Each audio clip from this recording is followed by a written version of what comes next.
We gon' separate line from jab.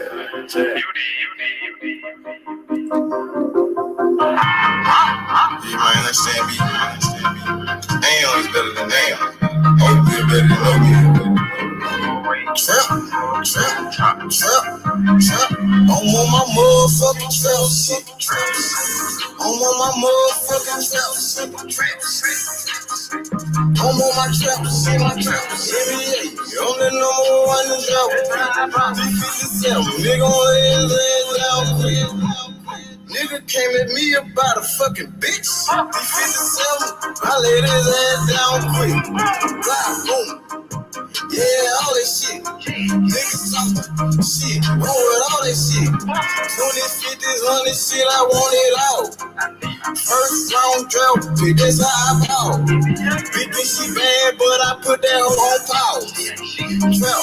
Trap. I'm on my trap shit. I'm on my motherfucking trap shit. NBA baller, I'm that trap pick. 357, lay his ass down quick. Body found in the bag, laying in the ditch. I'm on my trap shit. For 48 a bitch. Nigga playing with the G shit. C-Mo, you know I'm with the shit. I'm ballin', Gary Payton. What's up with you, Smoke Dog? Big Smoke Dog. What's up with it? What up? Big Smoke, my boy Rice. What's up with it? What's good? What's good, man? How you doing? Let's talk about it. Fight week. Shakur Stevenson, Oscar Valdez, unification this Saturday. Shakur Stevenson, one of the best boxers in the world, bro. What y'all think about this matchup, man? A lot of people, they counting Oscar Valdez out. People think Shakur Stevenson is that good. Yeah, I happen to be one of those people. I'm that guy that you just named. I like Valdez. I think he got it. I don't know. I just don't see him winning the fight, man. I think he's gonna make it a tough fight, but I think the skill set is bad for what he does, and he's the smaller fighter, and Shakur's more skilled. I don't know. Once again, I keep challenging people. Y'all show me the path to victory for Valdez. So, Smoke, what you got? I got Valdez having about a 40% chance of winning this fight. Overall, yeah. But yeah, I guess I'm one of those people too. Counting Valdez out, I guess I'm counting him out. I feel like he's the underdog. I think Vegas has the underdog too, right? Yeah, he's the underdog in Vegas. I think he's like plus 500 or something. I'm sorry, minus 500. Damn. Yeah, that's counted out. Yeah, so yeah, no, I don't know. I don't understand how Valdez can win the fight. I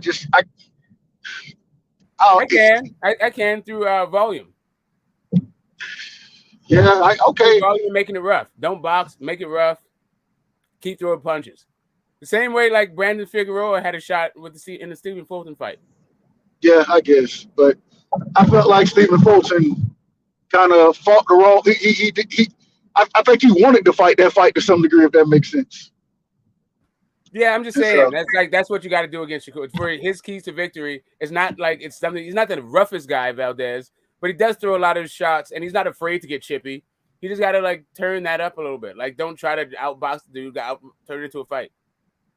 Yeah, it's the cleaner work. I feel like is going to be Shakur, just because he kind of pot shots. He picks his moments. So there's not a lot of opportunities for Valdez to get off. So he's just got to he's got to overwhelm with punches. I want to see what happens if Shakur is able to come forward against Valdez. That's what I want to see. I think that's the best way, or to make Valdez fight off the back foot. I don't know if he'll be able to do it. I mean, he was doing that against Berchelt. I feel like Shakur is smarter with his pressure than Berchelt. He's not that reckless, but he knows how to walk. Valdez knows how to walk you onto something. Man. Hey, shit. fight week. Jimmy, are you there, bro? Yeah, bro, I'm here. Oh man, bro, I got to ask you a question, man. What was all that shit talking about Dillian White, bro? Here what we happened go. to your boy, man? Bro, H money, like, bro, H is a witness. I picked Fury to win, bro. All I said was, No, man, you know Dana what White's you a were doing. consensus bro. Look, H was there when I picked Fury to win, bro. So like, he I could be know my I picked witness. Fury too. So I was not going against Fury for no fucking point, man. Fury, bro. Look, my credit. Listen, Tyson Fury. Like, why do we have to say Dana White was shit? Can't we just say Fury was that good? Can't we say Fury's a special come fighter? on, man. Yeah, because both things can be true. Come on, he was overrated as a motherfucker, man. Luis Listen, Ortiz bro, beats Dillian White. Okay, Luis Ortiz destroyed Dillian White. Right now, bro. I mean, I'll be honest. He's been knocked out in 2 out of his last 3 fights, like Povetkin and Fury. Like, I want to kind of see where Dillian White is now before I pick. Bro, Dillian White is a better Derek Chisora. That's all he is. He's a better Derek Chisora. If the headbutt wouldn't be called a knockdown in the Parker fight, we wouldn't be talking about this. So hold up, get this smoke, because he got on Wilder for making excuses. Are you going to get on White for making excuses? Are you going to call him the same names? Are we going to keep the same energy for White for saying it was illegal shots and saying that he got cheated in the fight? Or are you okay, I'm asking you a question. Okay, I'm asking you a question. Did Tyson Fury push Dillian White? Yes or no? No. Dillian White back in the head, bro. I thought he pushed him. Yeah, No, Jim, we can't do it, bro. Because I know. No, bro. I thought he pushed him, bro. Look, man, he's a fucking bitch, bro. Like, come on, what do you want me to say? Dylan White is a fucking bitch for making excuses, bro. It is what it is, bro. I keep the same energy. Like, Dylan White, I like you, bro. No, y'all don't, bro. Bro, listen, I like Dylan White, bro, but like, he's making excuses. I know Dylan, and he needs to stop doing that because it's making his fans look bad. And like, he's a fucking bitch, bro. It is what it is, man. Dylan White's crying. Oh shit. What happened to Dylan White with 1,000 days, man? What happened to that, Jimmy? What happened to that 1,000 days, man? Why Eddie Hearn didn't show up to his fight, bro? Did you see Eddie Hearn was celebrating with Fury, bro? Eddie Hearn was celebrating with fucking Fury. Oh, shit. That's how fucking Dylan White has been done, man. No, apparently, according to Eddie Hearn, Frank Warren wouldn't let him in the. Because it's a Frank Warren promotion, isn't it? So they wouldn't persecute. Bro, did you see the video with him and Fury? They was laughing with each other, bro. They was on FaceTimes and shit like that. Shit was funny as a motherfucker, bro. That's promoters, bro. You can't trust the promoter, bro.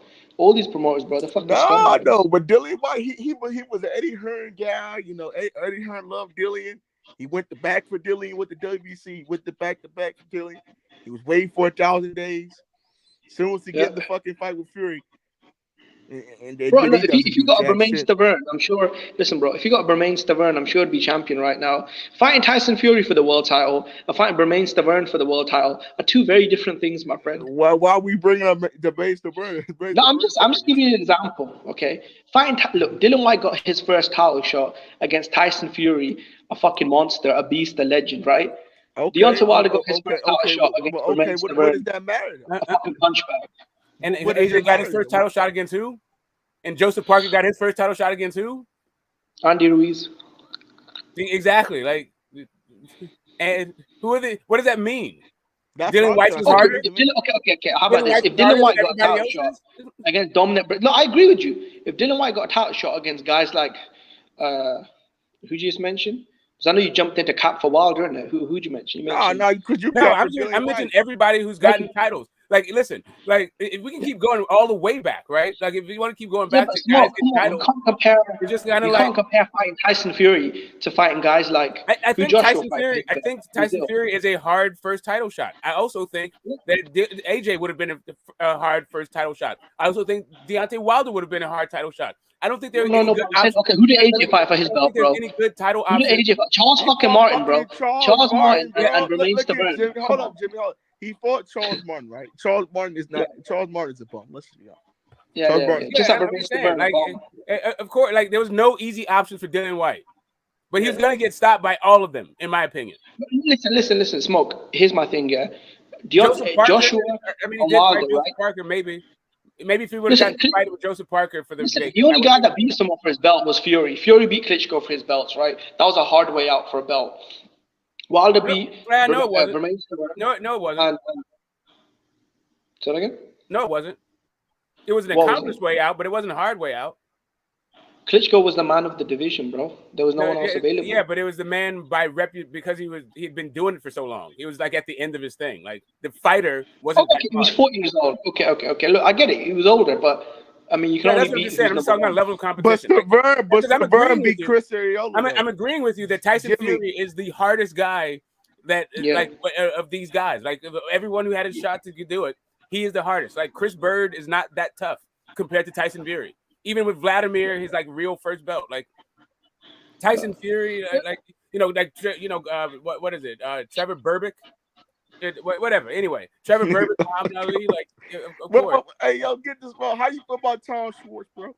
Like, what do you like? And what I feel about Tom, the same thing. Did you write that down? Three fought Tom Schwartz, bro. I feel like I think Tom Schwartz was a better boxer. Yo, get the smoke. I think he's a top 5 heavyweight though, bro. Tom Schwartz. In Germany, he was. I think he's number 1 in Germany. No, he's in the world, bro. In the world, like I think he beats Deontay Wilder. I think he beats Fury. Oh man, we're not even. Listen, I'm trying to keep it like at least a reasonable boxing conversation. Because Jimmy makes a good point where it's different when you're fighting guys in their prime. But get the sport. You can't hate on Tom Schwartz though, bro. He was a great guy. Not Tom Schwartz, no. But Tom Schwartz was like he wasn't a champion. It's tune-up fights. Bro, Tom Schwartz was the champion, bro. Come on, man. Nah, come on. You know, I've been with Tyson Fury. Fighting Dylan White's first title shot came against Tyson Fury. Guys like Joshua and Wilder. What's his first title shot that he turned down though? Shit. He turned out Luis Ortiz. No, that was the title shot. That was the title eliminator. AJ was the first title shot that he turned down. That also would have been a hellish. And he also would have got knocked out in that fight too. To be fair though, Joshua was only offering him 30% though. Whatever, bro. He's a fucking challenger, bro. I'm just saying he would have got knocked out. Is my point. You like he's a champ. No, he's a challenger. He should have said whatever, bro. The overall point, Jimmy, is that Dylan White's not that good.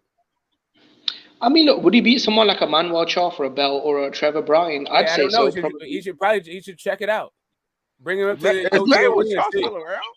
Is that guy? Can I be honest? I think Dylan White should retire, bro. At this point, I think his chin is gone. To be honest, I think his chin is gone completely. Yeah, because if you get knocked out by Trevor Bryan, then you know everybody's crip walking over you, right? I think the fight who you think gonna fight for that vacant belt, Jimmy? Who you gonna fight for? Because Tyson Fury is currently retired, and we were saying Wilder versus Luis.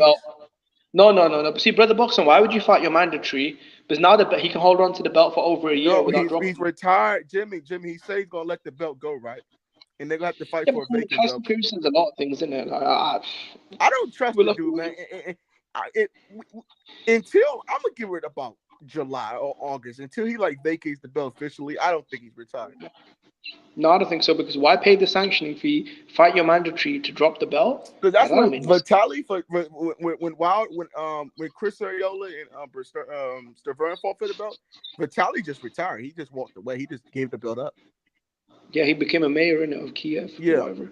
And I'm fair though. What happens to Fury's belt? Because I don't feel like they're gonna add to the Joshua Usyk rematch. I don't think they that's gonna happen. I don't think they're gonna add that belt to it. That wasn't make no sense. I mean, I don't know, man. Because they're gonna need somebody to fight for that belt, and I feel like it's going to probably be Wilder or Ruiz. Can I be honest? I think guys like Dylan White and Wilder should retire. They've taken so much punishment throughout their careers. Wilder's that he only took punishment from Tyson Fury though. Yeah, but he's 37, bro. He took a lot of damage in the last 2 fights. I mean, shit, Luis. I think I've been honest with you though. I think Wilder beats a lot of these dudes. Still being honest with you though. Maybe 5 years ago, bro, but 37 years old, coming off of 2 bad losses. I mean, I don't know, man. No, man, fight Fury versus Wilder, that was a damn good fight, bro. No, it was a good fight though, but he took a lot of damage though. That's what I'm saying. But he dropped Fury it was a back and forth fight until he got knocked out, you know. So it was kind of like a back and forth fight. Bro, I don't care how much you hate Wilder. Everybody did not want to see the third fight, right, Jimmy? Let's be honest. The whole YouTube did not want to see Wilder versus Fury 3. But look how great the fucking fight was, though, bro. But you know why the fight was great? I'll tell you why. Because Tyson Fury spent half of the training camp on the floor hospital, on the hospital floor. Bro, that's excuses. Jimmy.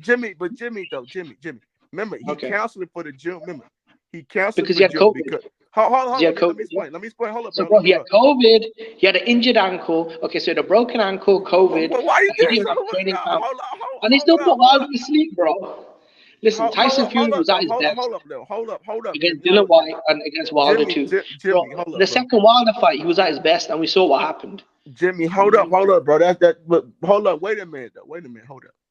He canceled the event because allegedly he got knocked out by Jared Anderson. Remember? No, he got COVID. No, come on, bro. No, he got COVID. Remember, bro, he did an interview. He looked so fucking bad, he had bruises on his face and shit like that before the fight. And I think he was getting knocked out by Jared Anderson, though, if I'm not mistaken. No, bro. He had COVID, bro. He had COVID-19. I'm not gonna say he didn't have COVID. He might have got knocked out for Jared Anderson, and then he got COVID. But it's kind of like I feel like if you're like Tyson Fury, like you should really was that a good version of Fury? He had COVID. He had a broken ankle. He couldn't even train properly because he was visiting his daughter in the UK. Bro, he only trained 10 days for that fight. Canceled the fucking Jimmy. We're not gonna argue about this shit. He canceled the fucking fight for June. They pushed it back into October. It was okay for both parties. So if he couldn't make the fight, he already made the fight. The fight already happened. So we can't do that, bro. He already made but he knocked him out though. He won though. This is what I'm saying. When Tyson Fury showed up on the fight. We all know it, but it was a pushback fight. And he pushed it back because he got injured in camp, I feel like. He was bruised up. I'm not sure if you saw the interview, but he looked bad in that interview. I thought Jared Anderson knocked him out, right? No, I don't know, bro. I mean, I don't know. It was alleged that he got knocked out in sparring by Jared Anderson. Then they had to cancel it. And then Jared Anderson came out. A lot of things happened in sparring, bro. I don't know. Bro, I really don't want to talk about the sparring shit, but I feel that's what pushed it back. Because I think Fury was going a little bit too hard in sparring, I don't know, bro. The reason why they pushed it back is his door. But it was a good fight. The third fight was a good fight, though. I know a lot of niggas don't like Wilder, bro. The fight was still a good third. Listen, I mean, look, I haven't hated on Wilder in a long time, bro. Like, I don't think Wilder. I just think that, bro, I moved on from the AJ Wilder shit. By a long time, you mean since the last stream you're on? Like, sure. Listen, look, Deontay Wilder had a back, bro. Like, look, at the end of the day, Olympian, he won a medal. He still might come back, though. He still might come back. Not just to hold up. See, you still slagging on his accolades. A bronze medalist. Bro, that's an not just Olympian. Bronze medalist. Yeah, winning an Olympic medal is better than being an Olympian, right? Correct. Medaling. You said Olympian. Yeah. Olympian. So that's why I had to stop you right there. Bronze medalist. Yeah. Oh shit! Yeah. Okay, we got Jose on the panel. Anybody got some translator? Cause we need a translator in here. Cause he gone, but that's my dude right there. But he fell off. Yeah. He want to know who y'all got: Shakur Stevenson or Oscar Valdez. I got Shakur. Shakur. I think Shakur got him, man. Jimmy, who you got, bro? I got ask Jimmy. I already know who we got, but go ahead, bro. You know what? I'd probably favor Shakur. For me, it's 50-50, bro. I know everyone's picking Shakur. Fight, bro. If you see Valdez last fight, it's not a 50-50 fight, though. Because Valdez, remember, Shakur kind of impressed me though with the Hearn fight. Because when Hearn wanted to bring the fight inside, he met him in the inside. He boxed him outside. I think Shakur only gets hit 7 or 14 different times in the fight. He get hits lesser than Floyd Mayweather when Floyd Mayweather was at his age. I mean, we look at that. Probably the young. Floyd Mayweather was fighting guys like Miguel Cotto and Maidana. Yeah, Floyd had a different style when he was that age. Yeah, but I'm just saying that it was the comparison, but he wasn't fighting Miguel Cotto back then. Yeah. The thing is, Floyd was fighting way better fighters than Shakur Stevenson did. Like Floyd already at 21, he fought against Gennaro Hernandez, who was a monster Hall of Famer, and Floyd Mayweather beat Jose Luis Castillo, and Floyd Mayweather beat Diego Corrales and Angel Manfredi. Shakur, that's what I'm saying, bro. Floyd fought Cotto and Maidana. They're way better fighters than guys like. What's the dude that he fought? That Mitchell cat, the African cat, that Mitchell cat that he fought also. I don't know, bro. Who, Floyd Mayweather? Yeah, he fought Shane Mitchell, I think. Sean Bay Mitchell, but I'm saying you said Shakur doesn't get hit the way Floyd did because Floyd fought way better fighters. When you fight, when you fight better competition, Listen. When you fight better competition, then you start getting hit more. You know what I mean? Yeah, bro. You can't compare. I think Shakur Stevenson is more advanced. I think he's more defensive soundly aware than. See, bro, this is what I'm saying, bro. Fans are too hyped on Shakur, bro. Like, come on, now you gotta say he's better than Hell, bro, we not saying he's better than Floyd Mayweather, bro. I'm saying he's more defensively aware than Floyd. I'm telling you, bro. Like, every panel I go on, everyone's like, Pretty Boy Floyd was more of an offensive fighter, but he also was defensive soundly at that. But I think Shakur is more of a defensive fighter than Floyd was at a young age. See, Money Mayweather is more of a defensive fighter. You know what I'm saying? Like, Pretty Boy is more of an offensive fighter with power and shit like that. If he destroys him, though, full credit to Shakur, man. Like, he deserves all the credit in the world. Yeah, I just think he's a better defensive fighter at a younger age than Floyd was, though. Yeah, maybe. But Floyd was fighting way better people, though, because it was way better boxers back in the day. Yeah, I mean, Floyd was fighting guys like Corrales. Corley. I don't know. It's a different thing to say that his defense was better. I don't think it was. He's more defensive awarely and sound. He fought a less defensive style, but that didn't mean that his defense was bad. No. I'm not saying that. I'm just saying I feel like he's more defensively. Whereas Pretty Boy Floyd was a defense, but he was more offense. Well, you say Shakur's defense is better. Yeah, I know, but I mean, he was defense also. Like his defense was on point. He just wasn't. He didn't. So what Shakur does is uses defense to create offense.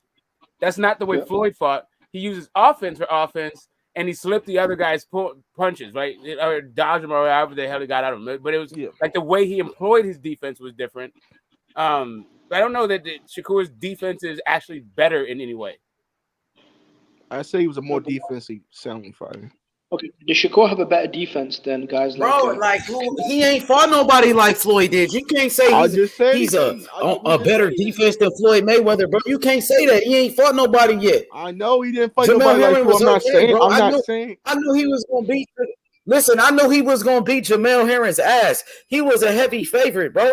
Floyd Mayweather was fighting Hall of Famers at the same age. He was fighting Gennaro Hernandez. But Diego Corrales. Hall of Famer didn't H Money? He was not a Hall of Famer. Yes, he is a Hall of Famer. He was one of the best at featherweight in the history of boxing. What did you mean? He wasn't a Hall of Famer then at that age. He can only be Hall of Famer. Yes, he was. He was one of the best. He was one of the best already at that time when Floyd beat him. Yeah, nigga, Jamel Herring was not one of the fucking best, bro. Like, he was okay. Jamel Herring, he was a champion. Jamel Herring already got beat before. Jamel Herring got beat by Ladarius Miller from Mayweather Promotions. Jamel Herring already got beat, bro. He was knocked out already. Okay. Nah, bro, you can't say Shakur Stevenson got better defense than Floyd Mayweather, bro. Come on. Hell no. Hell no, bro. I'm not saying he is. He ain't on no Floyd Mayweather level, bro. He's good, but he's not Floyd Mayweather, bro. Defensively soundly more fired than Floyd as a young age. No, hell no, bro. He got good defense, but he's not on Floyd Mayweather's level. Bro, hell no. We know. I'm just letting you know, bro. No, I'm not saying that, but we can't disrespect Jamel. The man served in the army for us 8 weeks. You saying the man he looked like he more defensively sound than Floyd Mayweather at the same age. That's bullshit, bro. Let Floyd Mayweather fight Jamel Herring. You gonna see what Floyd Mayweather do? A Nakatilia and fucking a Joe Gonzalez. Come on, bro. We can't hate on that win though. He beat Burchell. But Floyd Mayweather is better than all of these guys. We know that, bro. We're not trying to debate that. We just saying what. I know he better than fucking Shakur Stevenson. Has Shakur got the best defense right now in boxing? H, would you say he's got the best defense in boxing?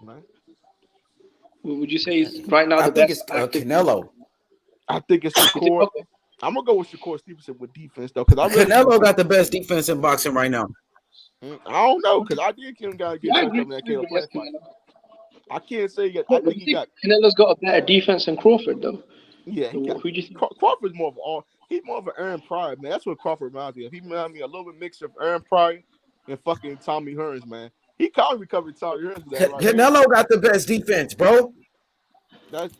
You can't. Wow, you just made Bud look real bad because Aaron Pryor and Tommy Hearns are way better than fucking Bud. God, like why you guys? Bro, that's just he's like the fucking. I got it. Like, bro, Smoke, that's just my compare. I'm not saying. Bro, we know these dudes are way fucking better than Crawford. I'm not. It's a Crawford fan. I'm not trying to be disrespectful, but I'm saying He reminds me a lot of Aaron Pryor and Tommy Hearns. Like, so that's what I'm saying. Smoke. I'm not saying he's Hawk. not a better. Bro, No, I mean, I'm trying. So I can see the Tommy Hearns comparison a little bit when he like the way he extends and all that stuff, and he can't become that power puncher. It's just not. I mean, I don't even know who Bud reminds me of. It's one of the reasons I like Bud so much is that he's such a unique fighter to me. He reminds me a lot of Mark Breland back in his amateur days, man. Mark Breland was a Tommy Hearns clone. Like that dude loved Tommy Hearns. He was just following that dude around. Would you say Crawford's like a Ray Leonard and Tommy Hearns mixed up together, and then you get? Would you say Crawford's like a young Ray Leonard? A little bit, but not really. Like Ray, Nah, hell no. Ray Leonard. Leonard like to outpoint you. He would like to he'd hit you with some fast stuff, but he was really trying to like steal rounds at the end. Like he was just trying to like win rounds. Yeah, hell no. Bud is trying to like knock you out. Errol Spence to fucking Ray Leonard. I'm like, hell no. No. Like Ray Leonard was more, but like he was more like a boxer that was just trying to win fights. He wasn't trying to knock you out and fuck you up and all that stuff. That wasn't. My comparison with Bud, he kind of remind me a lot. And people be forgetting that Tommy Hearns a haggler, man. He's Tommy Hearns a haggler. He's neither one of those guys. He's literally neither one of those guys. Like both of those guys, to me. All right, so he reminds me of Mark Breland and fucking Tommy Hearns mixed up together, bro. Mark Breland was Tommy Hearns. That's like saying he reminds me of Kobe and Michael Jordan. Like the same fucking dude. That's what Bud becoming. He's kind of like the Mark Breland about. I don't know, man. I don't know. They don't really was not bad. But to me, Bud is uniquely himself. He has some like there's moments I can see like the way he throws. Smoke. From orthodox. I'm trying. Hey, time out, everybody on the channel. What's up, D? I'm agreeing with you. The way he throws his right. Smoke. Bro,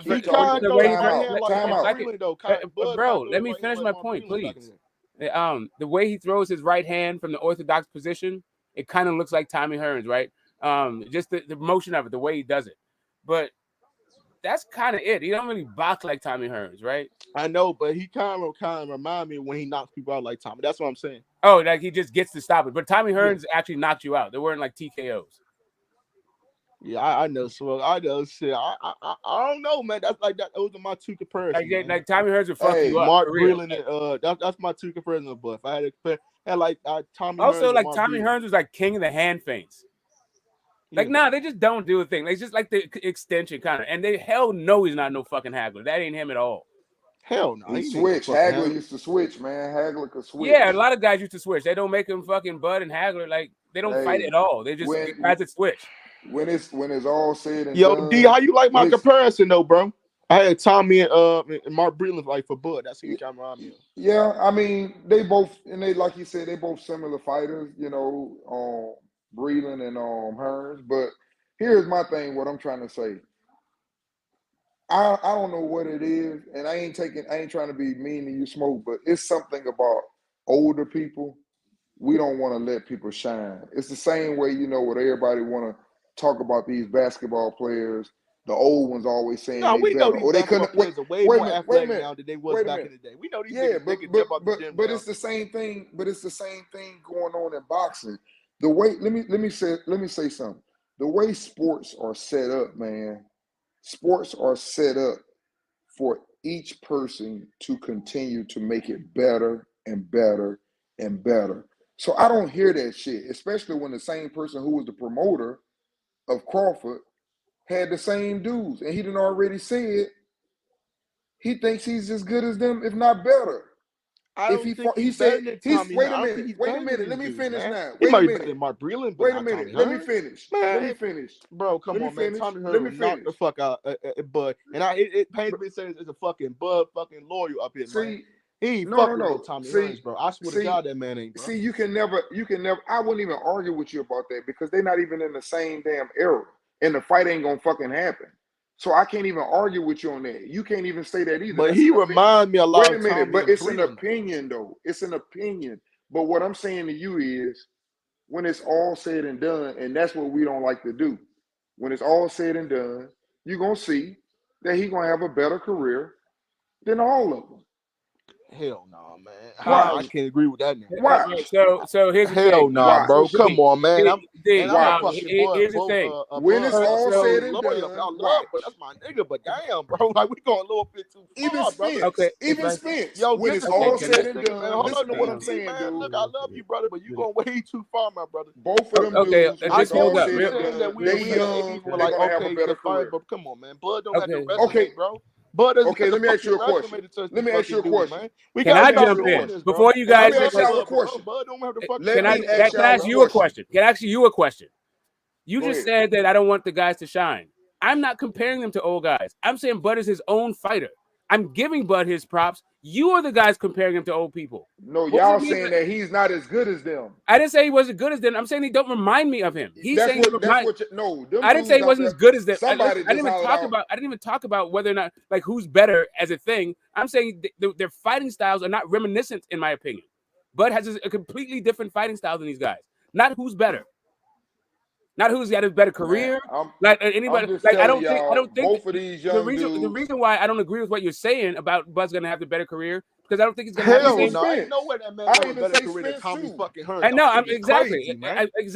The reason why is we don't have the same level of competition. Get the smoke. No, there's not enough of the same level of competition, right? Yo, get the smoke. No, I'm one of the biggest Bud fans of this motherfucker. Now let me ask you a question. Like that, bro. Let me ask you a question. That's some dumb ass shit, nigga. Can I ask you a question? Can I ask you a question? How many divisions did Tommy Hearns unify? I forgot. He started at 147 and ended up at light heavyweight. He ended up at light heavyweight. I forgot. I said, how many divisions did he unify? Unified. We just said, man. I mean, what does that have to do? Larry Holmes never unified. What the fuck that got to do anything? It wasn't a lot of fucking belts back then as it was fucking now, bro. And it was a lot of three era. Both Tommy Hearns and Larry Holmes fought in the 3 belt era. Like that wasn't. Come on, like this whole thing about unifying and all this stuff. That's like the white I'm about to lead the fucking panel, bro. Because if niggas want to sound done, they just sound done. I understand. Hey, go ahead, man. Go ahead. If you gotta go, you gotta go. I understand. Niggas is man. I can't disagree. He gonna have a better career than Tommy, man. Hey, that's my opinion, bro. I think both of them will. I would love to see Aaron Pryor and fucking Tommy Hearns. I would love to see Mark Breland versus Crawford. Tommy Hearns started at welterweight and won a title at cruiserweight. He won the IBO belt at cruiserweight. So, the IBO is not a real belt. Like he won an actual recognized title at light heavyweight. Nah, bro, that man ain't gonna have no better career. Yeah, that as well. That's why Jimmy did welterweight to light heavyweight. He had titles all the way from. See, this where I differ from y'all. I think if Spence wins and unifies the division, and he goes up. Wait a minute, goes up to 154 and unifies the division. It don't matter if it's Spence or Crawford. When it's all said and done, I think that they're going to be in another level for the middleweights because they're going to be had their fight. Middleweight, you just said you mean light middleweights? Do you mean? I mean welterweights. Man, they're not going to be like, bro. Do you take him on Ricky White? Do you take him over Zab Judah? Of course, I take them. I take both. You take him over Miguel Cotto as a welterweight. You take him over Floyd. You take him over Pacquiao. You going by names, man. I take both of them over any of them you just named. Spence to beat all of them, and Crawford to beat all of them. What the fuck is wrong with this dude, bro? Bro, Spence would not beat Miguel Cotto, man. I don't think he'd beat Cotto. Nah, y'all crazy as hell. I don't think he beat Paul Williams. I don't think he beat my man. You do need to leave Paul Williams. Nah, man, but Paul Williams big as fuck. He was a bully. Spence like that fucking in. Man, all that wild ass punching Paul Williams. I know you got nothing about Sergio Martinez, but hey, yo, Jimmy. Yeah, because he's swinging wild. Jimmy, wasn't Paul Williams a bad motherfucker? Man, Paul Williams. Paul Williams is peak, man. I don't know if Spence would have been able to deal with Paul. I don't know. But I don't know. Man, come on, bro. Man. But then Spence, I don't know what Paul Williams would have done about Spence's high volume of body punching as well, though. You get me? But Paul Williams about 6'2", Spence about 5'9". Paul Williams would have bullied that nigga, man. Paul Williams would have missed one punch and laying right on his face. Like you think he beat Gerald McCullough? Hell no, Spence ain't beat them niggas, man. Spence ain't beat no motherfucking Julian Jackson. He beat no fucking what my nigga name? Tony. What's the dude name? Terry Norris, man. He ain't beating them niggas. He not beating them niggas. Terry Norris, all on Sugar Ray. He ain't beating no fucking Julian Jackson. Bro, he's not gonna beat. You think Errol Spence would beat Sugar Ray Leonard? Nah, man. If he says, come on, I think he might beat Mark Breland. Here's the thing, right? Hey, I even think Aaron Pryor was smoking as well. Hey, man, stop disrespecting these legends, bro. Let me say this, bro. Stop disrespecting guys like Sugar Ray Leonard, Floyd Mayweather, and comparing these guys of this era to that generation. Let these guys fight each other first. First, let Terence Crawford fight against Errol Spence and beat Errol Spence before you guys start comparing him to Bernard Hopkins and fucking Trinidad and shit. He ain't even really did shit yet. I ain't say one. I said either one of them that win and unify the next division. Because I know a lot of fighters that they're going to be better. You can't. First off, they don't have same day weigh-ins, bro. Like they had same day weigh-ins then. Like, just stop it. Like, stop with the he would have done what and what he would have done this and all this stuff. Mike McCullough, Aaron Pryor. Nobody knows what Spence will do in the Spence has never fought 13 rounds ever, right? You don't know what he's going to do in the 14th round. That's what I'm trying to tell him, bro. You sound like an idiot. No disrespect, though, bro. But it just don't sound like that's his opinion. No, that's his opinion. That's his opinion. So you get me. No, I get what he's saying, but I feel like, man, you can't say they're going to have a better career. You can't tell me about no 13 and 14 fucking rounds if they ain't fighting 13, 14 rounds now. That's the problem. Like I said, you can't compare them. And in my opinion, like I said, when it's said and done, whichever one of them win, if one of them move up and win 154, you'll just have to wait till that time. But we never. I ain't never known a man to get his flowers. I ain't never known a man to get his flowers on earth anyway. I ain't never known a man to get his flowers on earth anyway. So it don't matter. And I know what channel I'm on too. So it don't matter. But either one of them, they unify them two divisions. It's gonna be a problem. Vlad got his flowers when he was fighting. Floyd got his flowers when he was fighting. Canelo's getting his flowers. He's still fighting. Oscar got his flowers. Pac-Man got his flowers. That's the problem. Guys, once you do it, and everybody slobs on your knob the entire time, like until you're done, right? People are still giving Usyk his flowers from cruiserweight. I can't wait to hear y'all, boy, after this damn fight. I'm just saying, like, to me, I know this is gonna be a fucked up it's the boxers that are available. Like, it's not even about the accomplishments. Yeah, we can all accomplish stuff, but when you don't have the dance partner of these other guys, there's no point in comparing them to these other guys. It ain't no dance partners because can't no motherfucking body dance with them. Exactly. That's the whole point. That's why it's pointless to compare them. There is no Marvin. There is no Hagler for Hearns. All we got is Butter Spence. That's it. But there's no Duran and Sugar Ray. There's always got is 2 of the 4 kings. Like, yeah, bro. It's no Sugar Ray Leonard of this generation, bro. It's no Hagler, bro. Hagler. like Barkley, Mike they all in your face and you don't even see them. Terry Norris, Devin Haney, they all in your face. You just don't. No, see they them. not, bro. They're just don't see them. Like all that. Like you just don't see them. You're gonna see one of them this weekend. You got one. There's not just a bunch of guys. You're gonna watch him get the shit beat out of him. Yeah, there's got to hype him up. They're trying to hype him amateurs, great pros, excellent corners, like Hall of Fame corners, all that shit. Where the team is immaculate from top to bottom. Keith Thurman fucked his career up, but because he should be in the mix right now as well. With Spence, yeah, he should be in the mix. But Keith Thurman decided to cut the Jerry curl, and fucking weird ass career up, man. Injuries, it's probably injuries. Injuries and success. Got that money, Pacquiao money, and fucked off. You get me? And they met his wife in the pool, fam. So he just chilled now.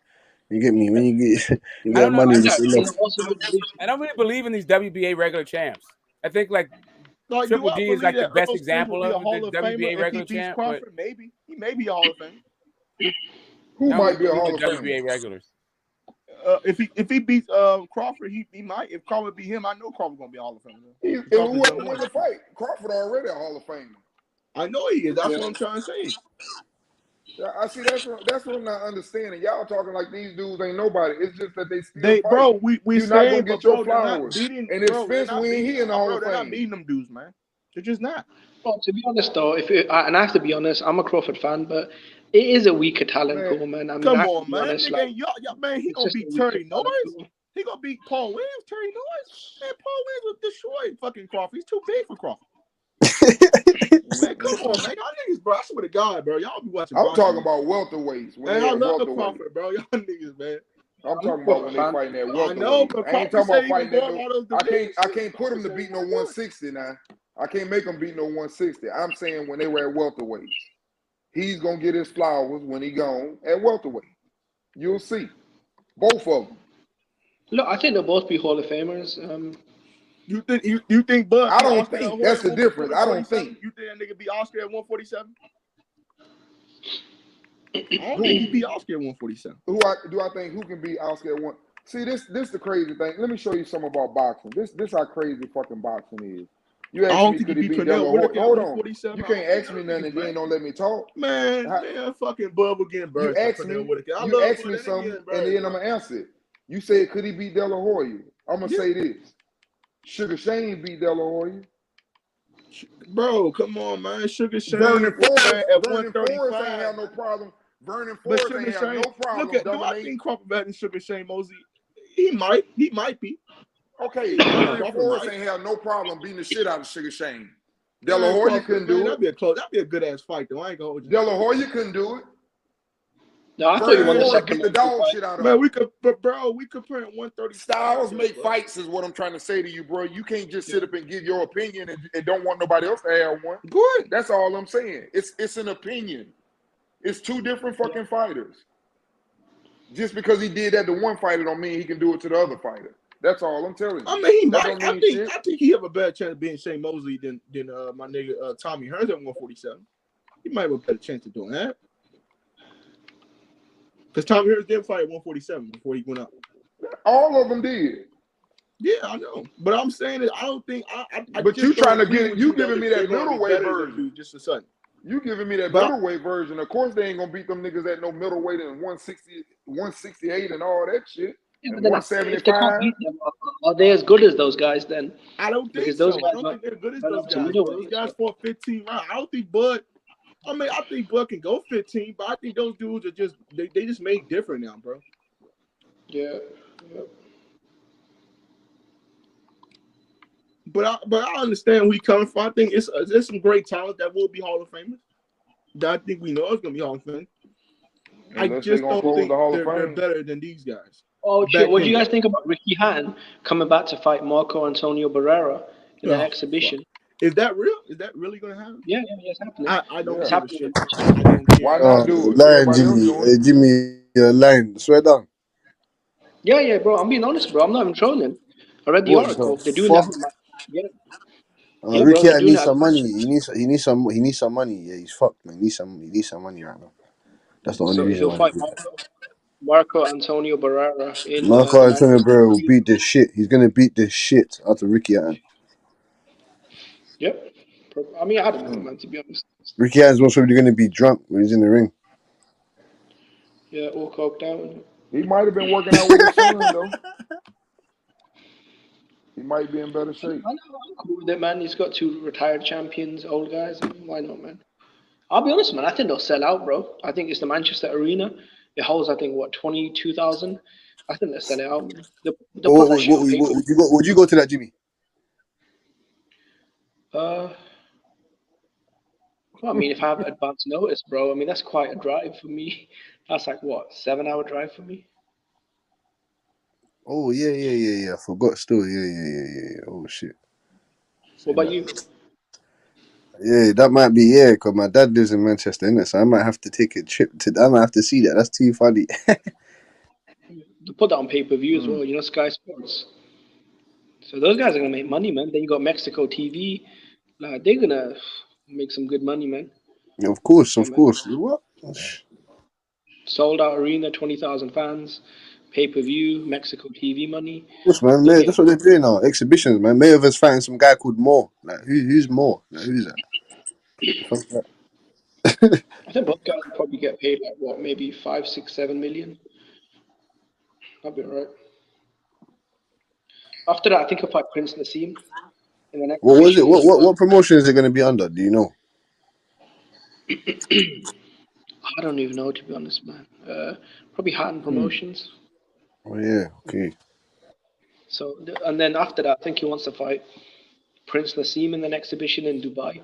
Ricky's gonna make a lot of money, bro. He might fuck around and make 10, 15 million, man. Prince Nassim can't fight nobody no more. He's barely. He was pregnant, fam. He can't fight nobody. Bro, him and Ricky Hatton look like twins, bro.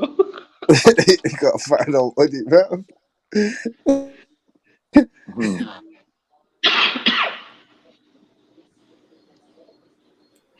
Wow. That's the is that the state of UK boxing right now? I mean, it's UK and Mexican though. Smoke said that's the state of UK boxing. Smoke's got jokes, you know that. Smoke's got jokes. No, Smoke hates the UK, fam. He hates that. No, man, listen, it's just funny. Like, just kick back and listen to like where you guys' brain goes to. It's like funny as fuck to me. Like, Ricky Hatton and Prince Nassim, good lord.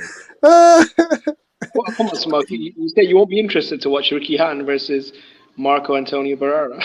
No, I'm good, thanks. I mean, I don't need to see Ricky Hatton fight again.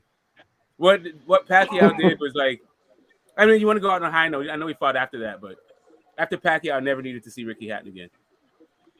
You know what's shocking, bro? Pacquiao was actually a smaller guy. Ricky was a natural 140 guy. Pacquiao was like a featherweight. So when he fucking destroyed Ricky, that shit was shocking. Yeah, Pac-Man different. Pac-Man a different species. What he did? 8 divisions? Yeah, man. 8 of them. 8 of them. 8 of them. Like, why are you doing 8 divisions? Like? Do you think someone could surpass that and become a 9 division? No, that's what I'm saying to you. Nobody is doing that type of stuff. Bam Rodriguez is never going to 154, 160. He's never going to do that. You know what I'm saying? Like that ain't happening. Nobody from there is doing that type of things. Nobody. What about Sebastian? What about Sebastian Fundora? He fights at 154. He's 6'7". He looked like he could go up to heavyweight. So if he goes up from 154 to heavyweight, how many weight classes is that? That's almost 8. That's like some Manny Pacquiao shit.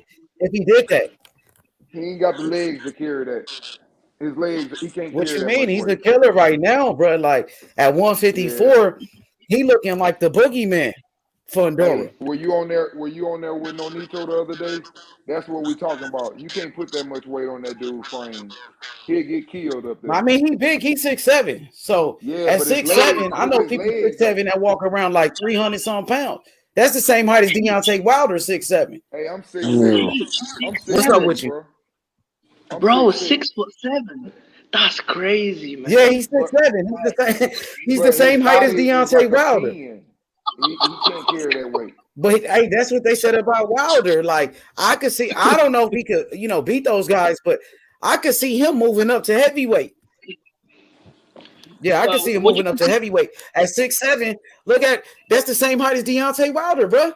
Wilder was thin as fuck too. Now if he keep winning, if he keep getting better and better, you never know what he can do. Bro, Wilder he's taller than Anthony Joshua. Wilder ain't seen 154 pounds since he probably was damn 15 years old, man. Bro, but I'm saying you never know what the future has for this kid. You never know what the future got for him. Canelo went all the way up to 175. Yeah. Canelo went all the way up to 175. So why he can't go up to 175? He's bigger than Canelo. Canelo wants to go up to cruiserweight, fam. He wants to go to cruiserweight. I like Fundora. Fundora looking for that smoke too. I love Fundora. Yeah. I love the way he fights. But I'm just saying he's not going to be able to go to heavyweight. That's not going to You never know. You don't. I mean, shit. You don't know it's possible, nigga. Anything is possible. I could see him going up if he keep winning. Why not? In 5 years, we can't. In 5 years, we can't say what you get me. He ain't got big enough shit. Canelo going all the way up to fucking cruiserweight and shit. Why he can't do it? Yeah, that nigga's a beast, homie. Don't sleep on him. He the real deal. Who your favorite fighter at 154 is? Who's your favorite fighter at 154? At 154? Yeah. Right now, I would have to say Detroit versus everybody, man. Tony Harrison, man. Detroit versus everybody, man. Tony Harrison, he's not a champion, so he got no chin. I mean, right now, you gotta give it. It's like his boxing skills, man. Like his skills, man. His skills are amazing, man. I would have to give it. Yeah, he's nice with it. Right now. But hey, I'm gonna James, you tell see a you lot like of this. fans are saying that. Hey, I'm gonna tell you like this, H Money. I like He's the Castano only too, though. person to I he's the ain't only really got person to no. beat Charlo as well. He's the only person to beat Charlo as well. So don't forget that. Yeah. Well, a lot No, of as I people say, thought Castano beat Charlo too. So let's be honest. A lot of He people did, thought but only Charlo obviously got on beat. paper in age. Yeah, He did. Yeah, I mean, we know what the decision was, but most people thought Castano won that fight. Castano did win that fight. He Oh, won that fight nine I know who rounds my to 3, favorite maybe, fighter is at or 154. H 9 Money. rounds to I know who 8 my rounds to favorite 4. fight 8 is. rounds to 4. He won that fight. Oh, 8 rounds to 4. tell me. But he ain't no champion no more. He done got old. Just tell me. Laura was my favorite. Oh, yeah, he's one of my favorite, but he fight at 160 now. He's not at 154. Yeah, but I'm saying when he was at 154, that was my favorite. He's not a champion no more either. He must have moved up because he was. No, he pissed fight me at off when he lost the 160. Herd, man. He pissed me off when he lost the shit trash Herd, man. That was a close now, ass man. fight with Jared Hurd, bro. And Jared Hurd never was the same fighter after Lara beat up on him. Lara was beating his ass too. He knocked down a Lara, but Lara still was fucking him up. I thought Lara won that fucking fight. And Jared Hurd never was the same fighter after Lara. He never was the same. He lost his next fight. Lara was whooping his ass, and he turned down a rematch with Lara. He said, "Hell no, I'm not gonna give him a rematch." He didn't want no more smoke with Lara.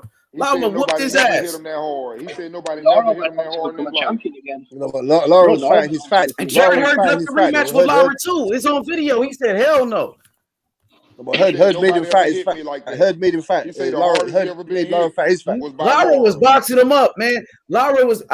Jared Hurd was getting his ass whooped by Lara. Now he hit Lara with some big shots. Lara's like 37. What you expect? You know what I mean? Of course he gonna slow down, but Lara was still fucking him up though. Yep. He never was the same fighter after that, Lara. He never was the same Jared Hurd after Lara whooped his ass, bro. Facts. Yeah, you're right, H. Yeah. Think about it. He lost the fight to Julian Williams, and then he lost to Cuba. So after the Lara fight, he went downhill. If you go Lara back was still doing well. If you go back right now and watch Lara, if you go back and watch Lara versus Paul Williams, he whooped his ass. Lara versus Canelo, he whooped his ass. Even Lara versus Jared Hurd, even Lara against. Hey, I don't care what you Jared Hurd. That's what I'm saying. Listen, but Jared Hurd too. Yes, he got knocked down, but if you go on points, Lara could be an undefeated fighter right now. How crazy is that, bro? Lara could be undefeated. you laughing, but he should be. For real. Yep. Yeah. You know what I'm saying? Go watch every fight. Go back when you ain't got nothing to do. Go watch. I ain't talking about no fucking highlights. Go watch every round for round, and turn the volume down, and you tell me it ain't a way that he could be undefeated. Even the Castano fight, he could have been. Yeah, I mean, think all about the fights, man.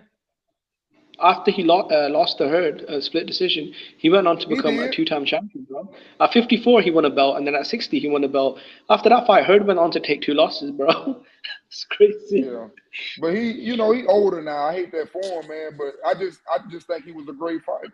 Lara was fucking nice. I can't lie to you. He was very nice. I think he even beat Canelo Alvarez in my opinion. But yeah, that's what I'm saying. He's a good fighter. Past his prime now, though, because he's probably 40, 41. Yeah, but those guys, they look out. He looks after his body, man. You feel me? So he ain't going anywhere anytime soon. I bet any money he'll still get another major belt. Yeah, but he lost some steps. Now he's still a good fighter, but he lost a lot of steps now. Yes, he did indeed.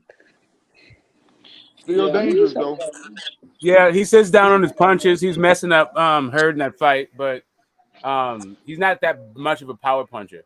Although he did take out all his frustration to the Canelo fight on Canelo's brother. That was crazy, man.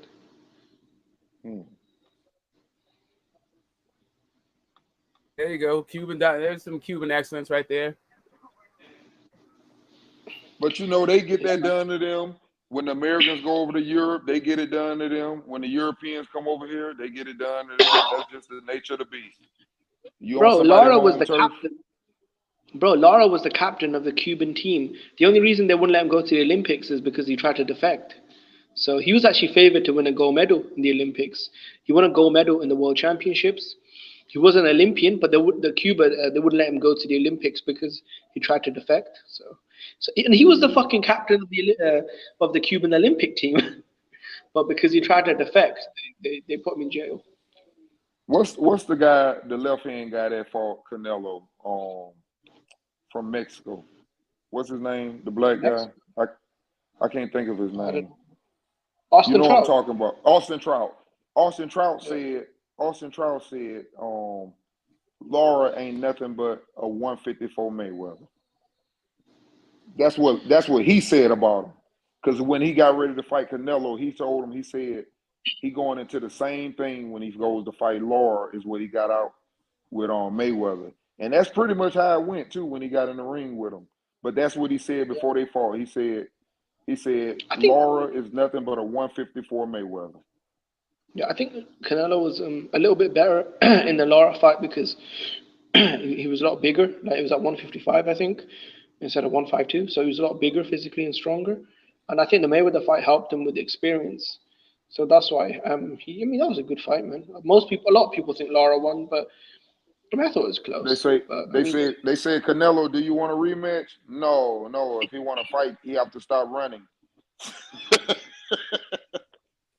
Yeah. Canelo was like, I ain't getting back in that motherfucking ring with him no more. He say, shit, he got to stop running. He got to stand there and just fight me. Chasing them jabs. That's why I say, man, when you running behind somebody trying to touch them, you got to learn how to cut the ring off. He talking about if he got to stand and fight me, you got to cut the fucking ring off. But you can't when he hitting you. That's what I'm saying. He was popping them and moving. Yeah, you fought me the wrong way. He get in that you don't corner, fight me the way I like the people to fight me. Laura pop his ass and run to the other corner. I would laugh my ass off. That shit was crazy, man. That's why I say, man, everybody talk about putting pressure. It's easier said than done to them world-class boxers, man. It's a reason why we say, okay, that guy there, he's world-class. When we start putting them in that, and that's what makes them those type of fighters. You can't throw a whole bunch of punches to very, very good boxers. You just can't. Not to no good one, not at that level. Like if you come out, imagine somebody come out throwing 80 punches at Canelo. He going to sleep. He going to sleep. That's what I always thought. People kept saying David Benavidez, but bro, flat-footed, come forward, wide open, throws a lot of punches, doesn't have a good chin. I don't know, bro. I feel like he's tailor-made for Canelo, man. The only reason I give him a chance squared against up Canelo and arm punches because he can punch and he's got the longer arms. That's the only advantage he got. He got longer arms and he can I'm not punch. saying He's Canelo's a big man. But David Benavidez is not the guy to beat Canelo. I'd give Demetrius Andrade a much better shot. I think Boo Boo Andrade actually would do exactly. I think Demetrius Andrade has a better shot at winning, and David Benavidez is a harder fight. And Canelo's just gonna have to eat a bunch of shots before he knocks out David Benavidez. I think he could stop Andrade. I ain't gonna even lie. Yeah, I think he ends up stopping. No, I don't think he ever catches Andrade. I think that goes 12. I think he catches him. I think he wins the fight. I think Canelo would knock out Benavidez though. Yeah, Canelo would knock Benavidez out. Yeah, Benavidez. He get hit too much. Andrade is over before Benavidez. And he's all trying to fight. He's squared up trying to fight you. He's just a guy who throws a ton of shots. He's a big dude. He's 23 years old. He's right there. Canelo's feet are slow as fuck. He's not going to be catching Andrade. How old is Benavidez? I'm just saying that 23? Canelo's feet. 24? Benavidez 24, 25. 25. But Canelo's feet better fight slow him now for before you get too like damn Andrade old. doesn't. I don't think Andrade is going to try to win a fight. If he can run and survive, it'll be just like Emmanuel to go. His feet aren't good enough to actually catch him. Andrade going to sleep. He ain't got no If wings. he tries to I fight, seen him tire out. He tire out. And he going to sleep. Bro, you can't compare Benavidez's foot speed to Andrade's, man. I feel like Andrade's. Benavidez is flat-footed like a motherfucker, bro. Yeah, Benavidez, trying to get out of they outpriced themselves to fight Demetrius Andrade, bro. They asked for $10 million to fight Andrade, bro. This nigga said we need $10 million just to negotiate with the dude. You know what I mean? You know what I'm saying? This dude Benavidez turned down a unification fight with Caleb Plant. His own promoter admitted it and turned it down, bro. Yeah, Benavidez, bro, he had a chance to fight a better beef at 175. He was going to be the mandatory to fight the guy. Turned down the mandatory position and requested to go back to 168. to fight a nobody at that time, bro. Let's be honest. I think I need Benavidez to call out Beterbiev with at least like half the intensity that he's on the Charlo's bumper. I think I need for him to like not just go down for the little dude, but go start barking on the big dude. Yep. Morrell's got a belt. He's one of the top guys. He's on the PBC. Like, fuck it, man. Make it happen. Yeah, man, he don't want no smoke with David Morrell. Everybody know that. Like, he'll talk about Charlo, who fights at 160. Do all of this shit about a guy that's not even in your weight class, Charlo, because you said Charlo called you out. But then when Morrell called you out, you have no energy. You know what I'm saying? You're doing the same thing that Charlo is doing. Come on, bro. This nigga's doing the same exact thing as Charlo.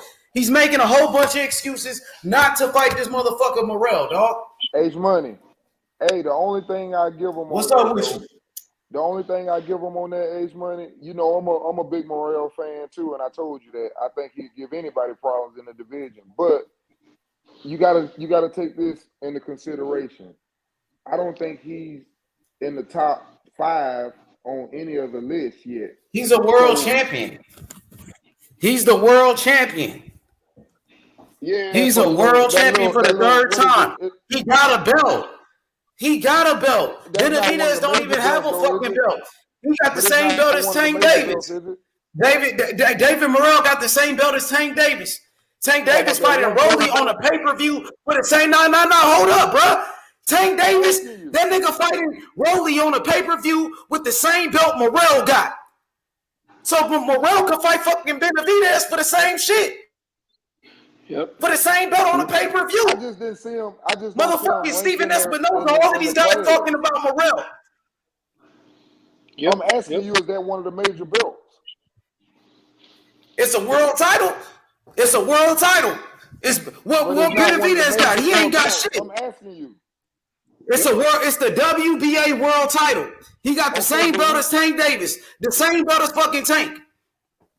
Okay, but I don't care who got a belt like it. I'm saying it ain't one of the 4 main It's belts. the world title. You asking about the motherfucking belt. Tank Davis got the same fucking belt. No, I said that he's not in the top 5 in the weight class. He's a world champion. He ain't got it. What the fuck? He got a world title. Okay.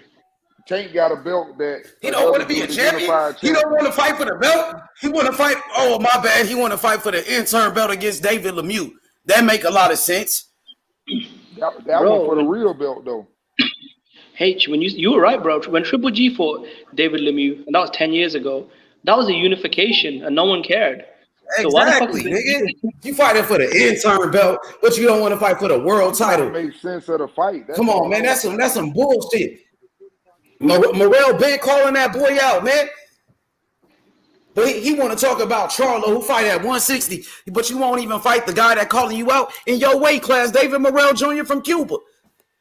What Morrell got to do to get a fight, D?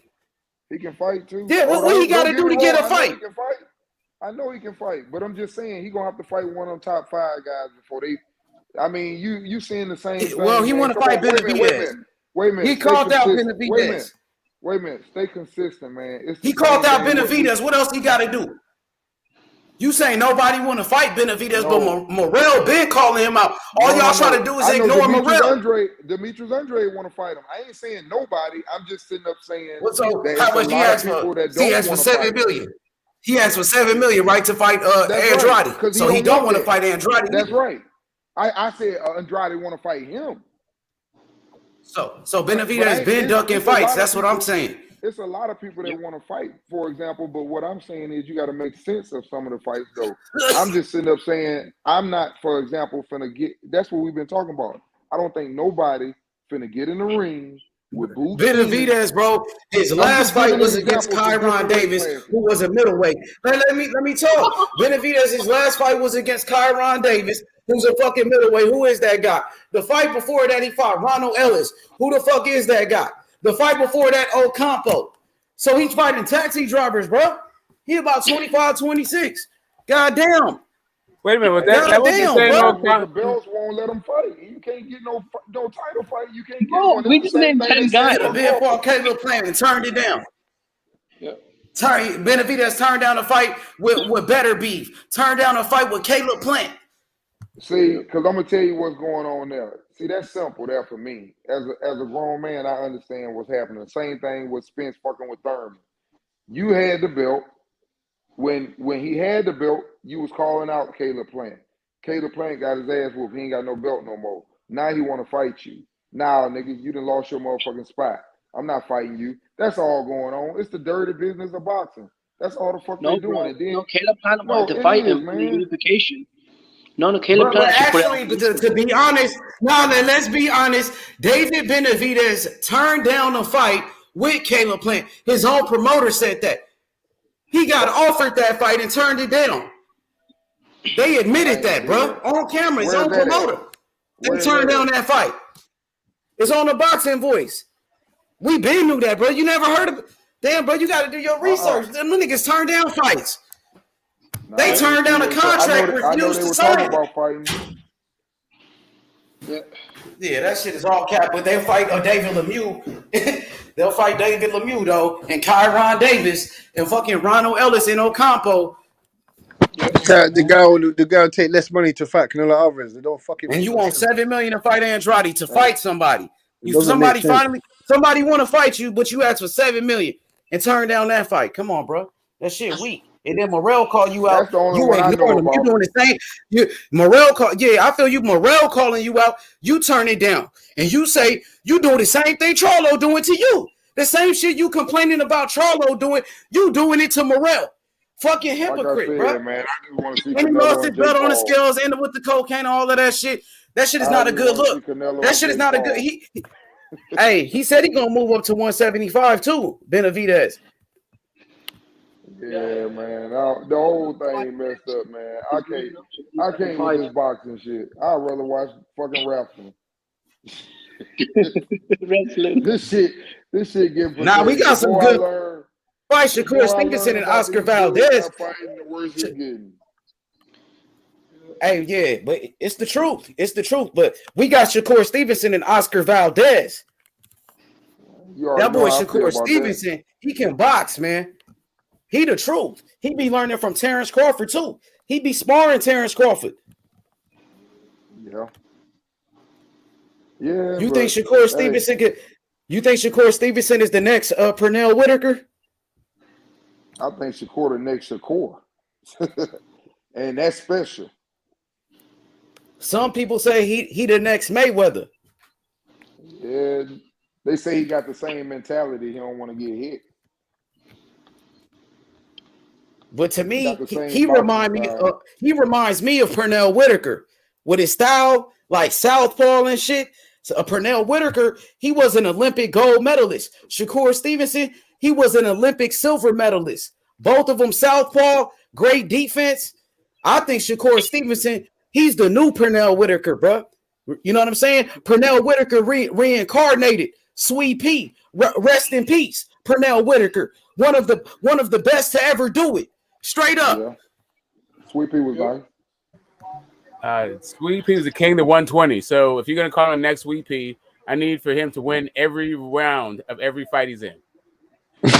He's been winning every round. Why you bullshitting? Never lost a round. Yeah, that's what I'm saying. He's top three. He's top three. He's top three best defensive boxers. You just said it. That just like Sweet Pea did. Yeah. I need him to keep doing that. He's top three defensive boxers in the world. He doesn't get hit. Some people say Sweet Pea had a better defense than Mayweather. Some people. Yeah, I'm one of those people. Yeah, it's arguable, fam. I mean, it was good for sure.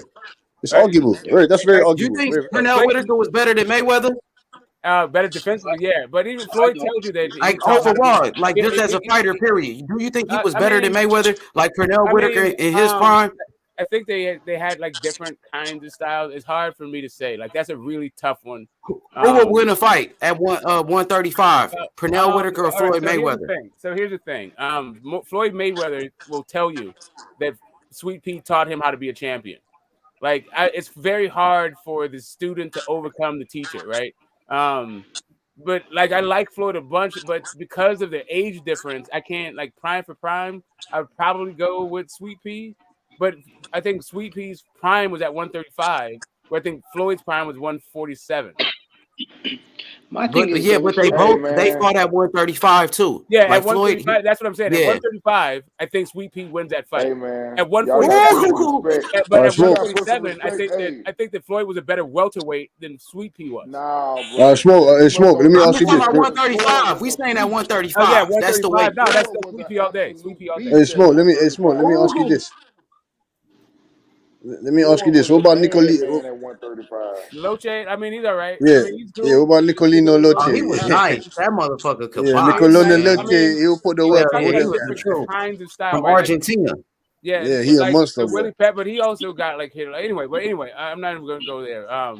Willie Pep and Loche, like they were more like instinctive and I think graceful with their defense. It was like more like rhythmic and part of the thing. Whereas Sweet Pea and Floyd, it was like more boxing, not like their natural like way that they flow. Like the Emmanuel Burton, like the Drunken Master, the way his defense was like, was more intuitive and more fluid, like more dancing and shit. Like these two guys are just elusive as fuck. Floyd, he knows how to take power off the shot, step into your range. Like the way that they do defense is totally different. And to me, Purnell is a better example of that kind of defense. To me, it's a toss up between Floyd and James Toney, and I got Sweet Pea better than both of those two guys.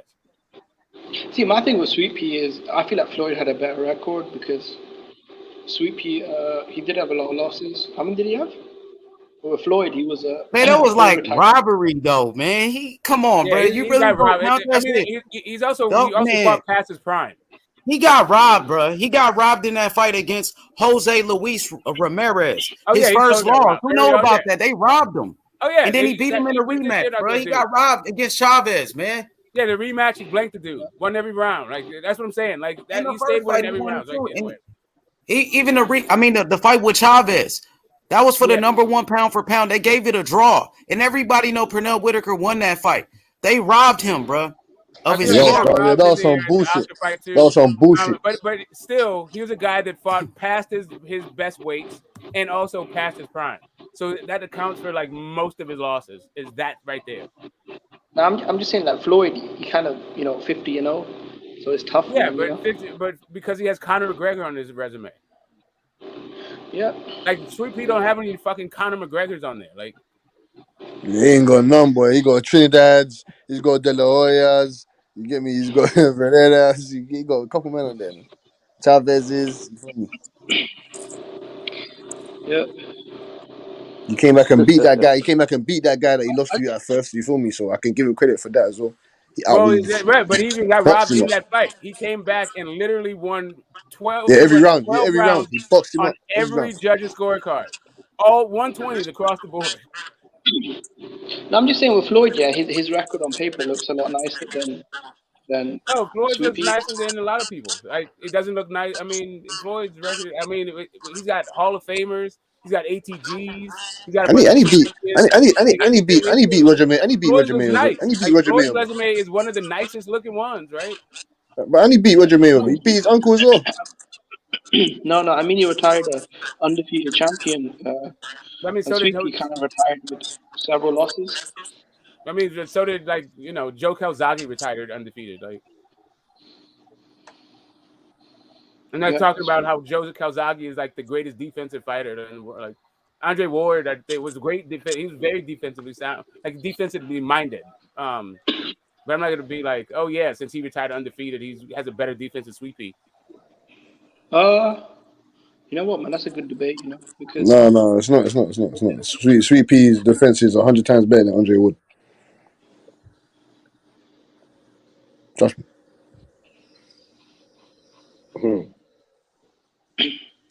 Andre That's Ward a tough was one of my favorite fighters, bro. I was a big Andre Ward fan. The Dipsy Do. If you understand the Dipsy Do, like Ward was crazy. But to me, he was like a Swiss Army knife. He was like nothing was the best ever, except for it all came together and his will to win. Like that, his ATG heart, but like his body work, his inside fighting, but his ability to like just get to where the other guy didn't want to fight and beat him there. And Sweet Pea had almost all some. The guy said he had over 500 amateur fights, man. What the fuck, man? My thing with Andre that's Ward, a gold medalist, right? My thing with Andre Ward was this year. The one thing that I prefer over everything is he wasn't like a super naturally gifted athlete like Mayweather or like a Roy Jones. Like he had good hand speed, but he wasn't, like a Roy Jones or anything like that. He wasn't a massive puncher, but what he lacked, he made up with his IQ and his ability to adapt. So because Mayweather, like Andre was never the biggest puncher or the fastest, but he had a really good brain on him. So, and he had master skills. So that's what really impressed me. That's the thing. Like if you understand how to probe another guy's weakness and then also exploit it, that's that's high level stuff. That's that's mastery of the craft, in my opinion. Yeah, but yeah, as far as like, but if you were to take any one skill, I don't think he excelled at any of it. Like except for that, like I guess his ability to find the opponent's weakness, right? He just is, but not any of his punches, not his defense, not his. Yeah. Because I'd say Mayweather was a better natural athlete as far as speed, agility, reflexes, explosiveness, etc. Roy Jones, all those guys. He was kind of more like a B-hop, like just very. Yeah, so if you look at these guys with the 4 criteria of boxing, right? Like what you would say is his defense is good, his ring generalship is good, clean hard punching is good, his effective aggression is good. Like all of that stuff, right? Like he knows how to do all of those things. Whereas like, Mayweather, you wouldn't really put his effective aggression up there. Like Pretty Boy, sure, but not like Money Mayweather. Like you wouldn't really. He generally loses the effective aggression battle. Yeah, I feel like Ward was a better super middleweight though than light heavyweight.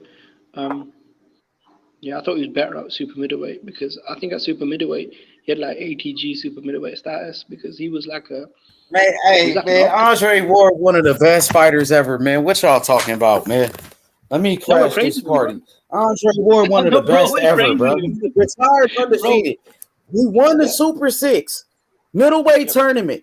Beat Carl Froch, the great fighter Carl Froch. Whooped his ass with a broken hand. One hand beat that dude. And then Andre Ward, he beat Mikhail Kessler. Beat him up, stopped him, made him quit. He made him quit. You know what I'm saying? The man was a gold medalist. He didn't lose a fight ever since he was 12 years old. At 12, the last time he lost a fight, nobody could beat him. He was a fucking winner. He moved all the way up to 175 because nobody wanted to fight him. So let me ask you this. So H, where do you put his defense against Sweet Peas though? Oh, Sweet Pea all day. Yeah, that's all I'm saying. Like I'm not. That's all I'm talking about. Defensively, I don't think he's up there with Sweet Pea, even though he's like undefeated and all this stuff. Like, and then Andre Ward, he knocked out Sergey Kovalev, who was undefeated, and Kovalev was the unified champion at 175. Knocked him out. He knocked out Chad Dawson. Chad Dawson was the lineal champion at 175. Knocked him out. Yep. And back then, bro, Kovalev was the monster at light heavyweight, man. Top 5 pound for pound. Number 3, I think, when he fought Ward. Yeah, he crushed the Crusher. Yep. Andre Ward had a great career, man.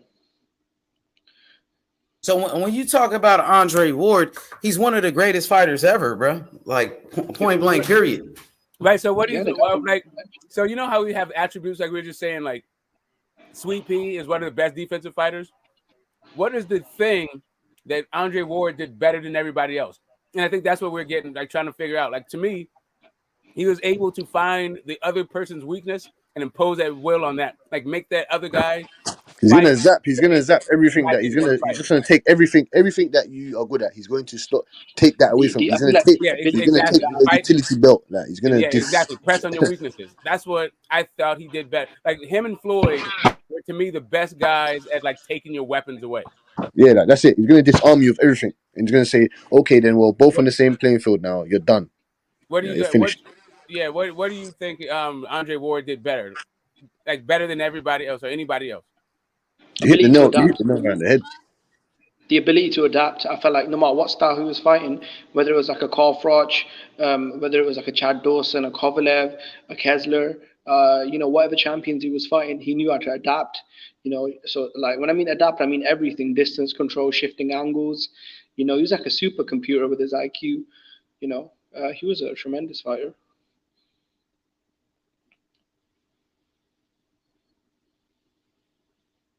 Hey Jimmy, man. So Andre Ward is one of the best, man. Just you guys got to put some respect on his name. You know what I mean? I know you guys love Canelo, but there's no way Canelo could beat Andre Ward, bro. Like, especially if he come on, like Andre Ward in his prime at 168 versus Canelo.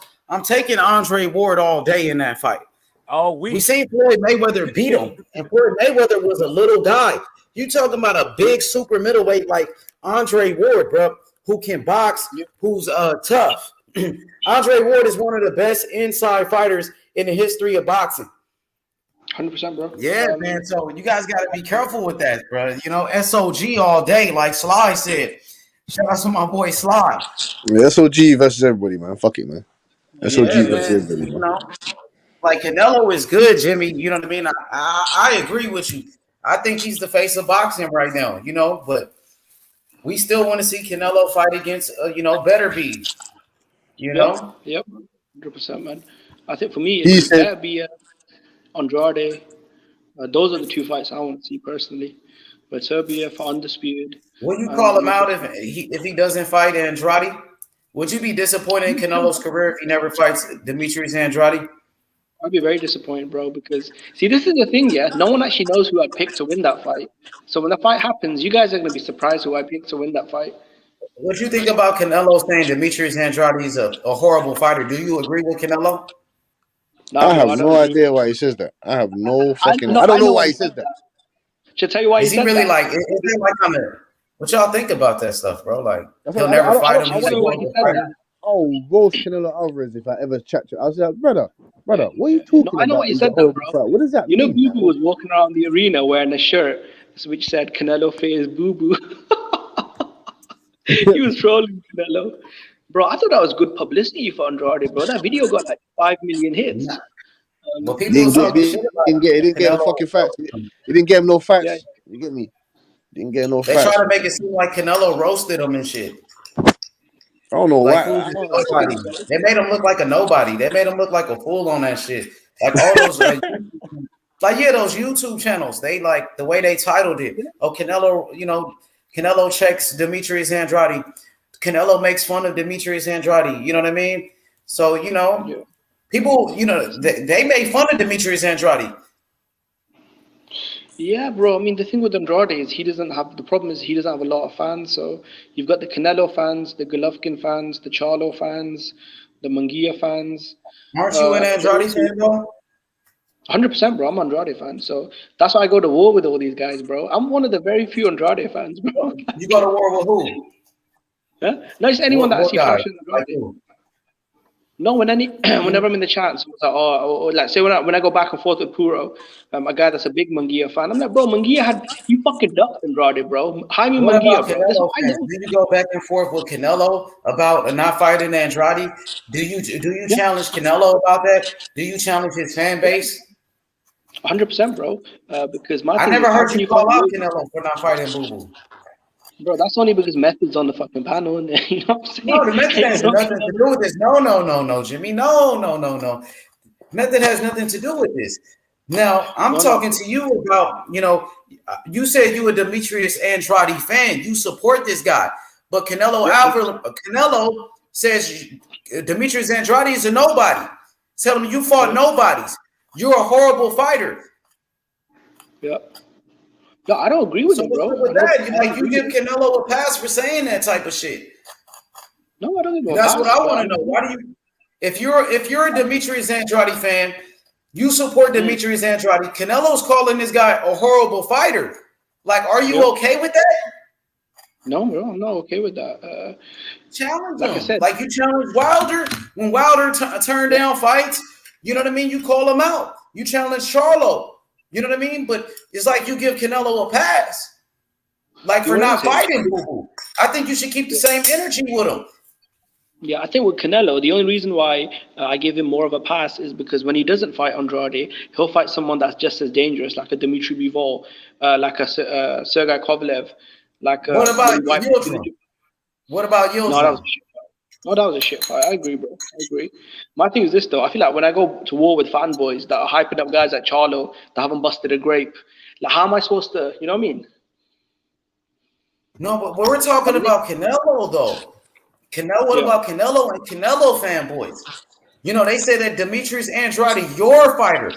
That's your fighter. Andrade, you drafted him. You believe in Boo Boo. You support him.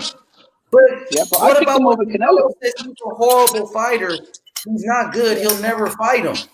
And you giving Canelo a pass. That doesn't make no sense. That's what I'm saying to you. Where is the Canelo Alvarez I don't give fucking him a dons? pass. Oh, where are they? They got some questions. I got some questions for them. You feel me? That Listen, doesn't if make Canelo no doesn't fight sense. Andrade when he becomes mandatory, hey, I'll come on your panel. If Andrade beats Zach Parker and he becomes a You know mandatory, when these guys come to the panel and they disrespect Demetrius Andrade, say he's a horrible fighter, he ain't did this and that, you don't defend him. You don't defend Andrade. That's all I'm saying. You don't say nothing about that when these guys make fun of Andrade. He's a terrible fighter, you know, because Canelo said it. But you don't. I mean, if you support this guy Andrade, why you don't speak out for him? Why you don't represent for Andrade if that's your guy? Hey, you can ask YB. I go back and forth all the time with Poro, with Method, with a lot of the guys in the chat. I defend Andrade. I'm talking about with Canelo. I mean, with not why you don't go at it with Prime about this. Prime, when we say Canelo should fight Andrade, he's laughing, oh, boo boo's this and that. You don't say nothing though. And he's a Canelo fan. You let them get away with disrespecting Andrade. You let Canelo disrespect Andrade. You don't defend him. You don't. Well, come on, bro. To be honest, if you support this guy, why you don't call? Get the big. You said what?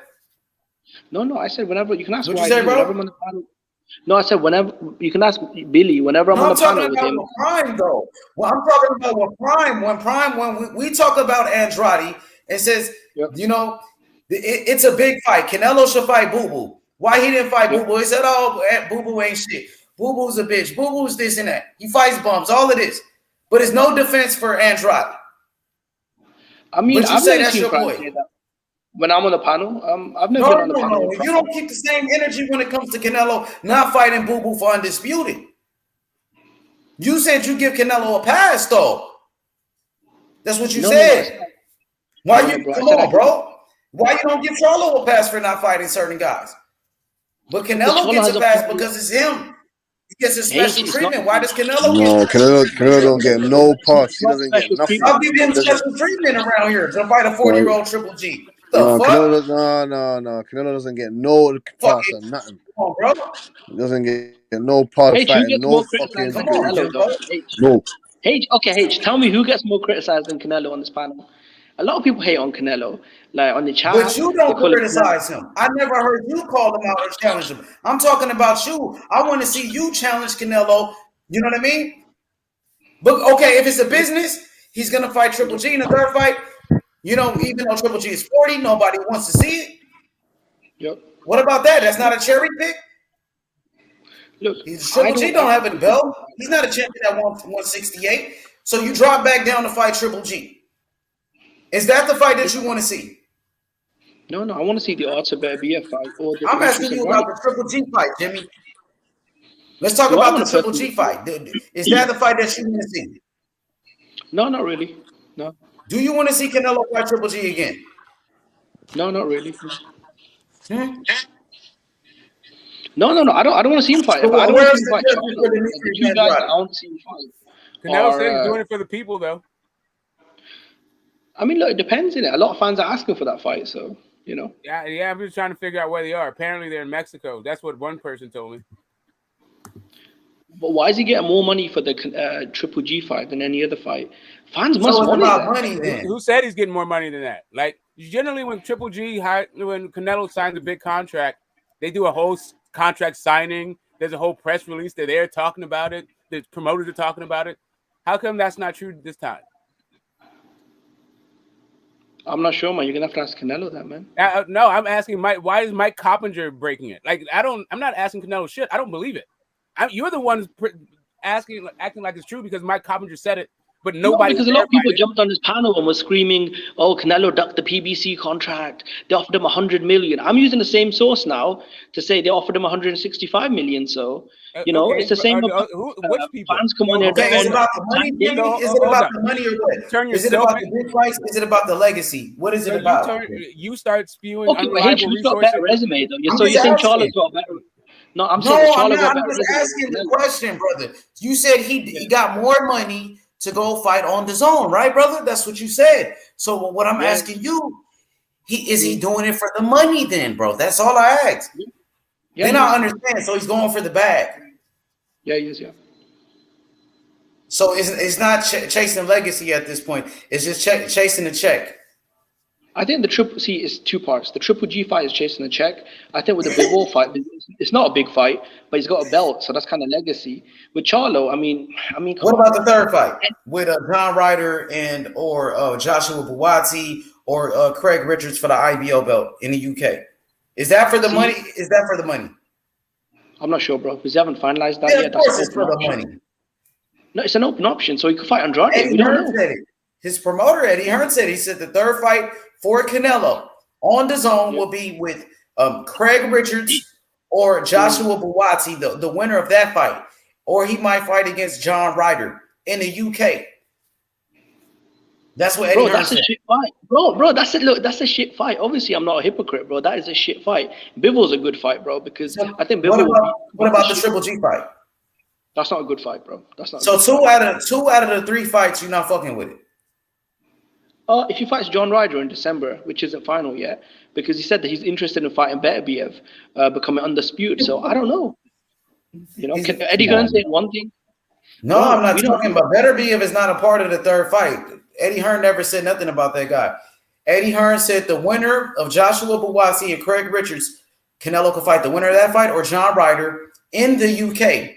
So, you know what I mean? Is that the fight that you want to see? So we're talking about, 3 fights with the zone. So you said 2 of them is shitty. You said 2 of them you're not fucking with. Is that correct? No, see the Bivol fight, I like that fight because I think he'd beat the shit out of Charlo and Benavidez, right? Because I don't rate those guys. That's only one fight. So you only like one fight. It's 3 fights, so you only like one of them. Okay. The Triple G fight is okay. I'm not saying it's a shit fight because if Charlo or Benavidez fought Triple G, it'd be their best win. It'd be better than Selecki. Why are we talking about them? We're talking about Canelo here. Come on, bro. We're talking about Canelo. The Triple G fight, Triple G is fucking 40. The guy is not the same fighter. We all know it.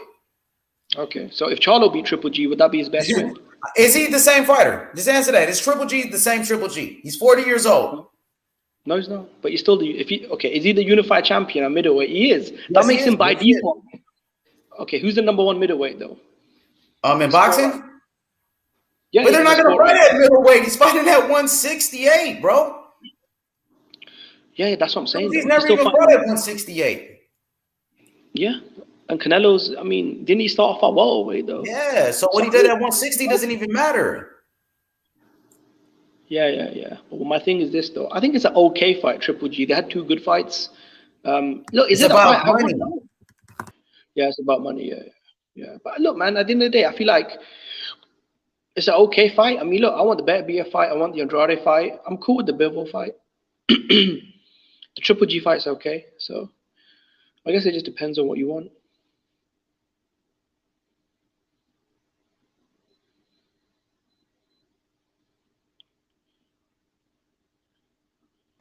Yeah. Canelo Bivol. I think it'll be more exciting. I don't know, man. Oscar Valdez. I think there's going to be some excitement in this fight. I think the reason why there's not more of a build-up is neither one of these guys are like huge punchers, even though the Burchelt was a great knockout and the Herring fight was a good stoppage. It's just, I don't know. There's something about this fight that just I don't know. It just lacks the it's not like it for some reason. It's not that inspirational. I don't know. The Ring Magazine belt is on the line. I think it'll be a good fight. It's a good fight for both guys. Yeah, it is. This fight, I'm not quite sure what it is. Yeah, the Ring Magazine belt's on the line. So it's the WBC and WBO unification with the vacant ring and lineage belt on the line. Exactly, new lineage of ring titles at 130, and I like the stakes of it, and I even like the skills of both people. It's just like the way the styles match up doesn't really seem like it's gonna be that much explosions, right? Like if both guys were like offensive fighters, maybe. Or one guy was like a bigger puncher or something. I don't know. It depends, It's the number one guy versus the number two guy, right? Whichever way you slice it. So I think it's a good fight, but everyone keeps telling me that Shakur will destroy you. So is it a good fight? I don't know. Come on, Jimmy. Like, let's be honest. Nobody knows who Bivol is. The guy just been fighting on undercards, man. Who's that? He just was on somebody's undercard in his last fight. His last 3 fights, he was on an undercard, bro. Okay, he's not even a main event fighter. So let's not act like Bivol is a big name. Just like my boy Best of the Best said. He caught them Bivol. Yeah, that's okay. Well, that's his opinion. Okay, nobody knows this guy. So let's not act like this is a fight that people were demanding. We want to see Canelo fight Bivol. No. Listen to me. No, Jimmy. You hear me? Yeah, I hear you, bro. But a lot of fans are asking for the Charlo fight, and I think Charlo is dog shit. So it depends, innit? You think? Oh, okay. So you think Charlo's dog shit, but he's undefeated, right? But Dylan White's good though. Dylan White can box, but Charlo's dog shit. Charlo's a good fighter. How'd you score the Korobov fight?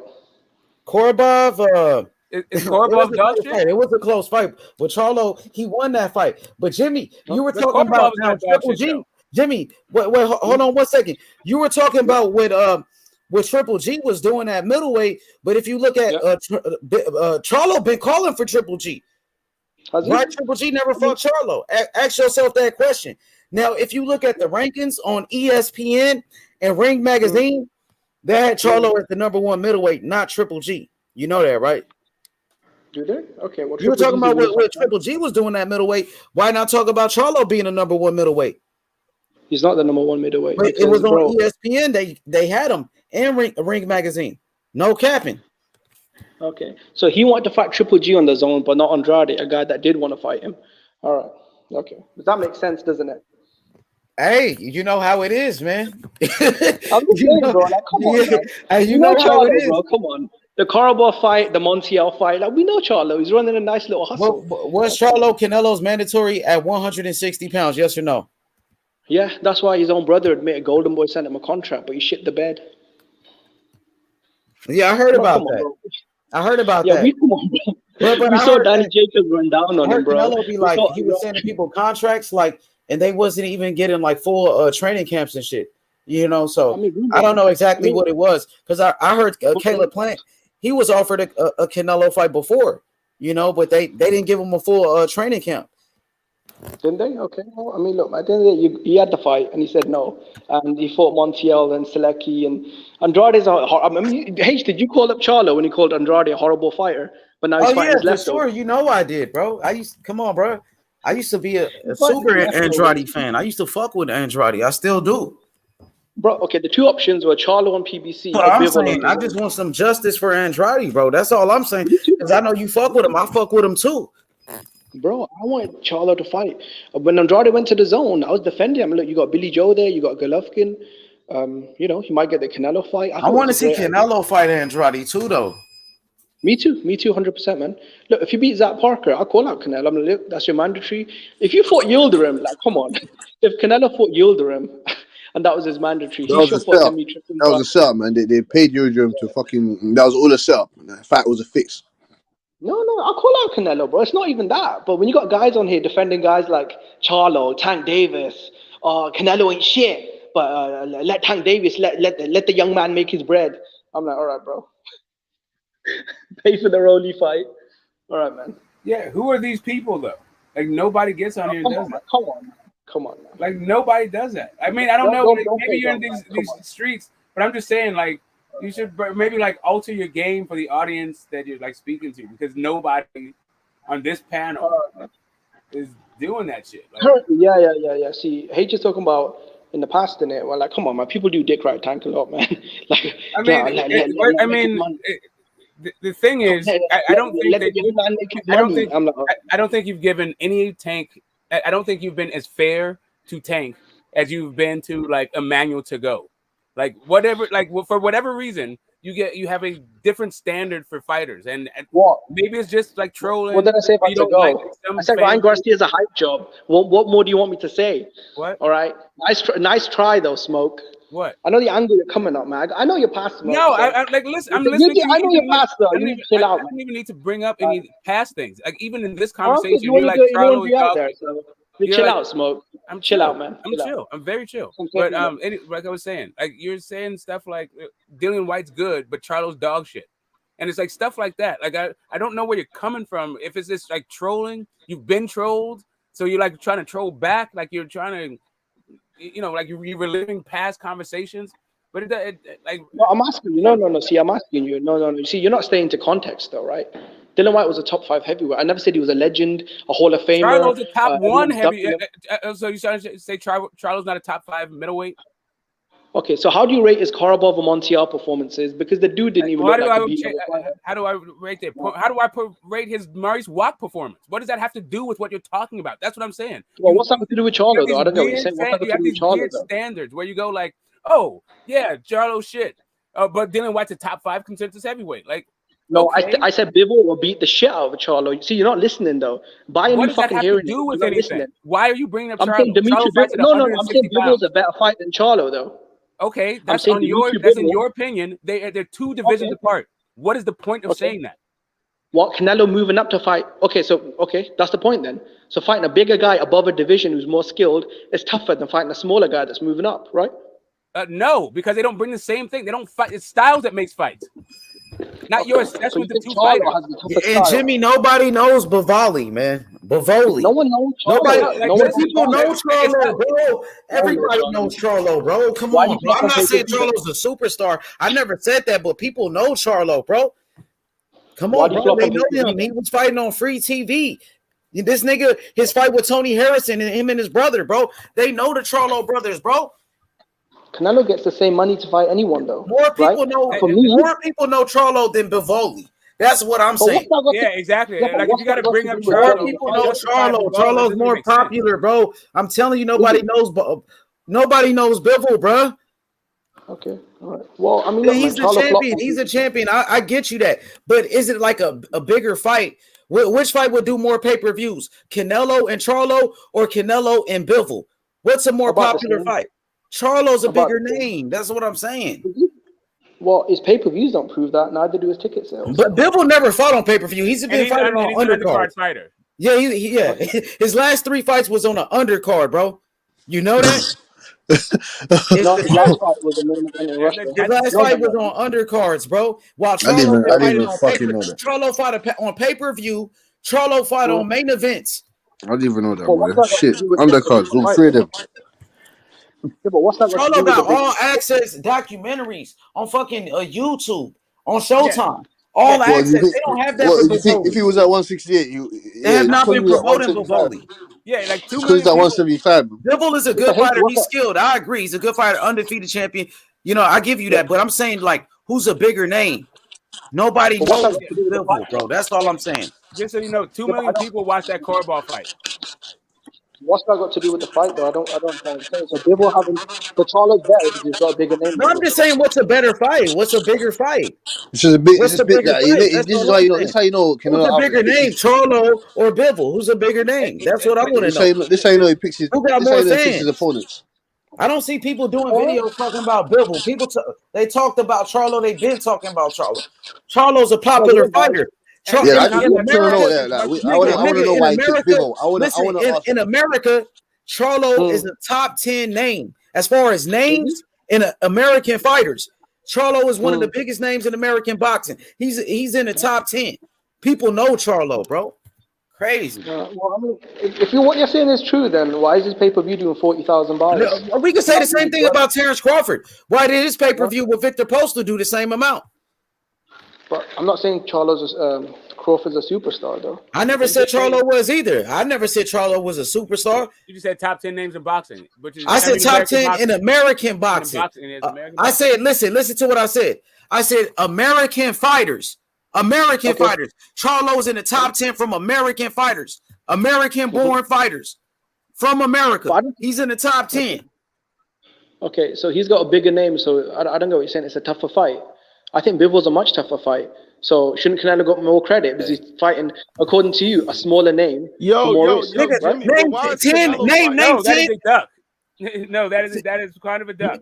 Nigga, just because you think it's a tougher fight doesn't mean it is a tougher fight, right? Bro, so if I've never seen Bivol drop a decision to Karabakh. I'm talking about American fighters.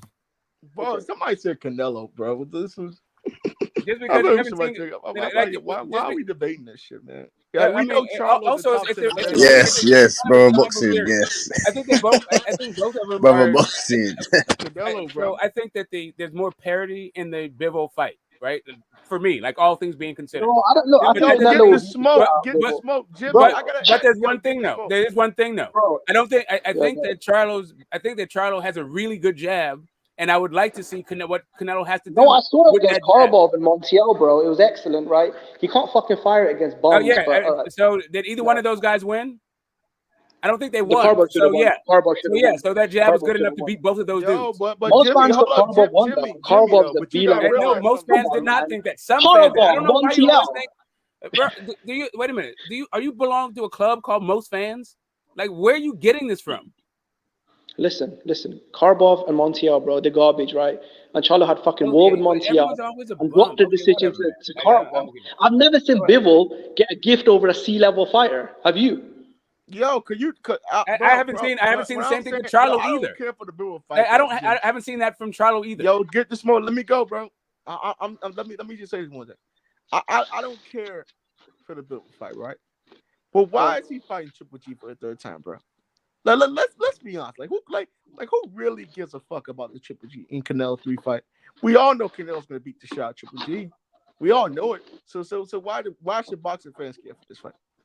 Jimmy. Oh no, he said that his fans wants to see that bullshit, innit? That's what he said. So I'm just gonna take his word. Who the fuck wants to see that bullshit? Fucking the Mexicans. He said the Mexicans want to see it. We're not the Mexicans. No, not the Mexicans. I didn't say the Mexicans.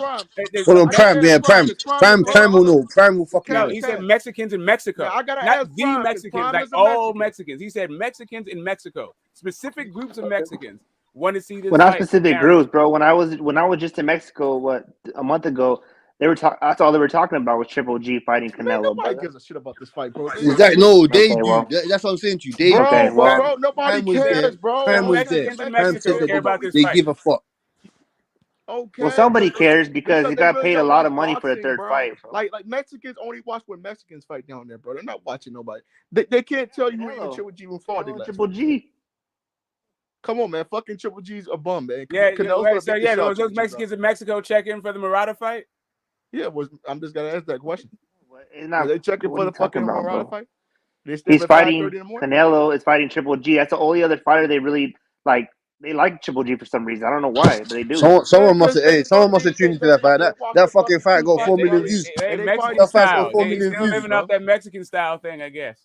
Okay, so why are you mad? 4 million views. Someone must have fucking checked that fight out. They got 4 million views. Yeah, exactly. Triple G, Murata, 4-year-old Triple G got 4 million views. Against Murata.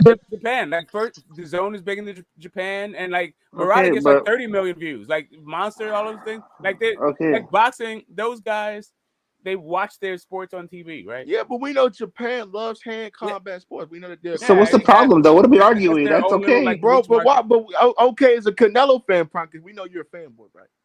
I'm a fan man. A fan man. I like that. I like that.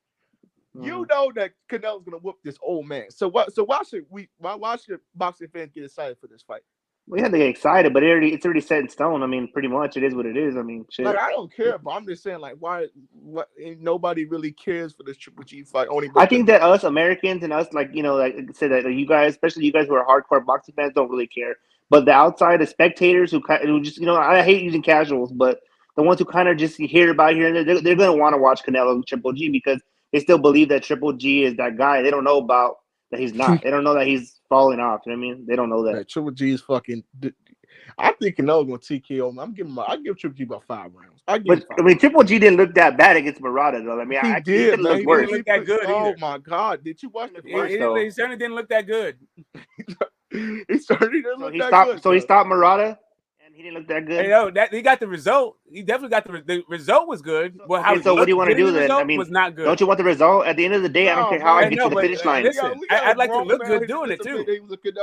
I mean, I'll take the result any way I can get it, but I'd like to look good. You can't argue with Canelo fans, bro. They believe anything Canelo. He said he don't care about the result. All I care about the result. No, I didn't say I didn't care about the result. I said you want the result, but you don't want to get there. I don't care if I get there ugly or nice. Didn't you just say the Karbov? All you care about is the result. The Karbov decision. No, I didn't say that.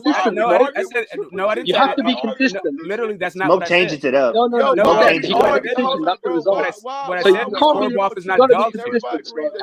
What I said was Karbov is not dog shit because you said Charlo was dog shit, and then you brought up Karbov. First off, he beat Karbov, and secondly, Karbov is not dog shit. He is, man. Andy Lee knocked him the fuck out. The same guy Billy Joe destroyed. No, you call him Billy Ho, right? All right, cool, bro. Listen, Billy Joe destroyed Andy Lee. The same guy that fucked up Karbov. Bro, like your triangle theories don't work. Like all those shit's been debunked. Like watch boxing more. Like this is the third triangle. Golovkin stopped Murata. Charlo stopped Montiel. That doesn't mean that he didn't. All right, cool. Why didn't Charlo stop Murata if he's such a gangster? Why are we arguing? Why didn't he stop Montiel? Face Murata. Why didn't he stop Montiel? Charlo didn't face. Okay, since Golovkin stopped Murata, why didn't Charlo stop Montiel? There you go. All right, so why then why are we arguing that Triple G and Canelo 3 is a good fight? Why are we arguing about this shit? We're not arguing about that, bro. It is what it is. I mean. There are worse fights in boxing, man. Come on, let's be honest. Hell yeah. There are worse fights in boxing. Come on, man. No, I mean, listen, I'm gonna watch it. It's two Hall of Famers, but at the end of the day, like we don't. I think you'll be compared. I think you'll be compared. I think you'll be compared. Golovkin 3, the worst fight in the world. Come on, man. It's not that. I think you'll be compared. You get me? It's just that Triple G just gone past his days now, isn't it? That's all it is, man. Yeah. The whole point of this conversation is Manny Pacquiao fought Ugas at 40. If Canelo's the face of boxing and he's in his prime, yeah, we should be getting better fights. We should be getting better fights than this, right? Like just straight up. We don't have to get better fights than this, but we should be getting better fights than this. Whatever fight Canelo wants to give you, how about that? Say again? No, we know. Whatever fight Canelo wants to give you, how about that? And you're gonna watch it. Hey, how did you feel? Yeah, that's it. But that actually doesn't have anything to do with what I just said. Of course, that's the reality. We should be getting better fights. Yeah, we should be a billionaire too, but we're not. No, we shouldn't be a billionaire. Maybe we should. I don't want to argue with Canelo fan. Okay, so hold on a second. Hold on a second. These niggas, hold up a second. Bro. Wait a minute. Hold up. Right? Real quick question. Can Canelo fight whoever he wants? How did you feel? Wait, no, quick question. No, straight up, Prime. Brotherhood, please don't step on my wisdom. Can Canelo fight whoever he wants? Yes or no? Yeah, I'm pretty sure he can. Yeah, he should. See, he can. So we shouldn't be getting Triple G fights. Bro, do you know how many times I gotta explain to you? How much you make a year? Do you make good money, or what do you do? What do you do for a living? What do? I walk to my mailbox and I pick up checks and I play the market. I highly doubt that, bro. Because, yeah, I know. Because you're never right about anything so far. But so far, right, bro, because you say some crazy things, bro. Why would he want to fight Triple G? What do you think? Why is he fighting Triple G? Come on, man. There's a whole. That's not what I said at all. Probably over 60 million reasons why. I didn't ask why she fight Triple G. Smoke, you're arguing with brotherhood. Hold up, brotherhood. You're arguing with a fan boy. I'm not arguing. I got it. I don't need help though. Just hold up. No, but stop the Canelo hate, bro. It's okay. I did not ask why is he fighting him. I said because Canelo is the face of boxing and he is in his prime, we should be getting better fights. And then you're like, oh, exactly what I said. Canelo wants us to give us. We should. That's the emphasize that word should. Yeah, so you agree with me that we should be getting better fights because he can do whatever he wants, bro. And he can fight whatever he wants. Just like you go get your checks, you can do whatever you want. He can do whatever he wants, bro. We shouldn't, because Canelo is the face of boxing and he can fight whoever he wants. Shouldn't we get better fights than Triple G? Yes or no? Reality, bro. Live in reality. Yes or no? Prime is saying yes. Prime is saying yes. We should be getting those better fights. Thank you. That's all it is. Yes. Smoke. You agree with me, but you don't. But you want to argue You want to argue with me, even though you agree with me. He's saying that he's fought his way to where he doesn't. Of course, I said the same thing. I said he's the face of boxing. He's in his prime. He's like he can fight whoever he wants. Should we get better fights? You agree with me, but you still want to argue. No, but I'm saying we should. A lot of things should happen, bro. Yes, I agree with you, Smoke. You don't have to you argue agree with me. You don't agree. You agree. You agree with me. You're not as smart as me. And you don't. You agree with me. You already agree with me, bro. No, you agree with me, brother. I'm not here for your insecurities. I know that you want to feel like you're better than me in some kind of way. I don't care about that. Because you think you're better than everybody. You're not. You're not nowhere near better than everybody. I don't care about that. I literally don't care about that. This is not a competition between me and you. Yeah, you do. No, I don't. I literally don't. Yeah, you do. Okay, cool. Yeah, you do. Okay, I do. Cool. You're right. Stay broke and go over there. You win. Stay broke. Yeah, thank you. It is a competition and you won. Appreciate it. Like I was saying before, I'm not on that weird ass shit that you're on.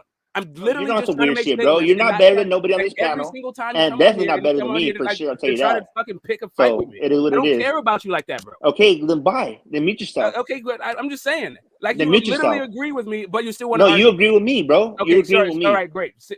I agree with you. Okay, great. You agree with me. Okay, mute yourself. You that said it then. No, you agree with me. Mute yourself. Okay, whatever it is. Okay, mute yourself. Okay, yeah, you win again. Stop hating on Canelo. Canelo's fucking king of boxing. Who's hating on Canelo? You. Who's hating on Canelo? How am I hating on Canelo? Weird ass theories with your weird ass sayings. Yeah. What's the weird ass theory that I put out on first? That nobody wants to see him fight Triple G. There's a lot of people want to fight. I did not say nobody wants to see him fight Triple G. You just I literally said people in Mexico want to see him fight Triple G. That's where I started with this. Hey, can I ask a question? Go ahead, real rap, man. What's up, man? What you saying, fam? You good?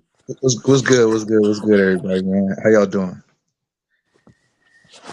Just looking heated right now about this Canelo situation, man. Yeah, like that's why I want to ask a question to try to get. He was a jealous little kid. I don't know what the. No, a little kid, a 37-year-old man with more than you got, bro. Yes, you're a little kid to me. Hey, I wasn't a kid. And you still ain't where I'm at. Years ago. And you still ain't where I'm at. Son. You still ain't where I'm at. Bro, I was through with it before you knew what to do with it. Don't worry, you Smoke, still don't know what the fuck you're talking about. Good, you're so good, Smoke. Hey, Prime. Hey, Prime. When you're in Mexico, dick measuring contest with me, you're not gonna measure up, bro. Stop it. I don't, babe. You're nowhere near me, bro. What the hell? Prime. Hey, Prime. Before you answer your question, real rap. Hey, Prime. When you're in, when you're in Mexico, do they speak about David Benavidez?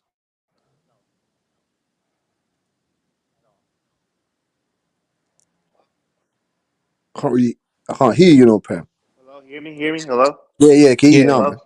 Yeah, okay. Yeah, no, they don't. I mean, I can't say for all Mexico because I was in all Mexico, but where I'm at, and when we talk boxing, they don't talk about Benavidez. All they talk about is Canelo, and people talk about Triple G, bro, for some reason, because he does have the Mexican style, and that's what they do. That's what they talk about, bro. Okay, then. Fair enough, man. They love Triple G, bro. Triple G, man, they've been loving Triple G forever, bro. All right, let me ask this. Yeah. What's the incentive of Canelo fighting Triple G at this point? Outside of a trilogy, what's the incentive as far as Canelo's career? I mean, as bank account? I mean, what else is there? I mean, what do you want to say? I mean, I get it. I mean, like towards legacy, like you think that's a legacy fight for him for Canelo? Do you not see? I mean, unless you guys don't follow Canelo like I do. I mean, I know what you guys are saying about legacy and whatnot, and you guys are authentic, real, like boxing. You guys want to, still keep that aura alive, which is good. But this fight is, it's a money grab, bro. I mean, what else is there, bro? I don't think it's helping his legacy much. Oh no, unless he moves back down to 160 and fights him for 3 belts. Exactly. When I say legacy, he's got unfinished business at 175 and 168 in my opinion. So I think he'll take care of that business. He'll take care of that. But you know what, though, Butch? I feel like no matter what, if he takes care of business, they'll say he has unfinished business at 154. He has unfinished business at cruiserweight. He'll have unfinished business at let's see what's next for him. It's never gonna be enough, bro. It's heavy who wears the crown. You know what I mean? It will be enough if he just it will be enough if he does anything so here's the thing. So he never did as far as jumping around divisions, he's good at it, right? And giving his fight like Bivol fight, I think is a good fight. I'm not saying like and even the Plant fight was like a good fight. The Smith fight I wasn't really tripping off of. Billy Joe Saunders I wasn't really tripping off of. But whatever, he's collecting belts and no smoke. Division, Billy right? Joe Saunders was a proven champion. But I wasn't like Billy Joe right? Saunders Exactly. like was a Rocky proven Fielding. champion. Everybody always brings up Rocky Fielding. Okay, we get it. Rocky I'm just Fielding saying, was gone. Billy Joe Saunders and Rocky Fielding on two whole different playing fields. Okay, guys, it's not that serious. Just hold up. Like every time I speak, there's no need to be a rebuttal. I'm just saying. Okay, what are you talking about? Spence, I'm trying to get bro. to Wait 5 years. What I'm saying is like Do you have the same energy for Spence though? When's he gonna fight Crawford? Okay, why are you jumping up in the middle of my speaking to talk about Errol Spence? Can I finish my thought about Canelo? That you gotta keep the same energy. I understand. Why don't you wait for me to be you done before you start questioning? We apologize, Smoke. We apologize. Go on. We apologize. All I'm saying to you is it is true that he has unfinished business at 160. It is true that he has unfinished business at 168. It's true that he has unfinished business at 175. If he clears any of this stuff up, people will also notice that too. So at 168, I think it's David Benavidez, right? At 160, it's Andrade and Charlo. At 175, it's Beterbiev. Right, like we can name the names. Nobody expects him to go all the way back to 154. But if you're around, you understood those names back then. Damn, Smoke cooking. Damn, that's Jimmy. why It's like Smoke going against all of y'all by himself, and he cooking. He ain't cooking. He said some random ass hater ass. Yeah, he cooking. What y'all gonna do about that? Damn, what y'all gonna do about it? Mikey You gonna let him cook you like that Spence prime time? Then you over here cooking y'all. Bro, why do you have the same energy for Spence? Spence can fight an Ugas. Like, no one gives a fuck about that. You can fight Mikey. We all want that. Canelo has to fight Godzilla. He has to fight King Kong. Exactly.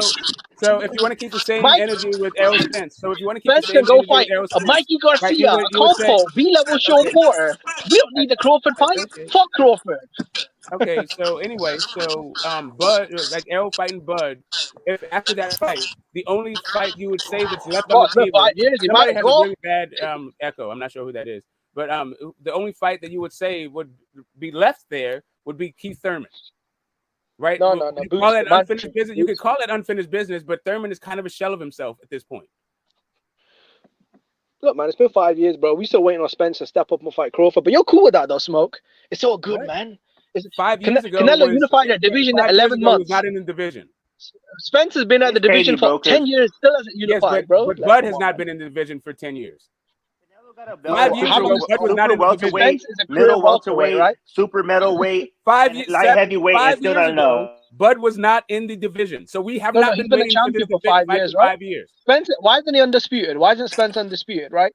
He's been at the bitch for 5 years. Okay, Bud has not been in the division for 5 years. No. You're not understanding. Spence has been a champion. No, you're not listening. Spence has been a champion for 5 years, right? Okay, so every single champion has been a champion for 5 years. Has been undisputed. No. That's long enough for everyone to become undisputed. I'm just saying, why didn't you keep the same energy? I don't understand what your question is. I don't get what your standard is. So if 5 years, he hasn't been undisputed. He hasn't fought everybody to become undisputed. Mikey Garcia, oh yeah, that's a good money fight, right? All right, cool, man. 300,000 pay-per-view. I don't know what argument you're trying to make. Sean Porter, a guy I don't know what you're talking about. When you say hold on, fam. What's real rap saying? What's real rap saying? And now you're saying how long it takes to become undisputed. I don't Keith know what Thurman's leftovers. Danny Garcia, great. That's a legacy fight. This has absolutely two division champions. Talking about now. Exactly, Jimmy. Hold on. Real rap. What are you saying, fam? Hold up. There's a difference with that argument because arguing separate shit. If we gonna say that Canelo is the cash cow, and I believe it, and he's the man, and I believe it, he has more freedom to go and finish his business. You know what I'm saying? True. Spence is a star as well. No, listen. I go by the receipts. Hold on. Emotions. Hold on. And Spence is doing it. Like, here's the only thing. Why did it take him so long? Hold on. He's older than Canelo. The only way Spence is older than Canelo. Hold on. Real rap. Finish your thing, man. So look, bro, he's older. That's why. Yeah, Jimmy. That's the type of smoke that I'm looking for. There you go, Jimmy. Yeah, keep bringing it, Jimmy. Keep bringing it. Yeah, go ahead. Talk your talk. There you go. Ramadan, bro. I'm trying to be polite. It's It's Ramadan, bro. I'm trying to be polite. It's over. But... Yeah, but you're making separate arguments. Like we say that there's No, unfinished it's not business. separate arguments. Look, you said I'm keeping the same motherfucking energy, right? The dude's been at the division half a decade, right? When's he gonna become undisputed? I'm still waiting, Spence. TikTok. I thought Spence was a star. He sold 40,000 tickets, bro. Spence is a rock star. What's Spence's unfinished business at 147? Bro, listen. At the end of the day, yeah, he hasn't fought Crawford. Unfinished business it's been 5 years. But it's 5 years, bro. How many fans have died waiting for this fight? Okay, Virgil, how many fans have died waiting for this fight? So what was what's Canelo's unfinished business at 168? Okay, so you want to compare a guy that's 1 year younger? Okay, let's compare resumes. Right? Is that what you want to do? Who is the guy Canelo became undisputed in 11 months? It's been 5 years, Smoke. Tell your boy to step up. For you, David Benavidez. You better not get drunk again with Yellow Beezy. Hey, hold up. You better not get drunk again. It's cat trolling, but look. Hey, check this out. Look, did I ask Spence to launch himself out of Ferrari? Like, hey, bro, your boy needs to clean up, man.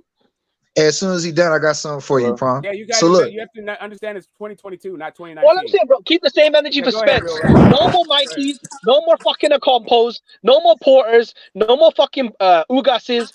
We want the real smoke. Spence that Crawford, was all Spence champions though. Ugas was a champion. Just like Canelo. No, I just said Canelo was a champion. You're saying no one cares. Hey, check this out. No one gives a fuck about Ugas. Hey, check this out. I like a lot of people too. cared about Ugas. That's the whole look. That's the whole thing. Why I asked the question. Hold up, bro. And Canelo had 75,000. What's your point? And Canelo had 75,000 in the same fucking arena. Canelo had 75,000 in the same arena. That's cool. Okay. And there was $20 tickets. That's cool. That's smoke right there, Jimmy. That's cool. Jimmy. That's cool. But you got a little temper tantrum. That's cool. So what? That's cool. That little temper tantrum, cool. But check this. I'm still trying to figure out what's the energy right there, Jimmy. That's what I'm looking for. But check this out. That's why I asked her. That's why I asked her. I'm still waiting for how nobody wanted to see it. When they never answered it. Smoke. Hey, Smoke was a big star for 16,000. But nobody cared about Ugas at 40,000. So this is a 2-on-2 fade right here. This is a 2-on-2. So this is prime time and Jimmy versus Smoking Real by himself, bro. Do it like that. A 2-on-2. A tag team. Hey, bro, I was the first. Look, this is Spence is the star. I slowed this bitch down. 35,000 tickets. So look, $20. So this is a 2-on. Hey, yeah. It's a tag team fight. This is a tag team right here. It's for the championship. Cause look, this constantly deflect because they can't make a point. No, it's not deflection. It's about we never got an answer. We never got an answer. Hey, hold on. Cause H was just getting on Jimmy earlier about him not getting that Canelo. So instead of you staying on Canelo, I ain't got nothing to do with it. I don't know what you're talking about. No, I ain't got nothing to do with this. With what y'all got going on, don't you know what I'm saying? Nah, we good. Nah, I don't need you, H man. I'm just saying. Earlier, yeah, I ain't got nothing to do with that, so don't even mention me, bro. Like, you know what I'm saying? This is between y'all. I got you. So let me cook. So we was doing a Canelo breakdown, and all of a sudden, for whatever reason, you know what I'm saying, Jimmy got off Canelo, and he got back on Smith. No. I'm talking to Smoke, right? I wasn't talking to you. I don't know who the fuck you are. I'm not talking to you. I'm just saying there's a logic to what the fuck we was doing. You can have your little temper tantrum, bro. I don't give a fuck. You know what I'm saying? You're not over here. I don't give a fuck. My thing is this, like I can't even call you my nigga. My thing is this, bro. My thing is this, bro. I asked why the fuck does Canelo still have unfinished business? And look, Smoke was breaking it down, and then you took it back to some bullshit, spent some bullshit. I'm saying Canelo's cleaned up business. Canelo have, bro. Every weight he not finishing his business. He unified, but he not finishing his business as far as undisputed. You've been waiting 5 years, bro. Man, I don't give a fuck what you've been waiting for. We only got one fight. We only got one fight to make on that.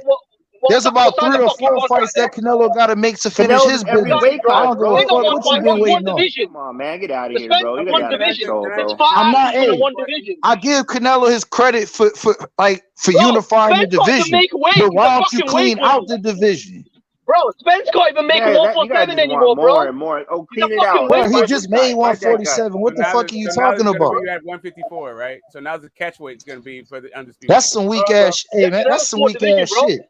Canelo fourth division, bro. Your boy still That's a some one. weak ass Your shit. boy's in the tenth house in one division. Canelo's That's a some fourth weak division ass shit. champion, bro. Undisputed. Errol Spence still fucking around with Yellow Beezy, bro. When's he I gonna? don't give a man. Look, I don't give a fuck what that man do in his personal life. That's Canelo ain't some never weak talking ass about trolling taking the shit. fucking easy road. He's talking about Yellow When did Beezy. Canelo take the easy road? Sure, Keith Thurman's fucking leftovers, bro. That's Errol You Spence's sound like you about legacy. to cry right now over this shit, bro. You sound like you about to cry, dog. We only got one fight left. Them. Why don't the Boots or they fight fucking fight Boots or fight Virgil? They still got unfinished business then. He's taking the easy route, bro. Okay, Is that Errol Spence said? Hold on a second. Hold on a second. You're saying to me that if Spence fights Bud, bro, if you don't fight Crawford, his legacy means nothing. And you feel like I don't give a fuck about Ugas, bro. I don't care about Mikey Garcia. Mikey Garcia was a lightweight. Sean Porter was Keith Thurman's fucking leftover. Do you have Tourette's? Ocampo was a fucking bum.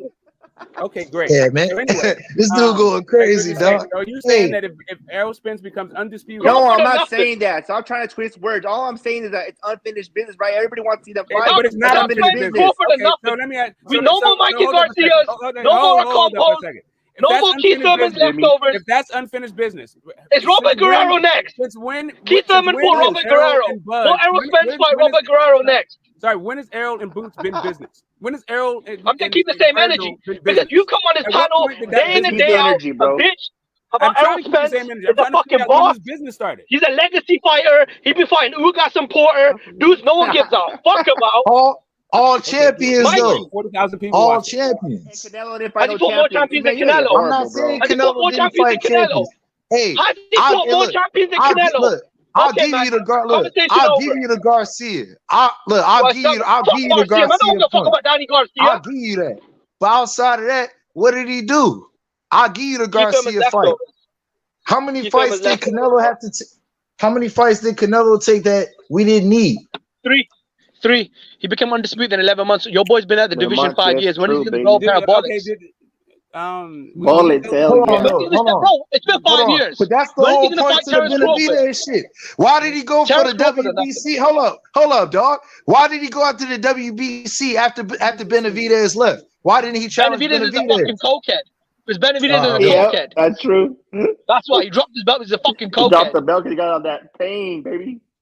Yeah, but he waited for Benavidez to leave. I didn't get that from Benavidez was there. That's easy route. No more Ocampo. No more Keith Thurman. That's the easy route. Danny Garcia. Why you don't want to fight another top level Mexican? That's the easy route. Smoke said, Errol Spence is the easy route. It is the easy route, bro. Mikey Garcia, Ocampo, Porter, the fucking easy route. Okay, Ocampo, Porter. That wasn't even the route that he said. But yes, Mikey Garcia, Ocampo, bum. Sean Porter, Keith Thurman's left. Keith Thurman did that shit 5 years ago, bro. Let's move on, man. So what's the point? I don't know. What point are you trying to make? There's only one fight anyone gives a fuck about, Terence Crawford. When's he gonna fight Terence Crawford, bro? What you complain about Canelo becoming undisputed? When the fuck is Spence gonna do it? Spence still playing catch up. Bro, Crawford's been undisputed. Canelo's been undisputed. Your boy Spence is still playing catch up with Yellow Beezy. Canelo's resume to Errol Spence's? That's your point? I'm saying Crawford's been undisputed. So what? Canelo's been undisputed. So when what? Spence gonna step up? When is Spence gonna do it, bro? Was never undisputed. Larry Holmes was never. Bro, when's he gonna do it, bro? What is your point? Why don't you have that same fucking energy for Spence? What is your point? Day in and day out, you come on in, you dick ride Errol Spence, saying he did the smart thing, man. He's cleaning the house. What house, bro? Mikey Garcia? Okay, I've never said any of this shit B-level Porter? screaming about. Yeah, you did. You were completely lost. You are dick rider. You are an Errol sexual. You are an Errol sexual. Day in and day out, you dick ride Errol Spence. Hey, on Canelo. I'm not the one that I've got the fucking just receipt. because you know what Canelo's name is. Bro, call me the accountant. Everybody fanboy shit. You might know the name of Canelo's horse, but I don't give a fuck that even Canelo has horses. You are just getting horse. You know the name of Canelo's horse is Dick. That's what you know. Okay, I get it. Man. Now you're on and y'all on that gay shit. Hey. Now you're on dicks. Y'all on that gay shit, but y'all can't. Hey, Smoke, hold up, bro. They can't account for Canelo's first 30 fights. I mean, they can talk all that shit. They can't account for none of the shit they they're don't. Talking about. Like, there's they don't know. Arguing with Prime because Prime has already conceded that we should be getting better fights from Canelo. So, where Jimmy went? No argument here. There's no argument with this dude. He just likes to argue with me for no reason. Like, I think your boy went cry in the corner or something because they can't tell you shit about Canelo until 2013, man. Yeah, I don't even know what the fuck to do screaming about. Like, Canelo's undisputed. Like, a lot of guys are not undisputed. Like, what are you saying? Mayweather's never undisputed. Cat like Vlad's never undisputed. Vitaly's never undisputed. Like, I don't know that cat like that. I ain't never really talked to that cat like that, but that's some emotional shit. At the end of the day, man, he's speaking the truth though, man. You guys just hate on Canelo all the time, bro. I'm not hating on Canelo. I'm not Gennady Golovkin, everybody he fights is just yes, was never undisputed. I never brought up Rocky. Never undisputed. But I'm just saying, bro. Everybody. Hey, Prime, and this is some real shit. All I asked was, why can't the man finish what he got on his plate? I salute that the cat can go. Bro, he's going up in divisions, bro. You want him to? He has a lot on his fucking plate. He wants to fight. Okay, you always want him to fight 6-7 times a year. That's what you want. No, fuck it. No, it's fighting different guys, not fight more times. See, but you changing the narrative. So forget he fought Miguel Cotto. He fucking almost killed Khan. I don't care. Nobody cares. Okay, listen, that's what. Okay, here's the deal. He can fight whoever he wants. He can fight whoever he wants. Okay. Again, the point being, since he can fight anybody he wants, shouldn't we be getting better fights? How many times I gotta tell you? Should. Yes, and I already said you already agreed. We don't have an argument. Hey, bro, I want every Canelo fight. It don't matter. Hey, Prom, I got one more question. I'm going to watch all of his fights. Because he's a Hall of Famer, I'm going to watch all of Canelo's fights. I'm a Canelo fan. I like Canelo. And all of this, I can still say I would rather see him fight Better Beef than Bivol. Hey, I would Prom, I rather got one more question. Fight David Benavidez than Yildirim. Hey, don't my man say that he's the son of a bitch, man. Hey, look, I'm not even bringing up names. Like, don't my man say that he the people champ? Canelo? Who? Canelo. Yeah, I'm saying, like, when it comes to fighting Charlo, when it comes to fighting Charlo, we can get petitions so that fight don't happen. But when it comes to fighting Andrade, the right paperwork isn't filed. But when it comes to fighting Yildirim, all of a sudden, like, Canelo has no more pull at the WBC, and he just has to fight Yildirim. Get the fuck out of here with this stuff. It is what it is. That's conspiracy theories. If you're bigger than the belts and you can fight whoever the hell you want to fight, then do that. Like, the last thing I want to hear is the WBC has tied Canelo's hands. That is completely implausible at this point in the game. It's not implausible, bro. You're just making that up. You're saying you think that. No, okay. Literally, Suleiman said, Canelo Alvarez. Suleiman, oh my God. Correct. The WBC president, in talking about Canelo Alvarez, created show me the fact where he said that does not have to face. So Canelo Alvarez specifically does not have to face mandatories. Then all of a sudden, when it comes to Yildirim, that goes out the window. Now we got to face a mandatory. Different day, brother. Different day. Right, you never know what happened. I get you. All of that stuff. But at this point, it doesn't pass the smell test. That's all I'm saying. It's not that I don't like Canelo. It's not like I don't like Canelo. You're not the sanctioning body. You're not the person. You don't know nothing about that. You're just a fan who's making allegations about it or not. I don't need to know anything about it other than I would rather see David Benavidez than Yildirim. That's all I need to know. And that's you. Who correct? Are you the alpha and omega of this? You're not. No. Okay, let's ask anybody. Who would anybody rather see fight, Yildirim or Benavidez at 168? Let's see who picks Yildirim. Since it's just me picking that fight. So what? I think you would like. It's not going to change anything. Not just me. Change anything? What are you going to change?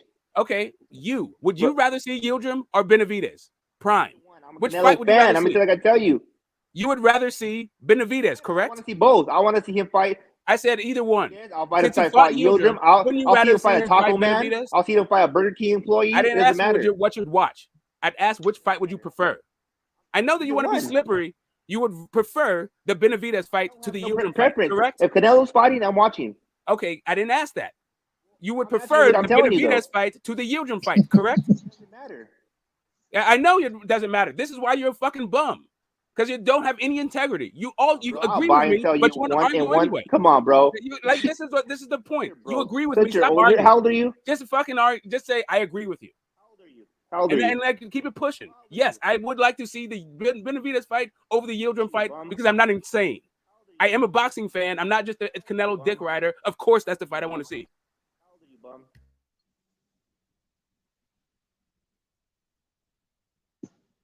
I think that's a dub. Hello? I think that's a dub. Hello? Hey, salute to Hello? Hey, salute to Blood Boxing, man. Yeah, we can hear you. I think that's a dub. He's a bomb, bro. That don't even go there with me, bro. You 50-something probably years old, bum. Get out of here. Yeah, you have no integrity. I think that's I don't a know why dub, you're up here bro. trying to pick fights with me. You have zero integrity. No, you call me a bum, bro. Like, bro, it's very easy. Yes, at this you're a bum. You're no talent. Everything you're a bum. Straight bum. You're Smoke, hold on, Smoke. You're the hater. You're a Canelo hater. That's what you are. No, I'm not. I'm actually Smoke, a Canelo fan. Smoke. Yeah, you are. You just listen. I am a Canelo fan, bro. You're a fan man. Bro. I'm a fan of boxing. I'm a fan of that particular boxing. For some reason, you think it's team beat. You are a groupie. That's what you are. You're a groupie. Hey, you're a bum. Groupie. Like over here. Hey, Prime. Whatever, man. Do you? Hey, you tag team partner quit on you, dog. You tag team partner quit on you. I'd rather see Benavidez over Yildirim. Nah, it's just Canelo. I'd rather see Canelo. Dude. Like, get out of here. Fucking keep it pushing. Cool. I like your pool, though. Okay, so go fucking make some money. Go do something. It's not as nice as my pool, but I still like your pool. Yeah, right, bro. Shut your ass up. You didn't even count with your broke ass. Yeah, I mean, I like your house. It's not a house in the hills like mine, but yeah, I like your house. Yes, I do. I have two, you weirdo. Right? We're in the same state, but we don't live in the same state, if you get my meaning. Bro, come on, bro. You broke. Shut up. Get your game up. Like, grow some integrity. And then maybe you grow some integrity. That's what I'm saying. You're a bum. You're a bum. You're a straight bum, dude. You ain't shit. Yeah, okay. That's why you're mad. You're just jealous. You're like, how does this guy do it? So you how is he better than me when I try to come on here and be better than everybody? How does he do it? How does he do it? Yildirim or Benavidez? For real. You don't care whether or not it's Yildirim or Benavidez because you're such a Canelo fan. All you want to see is him fight. I'm starting to feel this bum energy, and it's starting to rub off on me, and I don't want to have it with you. I'm feeling this plagiarist energy. And the plagiarism. You don't even know about plagiarism. You don't even know how to spell plagiarism. Like this bum thing. Like pretty soon you're going to be collecting change outside of it. But you said, it's not that serious. You don't want to call me a bum. It's not that serious. Just get some integrity. Then you'll be all right. Integrity first, and let people talk and digest some intelligence. You don't like to do that. You like to hear yourself talk and talk and talk. Yeah. Hey, Prom, you're smarter than everybody. You're not smarter than me, bro. Okay, dude. But if you want to ingest some intelligence, you could go suck Einstein's dick. How about that? Bro, hey, you know what I'm saying? You know what I'm saying? That shit is trash. That was a boo. That's out of there. Yeah, there's hop up Canelo's right under Einstein's. Do that. You suck Canelo's horse's dick, like I told you earlier. Out of control. Anyways, back to fucking boxing, man. Where's Jimmy at? Jimbo, what happened, bro? Jimmy went for some. Boy left you, bro. Jimbo, and he was going through it though. That fool probably have a heart attack, bro. He's on a sick one. Yeah, you know, yes, my heart is beating so fast from that interaction. No, not you. I'm talking about Jimbo. There he is. I'm having palpitations. You figured it out. I'm sorry, I was just closing my fast. How's everyone doing? I love Jimbo. I don't give a fuck. No, bro, I can't be swearing and cussing and stuff when I'm doing my fast. You know what I mean? I gotta be one with the line and like clear my mind, prayer, stuff like that. You know what I mean? I feel how's everyone Jimbo. doing, man? I'm on my assalamu alaikum. You know what I mean? Like alaikum salam. No, it's a good day, man. You know, Ramadan. Hey, man, what that chicken hitting for, Prom? That's a. You know what's funny, bro, is that I had chicken like that's actually lamb, bro. It's a deep fried lamb, but it looks like chicken wings. That shit look good as fuck. I had to zoom in on it. That shit's fire, bro. I can't put no pictures up, bro. For some reason, that's that one and the only other one I could put one more up of me in a plane, but I gotta figure out why I can't put nothing on my icons. You gotta add it. You gotta add it, and whenever you jump on StreamYard, hit the add sign. Oh, hit the ad sign. Yeah, cool, whenever you jump on StreamYard. Sure. Right side, what's good with it? Bro, y'all got me over here dying, bro. I just had a 2-hour trip I was driving, bro. Man, y'all got me in the car laughing so motherfucking hard. This shit wild, yo. Yeah, wild as cats, man. I'm just asking questions, bro. That's these cats, mate. These cats going hard. Hey, real rap, I see you out there trying to navigate, bro. I see you trying to navigate out there, man. That's right. Hey, I'm trying to do my right side. I'm trying to moderate my right side. Hey, bro, just trying to keep Canelo. The dudes they cap for have done nothing, right? Canelo, a 4-division undisputed champion. This is what his 20th world champion he's fought. 4th undefeated champion in a row, and everyone's got a fucking problem. Hold on, Jimmy. Who you? Hold on. What you? I don't know who. What? Oh, you just kind of jumped in and started talking. What we talking about, bro? I don't even know the conversation. They don't know the conversation either. There's no conversation. They're screaming about nothing. I don't know either, bro. Get Smoke is he just I don't know what the deal is now with this guy, man, but he'll explain it to you since it's vernacular spectacular. Go ahead and break it down, Smoke. My thing is this though, man. My thing is this: like, fighting should be held to the same standard, right? And I feel like Canelo is held to a higher standard, right? And everyone else's favorite fighter isn't even doing half of that, but there's still a problem. I just find it crazy. But that, Jimmy, you gotta understand, man. When you at everybody else's favorite fighter ain't Canelo, bro. It is what it is, and we gonna hold Canelo to a great standard the same way we gonna hold every other fighter to a great standard. The thing is Canelo is able to do more, so we expect more from him. It's not that we trying to change the standard. It's just that because go ahead. That's fine though, right? No, right. So my point is this though: Canelo should do more because he's the king of boxing, right? And I expect that as well. But my thing is this though: Errol Spence, bro, he's been in the division 5 years. We're still waiting for the Crawford fight. He's a 1 division champion. But guys like Smoke and Rio Rap, cool. Let me finish. They'll cap day in and day out how great Errol Spence is because he put 40,000 fans with Mikey Garcia, and that was a great business move. I'm just saying, bro. Like, yeah, nobody ever does that. Anyway, so just to recap, everybody agrees, and with Real Rap, that's official. Both Jimmy and Prime says because of Canelo's position, we should be getting better fights. But debate won. No, but our side. No, bro, you're trying to spin it, bro. That's not the case. What we said. No. But he's already giving you better, though. Now, if you want to, can you please mute yourself? Can you please mute yourself? I will, as soon as I'm done speaking. Please hurry up because this is leading me, bro. Who's doing more than Canelo? Just answer the question. Now, if you want to, he's been undisputed, and now he's moving up to fight for the light heavyweight title. You tell me who's busting a grape. You give me the receipts. Where are the receipts? So now, if who else is busting a grape? If you want to pivot, no, I'm asking you, who else is busting a grape? Because Errol Spence and Charles, you guys that you listened before, those motherfuckers haven't busted a grape. Right. So if you want to, it's been half a decade. When is Errol Spence gonna fight Crawford? It's been half a decade, bro. No more Ferrari crashes. No more yellow beady lives. We want the Crawford fight. No more drunk Ferrari rides. No more yellow beady. No more Mikey Garcia. That's all in the past, dog. Like, what is he gonna do about that, man? I'm trying to. Well, that's what I'm saying, bro. Keep the same energy. Keep the same energy. No, you got the problem is fans aren't consistent. I'm very consistent. I said if Andrade becomes Canelo's mandatory, Canelo should fight him. I said that.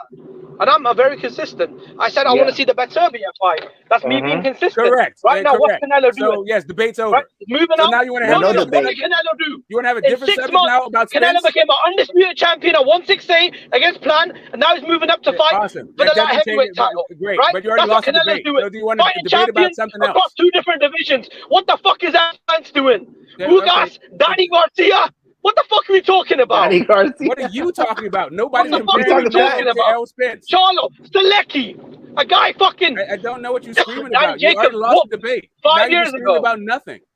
You sound like a crazy Charlo has made his bones. What Danny Jacobs leftovers. First Derevchenko, now Selecki. He's screaming. He is a can man. Going through leftovers, trash cans. What do you want to debate? Listen, my point is yourself. You said you were going to mute yourself. Can you please mute yourself? We keep the same fucking energy for Charlo and Errol Spence. That's what I'm saying. No, you dick right Errol Spence, and Errol Spence did the right thing. He made the fans wait 5 fucking years for the Crawford fight. No one gave a fuck about Sean Poor. No one gave a fuck about Ugas. No one gave a fuck about Mikey Garcia, bro. We wanted the Crawford fight. That was a legacy fight. You're really just complaining. So now that's what you do, and you're a hater. Okay, cool. Exactly. Canelo do the same stuff. Bro, listen, Canelo should do more because he's better than Spence. Can you mute Canelo yourself, should please? do more because he's better than Spence. You're right. I agree with you. He should do more because he's bigger and better than Spence. He's already doing it. He's already doing it. This debate has been over for a while. That's why undisputed. Okay, that's why you're upset. So what's the okay? In his last fight, he became undisputed. In his next fight, he's moving up to fight the light heavyweight champion. Who else is busting a grape? What the fuck is Charlo doing? Selecki, Montiel, Danny Garcia, Uga. What is your point, man? Drunken Ferrari ride. What is your point? Errol Spence better not get drunk again, bro. What your point is? Bro, he better sign that contract, bro. I don't trust Errol Spence. Will he get drunk again? Okay, will he get? Bro, I don't know, bro. Let me ask you this. I don't know, bro. If Charlo wanted to get he's getting injuries, bro. He's got fucked up eyes. He's getting launched out Ferraris. If Charlo wanted to get bro, one fight every 2 years.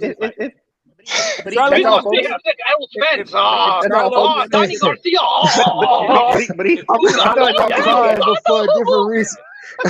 I'm crying for a different reason, dog. I don't know what he's talking about. He's like literally lost it. So can Charlo get the Triple G fight if he wanted it? Hey, get it out, Smoke. Get it out, Smoke. If Jamal Charlo said tomorrow, I want to fight Canelo and Triple G and Better Beef, could he get those fights?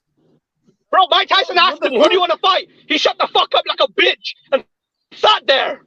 Let Danny Jacobs roll up on him. Let Danny Jacobs fucking punk him in the hallway. If Charlo said, I want to fight Canelo, if he said tomorrow, I want to fight Canelo, Triple G, and Better Beef, can he get those? Bro, he had the chance on Mike Tyson's podcast. Why didn't he? Let me answer the question. He could have said it on Mike Tyson's podcast. No, he can't. I'm asking you. No, what do you mean if he said? Canelo, but if Canelo said, like a bitch on Mike Tyson's house, I want to fight Triple G. Michael's laughing at you. Look at the truth comes out, Smoke. I knew it. Erase, baby. You said, Errol Spence, yeah, $20 tickets in Texas. Canelo said, I wanted to fight Charlo, Triple G, and Better Beef tomorrow. The truth comes out. $20 tickets in Texas. Comes out. Superstar. I knew that's what you were the on. The fucking Beatles are in town, bro. I knew it. $20 tickets in Texas. I knew it. Hold on, I got y'all. The Coke is on some other shit. I knew no, it. I'm on. It's the same. It's the same criteria. I knew it. I knew it was gonna come out sooner than later. Every single fight he can. $20 tickets. Yeah, I knew because it. Canelo is in a position. Because Canelo no, don't say that. Because Canelo has fought his way to where he can get any fight he wants. He's now held to a different standard. So when you ask $1.5 million who cannot get every single fight, this shit got out of control, bro. Comparison falls flat. This shit got out of control, bro. $1 million paper.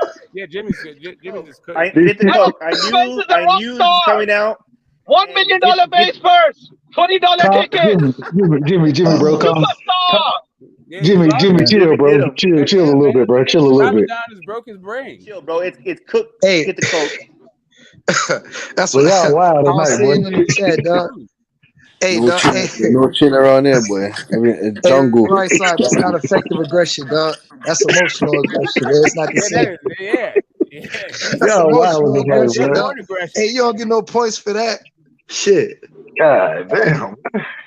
Hey, at the end of the day, get the Coke thinks he's always right, and get the Coke got the wrong Coke. Now, you know what I'm saying? Now it's Coke, right? That's your next thing. Okay, whatever it is, I don't know. Okay, whatever. Smoke because you got smoke. Again, so if you want to pick up Jimmy's mantle, the difference between Canelo and those guys, not just it is the key difference is we ain't looking for excuses. We looking for receipts. We ain't looking for excuses. We looking for receipts. Canelo can fight. We ain't looking for excuses. We looking for receipts. All Canelo has to do is say, "I want to fight." Listen, I'm asking you. And he can get those no, it don't matter. We ain't looking for excuses. We looking for receipts. And neither can Charlo. No more handouts, bro. No more Seleckies. No more Montiels.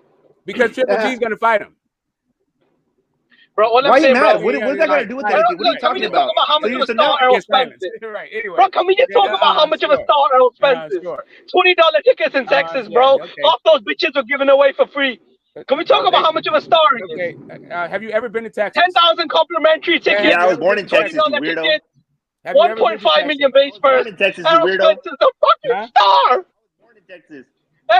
Stop hating on Errol Spence. So are you Jimmy? Errol Spence is a fucking star. Yeah, now Jimmy. Yeah. Okay, so Jimmy. $1 million base purse. Have you ever $20 tickets in Texas? Stop fucking hating, bro. Have you ever been to Texas? The chat had decided smoke got smoke. Smoke going to the ER. I might go. Get the pizza it's done. $20. Fuck it. Fuck it. I might as well go. It's only $20. I'll buy 10 of those bitches. Have you ever been? Okay. How do you know how much the tickets were? $20. Because anyone can log on to see. Anyone can log on to see. Let me see about 10 of those. Anyone can log on to see Geek and check the ticket price. With no integrity and crazy people. Stop fucking hating, bro. Stop fucking hating. But Jimmy, can we talk about how much of a star Errol Spence Prime has nothing to say other than $1.5 million base purse. $20 tickets in Texas, bro. Yourself, please. mute yourself for 10 minutes. You're on timeout. Get the coke. Mute yourself for 10 minutes. Get the coke. Bro, 4,000, bro. It don't even matter. Listen, Mute you yourself are for a 10 hater. minutes because you got If anyone points out, $20 tickets and how many 10,000 free tickets they gave away, they a fucking hater.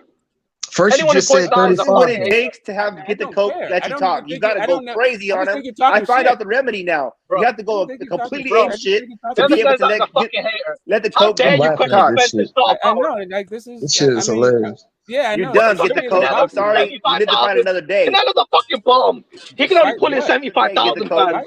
Spence brought in 38, bro.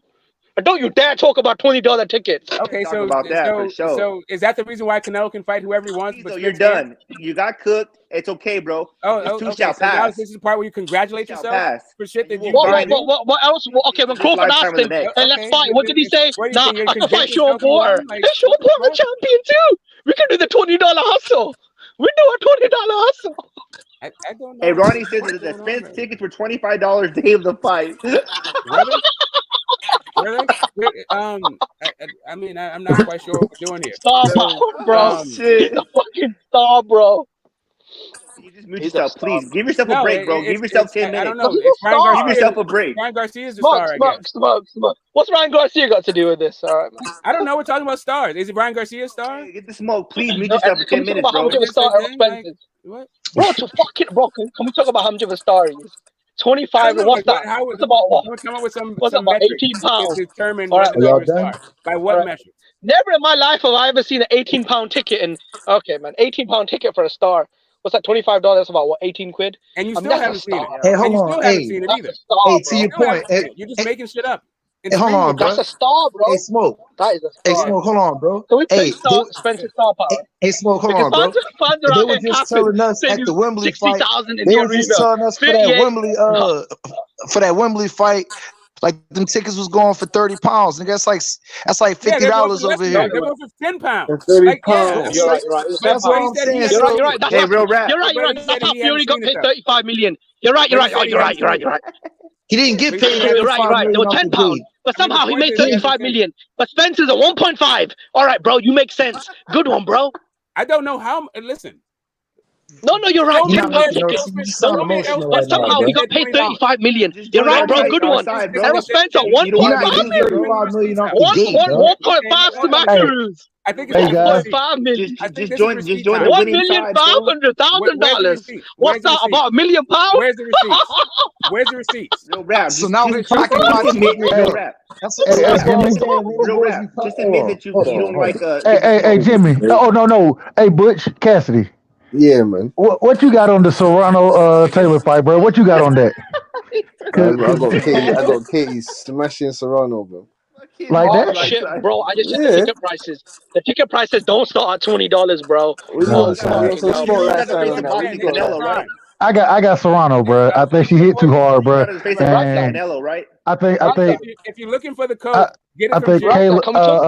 Errol Spence. Who you got as a face of Hold on, my bad, Butch. They all over the place. Hey, right side, hold up, right side, hold up. Hey, right side, hold up. So, hey, is this dude saying that all the tickets, the whole 40,000 went for 20 apiece? Is that what you're saying, dog? Is that what you're saying? 1.5 million makes sense. Is that what you're saying? Are you saying the floor seats went for 20 apiece? Why are you hating on Errol Spence's star power, bro? 1,500,000 base purse, $20 tickets, 40,000 fans in the arena. It don't fucking matter. That's what I'm asking you. I'm asking you. Hey, since you addressing me, dog. Since you addressing me, are you saying all the floor seats went for 20 apiece? Are you saying? I'm saying, bro. Bro, why you hating, bro? I'm not hating, bro. They're professional haters, bro. They're professional Canelo haters. I'm using your logic. Spence did that because, for the fans. Bro, according to Spence could have charged $1,000, bro, for those tickets. Spence did that for us, the fans. Hashtag Yellow Beezy Crew. Hashtag Yellow Beezy Crew. Smoke, I know you be jamming out to Yellow Beezy. Nah, we don't, dog. You remember that? We talking about Canelo and when Errol Spence was shaking his ass against Yellow Beezy, trying to kiss him. You like that shit, don't you, Smoke? You love that shit. Smoke, be honest. You love that shit, don't you? This dude crazy. Yeah. Listen, I want to stand point one point. Like that's a long time ago. Like the shit that you trip Hey man, off let's get of. back to boxing, man. Yeah, Stop with all that the stuff that bullshit you now, trip man. off, tripping off Niggas of. talking Like, some, yeah, it's getting okay. kind of weird now. I don't Hey, care about any of that. go ahead, right side. Right side want to get back to boxing. Go ahead, right side. Nah, hey man, I see the chat. They like the smoke, man. They like the smoke. So, but nah, my thing, man. I'm trying to get back to boxing. Y'all can keep kicking if y'all want, but hey man, let's talk about the. I want to hear y'all opinion on that Serrano Katie Taylor fight, bro. I Yeah, think that's gonna I be a want you hell of to a fight. donate. You need to donate right side, man. I got What you Katie's want to Taylor. do? What you want to do, Cass? No, don't worry. Don't worry. Me and you, we'll do the. Don't worry. Hey, You, and YB will still sign out. Don't yeah, worry. Right, don't worry. so I'm with you on that, Cass. So you know I'm good for it. But Hey man, I got Katie Taylor though. She's. I think her engine's a bit better. You feel me? I think her punch selection. Serrano's a bit. She's a bit. I would say she's got a better power punch than Katie Taylor, but Katie Taylor, to me, has fought the better opposition. You feel me? She's a former Olympian as well. Like, you get me? yeah. Well, So and my thing, I like Katie Taylor a lot, to be honest. You know what I'm saying? My thing is she throws a lot of punches. You know what I'm saying? She's accurate, but if she getting hit, it's really going to come down to who hits harder because both of them going to get in there. I think it's going to be a slugfest. who do you And think's got the better chin though? I think Katie Taylor's got the better chin. You feel me? Hey, Junior Delgado says nobody's watching lady boxing. I don't know what he's talking about. I'm watching it. So I'm watching it, I don't bro. know. So I watched Clarissa Shields fight. I watched Bomb Gardner fight. I watched fucking Cruz fight. I watched who the women fight. I don't know what he's talking about. Hey, women get busy though. They fight, bro. They fucking And they go hard. they're sexy as fuck. So I'm What's up? definitely watching them fight. And then sometimes it's sad when they put a talented woman in there with somebody who looks like they just got off a school bus, man. And there's nothing wrong with the women's weigh-in as well, man. You get me? Women's weigh-in is nice, man. You feel me? Yeah, man. Oh man. I want to see that. Hey, right Yeah. side. Hey, what's that fine ass female that we was talking about that's supposed to be fighting this weekend? Like the cameraman didn't get the right angles and shit. But the little light skinned one. Baumgardner. At least that fought last weekend. Yeah, Baumgardner. Yeah. Man, Alicia Baumgardner she fought last weekend. Damn. She's so sexy. She's so sexy. But she fine as hell, bro. Baumgardner the coldest. She could punch me any day. I don't give a fuck. She could punch me. she could punch me any day of the week. Nah, I think it's gonna be a good fight, bro. I'm excited to see that fight. I'm really excited, and I'm glad. Go ahead. No, sorry, right side. Go ahead, man. Go ahead. Now I was just gonna say I'm glad the way they planned it out too, because with Serrano them fighting on the East Coast, then it seemed like the main event is gonna be at different times, so we should be able to watch all the fights we want to see this weekend. Yeah, that's calm, man. There's a hell of fights this weekend, man. Some good beef package fights. Like, that's what we want to see. You feel me? Want to see fist flying combinations. You get me? Head movement. You feel me? That's what we want to see, man. And what the fuck is that Zerdo guy talking about, fam? He wants to fight Wilder, AJ. What the fuck is he talking about? Zerdo said he wanted to win. He said he wanted to fight Wilder. Yeah, like he said, I think I could take them. I'll fight Wilder. What the fuck is he talking about? Well, I don't think he need to fight Wilder, but Zerdo can fight, bro. I like Zerdo. Ramirez. My problem is he don't. You don't like Zerdo? No, he said he could take on Anthony Joshua. That doesn't make any sense. Yeah, is he moving up to heavyweight? That's what he said he's going to do. Damn, I don't know about that. He said in 5 years he wants to fight them. in 5 years. That's what he said. Man, how old is Anthony Joshua? He's 32, if I'm not mistaken. So you gonna fight him at 37? He gonna fight Deontay Wilder? Hell, Deontay Wilder ain't gonna be fighting 5 years from now. So you never know, You never know, Shit, I don't even think Deontay Wilder coming back. I think he done with boxing, bro. No, they said that if he does, they said that he might be coming back, and if he does come back, he's in #1 position to fight for that belt, that WBC belt. And now, and Joseph Parker and Joe Joyce are fighting. They're fighting on July 2nd. Yeah, they are. I saw that. Hey man, my man Wilder about to be fucking with that ayahuasca, man. Yeah, it's gonna be a little layoff, man, until you come back. Man, I don't. He's been I don't smoking know, that. man. He's been smoking that package in the mountains somewhere, the Himalayas somewhere. Man, he going to lick this toad, bro. Nah, he doing that Mike Tyson shit. That ayahuasca is like a tea. You know what I'm saying? You could sip it. So he gonna be out of commission for a minute. But shit, if he come back and fight Ruiz, I wouldn't mind seeing that shit. You know what I'm saying? Go get you smoke back with Ruiz and shit. You know, get back in. Ruiz needs to get past Ortiz. He needs to get past Ortiz. That's what I'm about to say. He about to fight Ortiz. To get past that monster. Bro, Ortiz need to retire, bro. Hold on, King Kong Ortiz. Bro, did y'all see the last fight? Yeah, but we'll see what he's got against Ruiz. We'll see what he's got against the other Ruiz, isn't it?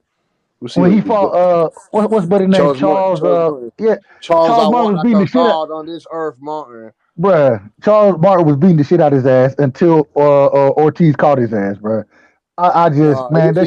He wasn't beating the shit out of him, man. It was a couple close rounds.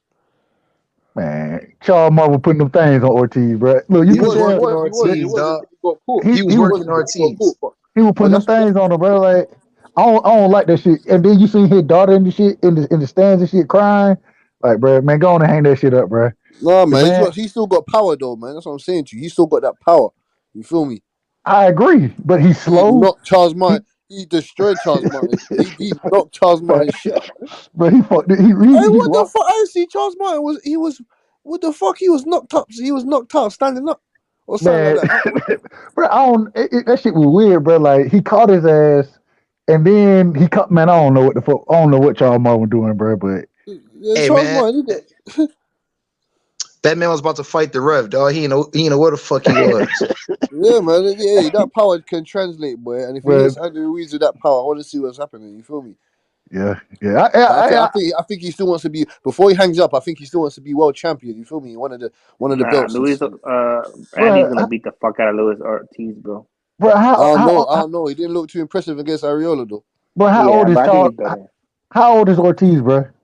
40. He gotta be like 43. No, he's like 52. He's about as old as Jesus, bro. Yeah, bro. I mean, you know. See, the thing is, that was funny all the way up until Povetkin knocked him out, and now it just sounds like a duck from Dillian White. Like, we need to just start talking about how old Luis Ortiz is instead of making up an age for him. How old is he, Smoke? I'm not sure. Okay. Well, Raul Romero said that he went to school with him, and he's 2 years above him. That's what he said. So, Rolling Romero's not from Cuba. Yeah, Rolling Romero's hey, dog, they ain't got no birth certificates over there, dog. No. Hey, right side. No. What you say, Rolling Romero? Yeah. Well, the UFC. No, I'm with you, real rap. I'm with you, real rap.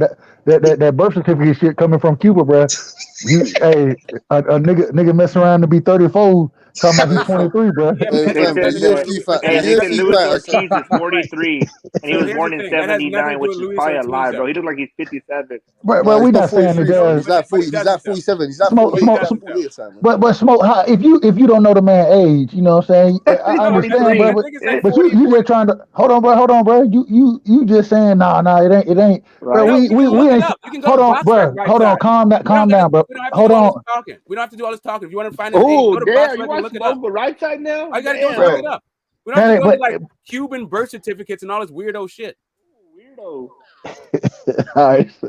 Like every Cuban birth certificate is doctored, right? Real rap talk to me. 75. Hey, Lawrence 72. Ortiz still trying to box the AE. All of them. Every single one of them is lying. Like Gamboa is 83 years old. Yeah, BC, dog. 1908 BC. Like, what are we doing? What if is saying? Go to Box Rec and look it up. Smoke, relax, bro. Relax, Smoke. Relax, bro. Relax, man. Relax, bro. It ain't that serious. It ain't that serious, bro. Ortiz thinking about the 2026 Olympics. Smoke said, he said, "Fuck, we gonna do it again." Going mad today, like I don't care, like smoking on Yeah, that man, OG these dudes are Golden, crazy. Like, listen, Golden State to a person Warrior who doesn't Kush. Like. care, to a person who doesn't care whether or not it's Yildirim or Benavidez, sure, I'm a Canelo hater. I'll take that. God, If bro, that here is we your go message, Hold on, bro. again. I'll No, take let that that go, all bro. fucking Let day that go, long. bro. I'll take that all day long. Smoke, Smoke, I let think that most shit go, people, smoke, bro. I think man, most people smoke, though. Hey, bro, we already smoke, did man. our victory lap, y'all. Why No, do you hold get up onto a second. Canelo Hold smoke, up a man? second. Hold up a second. But Smoke I want don't that think. smoke.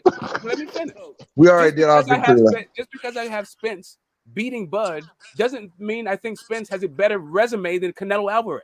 Like this, or that they're on the same level star wise or A side But wise. Like these arguments are real fucking weird. we ain't You're talking about that weird. no more. Smoke. We ain't I talking got about it. that no No, more, because you bro. know what? Smoke can't get Now we're over it talking about because how he's in this all little Cubans are Dexter old. lap thinking like, No, how can I it just get these goes from guys one back? bullshit. I The can't let point him is, it win. goes from one bullshit Get conversation to the the next. All right, pizzo. Just hold relax. on, Smoke. So Smoke. Put us on topic, bro. What's not a bullshit conversation? We I'm should be just saying, having like, that. Everything listen, is smoked a listen. bullshit conversation, bro. I'm down with Ortiz being old, but does he have to be older than his birth certificate? Can't we just look at his fucking box rec? You're out of control, bro. You have some fucking Smoke. You think that he's 43? Why we gotta do all this shit? Like, dude's old. Let him be. Okay, is he Whatever older than it said, you? Okay, are you whatever older age than he Luis said, Ortiz? he's at least 40 years old. He's probably 41, 42, something like that. He's somewhere in there. He's an old dude. Are you older than Luis Ortiz? I am older than Luis Ortiz. I was not a virgin when you were born. I'm old enough Okay, to be then your that's dad. good, bro. Yes, That's it's all good. good. But this all I'm saying. All I'm saying is when we talking about it, bro, ain't nobody jumping on box right to look this shit up. We just talking I know about exactly. That's what I'm saying. Like, Well, why he's all this bullshit? 43, Like, bro. He was born in 79 of March. Okay, that's it. This is the Done. same. Like, this is why Dillian White ducked him behind this narrative right here. Luis Ortiz is like 89 years old. Like, fuck all that dumb shit, dude. Luis Ortiz would have knocked your block off. That's what's up. What the fuck? Smoke. Hey, for all this work, bro, I agree. I think Ortiz he'll beat the shit out of Dillian White. I agree with that. All of a sudden, everybody can be Dillian White up now. God damn, that's crazy, bro. I don't know. I didn't say everybody. Old. That shit's I didn't say I'm everybody. just saying, bro. Isn't it kind of funny though when somebody gets fucked up by a top heavyweight? Like now Dillian White has always been trash. I've been not just from you guys. I've been hearing now all like he's horrible. I'm like, damn. I guess. Nah, he's not shit, man. Tyson Fury is just mad hard to get me. I mean, fuck, dude. Come on, 6'9" monster. Anybody on this panel gets slept, bro. Just like that. Man. Come on, man. Fuck. Dillian White's not a trash fighter, man. You get me? Just performed. He just got fucked up. I mean, he wasn't nowhere as good as Tyson, but bro, I didn't say he was trash. I just said I think Ortiz would knock. Not you, right? I'm just saying, like, Smoke said he was people shit in general, first. bro. Smoke said he was shit. Hey, he's bro, not shit, fam. He beat Joseph Parker and that. He beat fucking Yeah, I mean, fuck. He Okay, beat the hold people, on a bro. second. Hold up. He beat Povetkin. Okay, so Joseph Parker, he got called a knockdown. That was a headbutt in a round that he was losing. He beat Andy Ruiz. Joseph Parker beat Andy Ruiz. Like, if not for that knockdown right there, he would not have won that fight. Okay, well, fuck. Okay, well, that discredits his whole career then. Fuck it. No, it credits that one fight that we're talking about. Okay, bro, what he's saying though. God damn, bro. I know, bro. He came back and knocked out Povetkin, man. I know where you come from. No, bro, you're just like one of those guys. Like, the sky's blue. No, it's not. It's just magenta. like that's a Canelo post over his bed. I like Pepsi. I like Coke. That's what you are, bro. You're one of those guys. Yeah, it's cocaine. Now it's about cocaine, not your Canelo. That's what you are, bro. You can say I'm 5'11". No, you're 5'10" and a half. As Canelo, right? Macaboo. I can wear size 13. No, you don't. You wear size 12. As long as Canelo, that's all that matters to you. Don't give a fuck. You, bro. You just like to argue no matter what it is, bro. Yeah, I get you, man. I get you. It is what it is, bro. It's because it's me. It's me and my argument. Go get your EDD check and relax. I have standards. Go get your EDD check and relax. I actually care about who they fight. No, you don't care. You care what your narrative is. That's what you care about. Okay, cool. Now I can tell me what I care about. Okay, whatever. Tell me what I care about, you moron. I don't. What did I tell you? Told me what you care about. I asked you 50 times, bro. You told me what I care about. You listen to yourself, bro. I'm talking about what you said about your own mouth. Bro. Listen to yourself, bro. Come on, man. Maybe I misunderstood. Okay, I'm sorry. Did I misunderstand? You definitely misunderstood. Okay, you don't great. understand anything, bro. So I'll ask you. You try to use these words against these people here who may not have the same kind of vernacular as you, but I do, though, bro. And my vernacular is spectacular. So, cool. I'll ask you again. Yildirim or Benavidez, which would you rather see? And I told you. And how many times I tell you? I'm going to keep repeating myself. Okay, so cool. So what's the answer? I'm repeating myself, bro. Okay, so what did you? You can't use that nerd logic against me, bro. Right? You said you might try to use these words against everybody else on the panel, but you can't use them against me, I remember what you said. But now you're Okay, saying I good. Are you an misunderstood what you elephant? said. I hope you can remember a lot of things. Okay, but I do remember. You said you didn't care as long as it's Good. Canelo. How many times I tell you that? I said it over and over. You want me to Bro, say it in Spanish? bro, what the fuck does this have to now do with when I just anything, said- bro? This so ain't now got when I shit to just do with repeated nothing, bro. This ain't But got when shit to do with nothing. Acting wild. I'm just saying. Now when I repeated it, you bro. said that I He can't get misunderstood over it. you. He's like a battered wife. He Did can't I get over it. misunderstand you? He can't God get over damn, it. bro. Sweetie pie. This is just Sweetie weird pie. as fuck, dude. Like you're Sweetie just pie. weird. You're just fucking weird. Are you That's okay? it. Are you I get okay? it, bro. You're just a I fucking understand. weird I'm All right, sorry. bro. I All won't right, do this guys. All right, guys. All right, guys. Y'all got it. Y'all got it tonight, bro. Y'all got it, man. Y'all got it. Bro, Nah, We you man. can't get understand. over it. Nah, right God side damn, boxing, bro. Get over man. Hey, what, dude? Like back I to don't boxing. understand. Like why you on my bumper like that? Nigga, you keep on going, Oh my bro. God. It's okay. Why are you on my bumper like that? I Smoke just has something apologize. against Canelo. I'm just saying, bro. Like what? Yeah. Like the thing I have against Canelo is I would rather see him What's fight good, Big right against side? George What's Foreman. popping, right side? This shit Nah, ain't nah, I right. don't. What's up? Nah, I'm What's just, up, man. right side? We So following much the. trolling. Nah, we Nah, just talking man. about the same shit for the last hour, bro. Get Too much over it. trolling. Prime time doing too much trolling, man. He can't get over it. I'm done.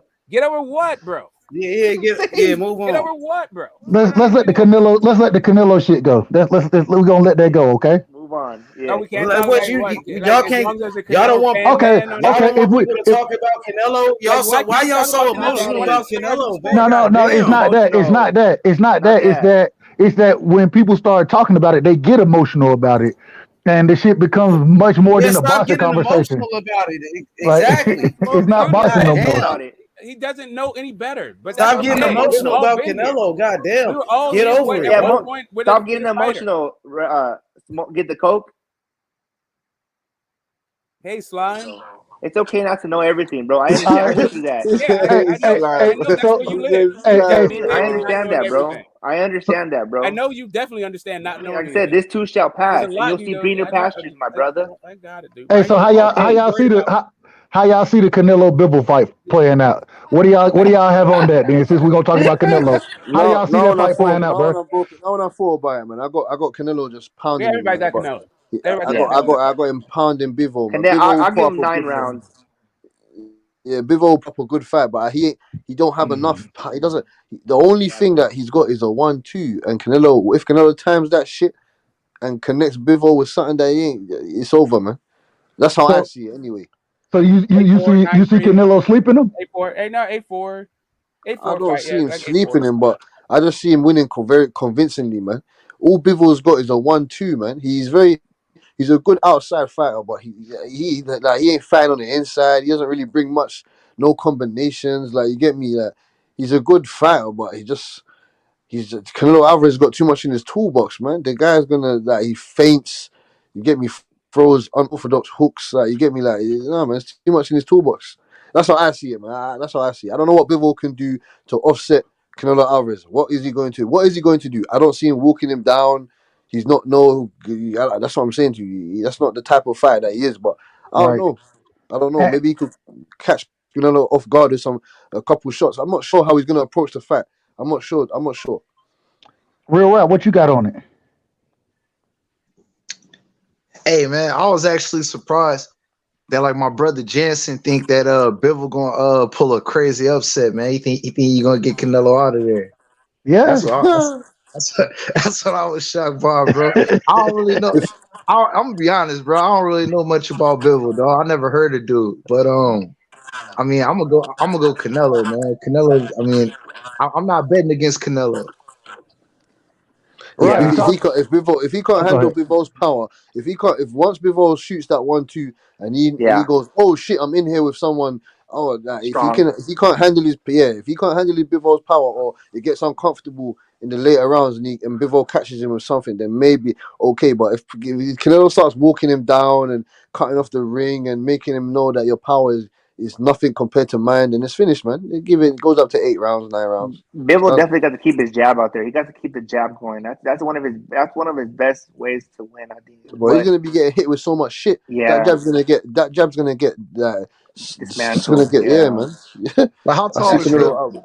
It's gonna run him over. That's Man. what I'm saying. I don't know. I mean, obviously he's not he doesn't knock people out like that. So.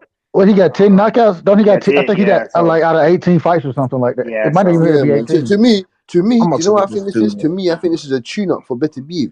That's true too. Yeah, and I was gonna say I think it's a good fight for him I hope so. as far as the belt goes, but it's also kind of a good fight for him to get acclimated to 75 to get ready for a Bivol fight. You know what I'm saying? Oh, excuse me, a Better BF fight. And so, And but I think, he said he wanted to be undisputed, man. So I don't think there's gonna be no John Ryder, no fucking Buwatsi, any of them guys. I think it'll be Better Beef but straight after Triple G or whoever he wants to fight after this. but the problem I believe Better Beef, I believe don't he fight with Top Rank? Yeah, there's nothing wrong with that. Well, it is. Well, I don't know. Maybe Bob will make that fight happen. Maybe I don't know how to play out, but Definitely. Anybody, yeah, he'll make it happen. They're gonna make I'm it just happen. I'm just saying it's the same thing I said with Bud, but like I don't like for you to sign a contract, and I don't know if Better Be is even available for that third fight. I don't know if Matchroom or Eddie Hearn. I don't even know if they considered him, but it's the same thing. But like I don't like for a promotional company to say I'm going to get you this fight when the fighter you're talking about is fighting for another promotional company.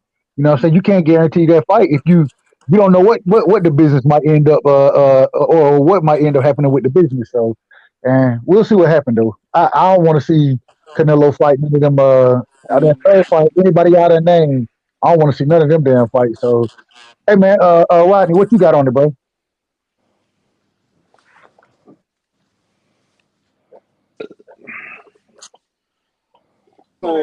Come back to me. Okay, cool, we got you.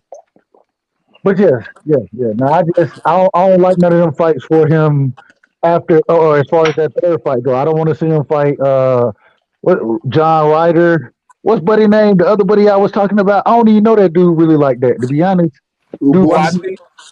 Yeah, Buwatsi. I ain't never. He's he's up and coming. He has He's a solid some nice prospect, stoppage. man. He's a He's solid just like, prospect. I don't Canelo know. Alvarez He's no like one fan. of those guys. It's just one of those things where, like, you would expect more from a guy in Canelo's position. You'd hope for more, not expect more, but you'd hope for more, right? I don't even. I may have seen Buwatsi's on an undercard or some shit, and I didn't realize it. But I don't even remember seeing this man fight, bro. If Canelo Alvarez does No, that, then I'll but just I'm trying to okay. tell you, you can't say that. What the Like, fuck? all you got to do, like, there's certain guys, right? So if you talk about like keep the same energy when it comes to a Charlo, I don't keep the same energy for Charlo because I don't think that he's in the same position as Charlo or even going to end up in the same place as Charlo. Like, I think that Canelo, if he doesn't achieve ATG status, he's like gonna like he'll be like arguing, like you'll be arguing about that. No one's ever gonna argue that either Charlo is an all-time great. Like, they're not in the same thing to be comparing each other to. Like, I don't even actually get what people are talking about when they say this thing. Keep the same energy for this guy as this other guy that ain't in the same fucking class and will never be in the same class. Like, But you know what, Smoke? This is the thing. And I agree. You know what I'm saying? I agree with you as far as we should be seeing better fights from Canelo. I agree with that. You know, but I will say this though. The man, what Canelo is 31, right? 31, 32, something like that. And so he still got a few years to make the biggest fights happen. And we saw with Floyd, a lot of Floyd's biggest fights came later in his career. You know what I'm saying? yeah, So no, and Fam, it's the same Canelo guy. Alvarez is gonna fight. And not only that, it's Fam, the same guy. So Canelo They're all Alvarez so is him relative. going fighting to Mayweather Canelo and They're Alvarez is Canelo, all gonna I go mean and him fighting fight for Mayweather another and 7 years, Cotto, bro. that's still hold up, he hold was up, young. Canelo Alvarez is they're gonna fight till hold he's up, like fucking hold up, 40 bro. something, bro. He's gonna Everybody, have almost 100 fights. Canelo hold on. Alvarez is gonna fight till he's like Canelo Alvarez is gonna fight till he's like fucking 40 something. Or brother, he's gonna have his record's gonna be 100 or 80 something and 5 or something I like don't that. think he's got 15 more fights left in him. Like 7 He's the one. years. Hey, we smoke. What? The guy You think he's loves gonna fight? boxing, You fam. think he's gonna fight till he's 40? Like, I feel like Canelo's got like maybe 10 left in him. Maybe 10. Maybe 5 more years. How old was Chavez when he retired? How old was Chavez when he retired? Old as fuck, too old. Yeah, he's But too So old. I Canelo don't think. Alvarez But is gonna the fucking thing fight. is, what I'm saying is, there's not like 10 fighters for him to fight. What? Huh?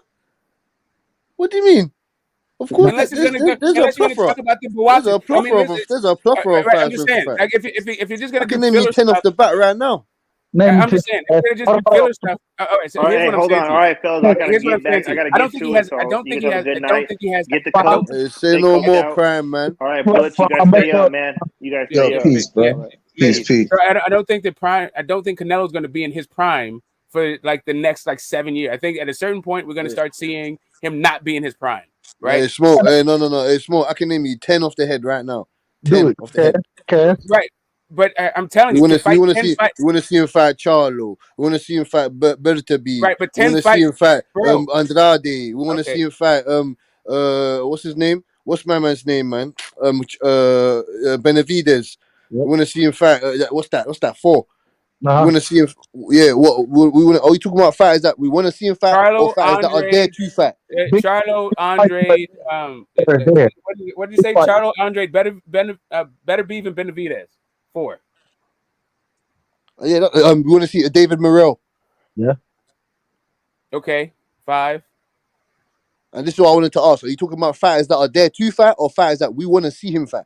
Because I Yeah, I can mean, name you like 10 fighters fighters that are that I worth want the to see damn. him Like fight. I'm just saying, like fighters that are worth the damn. That why you'd be sticking around to fight them. That's worth something. Okay, And then also, like you have to understand that, like to fight 10 fighters, you're talking about 5 years. It's like how long is Canelo's prime supposed to last?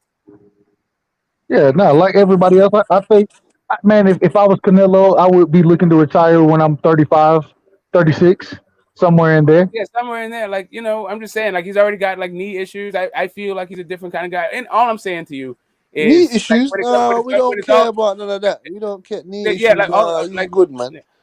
Yeah, like But at the same time, I don't want to see. We want to see him fight Zerdo. Put Zerdo in there as well. Zerdo. Absolutely, but I was gonna say I just want Zerdo 6. like Gamboa. You know what I'm saying? Gamboa's still fighting injured and old and shit. I don't want that to be Canelo. Yeah, I doubt it will be Canelo either. Right, I agree. It could be, but I doubt it. He done made plenty of money in his career. He shouldn't be any after he's fought the best fighters he can fight. You know what I'm saying? In the divisions he done conquered. I just don't understand what else. There wouldn't be a reason for him to stick around like that. And so I think, like you said, I think 36 is the closing age for Canelo. And I think he, like you said, probably about 10, 12 fights, something like that. That's what I see him still having left in the tank. Or not necessarily left in the tank. He probably has more, but I think that'll be around where he'll kind of end up at. And hell, yeah, but it's like that where the fights just aren't worth it. Like you stick around, like do you retire or do you fight Berto and fucking Amir Khan and all this? Like who cares? Yeah, I want to see him fight. Yeah, there's a couple guys. I want to see him fight. Yebosunuli. I want to see him fight him as well. Yeah. Who you say who? Edios Yebosunuli. Mussolini? Who the fuck? No, you're supposed to look. Hold on.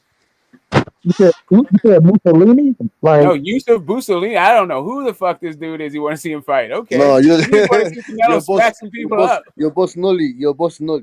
Your boss I don't know who that is, man. Like you don't even have to figure out what his name is. We don't know how to pronounce his name because he hasn't done shit in boxing yet. You said no, man, he's 16 and old. But you want to see the fight though. That's cool. Yeah, man, because he's a contender, innit, in the weight class. I want to see him fight Munguia as well, fam. When Munguia moves up, I want to see him fight Munguia. That'd be good. I like that fight. Mexican, there's big fights there, like I want to see. I'd like to see. And I want to see him. And I want to see him. I want to see him against Triple G because I want to see him knock out Triple. I want to see if he can knock out Triple G. That's another fight as well. I want to see that. I want to see him fight Zerdo, bro. That's the fight I really want. There we go. Like so you want to see the Triple G fight? Like I'm with that. Like reasons to watch Triple G 3 to see Triple G get knocked out.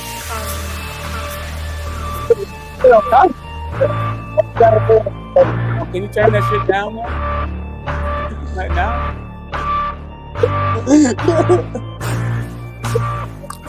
I'm just letting you know I'm here. That was my intro.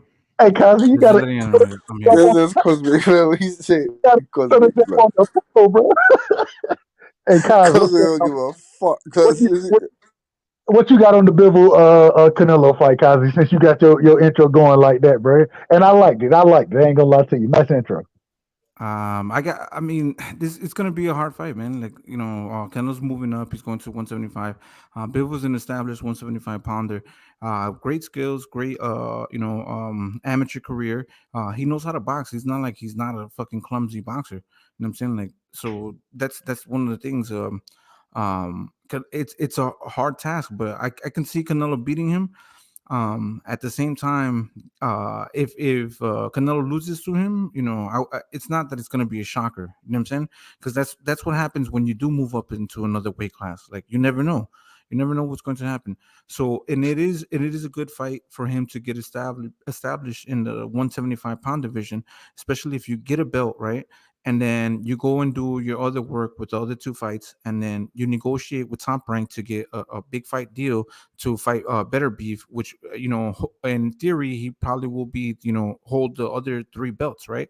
So and if he can beat Better Beef and snatch all of those belts and become undisputed, like bro, that shit's fucking like that's perfect negotiating, perfect managing, perfect timing. You know what I'm saying? Like everything that you can think of. You know what I'm saying? So, I mean, it's going to be a hard task to do, but I honestly believe that he can do that. So, and I like the way you put it. I don't have a problem with what you said. Let me ask you this now, and this is what it seemed like the whole argument today has been about these two fights, the Triple G fight, and then that third anonymous fight. What do you think about those two fights, Cosby? So the way that the third fight with Triple G, it's based on the contract that he has with his own. So they've been rumored to give. So okay, the zone promised Triple G a third fight with Canelo. They paid him a good amount of money, and now they're basically fulfilling that Canelo versus Triple G fight when that happens, right? Because okay. So if the same thing with Terence Crawford and Bob Arum in Top Rank, right? So Bob Arum, Top Rank, they were offering Terence Crawford and Manny Pacquiao or Errol Spence fights. That fight couldn't happen. So what does Terence Crawford, or some of the fights that he could have had with them, right? So if Triple G doesn't get his fight with Canelo that they promised and they were going to give him a whole bunch of money, would he turn around and sue them and say like, yo, that was like you didn't give me the fights that I wanted, or blah blah blah blah, right? So they basically they owe kind of Triple G that fight with Canelo. So they're fulfilling on their contract, and that's why they're paying him so much. That's why they're paying him that much amount of money for and it sells. A lot of fucking people want to see that fight. I don't know why, but whatever, right? So it's gonna sell. And then the third fight, we don't know. So but that Triple G versus Canelo fight, that's an easy win for Canelo. Did Triple G earn that fight? I think so. He knocked out another champion, so he has two belts. So but my thing, and I agree. My only problem is technically he is the best super middleweight. If you think about it, he has two belts compared to the other two. One vacated that belt, and the other one is Charlo. Is kind of stepping back and backwards. So I'm not disagreeing. All I'm saying is they're just middleweights, though. They're not super middleweights. Yeah, no, I know. No, that's what I said. The best middleweight. You know what I'm saying? Which would be Triple G. He just beat Murata, and Andrade is going up to super middleweight. And Okay, so when did Murata prove he's the best middleweight or beating him? He isn't, but he had a belt though. But he has a belt. They all got belts. They all have belts, but now Triple G has two belts. But how does that make them better though? On paper, it does. Get smoked. Don't be technical. On paper, it does. Give cool, brother. Welcome to the panel, man. We're trying to get your opinion on the fight too, man. What you got on the Canelo? Right. I didn't mean to interrupt. I know you want to say something else too. What you got on the Give Cool? Man, you know Canelo's gonna come with the heat, man.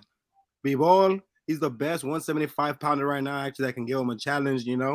I think that's your opinion, but okay, we can accept that. Hold on, let him cook though. Let him cook. My bad. Well, of course, it's my opinion. You know what I mean? This is what this channel's about, right? Right, go ahead. Cook. My bad. Bro. Yeah, you good. Like I don't know any other 175-pounder actually that can actually put up a good fight against Canelo actually at the moment. Actually, I think this is a good matchup. You know what I mean? This isn't the fight people want to see, but this is going to be a good show at the end of the day. It's a Cinco de Mayo show. Obviously, Canelo's a favorite fighter. Coming into this weekend, and Bivol, he hasn't had a good fight. Just yet. This might be it. This might put him on the map. No one should count him out. Actually, you know what I mean? He's a 175-pounder actually at 6 foot. The guy has reach. He doesn't have the skills that Canelo has. To win the fight in 12 rounds, but he has the punch. To win in like one round. You know what I mean? He could he could do something if he touches him. If he touches Canelo, do you like Bivol or Better BF? Who do you think Bivol? Benavidez to me. No, not Benavidez. Excuse me. Better Beef. Better be at 75. Who do you think is the better fighter at 75? Bivol is the best fighter at 175 at the moment. You know, that's why Canelo's chose to fight him. Actually, if he would have chose any other fighter, they probably would have been like, you know, he's cherry picking. He's not cherry picking to me at the moment because, you know, going up to 175, you know, or even fucking heavyweight is just like, that's crazy to do actually when you're the champion at 165, 168. You know what I mean? No, I don't disagree. I find it interesting. I know I've heard a lot of people. They would say that, and I don't really have a dog in the fight, anyways. But a lot of people I've heard say that Better BF they think he's the best at 75. You know what I mean? And you're saying that Bivol is the best. Smoke, Kazi, anybody on the panel? What do y'all think about who's the best at 75? In my opinion, Better BF at the moment. Yeah, he's. I think Better Beef is the guy to beat, but that sort of stuff is you got to prove it in the ring. Yeah, to me, it's Better Beef, but it's out of Better Beef than Bivol at the moment, isn't it? You get me? But I'll say Better Beef because he's fighting the better competition, man. He destroyed Marcus Brown. He fucked up what's my man's name? Man? The Ukrainian guy. He fucked up Callum Johnson. He but listen. I've seen some chinks in Better Beef's armor. He's been dropped.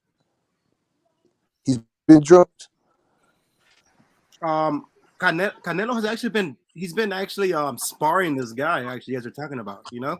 Yeah, I did hear Vaznik. And then what I've read or I've heard actually is that Canelo has actually stopped them. Actually, they have to pull the guy out. Who are you speaking about, sir? Yeah, Vaznik only looked good in a couple of fights, in my opinion. Yeah, like, he didn't. I don't know. Well, Vaznik ain't shit, man.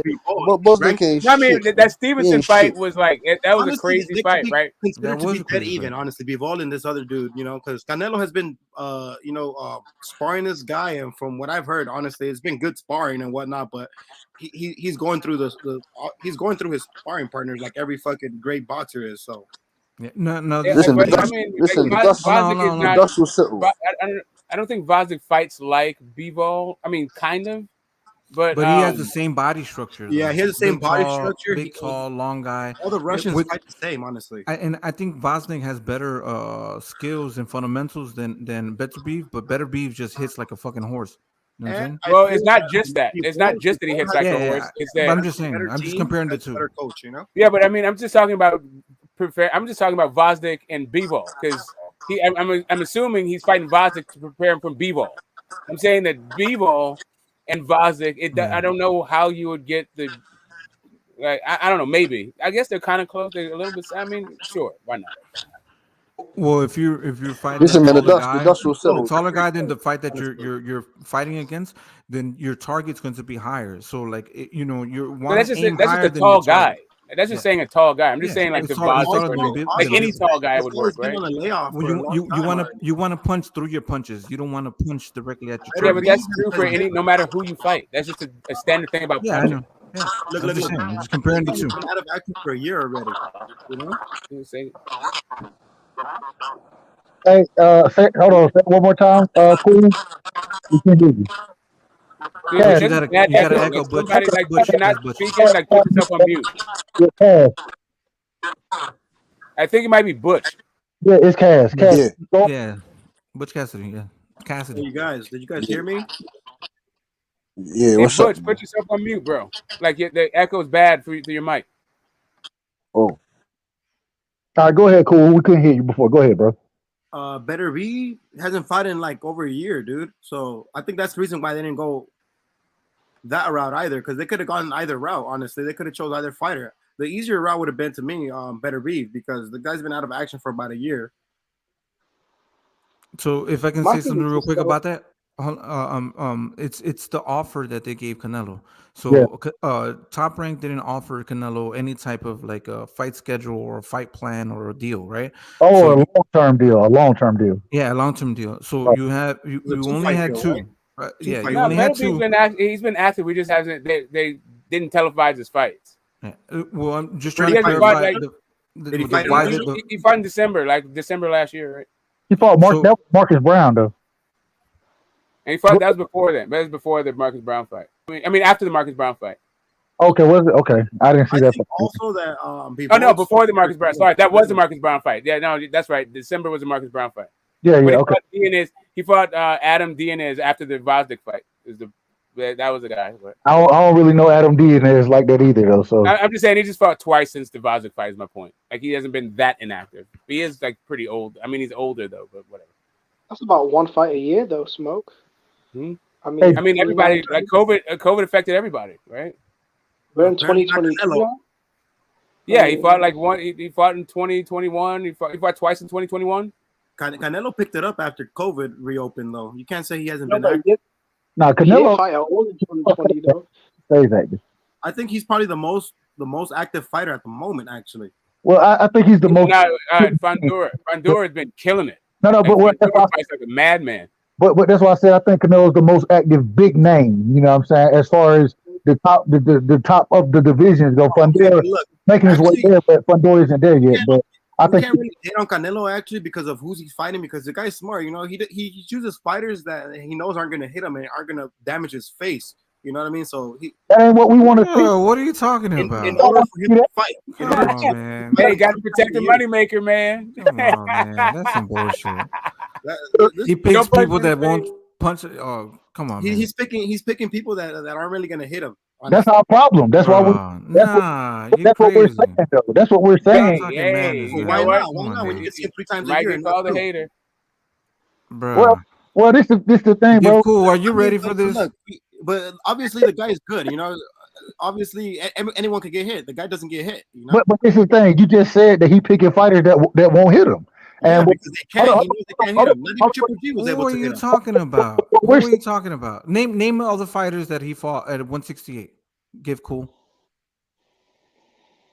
168? Yeah. Let me see. So he fought Callum Smith. Callum Smith.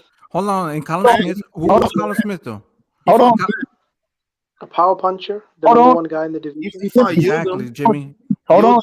No. You're picking and choosing. Hold on. Yildirim. Okay. Plant. Billy Joe Saunders. Billy Joe. There you go. And then and do you know anything about them? Do you know anything about them? Yeah, Callum Smith. And what do you know about Callum Smith? They're all shit. They were all shit. So what makes you think that Callum Smith was shit? The guy never. Oh my God, Billy Joe Saunders is shit. The guy never fought a Mexican. Jimmy, chill, bro. Let people talk, bro. The guy never fought a Mexican boxer with such skills or such power, and he's never even fought. I think who did he fight in the United States? Actually, once they bring those UK boxers over to the States, they get their asses kicked. You know. All right, bro. He fought the number one middleweight in Danny Jacobs, bro. Danny Jacobs was the number one American. Keyword American. Jimmy, check this out. Keyword. Made him look like shit. Keyword American, right? Huh? Danny Jacobs, American. Smith. Number one American fighter, right? Callum Smith won the World Boxing Super Series, bro. He had the ring belt. He was the number one. Danny Jacobs was not the number one American at 168 pounds. No, he was not. No. Callum Smith was the best 168. Callum Smith was the best fighter, the best 168 pounder in the world. Yeah. Facts. Yeah. WBA champion, World Series champion. There was no fact. That is an opinion because he didn't fight all the other guys. Okay, hold on. Get the smoke. Do you notice all of the best fighters? They're usually been in that World Series competition.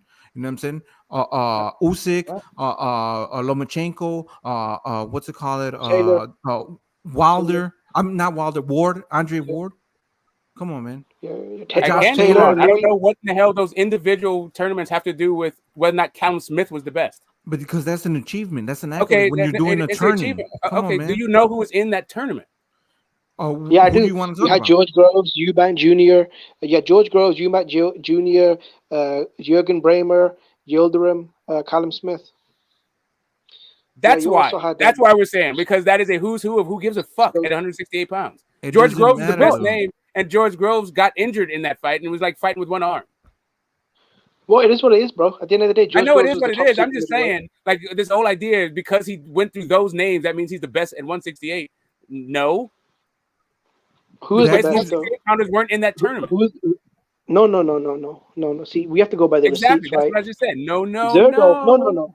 The best No, 168 Zerdo dropped his belt. in that tournament, boy. Okay, who's the best? Who was the best? Who was the best? There was it. You don't know because they didn't fight each other. Use names. Canelo, You're just giving emotions. Canelo would use be. names. Canelo would be the best I'm because hold on. Give me names. Don't give me emotions. Let me say this real quick. Let me say this real quick. So we're saying who was the best. You're saying there was no best, but of all the people that were, there has to be a best. No, there doesn't have to be a best because you don't know who's the best until they fight. No. The reason why I'm saying the best is now Canelo is because Canelo went through and fought those dudes. Okay, so who out of he wasn't the best. He was number one. Smoke. He was a consensus number one. Callum Smith. I don't know. This is not you and the consensus and everybody says Ring Magazine, Box Rec. All you're saying is Ring Magazine. Okay. Bro, Boxing News, Ring Magazine, okay, so you say Isaac Cruz is a bum when Ring Magazine calls him number 9, but now we're supposed to say that because Ring Magazine says Callum Smith and George Groves are the best. Champion. I thought you were just talking about rankings. We're talking about champions. We're talking about Isaac Cruz. We're talking about rankings. Right now, we're talking about rankings. No, we're talking about champions. Right now, we're talking about rankings. All we're talking about is rankings at this point. When it comes to Isaac Cruz, the rankings are wrong. But when it comes to Callum Smith, the rankings are correct. Even though why it's the same are you comparing the undefeated champion to Isaac Cruz, a dude that lost to a bum in Mexico? Like, come on, bro. What are we doing? Okay, then why should I take? What are we doing? If I shouldn't take Isaac Cruz, comparing the undefeated champion, Super Series winner, ring belt holder to a fucking dude that shit the bed on regional level. Ring is the one who said Isaac Cruz is number 9. What are we doing? Ring is the person who said number 9. I'm talking about number 1. Yeah, I'm talking about number 1. That's a big you said Ring is wrong. There's a big between number 1 and number 9. But how is Ring right for Callum Smith? Damn, there's a difference between number 1 and number 9. A World Series. You said Isaac winner, what? So number 9 is a bum. Top 10 Ring Magazine is a bum. And a champion. If you don't know the difference between 9th right now, we're not talking about accolades. We're talking about rankings. All you know is by hate. Get the smoke. Okay, cool. I'm trying to listen. Relax. I know what I hear. Who did Isaac Cruz beat? Who did Isaac Cruz beat at the level of George Groves, Rocky Tilden, Hassan Ndam? I mean, come on, bro. Like, what the fuck we talking about? What do you mean, about? Come on, bro? Exactly. Come on, bro. What the fuck are you talking about? There was no number 1 at 168. Yes, there was. Want to move on from this conversation? No, it was Callum Smith. He was number 1. It was consensus. I'm sorry. Like, none of those names make you number 1. None of Caleb Plant even admitted Callum Smith was Billy number Joe 1 Saunders guy. on that list. No, he was not. Was Robert Plant on that list? The number 2 guy. No, he was not. Caleb Plant admitted. Listen, Caleb Plant admitted Callum Smith was the number 1 guy. No, he was not. Caleb Plant told Fight Hub TV Callum Smith is the number 1 super middleweight. I'm sorry. Did George Groves beat? Okay, so did George Groves beat Caleb Plant? Did George Groves beat? Bro, he was trying to fight each other. He was a champion. Listen, Smoke. None of them he wasn't a fucking champion then. Correct. When the tournament happened, Caleb Plant wasn't a champion. You're not listening though. This is your fucking problem. When the tournament happened, Caleb Plant wasn't a champion. You need to get your fucking receipts in order. What does that have to do with anything? David Benavidez wasn't a champion. It has to do with everything because you just lied. He's still the best. He's still the best at 168, even though he didn't have a belt. You fucking lied. So what? That's the problem. You no, lied. you don't know what you're talking about. No, Andre Durrell was in the Durrell was in the division. They didn't want to participate. No, you said Plant wasn't in the tournament. Plant wasn't a champion. Plant wasn't a champion. What you need to do is just stop moving the goalposts. You need to stop lying, bro. You need to stop lying. Nobody's lying. You're just confusing yourself. Plant wasn't in the tournament. Plant wasn't a champion. Whether or not you're a champion. He wasn't a champion. That is a different conversation with whether or not the best in the division were in that tournament. Well, guess what? He beat Caleb Plant. So what's your argument? He beat Caleb Plant. Who's the he that beat? Callum Smith did not beat Caleb Plant. Canelo That's did. why I said Canelo's the best. Why do you think I said Canelo's the best? Listen, I am the highest Canelo's the best because he beat Canelo Plant. You just want to argue. My only the highest argument was that Canelo beat was Callum Smith. Right. The hardest fight. I mean, that's your opinion. That's your opinion. You know what? It's not opinion. It's the consensus. Right. What consensus? Okay. So who was number 1? So the motherfucker with the ring belt, the World Series winner, the one with the best wins, he wasn't number 1. But the dude that you got sexual emotions for was number 1. Is that what you're saying? What are you talking about? So the guy that you got sexual emotions for was number 1, right? When I say nobody was number 1, do you think I have sexual emotions for nobody? I have sexual emotions for my wife. She's number 1 in my life. This is not even boxing. What in the entire fuck are you talking about? No, I'm saying at the end of the day, Callum Smith at that time was the most accomplished fighter in the division. He won the Super 6 tournament. He knocked out George Groves, right? He was a ring belt holder. Okay, he was the accomplished guy. Cool. I can go with that. I can go with he's the most accomplished. Yeah. So he was the most accomplished guy. Great. Yeah. Cool. And he would be the best, wouldn't he? No, he would not. He'd be the most accomplished. Would. Come on. No, he would be the most accomplished. Okay, that wasn't okay. Listen, Smoke. Come on, man. I didn't use the word the best though. So you're not listening. He was the number one. No, Cosmic is number one. You're not listening. Okay, Cosmic is the most accomplished. Smoke. Cosmic is the one using the best. Listen, in no universe was Benavidez or Caleb Plant ranked ahead of Callum Smith. In no universe. Ranked what? That ranked by whom? The consensus. Whatever ranking goes. ESPN. I'm done with it. Like the ranking, bro. Like when you say when you say Isaac Cruz is top 10 ranked and you call him a bum, the rankings are all trash. But when you try to use is there a difference between number one and number 9? All of a sudden the rankings are correct.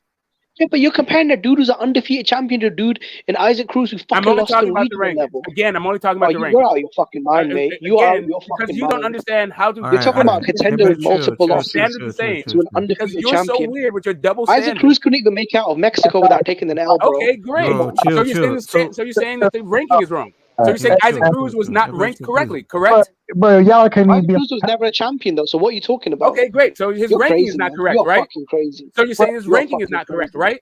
Since he's never a champion, he shouldn't be ranked top 10. What do y'all hate? He was a ring champion. What do y'all hate? The ring champion is always the number one guy in the day. Smoke is a ring champion. In the ring ratings, correct? In the ring ratings, the ring champion is number 9. The number one star. Yes, ring champ. No, he's the champion. He's outside of the ratings, actually. No. Yes. The ring champion is not rated in Ring Magazine. He's the champion. Exactly, the top guy.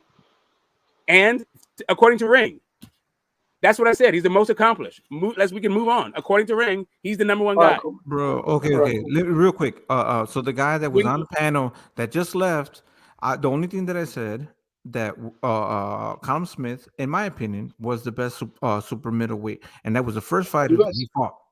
You know what I'm saying? Canelo fought, and then he beat. He was the number one guy. Smoke can sit here and talk bullshit, but everyone knows, right?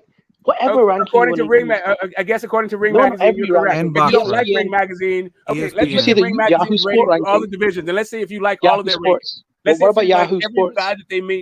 What about Yahoo Sports? No, but Smoke, it's the consensus. Consensus according to whom? What is the consensus in your mind? The general consensus. What are the organizations that constitute a consensus? Bro, you're not listening. That's your problem. I am listening. That's why I'm asking you questions. And the most accomplishments. Okay, who did Caleb Plant beat at that time at the level of a George Groves? Nobody. Who did David Benavidez? Didn't David Benavidez just drop a split decision? Okay. Bro, wait. If memory serves, didn't he get a fucking split decision over Ronald Graville? I'm sorry. Did Caleb Plant? Did Smith beat Plant? No, he did not. Did Smith beat Benavidez? No, he did not. Did Smith beat? He knocked out the number one guy in George Groves. No, he did not. So none of those guys proved that they were number one. Okay, bro. So a Ronald Graville win is better than George Groves. I don't know what to tell you, mate. A Ronald Graville for a vacant belt is better than taking out a reigning champion in George Groves. I don't know what to tell you. Okay, I think Darrell taking out Darrell was better than. And I think taking out Darrell was better than taking out Groves. So what? All right, bro. The Darrell that got a fucking gift over Yildirim. All right. Yeah, right. And Groves had one. And Groves had one arm. So what? All right, bro. Bro, the same Groves that just schooled fucking Eubank. The same Smith that John Ryder beat the shit out of Paul Froch in the first fight. That one. The one that knocked out John Ryder. The same Smith that John Ryder beat. What y'all think about this right here? They just came out and said that Ron Vasai versus Bam Rodriguez is going to be on the undercard. What fight is that? It's going to be in the summer. I know it's going to be in the summer. I don't remember the exact date. What do y'all think about the Ron Vasai Bam fight? I like Ron Vasai. I think Ron Vasai is a hell of a fighter. He's one of my favorite fighters at those lower weight divisions. He likes to fight, but like I love the way he got something. You know what I'm saying? But I think Ben Rodriguez should just piece him up. I think he'll just piece him up. Ron Vasai. Man, I don't know though, bro. Ron Vasai, that man, he carry power. You know what I'm saying? And he gonna throw a lot of shots. You gonna catch his ass, of course, but he will knock your ass out. You know what I'm saying? Can Bam take those shots? That's the question. I think he can.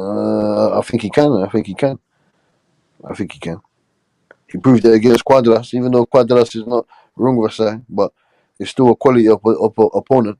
When's the last time Rung Vasai had a fight? Bro, Ron Vasai, he got to fight like next weekend, bro, in Thailand or some shit. It's supposed to be like a tune-up fight for the Bam fight. So if he wins, he better not lose that. You get what I'm saying? but the man, like, he like 40, bro.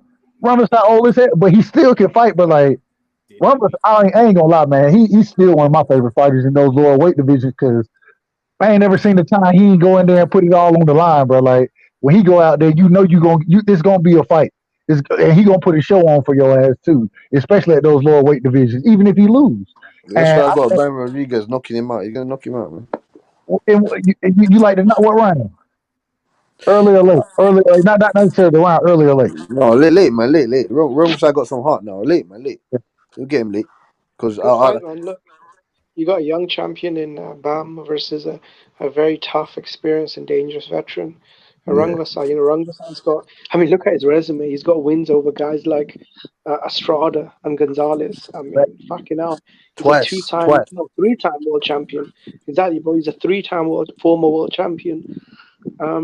This is a good fight, man. He's a consensus. We just have to see how much he's got left in the tank. Like, get me with wrong that side.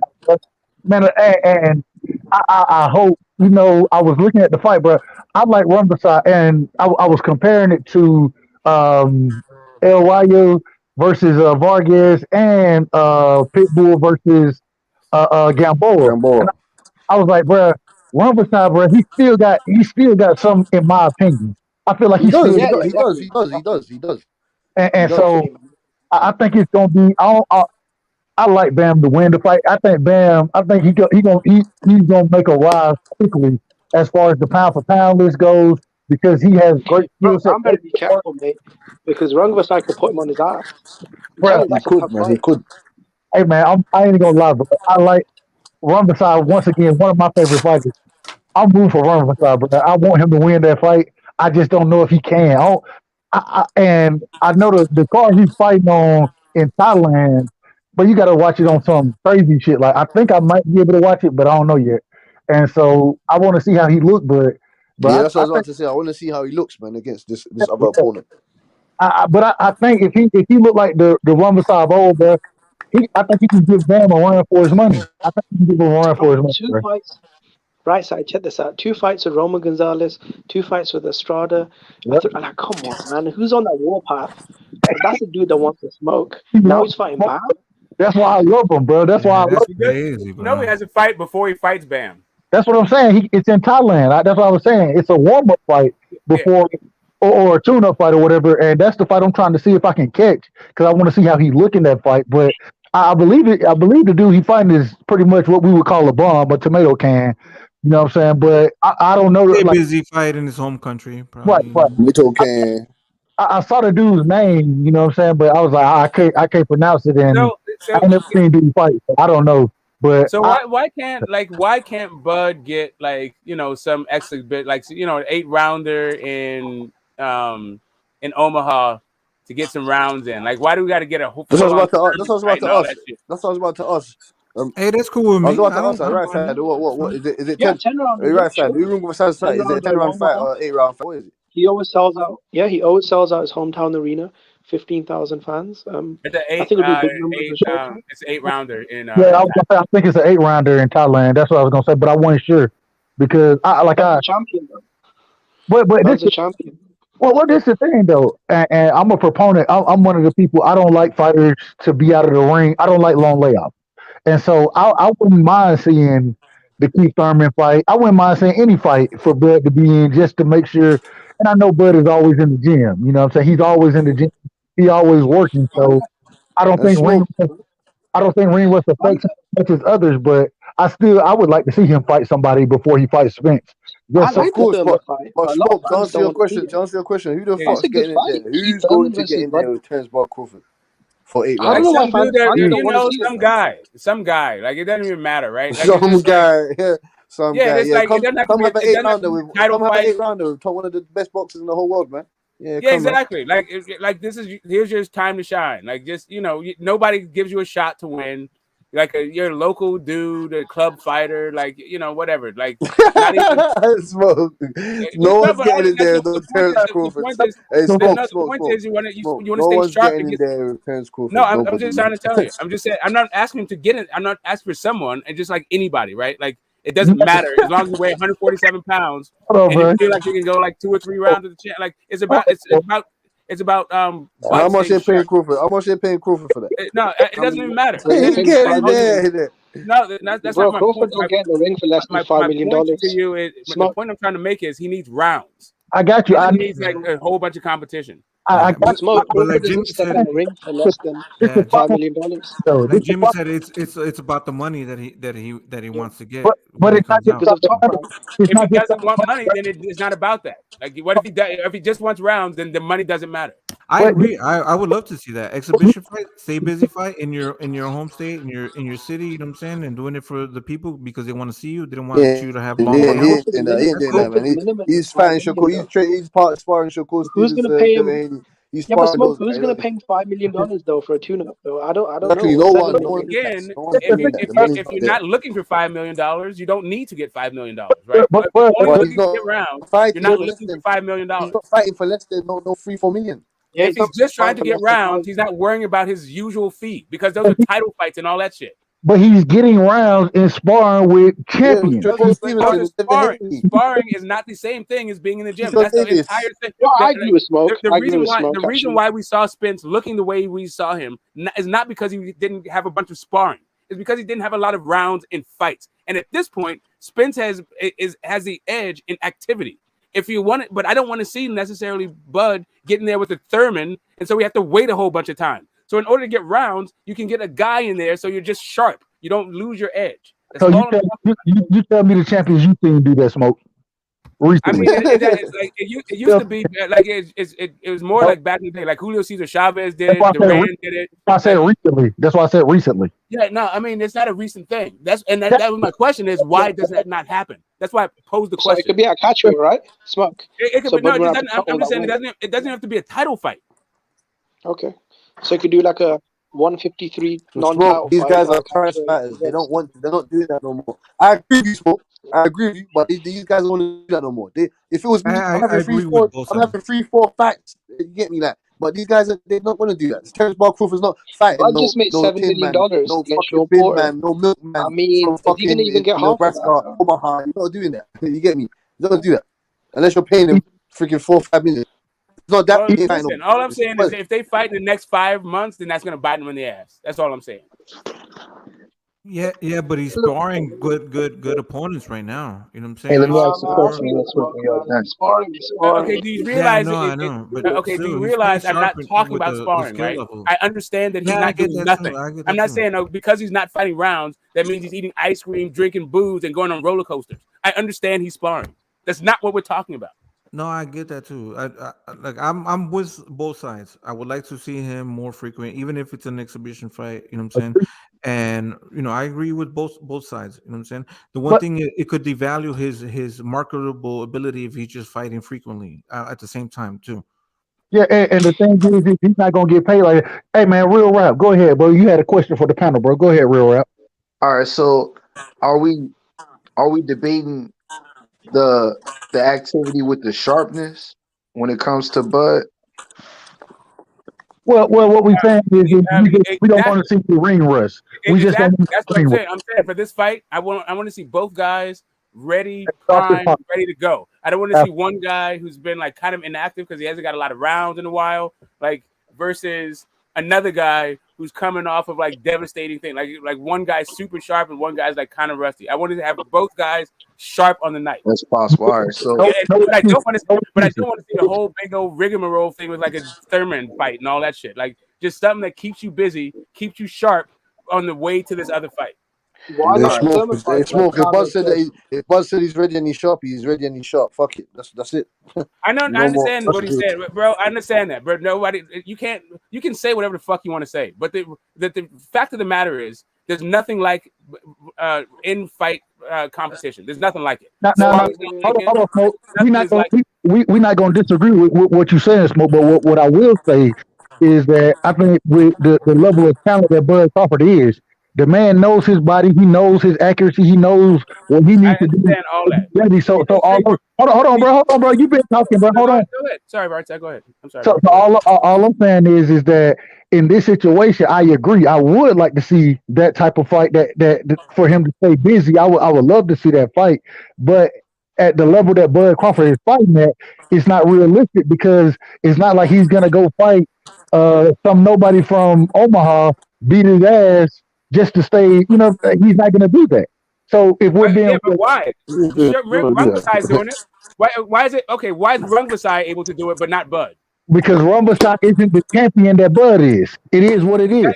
That's all it is. Like, so all of a sudden, like the rules of boxing go out the window because it's Bud. No, it's not because it's Bud. It's because of the level of champion that Bud is. Correct. The level of champion that Bud is does not make him exempt from the rules of boxing. Right, get the smoke. Rungvisai, let's be honest. Hold on, lucky to get $100,000. Hold on. Real quick. Smoke, you just said because the level that Bud is at, he's not exempt from the rules. It's not a rule that you got to go box or that you got to take. The rule is. God damn, bro.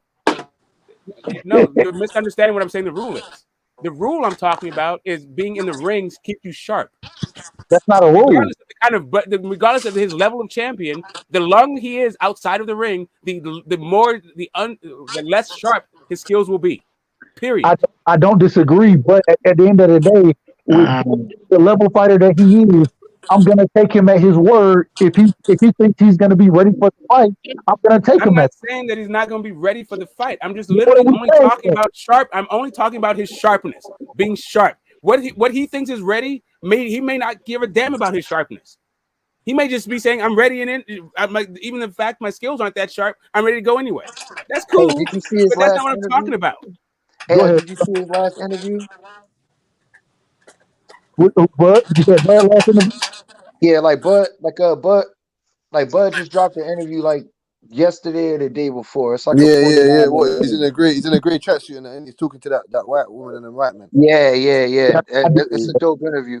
He touched on this. Like, there's a part where he touched on this. So, like, y'all know that, which I'm sure you already know. He had a year layoff between his last fight and the Porter fight. You know that, right? Yep, I do. You know, and he was just as sharp. So, like, I understand what Get the Smoke is saying, but whatever he needs, he was basically saying in that interview, you know, I know everything that I need because that's something that I'm always focusing on. Look, Smoke has a point. The issue, though. Let the man finish. Y'all want to let Real Rap finish, bro? No, he put himself on mute. Right side, we can see he put himself on mute after using. I'll just put myself. But the point that but I'll show you how sharp his opponents are too, and that's what I'm looking at. Sean Porter also had been out of the ring for a while, so what I saw in both of them was a little bit of rust from both fighters, right? So like in the Spence fight coming in, I thought Ugas was the sharper of the two early, and that's all I'm saying. Like as a fan, I don't know why they don't do this anymore. It seems like it's a very good idea for them to do. But for some reason, I don't know. They feel like I guess their shit don't stink. You know, Ugas fought in August, right? I guess whatever. Like this past August before he fought Spence. Yeah. So we got September, August. So September, October, November, December, January, February, March. Yeah, that's still a minute, dog. That's still a minute. Like, so I get what he's saying. I'm not going off of what he's saying, but you know, when it comes to these fighters, man, whether they get an in-between or not, you know, specifically like with Bud, not to make a general statement, you know, I'm gonna go ahead and trust that man as far as him knowing his body and his level of what we deem sharpness in order to go ahead and get that. Like, if they wanted to make that fight this summer, man, go ahead and get the fight in. If y'all wanted to make the fight later in the year, go ahead and get the fight in. You know what I'm saying? See, I've got a different view. My thing is this, though. Errol Spence has actually had the Ugas fight, right? Heading into the Bud fight. The Ugas fight is what? So going into the Bud fight, right? Errol Spence would have had one fight in 3 years. Because before that, it was Danny Garcia in 2019, right? So heading into the Crawford fight, he would have had one fight in 3 years. No. But the problem is, Porter was in 2019. Yeah, in that time frame, Bud and Spence, they done had the same amount of fights. Danny was. As a matter of fact, Spence has been he's got like 8 more rounds. But the thing is, he's the fight that he has like right now is like just it's way closer to this next fight. Like Bud, like Spence hasn't had a lot more rounds than Bud over the last 2 years. but his activity is like way closer to the fight. So like right now, he's I agree with you, Smoke. I agree with you. I actually do agree with you 100%. I'd like to see Bud take a tune-up maybe in late July, like a 10-rounder. I mean, 8-rounder. I don't know about that. See, with Rungvisai, let's be honest, right? He'll probably make what, $100,000. It's in a local arena in Thailand on Thailand TV. I'm not even sure if they air it globally. He'll probably make 100K. Now But you Bud got Crawford. to find that goddamn fight. Go ahead. My bad, Jimmy. Go ahead. Yeah. So it's a fight in Thailand, home arena, hometown arena on regular Thai TV. He'll probably make $100,000. But Bud Crawford, he's used to making between what $5 to $7 million a fight. Right. I mean, I'm not sure how they worked out. And I think maybe Thurman. I think that'll be a good fight for Bud in July. That's what 3 months, right? In Vegas. I'd like to see him fight Keith Thurman. I think out of all the options. Thurman said, "Fuck that! I'm not fighting him. No, I'm not fighting him." Bro, ain't nobody fighting Keith Thurman, man. Keith Thurman took the wrong route, bro. That's all I'm gonna say. I ain't gonna He call him. fucked himself up. Yeah, he fucked himself so up. look, Hey, I'm still looking for the tree and the car that he's supposedly. Never mind. Go ahead, Rick. Go ahead, man. so look, You with got that logic, my man's 4 years ahead of Errol Spence. You know, like he's had 10. He had like 11 more fights in him, man. You don't need no tune up. You get me? Like he's 4 years ahead of him. Like you feel me? So he's had way more rounds than my man. No, but right side, the two options are Danny Garcia or Keith Thurman in July. What would you rather see? No, there's no Danny Garcia. Danny Garcia said he's not fighting Terence Crawford. He doesn't. I don't want to. He said I don't want to fight Terence Crawford. I don't want to No, I'm fight him saying right if you now. had to I pick, need to fight someone before I fight him. no, I'm saying right. Like, what would you rather have, Crawford versus Thurman or Crawford versus Danny? I want to see Crawford versus Thurman. I think Thurman he's been active recently. You know what I'm saying? Danny Garcia, I don't even know the man gonna fight again. Just to be honest. Danny Garcia said I'm not fighting Terence Crawford. I'm not fighting him. No, Yeah, like I will I not don't fight that man. I think it's an easy, you know what I'm saying, Thurman fight there. But I understand if that fight don't happen, I Fucking understand. we already know what Crawford do to Garcia. He'll whoop his ass. We don't want to see that shit, man. Butch, Danny Garcia, go sit down somewhere, man. You always lose your big step up fights, man. Hey, Cash, you got your Obama phone going out, bro. Your Obama phone. Yeah, you're breaking up. What's an Obama phone? Why do people Obama keep phone. saying that? Obama phone. What is that? What is an Obama phone? I don't get it. Obama phone is like a phone. Under Obama, they gave out government issued phones. Yeah, like cheap phones. Yeah, cheap ass phones. You know what? They might be phones, cheap, like. but they're free. But they're free. Yeah, but they garbage though. The Obama phones was garbage, and But it was Hey, all like. Still, bro. Come on, man. Hey, what? Can I Shout out ask to you, man? Obama, bro. hold Giving his on. Hey, what? people Can I free ask you a phones, question, man. fam? What at COVID that they give you man a rack and that they give you man a rack for what? They gave you man 3 bands. Hold on, we couldn't hear you. Say it again, Cass. They I'm gave saying away what? free bands. Yeah, what? Did they give you man a rack and that? They gave the government gave all of you man a rack $1,000 or something. Hell no, man. No, I got mine. I ain't gonna lie to you. I So didn't what the get none fuck? of that. I didn't get That's none what of I'm that saying. What the stimulus. fuck? You finna giving out £700-800 out over here?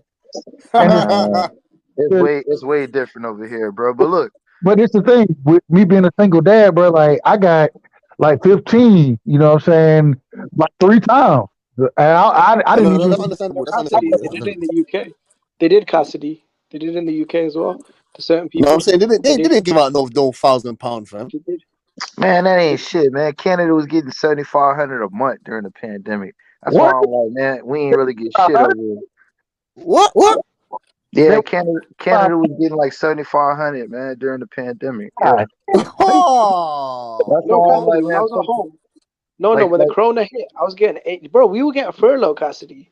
We were getting 80% of our wages at I'm talking home. about the people that wasn't working, fam. I'm talking about them that's guys. why I said, man, we got fucked in America, dog. Like, we ain't really getting no That's what I'm real saying. money Like, over I was there. getting nearly all my money. So I was getting 80% of the money I'd make from work sitting at home and doing nothing in the But UK. Yeah, that's what was happening to me as well, fam. But you know the people man, that wasn't. Yeah. y'all sorry as hell, bro. I've been working the entire time throughout the pandemic, bro. I ain't had a day off. Well, I'd have had a day off when I took it, but Bro, I was off for like fine, some people in the UK, some people offer like 6 months, and the government would give you 80% of your paycheck just to sit at home and do nothing for like 6 months. God damn. Hey, I ain't mad at it. I ain't mad. Y'all get it how y'all live. But Nah, yeah, real fuck rap. them, but fuck them Obama phones up. But look, so check. So look, I know cats feel both ways about an in between fight. My thing is this: if you fight somebody that's lesser than a Keith Thurman, you know what I'm saying? What's the difference between fighting somebody that's a lesser opponent? You know what I'm saying? Fuck the money. Just like I'm just focused on the opponent for, like real quick. If you fight somebody that's a lesser opponent versus high level sparring, I'm talking about like doghouse rules type sparring. You know what I'm saying? What would be the difference in that? Yeah. That's a very very good statement, real rap. Hey, Rap, pose your question again. I didn't hear. I missed the question. What'd you say? I was asking it like what would be the difference, in fighting a lower level competition? Basically, they're like you can dominate, but you just want to get the rounds in, versus high level sparring with like doghouse rules. What would really be the difference? Um,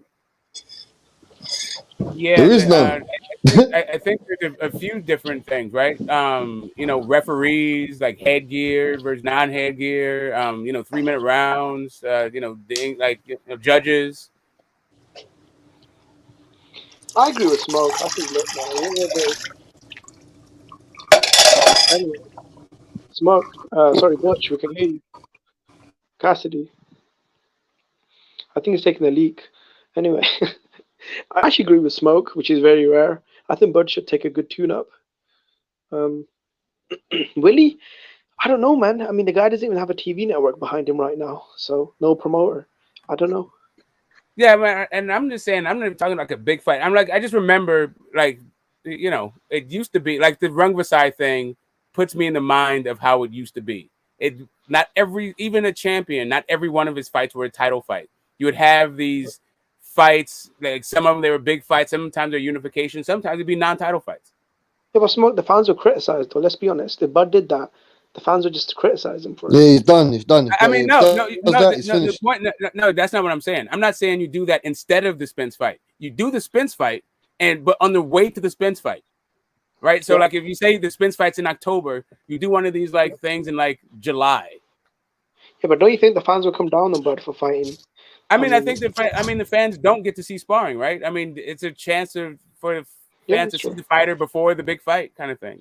I can't lie to you, Smoke, man. I can't lie to you. I think the reason why the right side was saying that Rungvisai can afford to do that, like fuck that, man. So Crawford can't afford to do that. We don't want no injuries. He could go into that little tune-up fight, injuring himself, fucking something up. We can't afford to do that. So now we got to put him in bubble wrap.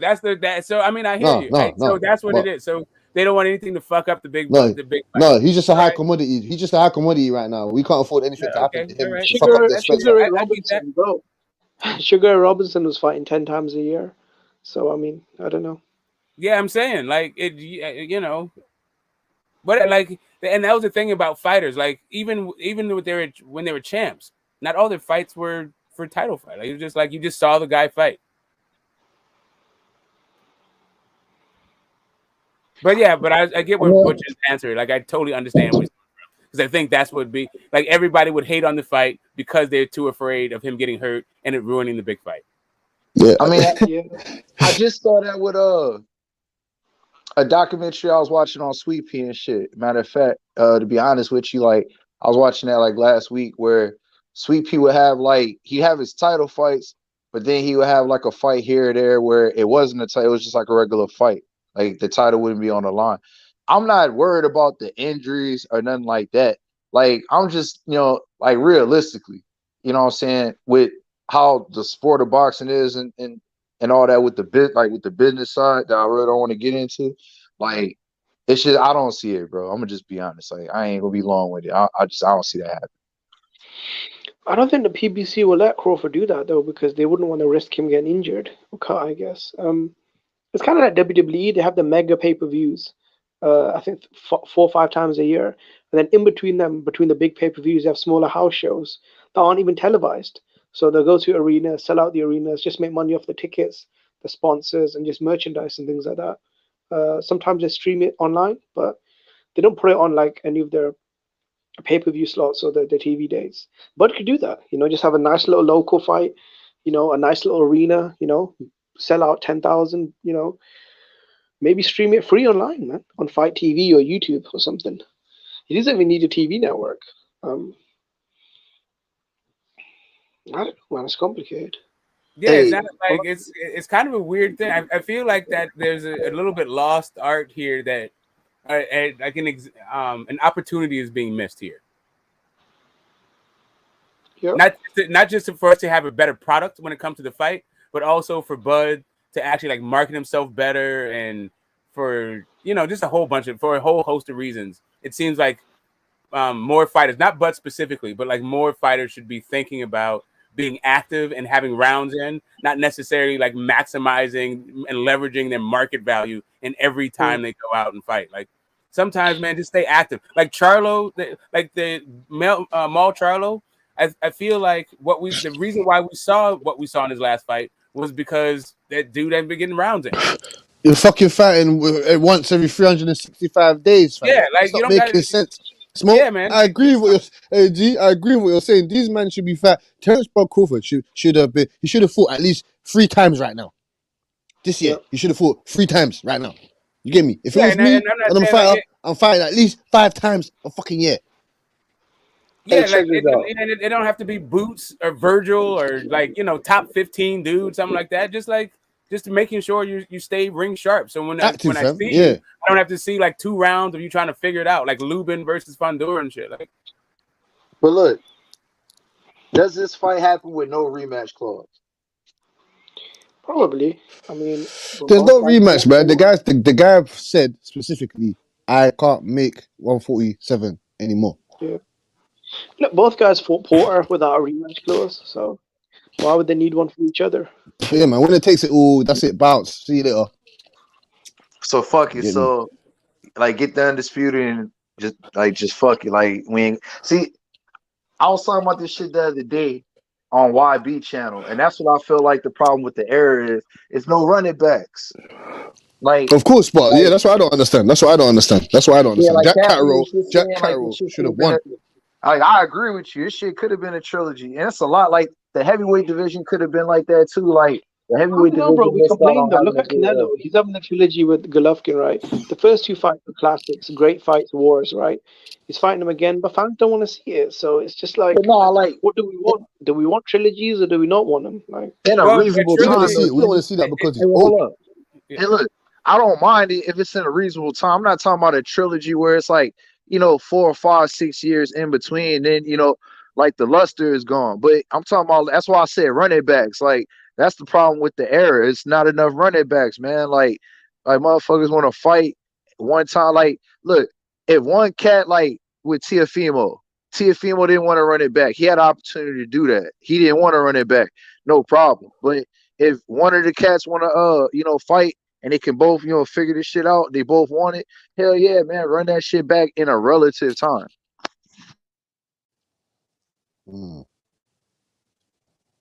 So I think that this fight probably could, like on paper, I feel like if you're just if you're looking at it in a bunch of different ways, it could warrant a rematch or not even a rematch, right? But it also could be a trilogy. It just depends on what happens in the fight. But I think they should be open to I think they should be open to the possibility of rematches, right? Yeah. Do you think it'll be bad for boxing if it ends in the draw, though? Like the 4-year build-up, and then at the end of it, we don't even get a winner. Not if it's a draw. If it's actually a draw, then it can't be some Canelo Golovkin shit. I'm just gonna get mad. You get me? Yeah. No, I'm saying if it is a good fight though, and then it ends in the draw, would it still not be bad though? Because I mean, we waited 4 years for nothing. Nah. We waited for 4 years for them to fight. Like some people are trying to get a winner from this fight, but the fight may not produce a winner. Like so, that's just them being disappointed. But everyone who just wants to see the fight gets to see the fight. Yeah, I agree with that. Yeah, but I'd rather it be a draw. I'd rather it be a draw than not to. I'd rather it be a draw than not for them to fight. Yeah. So we waited 4 years to find out they're equal. Like, come on, that's what I felt like. I feel like that's what happened with Triple G and Canelo. I don't really think either one of them. We don't know if they're equal. I think one got the decision and one didn't, right? But I don't know that one guy's better than the other. I didn't see that. Yeah. I guess the third fight will clear up any doubts. I don't think so. I think that now that fight is past its expiration. That now is just like people who want to see Triple G get knocked out. Yeah, literally. Like Triple G can knock out Canelo. The first fight was there from time ago. That's why he signed the zone in the first place to get the third Triple G fight, but it never happened. Half a decade ago. Now you want to fight him all of a sudden. I don't know, man. I don't know. But he said that his Mexican fans are asking for it, so. I don't think it's Mexican fans. I think it's $165 million. At least half of that is for the Golovkin fight. So. He don't care about that, man. He don't trust me. He doesn't care. That's one thing I love about Canelo Alvarez. That's one thing. Golovkin fight. That's one thing I love personally about Canelo. He doesn't care about that money. He doesn't care about money. Don't need it. He does, bro. I think they all care about money, bro. They all care. No, man. He doesn't. He's got enough. He doesn't need it. He's got money to carry him over for generations. He doesn't need that money. Bill He Gates has got enough money, today. Right? Bro, Elon Musk has got enough money. Like it's just Elon Musk ain't taking punches to the face. Yeah, Elon Musk. No, but that's what I'm saying though. They've got enough money though. But why? I mean, Canelo's worth over $100 million, right? He's got massive investments, right? Where he could just sit back and make $10 million a year just off his investments and sponsors. Why is he still fighting? Because he's a competitor. Because he's been doing it. Yeah, exactly. He's been doing it since he was what? Fucking, I don't know, 8 or something. No, I mean, Butch, if you a draw and a barn burner, exciting fight. Like I expect for this fight to be fireworks. I don't like. I have a prediction about who wins, right? But it could go a whole bunch of ways, including a draw. But what I expect, but that's what I'm worried about, Smoke. What I'm expecting though is a firefight. Yeah, say again. No, I'm just saying that if it's a firefight, then everybody will be excited for the next thing. Like all the different camps will be like pissed off. All the boxing fans who don't have a dog in the fight will be excited. I mean, all that, and people will be picking who they thought won. Just like kind of Charlo and Castano. It's just kind of the Charlo Castano thing dragged out. It might be a good draw for business. The draw could only be exactly. A lot of these big fights end in draws. Canelo Golovkin, Wilder Fury, Charlo Castano. Like there's a theme, man. I think it might be a draw. Yeah. I'm saying it's got draw written. To me, that's what I've been saying. Like it's a draw. It has kind of draw written over it. Yeah. But those fights were actually draws though. But those fights are actually draws though. I mean, those fights are actually draws though. I'm just saying. I think they all could be. I'm just saying Spence and Bud could literally be like a draw. Like it could be, if Bud drops him once, but gets like outworked in a bunch of rounds, but like some rounds are close. Like I could see a whole bunch of ways that this combination, the way that these guys fight, and the level of preparation I expect to see in this fight, that there's arguable that it's a draw, and you could have both camps saying they got robbed. Okay, but then would that not be bad though? Because for 4 years, the fans have been warring only to get no answer. Because a draw is like a no contest. Well, no, that's not bad. That's great because now they're going to have it again. They're going to run it back. That's great for boxing. Because if you get a winner, then what's next for either guy? Charlo, I guess the winner of Charlo Castano. Charlo don't want to fight Terence Bud. Yeah, but also people aren't really like. Basically, all you're saying is also Charlo's got to win his fight against Castano, and then maybe you can get the undisputed thing going. But yeah, all that kind of shit. Like you got to do this weird calculation. I'm just saying, if it's a draw, everybody's gonna just demand a rematch. What's the bigger fight though? And they can still get the whole thing with Charlo after that and whatever. Yeah, but what's a bigger fight? If I was Charlo, or one of them versus Charlo. What do you think is a bigger fight? I don't think Spencer and Crawford, man. Yeah, I'm just saying I wouldn't mind. And here's the other thing. Even if it's a close fight, I would like to see them rematch it. Just because, like, I think that the styles are a really good fight. Like even Wilder AJ, Fury AJ. I want to see these guys fight multiple times, so I really know who's the best. Not just one time and the guy gets lucky and gets to scoot out the back door. Yeah. That's what the old fighters used to do. They used to run it back. Hey, like that shit earlier about Spence can't make the weight no more. I think that's kind of cap because dude came in like 146, man. He came in like a pound and a half under or some shit. No, he said in the interview that he only wants 2 more fights at welterweight. So if he beats Crawford, no, he's already beat Ugas. So wouldn't Crawford be the last one then? Because he said 2 fights, right? Well, he said one. He said one more. Okay. Yeah. He said one more. I would like to see it. Like I would like to see it, but like if it is if Bud does, if Errol does to Bud what Errol's done to everyone else, like beats him up and like bruises him, breaks face. Not everyone else, but if he does Yeah, it, like what if it's a white? What if it's a landslide? What if it's a landslide? like, if he does that to Bud, then yeah, there won't be any like rematch. If Bud like drops it, like stops him in in his second or third round because he's looking at his mouthpiece or something like that, I think there'll probably still be like some clamor for a rematch, right? Like if it's like a lapse of judgment that Bud like jumps on, like it just like how the fight goes. Even like in a stoppage, it depends on how it works. Yeah. Look, if it's the like say like it's a stoppage win for either guy in the 10th round of a war, I mean, yeah, maybe like the fans would clamor. If both guys get hurt, both guys go down, and one of them finishes the fight off in the 11th round while the other one's up on the cards, then yeah, maybe there could be clamor. Yeah, exactly. All that. Like, yeah, there's all these different configurations where like, yeah, maybe. Yeah, exactly. All that. Like, yeah, there's all these different configurations. Just see Terence broke. Man, that Crawford guy, something else. Man, that interview's called Framework as well. Just see Terence broke. Man, that Crawford guy, something else. Man, that interview's called Framework. It's a bad delay. That's why I got a delay. It's I think it's Give Cool's mic. Yeah, that was me. My bad. All right, for sure. Hey, man, like all the scenarios cool, but like I said, man, and one of them cats gonna find out who got more dogs than who, and I don't give a fuck how the shit end, as long as it don't end in a draw. You know what I'm saying? One of the motherfuckers gonna knock out one of the other motherfuckers, and we're gonna get a run it back. And if they didn't, then they gotta fight at 154 again, man. Fuck all that. So, real rap, do you need to see a run it back between Spence and Ugas? Because of the way that you broke it down, with Ugas getting ran through, no. Yeah, that's what I'm saying. If it's a run through, then nah. Like it's just kind of a thing where it just depends on how the stoppage comes. Like I think.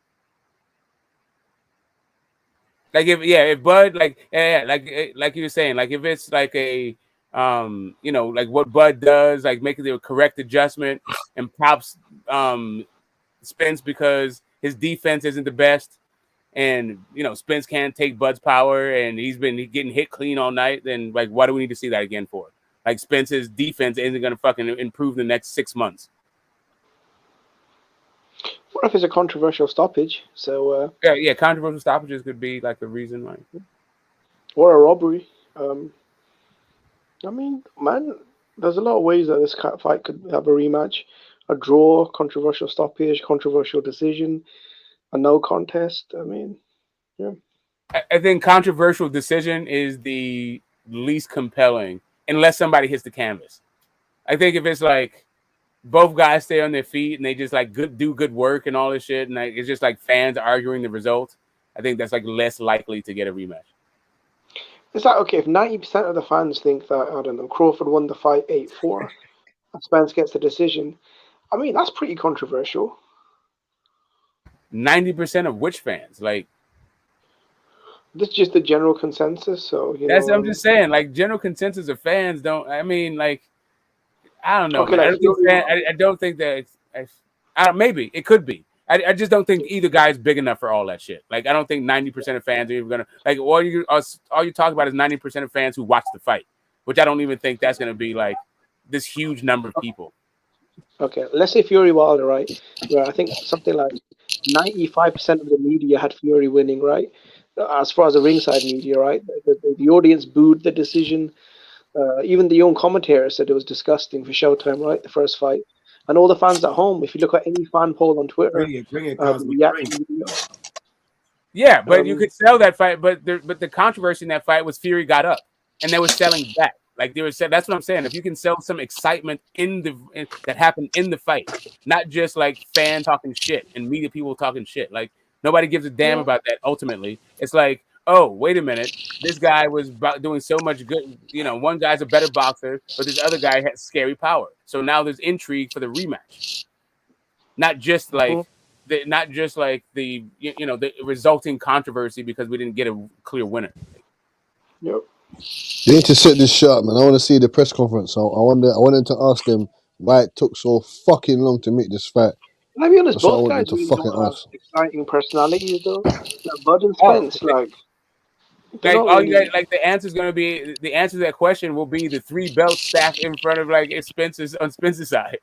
Like because I was on this path right here. I was on this collecting these 3 belts right quick. We got COVID. I got Fuck that. Sorry guys. Yeah, 4 years, man. Yeah, it took 4 years. So what about that Shakur fight? I don't think anybody's changing their mind. I think we're just gonna keep saying the same shit over and over unless somebody like. Well, Valdez better come on some. This is what I'm saying to you, man. I want this when you see real champion. He better come and do. He better come on some Kambosos shit, man. Valdez better come on some Kambosos. He better do what Kambosos did, man. Are you kidding me? Huh? Are you comparing Kambosos with Oscar Valdez? No, I'm comparing what I'm trying to say, like the feat that Kambosos did. No one thought that he was going to beat Teofimo Lopez. No one thinks Valdez has a fucking chance against Shakur Stevenson. So he better come and do what Kambosos did. Yeah, well, you get me? People that don't think that he has a chance, at beating Shakur Stevenson don't know shit about boxing.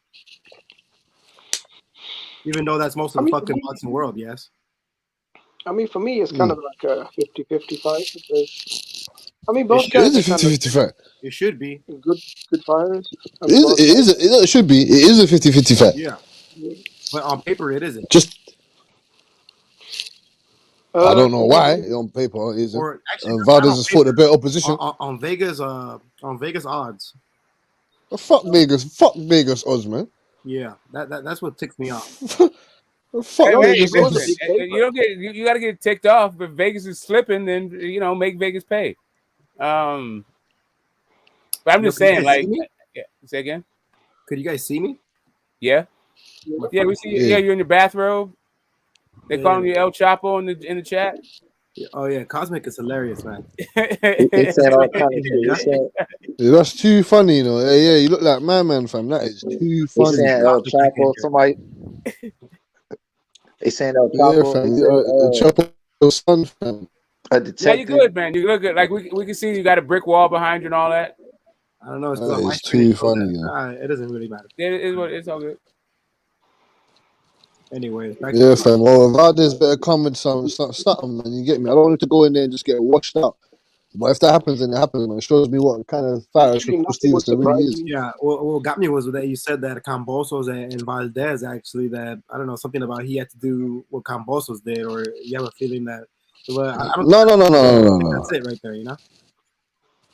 To me, Valdez is better. To me, in my opinion, Valdez is a better fight. He's a better accomplished fighter than Kambosos. It's just that Kambosos has done bigger things. He's done bigger things in his weight division than what Valdez has done so far. Why? Because he beat Teofimo Lopez? What? One fight? Yeah.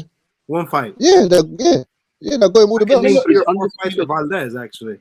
Bro, he's undisputed champion. No. He's the undisputed champion. Valdez ain't done that. You get me? Well, he's gonna fight Devin Haney, in his backyard. So we'll see what kind of boxing skills he has, actually. Yeah, 100%. I'm gonna put Kambosos' feet to the flame as well. Devin Haney has that American, traditional "I'm here to kick your ass" style, So did Teofimo, man. Yeah, he was showed me that he's got a dickhead. Yeah, but we saw how that Teofimo was a little more wild, actually. He doesn't really have like the technical, I'd say, boxing. He's a bit more like, over the top right hooks. Trying to like the guy doesn't even. He's got skills. He's got skills. I don't know, man. He's got skills. I don't take away anything from that victory against, fucking top 10 pound for pound fighter. Yeah. But you just don't lose Kambosos. If you're really what you say you are, you're not losing no Kambosos. Why not? He's an undefeated. No, why not? What's wrong with losing to an undefeated Olympian? Are you kidding me? Okay, so that well, Kambosos beating Lopez didn't shock the boxing world. He's not the first fighter to lose to an underdog, bro. Yeah, of course not. And he boxed all of the UK, didn't he? He did what? Andy Ruiz shocked the entire UK, and he's it's the second biggest upset in boxing heavyweight. history. Yeah, the second biggest upset in in heavyweight history. Mike Tyson's upset. No, it's the second. That's why I said it's the second, isn't it? Yeah. First is Mike versus Buster Douglas. Yeah. And then third, you're gonna say Teofimo versus Kambosos. Yeah. No, I think the third is when I don't know, man. There's a I lot. don't know what the third is. I gotta hear your third. I'm giving you the actual odds in it. The number one is Buster Douglas, and I think the third might be Roy Jones. I think when Roy Jones got knocked out by Tarver, maybe. I don't know, man. That's not really it. No, I don't think so. Bro, Roy Jones was Superman back then. Pound for pound king, man. I mean, yeah, Roy Jones is something else, yeah? Did you say Ruiz versus AJ? I'd say that's number 2, yeah. It's number 2. No. Yep. Number 1 is it has a very strong potential fight for number 1, too. No, what was the Trinidad versus Oscar odds? You know, I'd say that's more of like that they were leaning towards Trinidad. They knew something, you know. Trinidad was like fucking hands of that was bullshit. I felt like Oscar got robbed in that one, but yeah, he did. Well, Trinidad did his shit. Yeah, he came in. You know, he had a good camp. And I feel like Oscar just beat his ass and then got on his bicycle. I think he got on his bicycle too early, and that was it. But anyway, I thought the fight was in the bag. Whatever. It put it. I thought Oscar got gift decisions anyway, so whatever. Yeah. Thank Don King, innit? Don King. God bless America. If I only filled Mike Tyson, you get me. Tyson was a fucking 2,500 favorite. No. Mike Tyson, when he got upset by Buster Douglas, like people actually thought Mike Tyson was the baddest man on the planet, invincible, like Superman. And Corey Saunders, when he smacked up Vladimir Klitschko as well, you know, he was a fucking underdog as well. It wasn't that. It was also the book was out on Buster Douglas. Like Buster Douglas is like, is a little bit like Zab Judah. Like if you push him, if you take him to a place, he'll stop fighting. Like that was like kind of the book on Buster Douglas. But that night, he wasn't going to stop fighting. Like he wasn't going to get stopped. It wasn't the same. That night it was his night. You know. It was just like exactly. Like he wasn't going to just fold his tent like he usually does. And then it takes two. So Mike Tyson was just not in that fight. You know.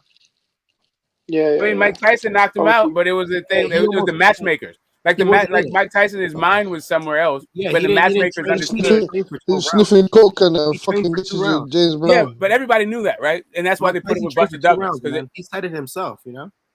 Yeah.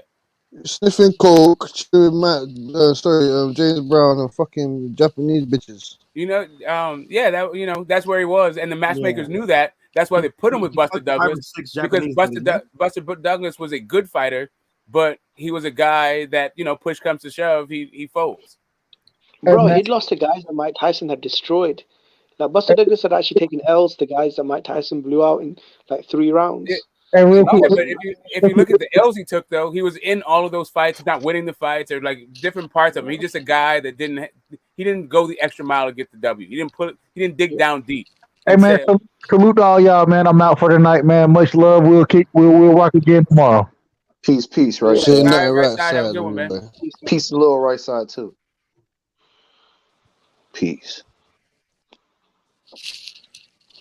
Yeah, I seen Rockman, Lennox Lewis, big odds right there. That's crazy. Y'all talking about Roy Jones. I was just rewatching the Roy Jones and Tova.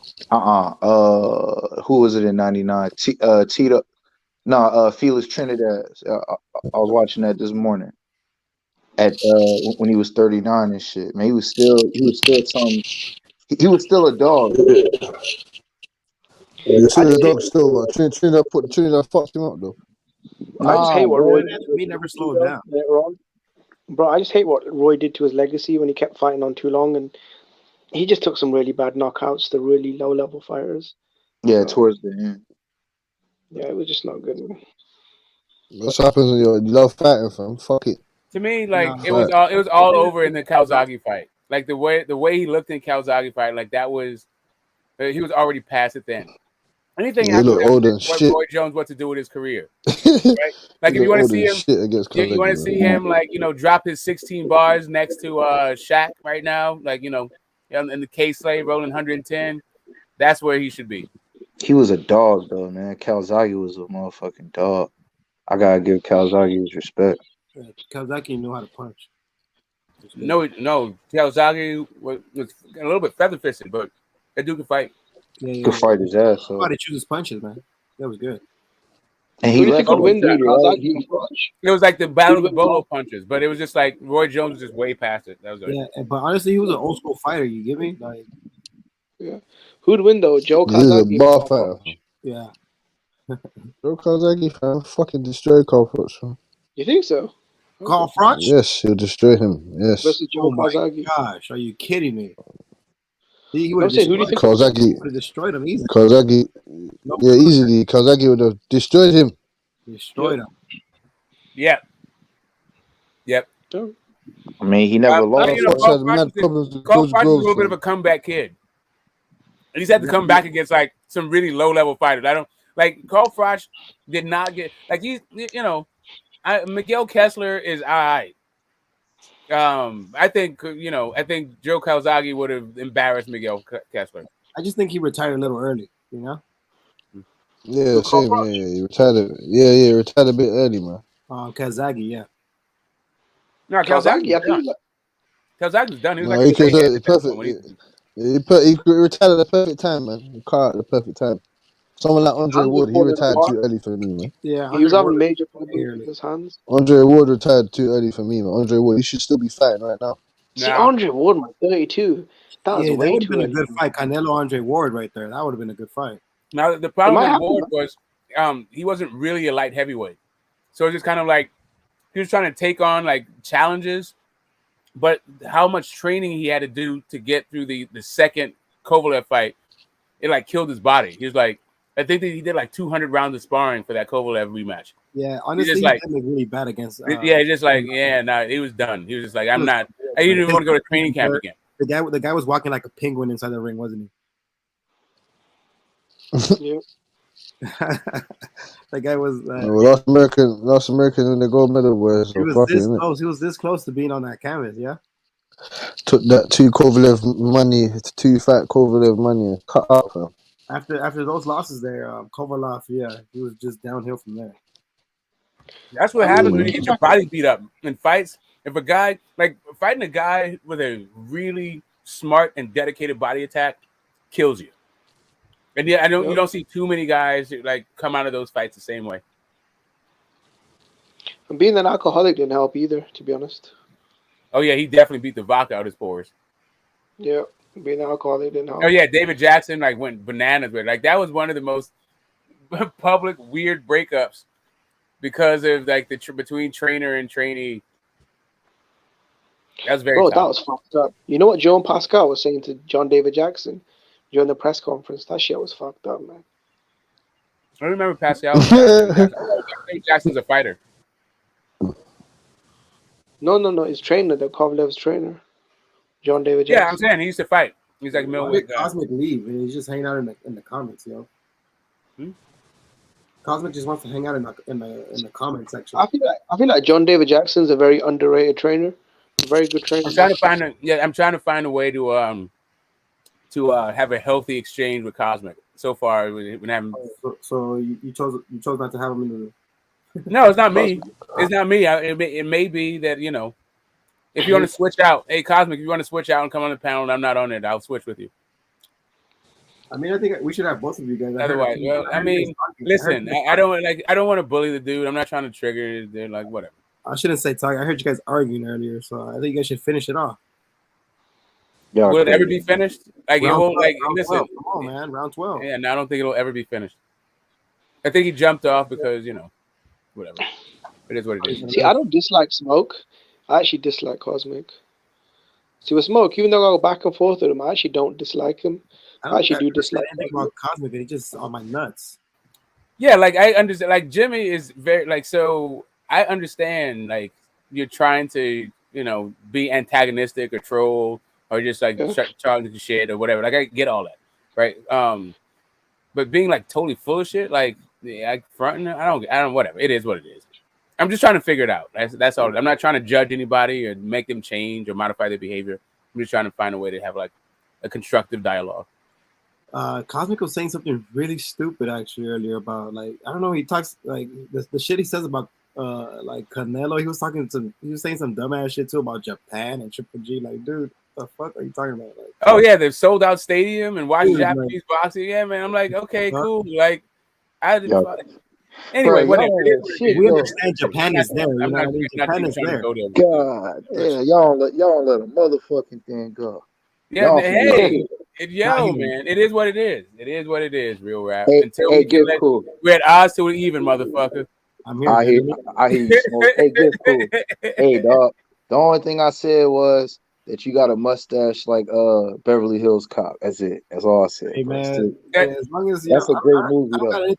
I don't got anything against anything. Yeah, like that's just capping, right? That's just like talking shit back at each other. That's like, cool to me. That's cool to me. Doing that shit. Like if you can't handle stuff like that, then how long you been watching boxing and why are you watching boxing? I said my dude. So my dude got a mustache. I'm not gonna go and fucking shake my shit off, you know, just because you said something about my mustache. Like, you know what I mean? Nah, man. You gotta leave it, man, because this is the only way that you know what I'm saying. This is how we know you. We know you bought a mustache and by I don't know what y'all call it, but in Dallas, like they call it like the little shag, like the little back part, like you know what I'm saying? Yeah, shag. Yeah, it depending on what the front looks like, it's a mullet, but yeah, shag. It works longer in the back. I mean, some people call it the gay stash.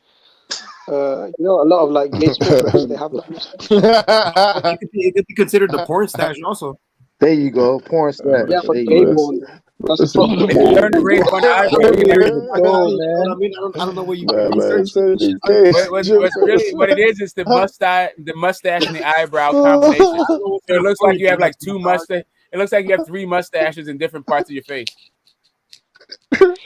Yeah.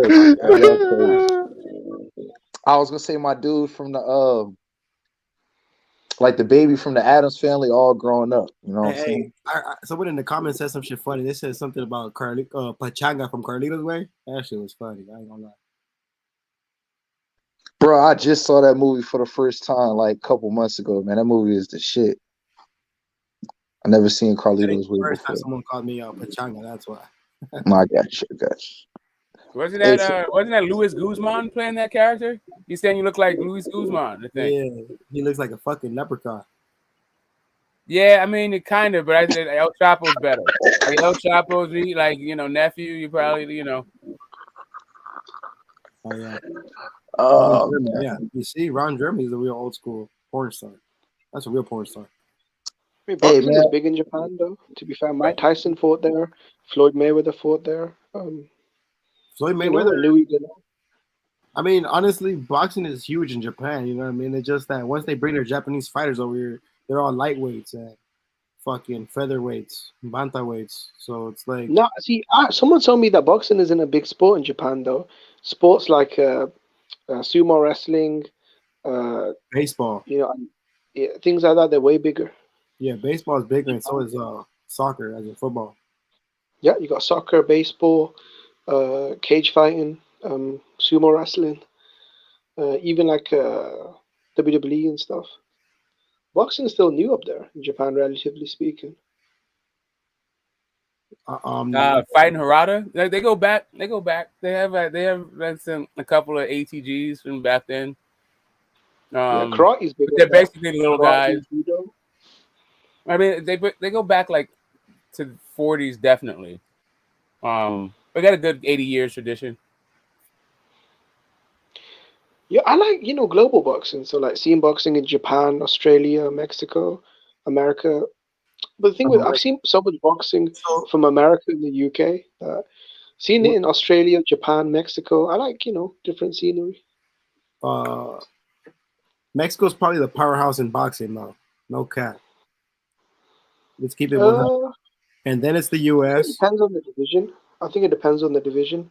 So, like, if you want to talk about the big boy divisions, cruiserweight, heavyweight, and light heavy, we really don't have big fighters. I mean, like heavyweights. Well, so I'm older than the cruiserweight division. Yeah, that's the issue about that thing. Like the big boys, the cruiserweights are just I don't. They just haven't been They haven't been around long enough to become like a market force like that. I mean, you've had a lot of great cruiserweights. You've had Evander Holyfield, you've had Michael Spinks, you've had Usyk, you've had David Hay. There've been some really good, honestly, yeah, the Europeans are you literally just mentioned all of them. Like you left off a couple of guys. Dwight Muhammad Qawi and the Italian guy. Like, but that's basically all of them. Like you named literally all the great cruiserweights on one fucking hand. Fucking we got a bunch of Russian fighters and a bunch of fighters from like Ukraine, man, who's been like ripping in boxing. No, the thing with welterweight is America's always he wasn't Italian himself. He got robbed by an Italian. What was that guy's name? He was I think he was a Latino guy. Let me find out. To be honest, I mean, outside of welterweight, I'd say the best boxers at the moment right now, I'd say probably are Black American fighters and Mexican fighters. On the pound for pound list, how many Americans are on there? You've got Crawford and. I mean, yeah, Errol Spence Jr. is on there for sure.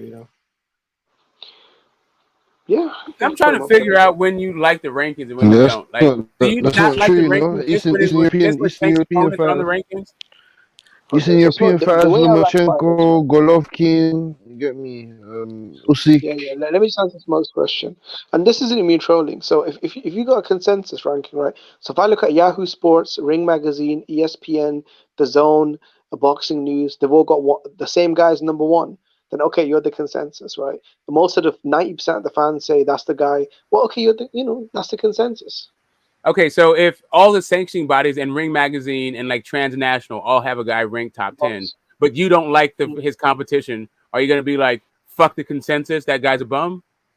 No, I won't say that, but my thing is this, okay, well, then that's what I'm saying about Isaac Cruz. Isaac Cruz is top 10 ranked everywhere, but by the consensus, but you call him a bum. There is a Japanese guy who's ranked number 4. Fucking, what's his name? I don't think he's a bum, though. I mean, come on. Like, maybe I was being a bit harsh, But, I mean, these days, there are so many champions going to normal contenders and then leaving the top 5. Top 10, pound for pound list right now. There's 2 Japanese, man.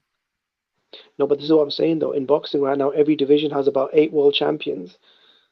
And then for me to go even below that, to go past the top 5 contenders, I just feel like, man, like, that's just really low quality then. I feel like if you're not a champion, at least you have to be in the top 5 as a contender. If you're not even that, then, I mean, I don't know, man. Where are you? Will you be number, 12th in the division? I don't know, man. It's not even like these divisions are really rich with talent, though, to be honest. Yeah, you're right. In every division, there's 2 or 3 fighters, honestly. Yeah. I mean, these days they've got 7 or 8 champions per division. So then, if you don't hold a belt, then okay, and you're outside of the top 5 as far as contenders. I don't know, bro. Number 9, you barely made the top 10. I mean, sure. I mean, I'm gonna let y'all do y'all thing too, man. I'm gonna roll up. All right, real rap. Wait, hold up a second, real rap. But do you got to go right now? Because I got to. Do you have a minute to chop up a conversation, a topic? Yeah, go ahead. Whether or not that was a punch landed in the. You mother. It was a push, dog. Okay, all right. It was a push. What was a push? Right, you don't forget shit, dog. Yeah, it was a push, man. I watched that shit like 50 times, dog. And the way that he did it, because he didn't push with the second arm, and because of that angle from the back, it did like a punch. But yeah, we got bumped. Yeah, you done Dylan White dead, man. We got bumped. No, not Dylan White. No, we're talking about Ugas versus Spence. Yeah, like in the sequence before the mouthpiece got dropped out, there was a punch that it looked like a punch that landed that made Spence go like backwards, but it was actually a push. Yeah, it was. Yeah. So I remember the announcers and then Spence. Yeah, it was like Spence is hurt. Spence is hurt. Like, no, he wasn't. It was a push. Okay. Because right after they yelled that, he got hit again and went flying to the ropes. That made it look really dramatic. No, that was before that. Now we're talking about like before the mouthpiece even dropped. Like first a punch that looked like it landed. The guy started saying he's hurt, and then he got hit with the uppercut, and then the mouthpiece dropped, and he went to pick it up, and then the ropes thing happened. He got hit with the 1-2, and he went to the ropes. Yeah, I feel like the announcers actually made it more dramatic than it was. But they that had was the really fans inexperienced of Errol Spence there, actually. Yeah, it looked the like audience was shocked as well. like from the fans were angle, screaming as well. like from the angle, it looked like a right cross, but after you examine it, it's a push. What he dropped his mouthpiece? No. Where he dropped his mouthpiece, that was a legit punch. It's before all that, like before the mouthpiece came out. Like Smoke knows what he's talking about on that. Like he had sent me a clip and it had like an analysis of it. And at first, I was thinking it was a punch. I thought he got hurt, multiple times, but it was a push. That's why he came right back. He came right back, went into the guard, and then he started going for his body. That's how he set him up for the uppercut. Yeah. I mean, that's the best Spencer's looked in years, man. I thought he looked way better than he did against Danny Garcia, better than he did against Porter. I mean, yeah. I'd like to, I love resolution. I like to resolve these little things. I don't let the argument go unresolved.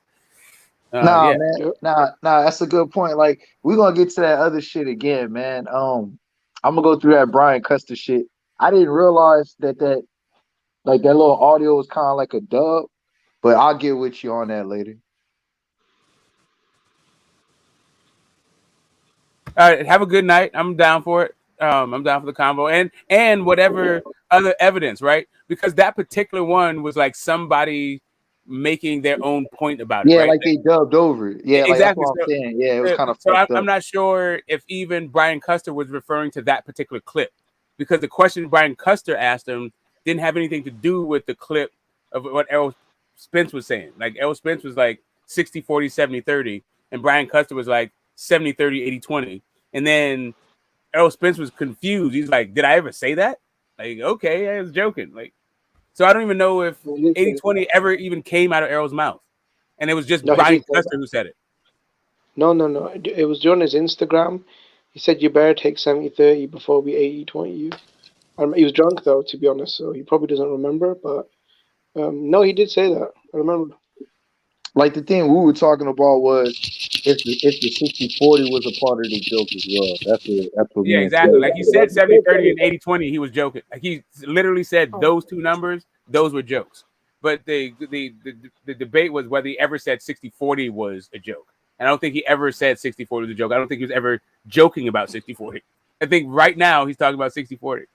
I think in 2018 he's talking about 60-40. My thing is this, though. I feel like he gave Mikey 50-50. He gave Porter 50-50. Even Danny Garcia, that was like, what, 60-40? I mean, is Bud really that much? No, he's the man now. That's what I'm saying. No, Errol Spence is the man. I don't know that they got 50-50 and 64. I don't know if they got those things. I doubt that they did. This is why I want to know. This is why I want to know is the fight going to happen, fam. Yeah, let's see. Because both of the purses were registered the same. You're the commission. Both of the purses are registered the same. Yeah, but those are purses. That's not like pay-per-view and all that shit. Like 60-40, like if you're only talking about the purse split, that's one thing. I mean, I get it. Like, okay, two champions, 50-50. But if you're talking about the proceeds of the fight, I don't think it was 50-50. I think Kenny Porter was saying that his son's a champion and he ain't taking any less than Spence. I remember him saying that. So... I mean, whatever. I don't know what the hell he said. I'm just saying, like, when it comes right down to it, I don't think that 60-40 is unreasonable. I don't think it's 50-40. Like, if he wants to do 50-50, fine. But would anybody? No, I'm just saying, Smoke. Would anybody be like, oh yeah, did he get like? I'm just saying, like, should Porter get 50-50? Probably not. Like, if Spence wants to give him 50-50, cool. But is it actually like? Would anybody be like? I mean, at that time, pretty much, yeah. Spence had only fought once on pay-per-view, and that was with Mikey, so no one really knew. Where'd that fight happen? Staples Center. They fought in LA. Yeah, that I believe before that, but Sean Porter fought in Carson, and nobody fucking showed up. Same city.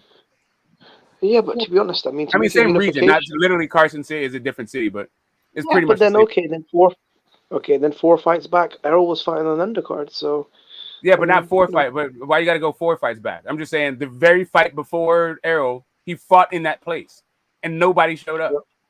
If you look at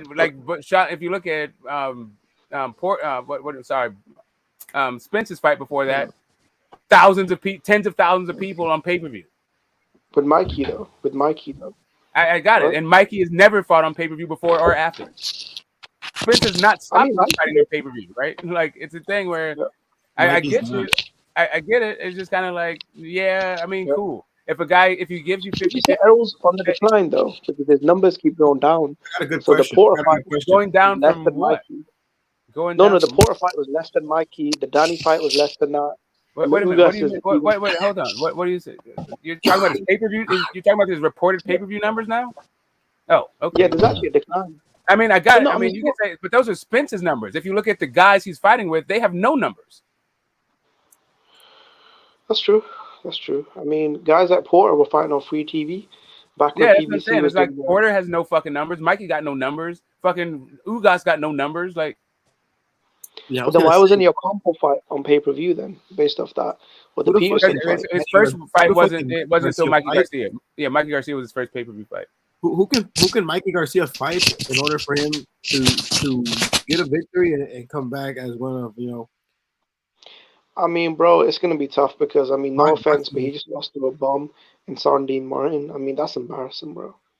Like that really does make sense. Who does Mikey Garcia have to fight in order for him to get back on the map, on the boxing map? I think maybe like a Rigas Progress. Like, say if you fight someone at 140, like a Jose Ramirez, Rigas Progress, and beats them, then yeah, and then if he avenges the loss to Martin, okay, he'll be back. I think he'll be back. So if he gets a revenge win over Sandine Martin and beats someone like a Jose Ramirez, Rigas Progress, then yeah, I'd say Mikey's back. I'll be honest, bro, I don't think Mikey wants to come back. I think Mikey's made so much money, he's kind of happy. He's constantly training. I mean, I don't know, bro. He's made so much money from the fight with Spence. Mikey's done. Like whatever his legacy is, it is what it is. At this point, he's just trying to get a paycheck. It's not really much of a legacy. He's a division division champ. I mean, 5-time, yeah. He lost a lot of big fights to me. I mean, he only lost twice. In his whole career, he's only lost twice. Yep. Yeah, I don't know. It just feels like, like he just can't come back. He can't come back from those losses. Actually, I mean, if you count fights he's missing out on, right? Because we didn't get the we didn't get the Loma fight. Revenge loss on Errol Spence. We know that. Well, he's never gonna get that. Like he's gonna get a revenge murder. Like he's gonna walk in there and get like the last thing he wants is try to get some revenge on Errol Spence. As a matter of fact, that's not even revenge. That's crazy. So you said he lost twice? To me, I felt like he lost more than 3 times. No, he only lost to Spence in this last guy. He was undefeated against Spence. Yeah, I know that, but geez, Errol Spence. He only lost one time. Yeah, he only lost one time since then. He lost his last fight. But I'm just saying, I don't even know if that's revenge.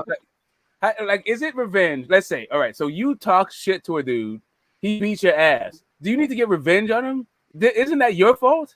Like, Errol Spence wasn't ever talking about fighting Mikey Garcia. Mikey Garcia talked his way into that ass whooping. Yeah. I think with Mikey, there were a lot of big fights at featherweight and lightweight that he should have took. I think the Gamboa fight, that was really big at super featherweight and lightweight. He didn't take that. The Lomachenko unification. Gamboa gets beat by everyone, man. Back then, bro, Gamboa was the Olympic gold medalist, undefeated 3-division champion. He was running through the featherweight and super featherweight divisions, bro. Like he destroyed Mike Tyson for a second, didn't he? Yeah, mini Mike Tyson. Like you're talking about Gamboa now, 12 years later. You know what I mean? Like you're talking about a 40-year-old Gamboa now. Well, shit, that's what I say when it comes to Kell Brook. Like, remember Porter versus Bud. Like, in the Kell Brook conversation, it's like, guys, like, really, what are we doing? No, I think he fought a faded version of Brook. But there really hasn't been a Cuban boxer out there. Yeah, exactly. Just compared to right? Sorry. I think that fight looked. I mean, look, Porter had a war with Spence, right? He looked really good in that fight, and against Formilla, I mean, that was a domination. So, I mean, Against Bud, was domination? No, what? Like Bud was. No, Formella. No, I'm talking about Formella. You know the guy. Formella. Oh, Jesus Christ! Sebastian Formella. Okay, well, yeah, whatever. Yeah. Isn't that the guy that was like? Wasn't Sebastian Formella like sparring with somebody? Oh, was that Ivan? That's Ivan Redcatch. Never mind. No. Yeah, all those dudes like that's what I'm saying. Like you can get 8 rounds in with Ivan Redcatch, right? Stay sharp. Ain't nothing what fucking happened to Bud fighting Ivan Redcatch in a non-title fight. I don't know, man. Would the fans be okay with that though? Now that I recall, did Mikey Garcia was like inactive for over like a year, I believe, right before he fought Errol Spence too, though. What about Jose Cito Lopez? Hell no, I wasn't inactive before that fight. He fought Bunny. Before that, say again. Was it one fight only though? Well, he fought Lipinets at 140, and then he went down to unify with Robert Easter. Inactive for like a long ass time. He was inactive, but it was before that. He was inactive when he was trying to get out of his contract with Bob. He was inactive during that point. That was like when they were still talking about the Loma fight and all that shit. Yeah, he screwed himself. It's funny, Mikey waited for Crawford to move up before he grabbed the belt at 140. There was a time when Mikey was talking about becoming a cop. He was like, "I'm gonna forget boxing. I'm gonna go to police academy." That guy's an idiot. Listen, Robert Garcia has always said Mikey becoming a 5-time world champion and a multi-millionaire is an overachievement. But he never really even loved boxing like that. Hey, that's true. You crazy, Smoke. He was a 4-time division champion, though. Fuck. Yeah. His net worth is probably, $10 million? For a guy that doesn't even like boxing. That's what it's really like these guys that are great in the lower weight divisions that only fight at 147 for paychecks. They're never good welterweights, but their pockets are good. It's very like Sugar Shane Mosley. To me, is the guy who achieved the most moving up just for the money. Like he was not trying to be great. Yeah, Sugar Shane Mosley was not interested in greatness when he moved up. He was interested in paychecks. No, what about Manny Pacquiao though? He moved up from featherweight to the welterweights. But it wasn't just for money. But it wasn't just for money though. I felt like that's legacy. He did it for his legacy. Yeah. I mean, he got paychecks. I'm just saying it wasn't like Mikey. All right, so Manny was the only time I felt like he didn't take a fight because of money was the Mayweather fight. Like pretty much everybody else, there was no issue with him like taking a fight. He was like, I don't need to get like top dog. He could make fights. But he was also with Top Rank, so you know how they treat that. Yeah, exactly. That's what I'm saying. Like it's just kind of like Top Rank just throws you in there. Like I was from the Philippines for crying out loud. Exactly. Bingo.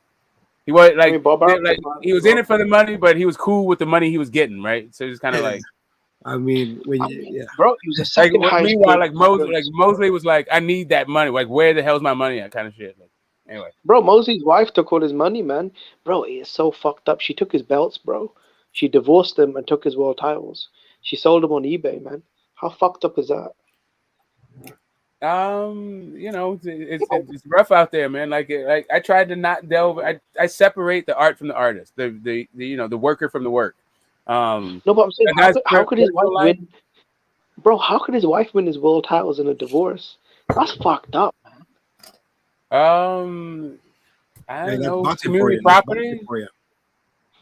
You lose your family, your close ones, your loved ones. Yeah, I don't know. Like, listen, like. Yeah, I'm not their financial advisor. I'm not their lawyers. I'm certainly not their marriage counselors. There's so much about the situation that I don't know that it makes me not care. Yeah, but he won those belts in the ring, bro. Yeah, but he fucked it up in his personal life. So, I mean, he's not the only boxer. I mean, I'm saying like OJ Simpson went to jail trying to get his memorabilia back. Like, he could get off with murder, but like trying to get your own trophies back, you get locked up for 10 years. Who's O.J. Simpson? It doesn't matter. I remember I was at the fight where Sugar Shane Mosley beat the fuck out of Margarito, man. Here at the Staples Center. Fuck. Yeah. Are you in LA? I'm in LA, and that's when Margarito. That's when Margarito was like, the top dog, bro. Like they were pumping his. Margarito was the top dog for Top Rank, and that's wonderful that what Top Rank did for you is. They always got a guy in the mix that they can say he's the best dude. and everybody they keep that. I feel like the Cotto win was so shocking because Miguel Cotto was an undefeated champion. He was in the top 10 pound for pound, and he was a bit of a superstar on the rise. It's a very high possibility that he was cheating. Really, oh my God! Like, where'd that power come from? Really, the Kermit Centron fight. With that Kermit Centron fight, I was like, "Oh my God, Margarito, where'd this guy?" So yeah, like power was just nothing surprising, you know what I mean? But all of a sudden, you see his power go away in the next fight. Is what you're saying? It's like, yeah, it's like, fuck. See, and like Crunk is now getting a reputation, right, for like transforming fighters into like knockout artists, kind of thing. I didn't see it. Like, what did Margarito do? I didn't see any changes. Cinder blocks.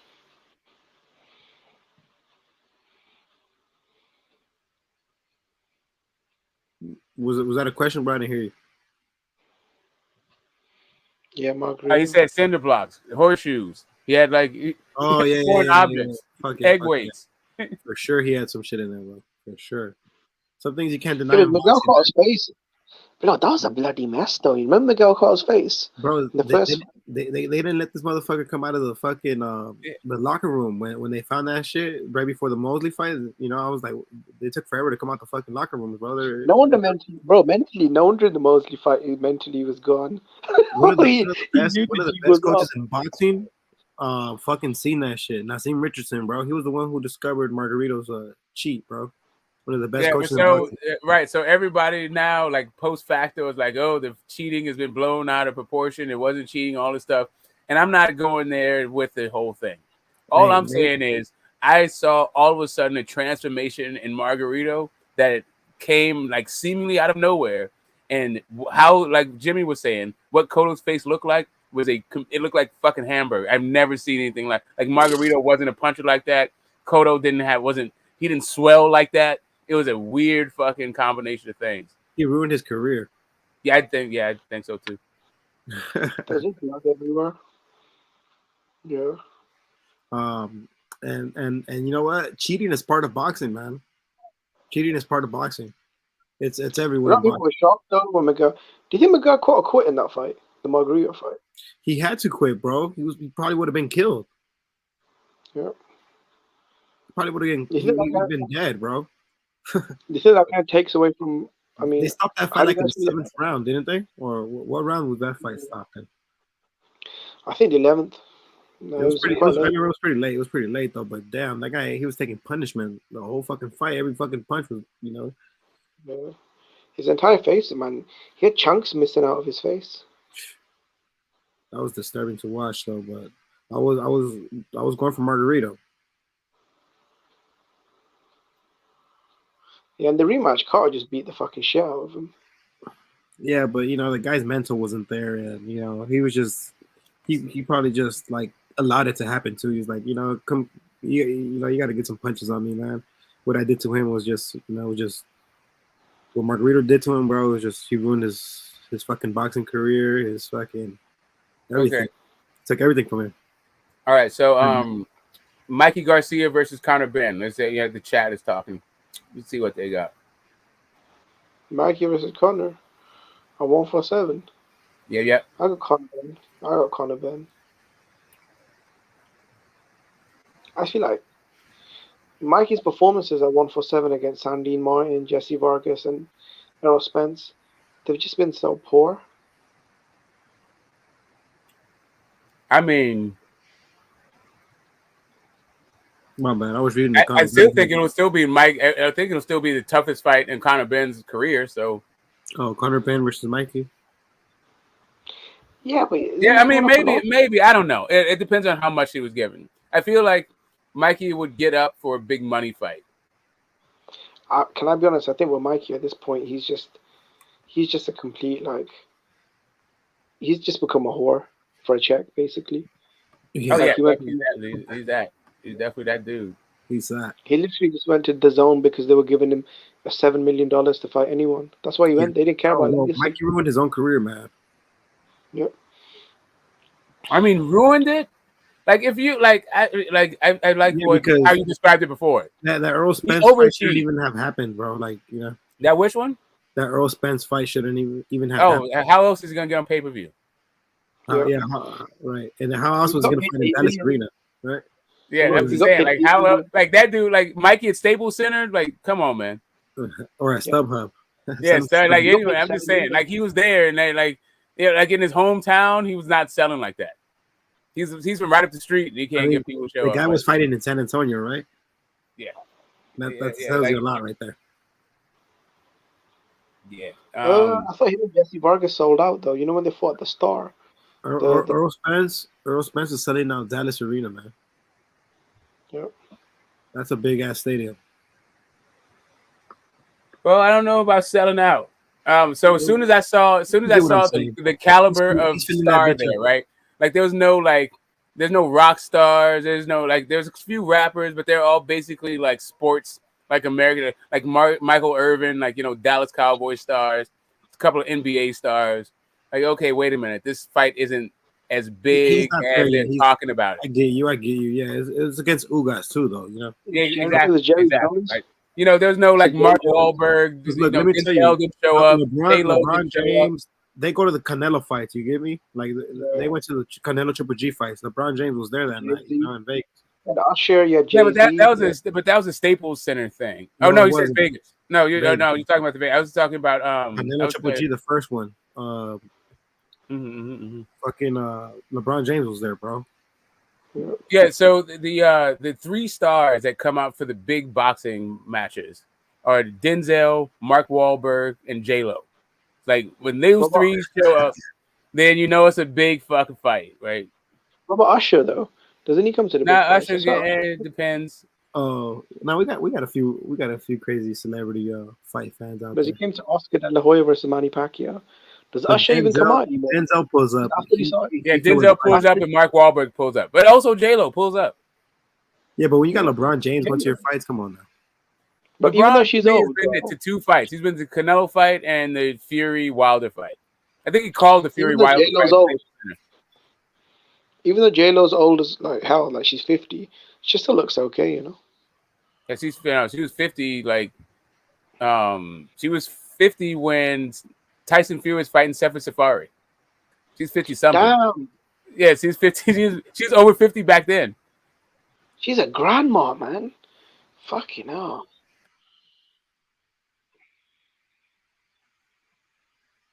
Oh, J-Lo is definitely older than I am. Floyd Mayweather. Perez, yeah, that's another one. The best celebrity, bro. Smoke, would you still give her one though? Smoke, would you still give her one though? J-Lo? I guess she just seems like high maintenance. I mean, I'm sure, but why not? J-Lo ain't shit, bro. At this point, I'm just saying. It seems like it would be like you'd have to take a lot of directions. Like it seems like she wouldn't shut up. I mean, obviously, if you get a shot with J-Lo, you're taking it though. But if you had exactly. Like she looks good and all that. You shoot your shot, but I would not be surprised if it was like being in the military. Right? You had a chance between J-Lo and some other, hot chick. You'd probably choose the other hot chick. Yeah. Yeah, her and Mariah. Like if it was J-Lo or Mariah, I'd fuck with J-Lo, right? Yeah. I'll give you that. You know what? I don't know. That's tough, man. I tell you, both of them gonna have a whole lot to fucking say. That's my opinion. Like they seem like they won't like. They don't anyway. They seem like high maintenance individuals. And staying home is not an option, I don't mind not staying home. I'm just like the amount of things I got to do. Like, don't you have someone else for that? Hey, but anyway. I like that belt they made for Fury, bro. For that UK belt, that shit look nice. Yeah, man, the Union belt. That look cool. See, that's the thing I like about the WBC. They come out with these great belts. The WBC knows how to make a fucking belt, bro. Fuck. Mayan belt. Jerry Union Jones belt. giving away tickets for sponsors happens in every single fight that is worth a damn. Like if you have sponsors that are interested in your fight, that's a telltale sign that's a big fight. Yeah. That Cinco de Mayo belt is always fire though, huh? I don't know. How's it different from the Mayan belt? Oh, what about the diamond belts? Whenever they bring out a diamond belt. Yeah, I don't know. Those are awesome. G. See, I'm confused though. What's the difference between the franchise and the diamond? The diamond belt, I think that's like some shit that the rules are gonna change for both. There's no difference between them. They're like it is whatever Mauricio Suleiman says it is in any particular given day, week, or month. Yeah, he just gives out belts like fucking sticks. Well, the crazy thing is, they've got a silver title. They've also got an interim silver. So you can't win the silver straight away. You have to win the interim. And then you also have to, like, in order to be the mandatory, you have to do a silver thing. Like, yeah, that whole fucking thing is, I don't even care about it anymore. Like, and then they change it too. Like, they have all of these, they make all this, they make this process Byzantine. They say it's mandatory, and then they just, at the end of it, they say we reserve the right to change all of it, depending on what the fuck's going on. More often they keep to it. There's different levels to the belts, though. I think the franchise belt is like one of the lower ones, and then it's going to be the diamond belt, and then it's still the WBC champion. They say the franchise is the highest belt, according to Mauricio Sullivan. Well, in order, if you beat someone who has the franchise belt, it automatically it makes you a diamond belt champion. So that gives you the shot to the current WBC champion title shot. That's what it does. I don't know, bro. Like with Mauricio Sullivan, he just keeps coming out with different rules every day. At this point, I don't even know. Well, that's the thing, is that all of this stuff boils down, the WBC boils down to, if Mauricio Sulaiman says something different, then he has the final authority, and in the interest of boxing. So that it is what it is. Like, their rules are what they are, but in the sense that the reason why Brazil and not white was the mandatory is like this whole Byzantine thing. The same reason why we got like Yildirim as a fucking mandatory. Like, that was crazy though. If you want to hear about the process, then cool. Otherwise, like, it's a fucking waste of time. It's like, hurt your head, kind of. I think a lot of fans are confused because Brazil was below Dylan White in the rankings, but he was made mandatory. Because not when the fight was made, like because of when. Oh fuck this! All right, let's do this. We'll do it. Povetkin and Bermain Stavern was supposed to fight, and as you remember, and we were just talking about, the silver medalist has to fight his mandatory eliminator before he fights, before he becomes the mandatory. So Bermain Stavern and Povetkin were supposed to fight. Povetkin was the silver medalist, right? Yep. But Luis Ortiz was supposed to fight Deontay Wilder. So Luis Ortiz pops. Yep. So Povetkin gets called up. And so now Povetkin, but Bermain Stavern was supposed to be in a final eliminator, but now he doesn't have a partner because Povetkin got called up. Yep. Right? So then Brazil got the spot that Povetkin left. But then Povetkin pops dirty, so Bermain Stavern gets called up. But now Dominic Brazil is in that mandatory spot. And that was before White fought Helenius. So all this shit happened, who was going to be fighting for mandatory, all that shit got figured out when Dylan White was still fighting Malcolm Tan. Okay. So like in your opinion, do you think AJ lowballed Dylan White though? Because instead of fighting Jarrell Miller or Andy Ruiz, which he turned out to be, he was trying to make a fight with Dylan White, but he offered him only 30% of the total event. Do you feel like that was a lowball? Low. I mean, he felt like it was a low ball. I'm just like, to me, I don't really like and I'm not saying that he should fight it or he shouldn't fight or whatever that stuff. What I just don't get is how everyone talks about how hard done Dylan White is. Like, this dude is getting offered millions to fight for multiple titles, and all I hear about is how he's been done wrong. Like, apparently the base purse was $7 million plus 30% of back end. That's what the deal was.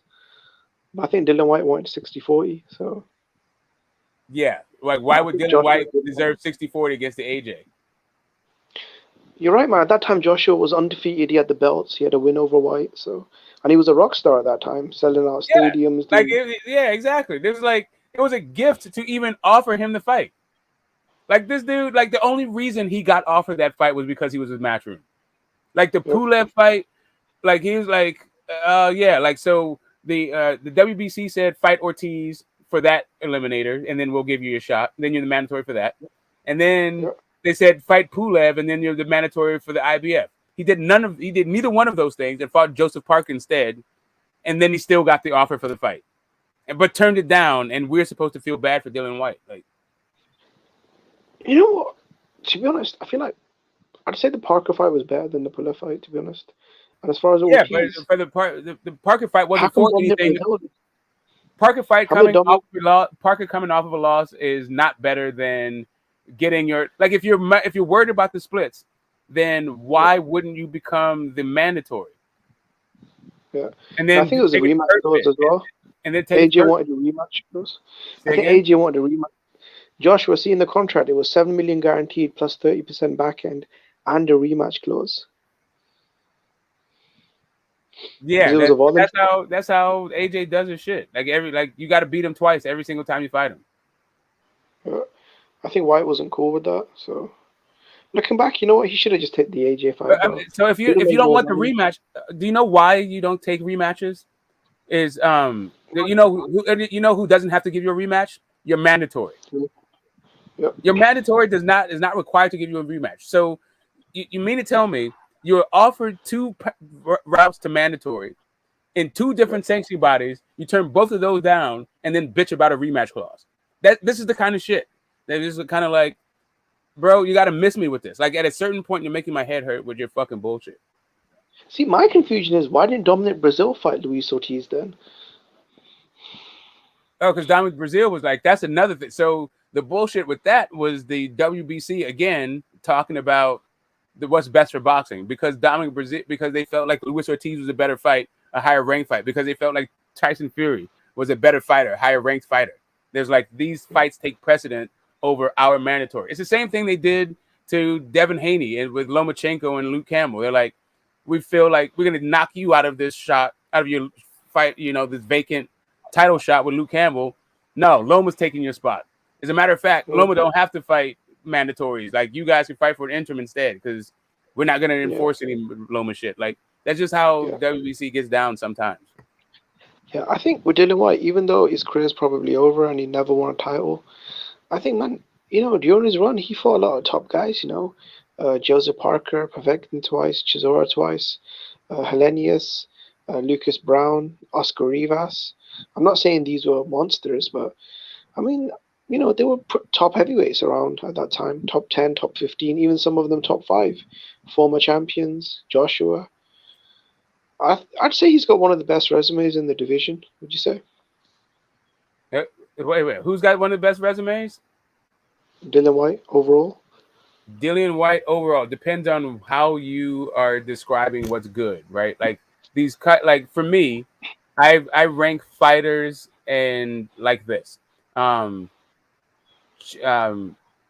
champions, title, title contender, like people who fought for the title, and then people who have fought, people who are on the verge of fighting for a title. Like, it's like that's sort of the tier of caliber of fighter. Like, if you fought, like, have you fought a champion? Have you fought a former champion? Have you ever fought for the title? Have you ever, Selecki is a guy who fought for the title. Or Vanis Rosen, where he's never been a champion, he's fought for the title. Chris Arreola, fought a couple of guys for the title. Versus Chris Martin, he's been in title fights. He's fought how many guys? I think he's also fought 3 times for the title, right? Versus a Philip Hergovic. Still a good fighter, but never fought for the title, right? But see, with Dillian White, he's beat 3 guys that were all former champions. So Joseph Parker was. Okay, so here's the other thing. Like, when you start talking about titles, there's recognized titles, and then there's ceremonial title. There's the intra-sanctioning body title. So the 3 guys he's fought 1 guy who is a former champion who held a recognized title, and that's Joseph Parker. And actually he just fought for the title. So he fought a champion. He's fought a reigning champion and a former champion, and then he's fought a couple of guys who had the regular title, Lucas Brown and Povetkin. I'm not sure about Povetkin, but I saw Povetkin had. No, Povetkin had the WBA belt. Yeah, he had the WBA regular. Okay.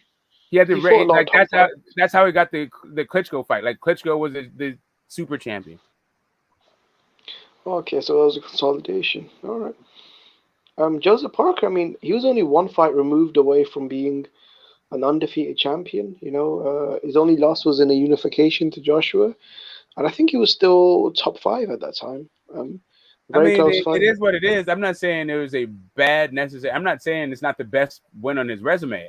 What I'm saying is it's Joseph Parker coming off of a loss, and even in a controversial outcome, because he got a headbutt called a knockout, and if that didn't get called that way, he wouldn't have won that fight. Yeah. So it's kind of like. No, you're right. Yeah, you got a former champion. He was a former champion, and he was in his prime. But that former champion didn't really fight anybody through his So let's see. He fought Andy Ruiz for a vacant. Then he fought like Ruslan Kajanu, Hughie Fury, and then AJ. I think he fought Takam as well. Did he fight Carlos Takam? But he fought Takam before he was the champion. That was on the way up. Okay. That Takam was before Andy Ruiz fight. Yeah. That's to be fair, right now, Parker's in good form. He beat Derek Chisora. That was a bad beatdown. And then he beat the undefeated guy, Junior Fall. To be honest, I think in the rematch he'd actually beat White, if I'm honest. Yeah, I mean, that's what I'm saying. Like, that is the guy. So if you want to see, if there's a couple of things that Dillian White could do to actually, raise my respect level for him. One of them is fighting Joseph Parker. And I'd like to see that fight. A rematch fucking Joseph Parker. I don't think he'd win that fight, to be honest. I think the way Parker's looking, the way White's looking, that could end really badly for White. Yeah. You know what? I think at this point, White's chin is actually gone. See, the problem with Dillian White is he'll spar over 200 rounds every camp, and these are gym wars. And I just think physically, he's just taking too much damage, bro. Like, you've been knocked out twice in your last 3 fights. I mean, that's not a good look, man. I get it. You came back and you beat Pavek and you avenged the loss, but still, man, like. It's also those losses have come under like a new trainer. It seems like this trainer is not the guy for you. Yeah. Like, how do you get knocked out 3 times by an uppercut? Like, at this point, man, you've got to think about your defense. All 3 times you got knocked out by the uppercut. Like, come on, man. Now, at some point, you've got to clean up your defense, man. Yeah, this trainer's garbage. He was under Jonathan Banks. That was a good trainer, Jonathan Banks. He's a guy that worked with Klitschko. Emmanuel Stewart's prodigy. I think a nephew as well. Yeah, this new guy's just garbage, man. I mean, he might be good, but their chemistry, their win percentage is abysmal. They need to fucking figure that shit the fuck out. Like, do you know what it is? This is the only guy that's willing to go to Portugal with Dillian White for 3 months. So that's why Dillian likes training. I'm sorry. Like, did I miss the part where Portugal became like the mecca of boxing? Like, what the fuck is going on in Portugal that we need to? Who gives a fuck about Portugal? No, that's where he's based. You know, his training camps. He likes escaping up there. Portugal is kind of like it's a bit of a no man's land for PEDs. I understand like why. I know like why it's a weird. Like, I get the suspicious reason why you go to Portugal, but what's the like non-suspicious reason you go to Portugal? According to him, he just gets bothered in London because he's a bit of a celebrity here, so he likes escaping and training. Is he? I mean, France is closer than fucking Portugal. It's right over the fucking channel. Yeah, that's true. But France, I think, is a lot more expensive. Portugal is kind of like a European Brazil. So you got great beaches. It's a tourist resort, beautiful women, good food, warm weather. That's chilling out there.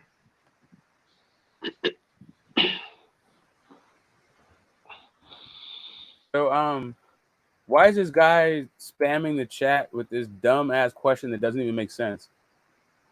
Who's that? What's he saying? Hey, Smoke. What smoke is coming out of the Kambosos versus Haney fight? I don't even know, like what the fuck does that mean? Like, he's asked like 15 times. Yeah. Anyway. Yeah, Annalie, don't worry about Cosmic's job, bro. Like I mean, come on, man. The dude delivers pizzas for a living. Yeah, and like Portuguese, like yeah, exactly. Portuguese soccer, football, I get it. Like, yeah, that's nice. The fuck is important? I mean, I get it. It's an easy time, but you getting knocked the fuck out while you're like, oh, I'm such a big celebrity in London. Dude, you better fucking work that shit out. Get some good trainers. Yep. Can you imagine? I'm so big in my hometown. I need to go to fucking Portugal, and I don't care if I get knocked out in my fights. Well, I mean, he flies out. So when he's there, he brings his trainers, sparring partners, and they use like a university as the training center. So they're getting really good training as far as strength work, sparring. I think he's got a good facility out there, especially if he flies out training partners. Who are you guys talking about? Joseph Parker? No, Dylan White. Oh my gosh! Why are you guys even talking about that guy? Because he trains in Portugal for some reason. We're just talking about how he needs to get probably a different trainer, a different training regimen, and probably a different trainer. I think sparring 200 rounds. The guy has a good punch, but obviously, I think his chin is gone because he does too much sparring. To be honest, like James Toney, just way too many gym wars, way too many. Like, I don't know. Tyson Fury just surprises me every single time, man. He was never going to beat Tyson Fury at this point. And Tyson Fury, man, his footwork, his hand speed, the angles, his slick boxing, it was really good. He came in really good shape. I thought Dylan White probably he was not in good shape, man. No, Fury, Tyson Fury. Yeah, Tyson Fury's a blob. No, I mean by his standards, though. I mean the guy's got one of the best engines in boxing. So crazy, bro. He's got better stamina than Wilder and Joshua, and those guys are shredded to the bone. I don't know how to answer this. I don't want to sound like a Tyson Fury hater. I like the guy. He's a cool fighter, man. I think at this point, man. Okay. Am I hiding in the? I'm going to put on the show. So you guys can hear me, right? Yeah. You can hear me that I'm on the panel, right? And I'm not like hiding in the chat. So hey, H Money, you want to get toughest GMOB in here because apparently, like he's hiding in the chat and he wants to be on the panel. Yeah, I don't even know who that is. Yeah, he wants to come on the panel and shoot his shot. Hey, fucking, I don't know, man. Tyson Fury is crazy, dude. I mean, the guy's an entertainer, though. He fucking, he sings after every victory. He fucking yeah, man, he broke Joshua's record. That surprised me. I mean, the guy's entertaining. I don't want him to retire, and I don't want him to fight fucking Francis Ngannou. I want to see him fight more fucking heavyweights. Is what I want to see.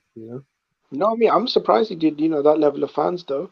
Because I know Joshua could always do it, but Joshua was how UK fans are, man. They fucking support every fucking UK fighter there is. They come out to every fucking fight there is. They don't care their fighters are shit. Or they don't care. Yeah, can I be honest? In this case, this is not it because, Tyson Fury, he's a good fighter, man. Yeah, I mean, he was fighting as mandatory. He was also a British fighter, so... Shit. Remember what they were saying? They were saying Mike Tyson was fucking AJ Anthony Joshua was the next Mike Tyson, I think casuals did. I mean, you still got a lot of criticism in the UK, Joshua. Anthony Joshua kind of put fucking UK back on the map, man. If you ask me. I mean, look, right after Tyson Fury fell off. Remember, it was Tyson Fury that put the eyes of the boxing world back on UK boxing, right? The guy got into drugs and hookers and shit, I'm just saying, whatever it was just that after that Klitschko fight, then the eyes of the boxing world went to the UK. It's like, okay, what's happening? And then he fucked it off. He was not ready for his close-up. He was saying a whole bunch of weird shit, doing a whole bunch of weird shit, and then like AJ saved him. Yeah, I think with Joshua, I mean, he's the one who brought the whole thing about unifying the titles because this was when Wilder realized as well he wanted to unify because before AJ ran the whole thing, I want to be undisputed, that's my goal, let's unify. Wilder was never talking about being unified or undisputed. Canelo started the unifying thing, bro. What? No, I'm talking about the heavyweight division. Canelo didn't start it. Wait, hold up a second. I get you. Maybe it was Floyd Mayweather. It was. I mean, there's a bunch of people. Like unifications have been a thing before Canelo was ever boxing. Like Canelo. No, he's talking about the 168. But he made it popular. He made it really popular. Let's figure out what Canelo actually did start in this era. What era? Okay, so Canelo was from a different era. This has been going on longer than Canelo's been boxing, and Canelo's not even from this era. That's true. Well, I'd say he don't smoke. Say again? He's in his prime right now. He is part of this era. He is in his prime, but he fought fucking Sugar Shane Mosley. How many of the guys on his resume are like in the Hall of Fame right now because they've been retired for so damn long? He's part of come on, that was past era, and he's part of this era too. He's part of that was as a prospect. That's what I'm saying. He's from a different era. Like the guys who are from this era are only from this era. He's not from this era. He's just in this era. He got lucky. He was able to get a fight against Floyd Mayweather too. I don't know how the fuck. He wasn't lucky with that. He was already a champion and already faced Sugar Shane Mosley. He already had a Hall of Famer under his fucking belt. Floyd Mayweather. Floyd Mayweather cherry picked them, bro, at the right time. I'm just saying, it's not like what it was a golden boy. It was business. There was like talking shit. Like it was Oscar's obsession. It was Canelo's a big kid. It's all this stuff. Right? Oscar was trying to beat Floyd. That's what he was trying to do too. Yeah, exactly. He was trying to redeem himself. Exactly, Mundo. Everyone was trying to check this out. He wants to beat Floyd so badly. When the Canelo Floyd fight, when the Canelo and Floyd fight happened, Oscar was in rehab. That's how badly he went to beat Floyd. Yeah, that guy was doing a shitload of cocaine too. So. Yeah, I don't think he cared, bro. Like, I have to be honest. I think Canelo realized that. That's why he left him. With Oscar, he's probably a cool guy. He was a great champion, legend. Yeah, but he's partying too much, bro. He parties on the business. I gotta tell you, Jerome, Joshua coming out the Olympics put the eyes of boxing in the UK, in the UK, sure, but not like outside of the UK. Like outside the UK, nobody gave a shit that AJ won the gold medal in the heavyweight. Like that's not what was. No. Like, like AJ got big in like worldwide when he fought Klitschko, right? That was like that fight because of the atmosphere and the way that it happened. Like everybody picked that shit up. Yeah, I feel like with the Olympics, it was a special Olympics because he won the gold medal at the London Olympics. So the London Olympics was the biggest media event probably of the last 30, 40 years in the UK. Yeah, because it was London. So you do know that you do know what the Special Olympics is, right? No, I'm saying it was a Special Olympics because it was in his home country. So winning the gold medal in London as a British fighter, developmentally challenged. I mean, look, man, that's debatable as well. Especially with the Usyk tactics. I mean, that's debatable. I caught that, Romy Rome. I'm just saying, like, yes, in the UK, I agree with you. Is it like that's how AJ got his big thing because, I mean, how he got popular in the UK was that gold medal. But even then, it's not like Eddie Hearn picked him up like right when he got the gold medal. He was still like, it still took him a few fights. I'm just saying, like worldwide, the eyes of boxing. No, he made his pro debut with Hearn. Eddie Hearn, yeah. Hearn signed him right out of the Olympics. Bro, Joshua was a star before he fought Klitschko. When he fought Dylan White, they sold out the O2 Arena and did like 500,000 buys on pay-per-view. He was making like something like $8 million before I heard a story that like they had to sell him on, like they had to sell Hearn on it. But anyway, if you can't sell fucking AJ to the okay. Is that where you want to go, Romy Rome? Like now I'm not. Oh, okay. I see you. What? Oh yeah. All right. So now I'm a reject from the Special Olympics now. Okay. All right. Yeah. So yeah, like I feel like AJ was a real easy sell, to the UK public, right?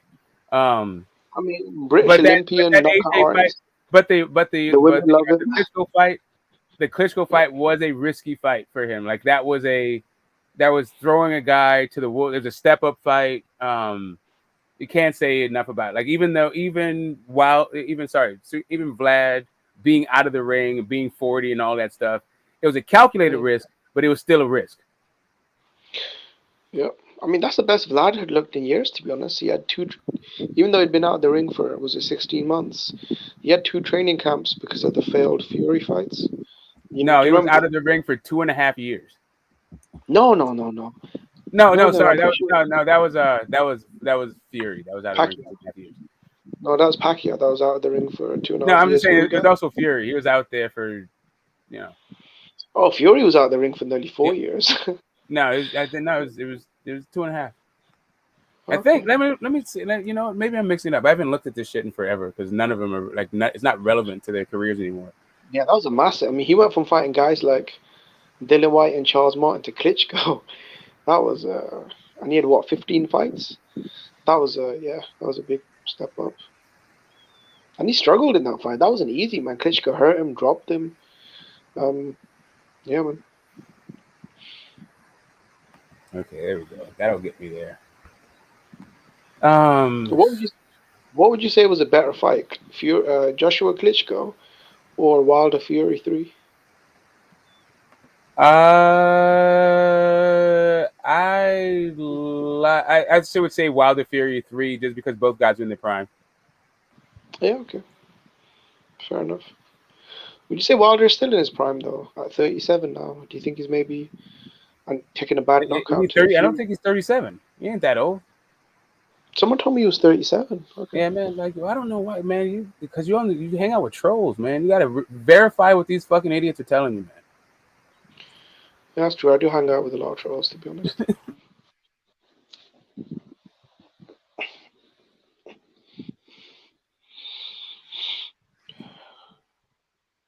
So if AJ is 31, oh, he's 36. Yeah, he's 36. Yeah, it's not 37. It's 36. Okay, that's a little bit better then. Yeah, you can still fight on for a couple of more years. I mean, look at Klitschko. He fought on until 40. So,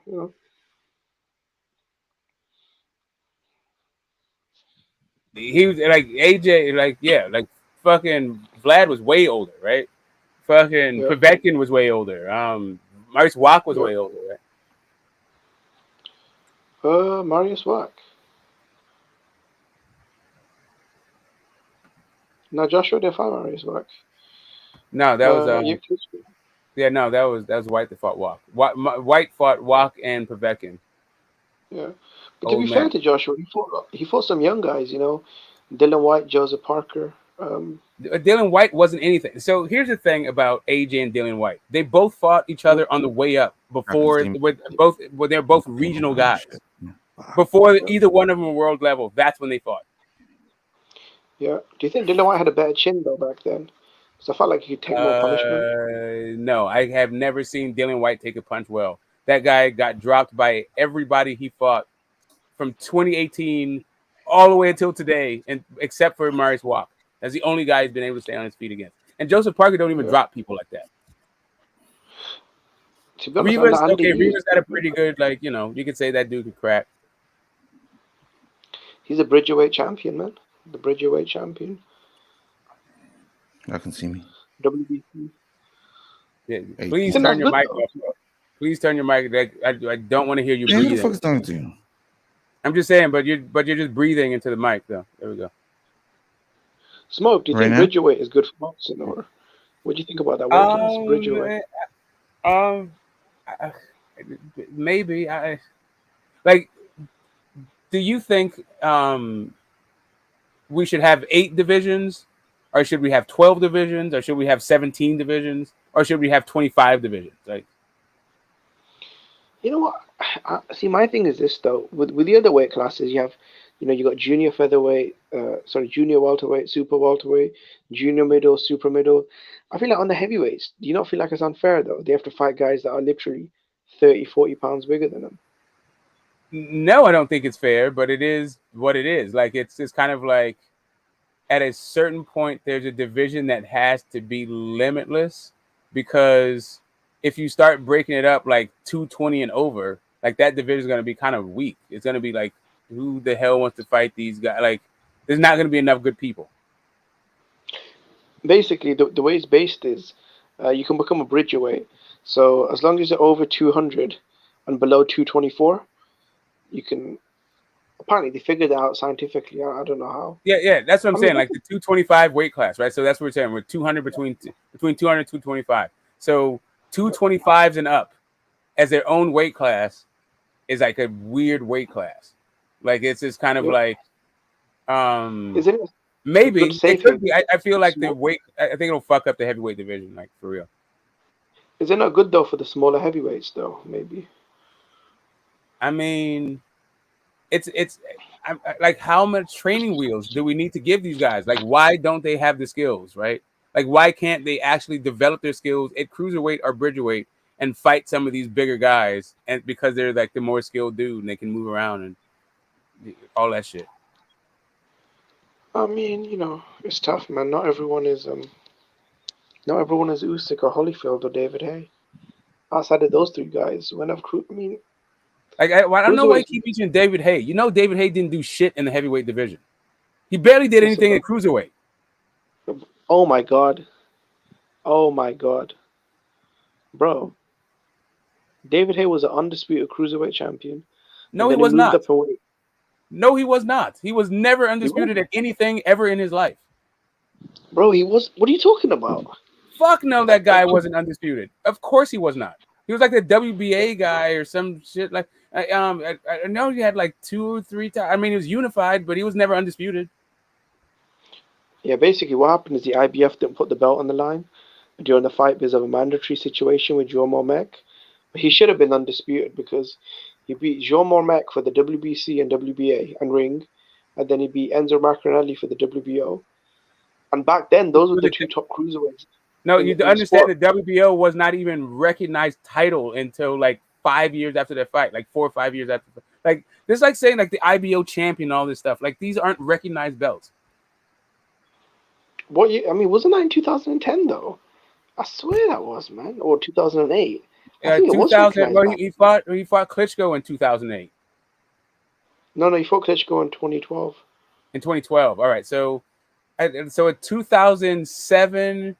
I think that's when like people started to recognize the WBO, but even by 2012, the Japanese still hadn't fucking recognized it. Not like everyone did. Like there was this weird like period. Anyway, point being, David Hay was never fucking unified. Like he was never undisputed at cruiserweight. Okay, so when he moved up, he beat Nick Valuev, the biggest heavyweight in the history of the sport, for the title, and that was a super title. Nick Valuev in the history of the sport? What are you talking about? No. Listen, Nikolai Valuev is the heaviest fighter in the champion in the history of boxing. He's about what, 400 pounds? I mean, you know. I don't understand what do you think that means? That means David Hay, basically, right? He was what, 210, and he fought Nikolai Valuev, who was what, 350. That's the biggest. Okay, so everybody who fought Nikolai Valuev was smaller than Nikolai Valuev. Why would David Hay get any more? Like nobody cares about Nikolai Valuev. That's what I'm telling you. Like David Hay didn't do shit. All I'm telling you is he wasn't undisputed at cruiserweight, and he didn't do anything at heavyweight. Bro, he didn't do anything, bro. Listen, he was the first man to knock out Derek Chisora, right? And at point with Derek Chisora. What do you mean by knock him out? The first guy to stop Derek Chisora was Tyson Fury. No, bro, he stopped him after David Hay. First he beat Devin Hay, and then he stopped him in the rematch. No. See, this is how the cycle went, right? He fought Fury twice, right? The first one was a unanimous decision. It was a good fight, a close fight. He had a war with Klitschko, Vitaly. Although to be fair to Vitaly, he was 40 years old with, you know, one arm in that fight.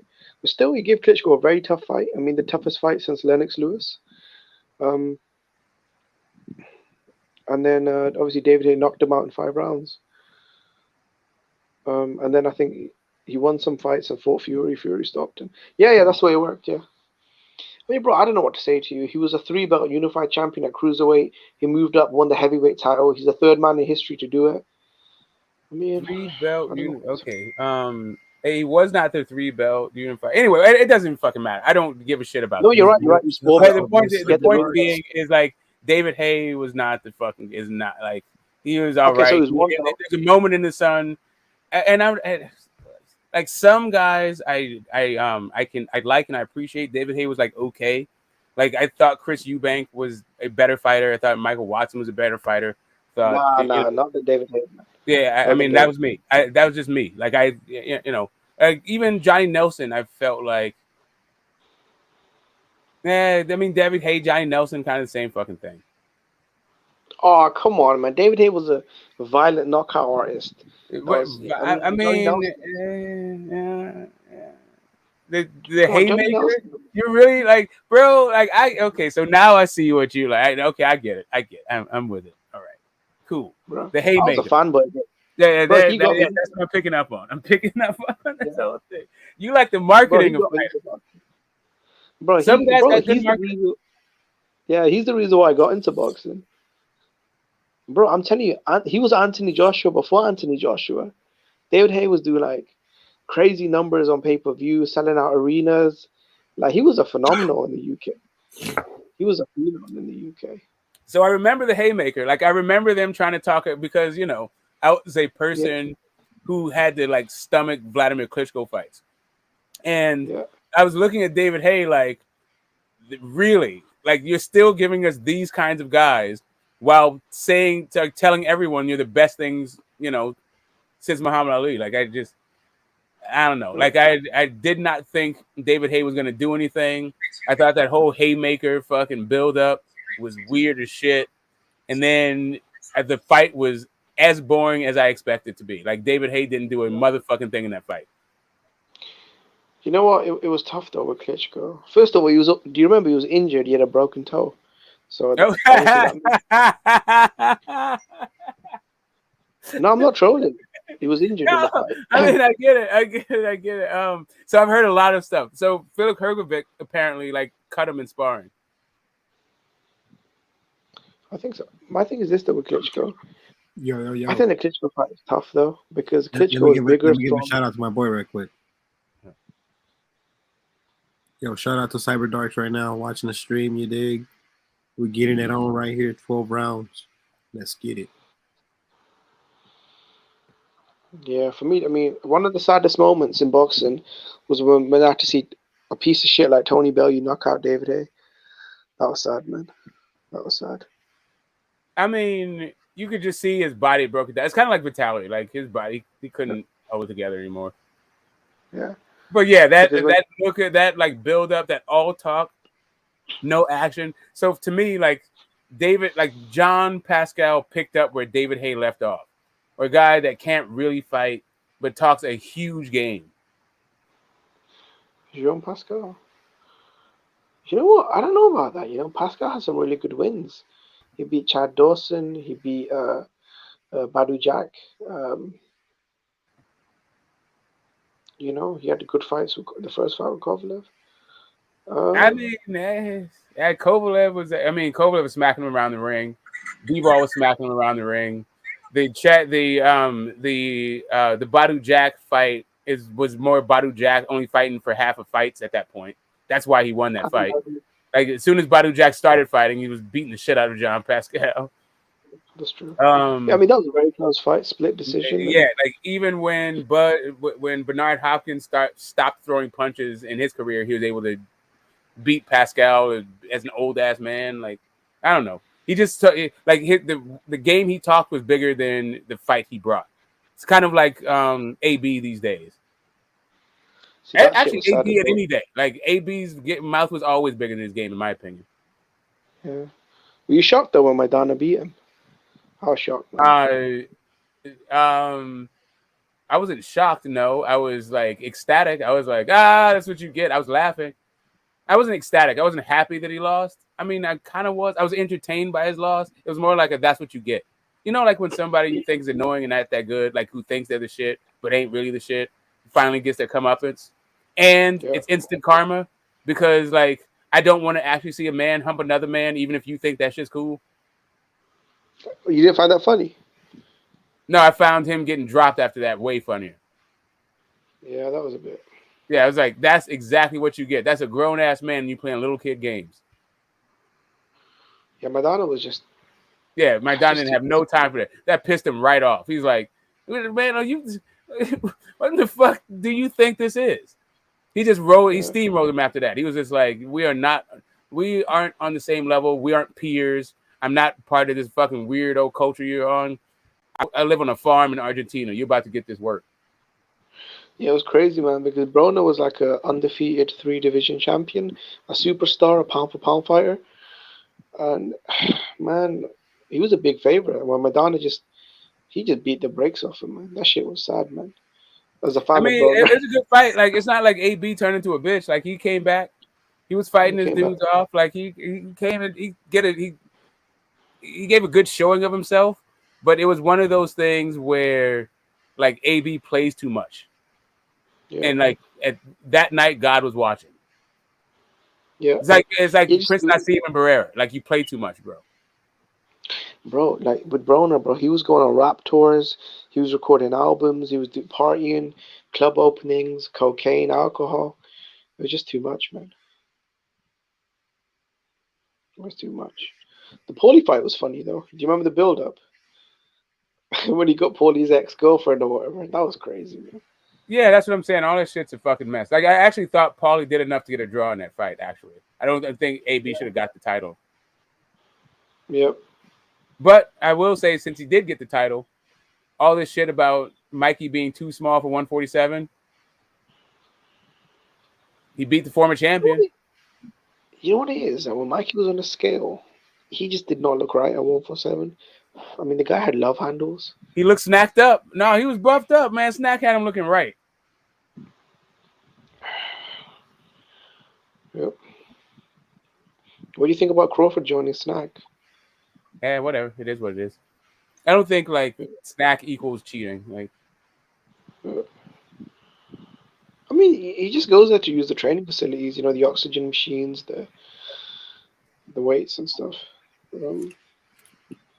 I mean, Porter uses it as well. So a bunch of people do. Like, that doesn't mean you're gonna win the fight. Like, all kinds of Snack guys get their ass whooped. I don't like. Hey, Mikey was on, like you said. Mikey was on Snack. He got his entire. Like, maybe you could give him the second round, but I wouldn't give him the second round. I just think he got his ass whooped, and I think you could have given him the 10-8 round. Yeah. It seems like Snack runs to everybody who's just about to lose their next fight. Why do you keep pumping his fist in the air after every round? Like, dude, you're not winning. Like, what the hell are you doing? Okay, I guess he felt something. He saw something, then he felt something. Oh, Mikey Garcia? Yeah. Yeah, he got. Yeah. That's like a Mexican shit. That's like a Mexican shit to get like more power, bro. That's like bro, 7 million. That's what he's counting. Then I'm gonna go to the zone, make another 7 million. Like, bro, that's what he's done, man. He's trying to get pumped up from the crowd, or he's trying to get like that Mexican power or some shit. You feel me? That's like some Mexican shit. That's like that. I'm trying to get it right here. But see, the worst was when Adrian Broner fought Sean Porter. I have to be honest, bro. He didn't even fucking try in that fight. He did not even try in the Sean Porter fight. He just literally went there to survive. And I was hoping he'd beat the shit out of Porter, but who? Adrian Broner. Yeah, I like AB.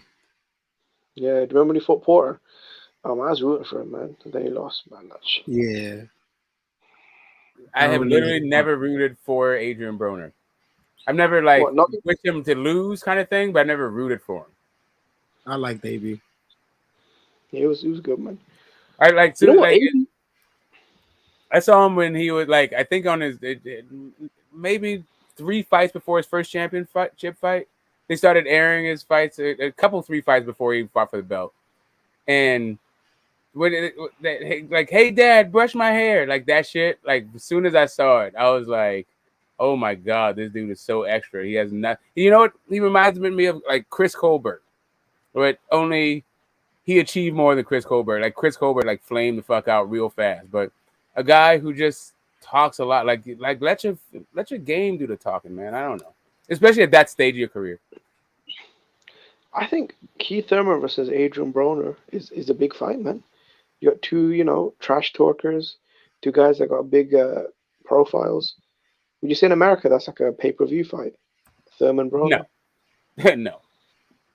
Adrian Broner is never getting on another pay-per-view fight unless it is to get knocked out by some up-and-coming dude.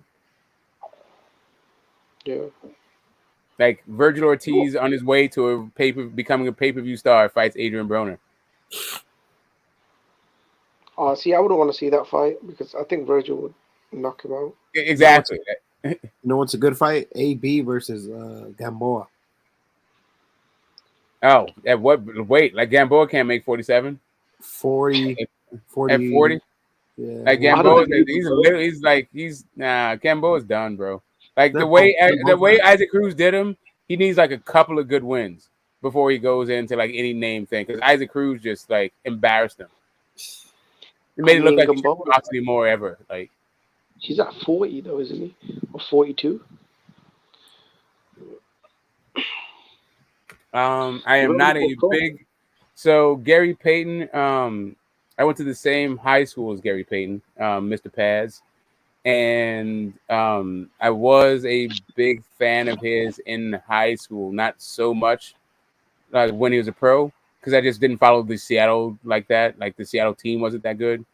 But I did like him when he was a Laker. I mean, he's cool for the town. Like I've seen him around and been into events and all that stuff. He seems like a fine person, but. Yeah, we played in the high school squad. We went to the state championship. We played against Crenshaw and got our ass whooped.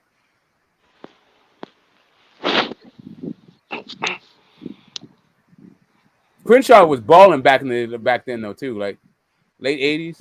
Crenshaw was a powerhouse basketball. Yeah, who they talking about? The channel they're talking about, Thunderdome. Nah, man, that guy's like a racist, man. I have to be honest. Like he does not like American black fighters. I'm just keeping it real. Oh, I think he said Loma should get credit. Like Loma should get the win over Tio because Tio was a middleweight in that fight. Yeah, that guy's man. It's just like that guy's definitely a racist, man. I just have to keep it real. I just can't stand him, man, because no, man, there's no place for racism, man.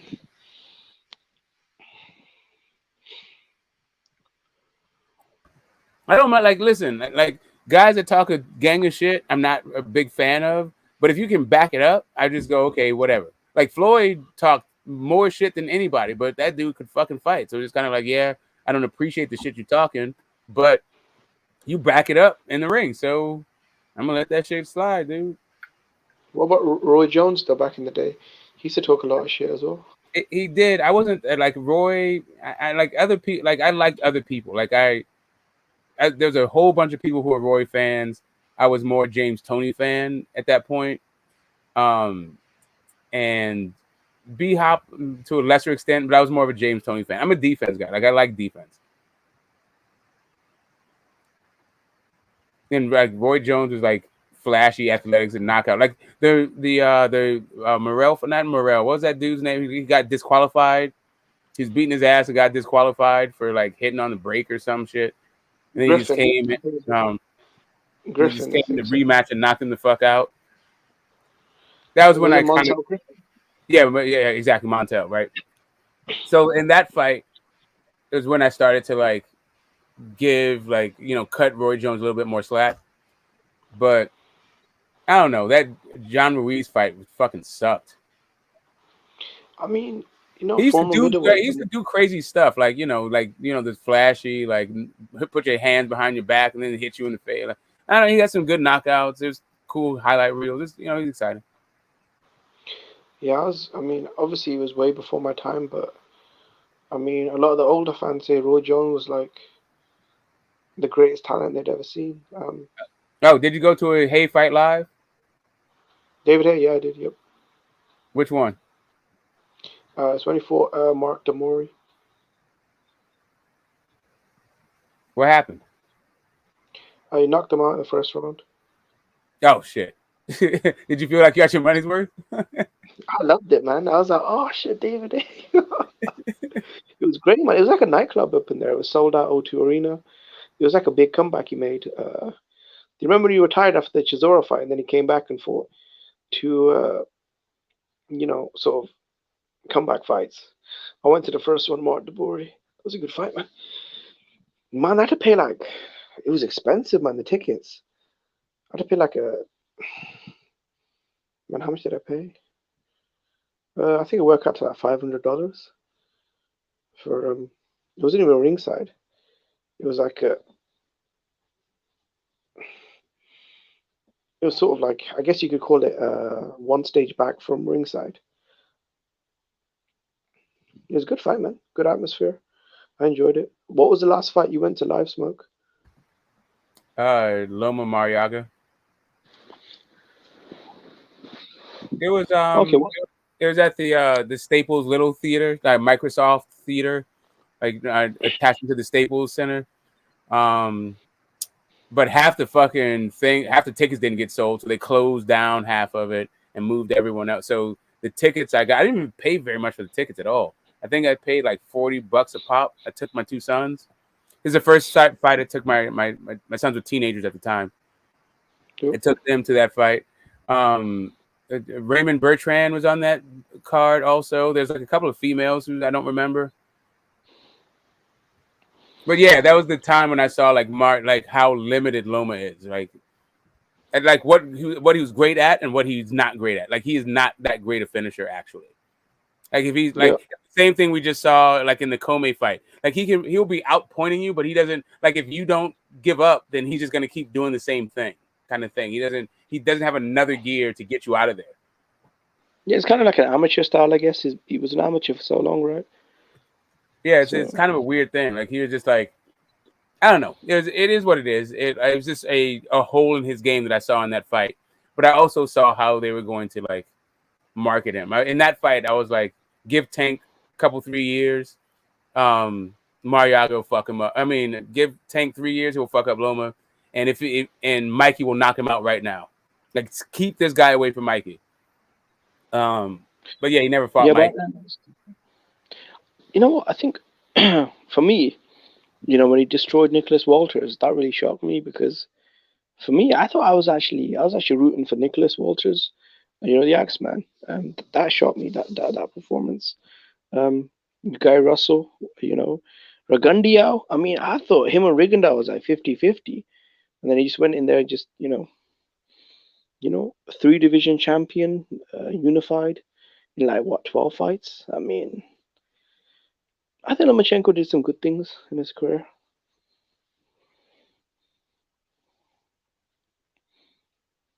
Not only has he done good things in his career, he's a really good fighter. It's just like what he doesn't do kind of thing. Like that was my first time seeing him up close. And like I'd heard a whole bunch. Like his footwork, where like my oldest was still like tripping off of Loma's footwork to this day. He's like, God damn, Loma's footwork. Like whatever. I mean, he didn't say God damn, but whatever. He really likes Loma's footwork, and you could see it that night. What was great about Loma, but you could also see that, his amateur style, his like he's just it's not like he doesn't have a mean streak. He doesn't have like killer instinct. I mean, he has an asshole streak too. He has the correct asshole streak. He has the correct mean streak, but the killer thing. Like he's not trying to like, not like a Bud get you the fuck up out of there. Period. Yeah. Yeah, he's not like Bud. Yeah, exactly. Bud's a complete asshole. Like Loma is like a little bit nicer than that.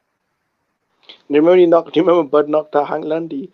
And then he asked him, "Did you get what you say?" Yeah, did you get what you came for? Yeah, that's what I'm saying. Bud's my guy. Like, see, I hung out with boxers, and those dudes.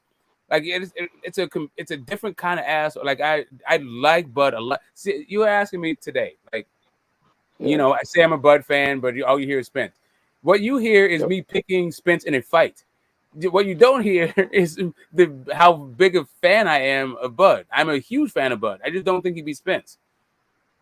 Yeah, that's fair enough. My thing is though, like, I guess the thing I find confusing is like, how you say he's the number one fighter in the sport. And for me, I could agree with you there as far as overall ability. But how can you not be the number one guy in your own division? That's like, because he's overachieving in a division that, like, you can get some guys out of there, sure. But if you're getting like a guy in his prime who is tearing up the division and has always fought in that division, actually started off in like a little bit higher weight class. Like he's only weighed 149 pounds, but his first fight was at junior middleweight. Right? Yeah. He was a junior fucking middleweight coming into like boxing, right? And I expect for this guy in his prime to be like a middleweight. It's that thing. It's that thing. Like I have him number 2. If it wasn't for Errol Spence, he would be number 1. But Errol Spence is there, and Errol Spence is big as fuck. And Errol Spence is a good guy, is a good fighter. That the way what his attributes are kind of nightmarish for what Bud is at 147 pounds. Sure. So if Bud beat Spence, in your mind, would Bud be even greater than you thought? Greater than I thought. I think Bud can beat Spence. No, I still would just have him number 1 pound for pound. I would be happy about it. Like I would. Like here's the thing. When Spence beats Bud, I'm not going to be disappointed, right? But if Bud beats Spence, I'm going to be very happy. Right? I'm a Bud fan. I think like, wow, you did all that shit. Like 2-time undefeated. I think it's gonna be a great fight. I experienced the fight. Like, I feel like I got in early on, who Terence Bud Crawford is as a fighter. So yeah, it'll be like, it'll be part of the journey that I've been on since like really like 2016, 2015. Yeah. See, my thing with Bud is I feel like if he loses, he's got nowhere to go, because at 35 years old without a major promoter behind him, I mean, I don't know, man. He was struggling to get big fights when he was an undefeated champion. So I feel like maybe his career will probably be over.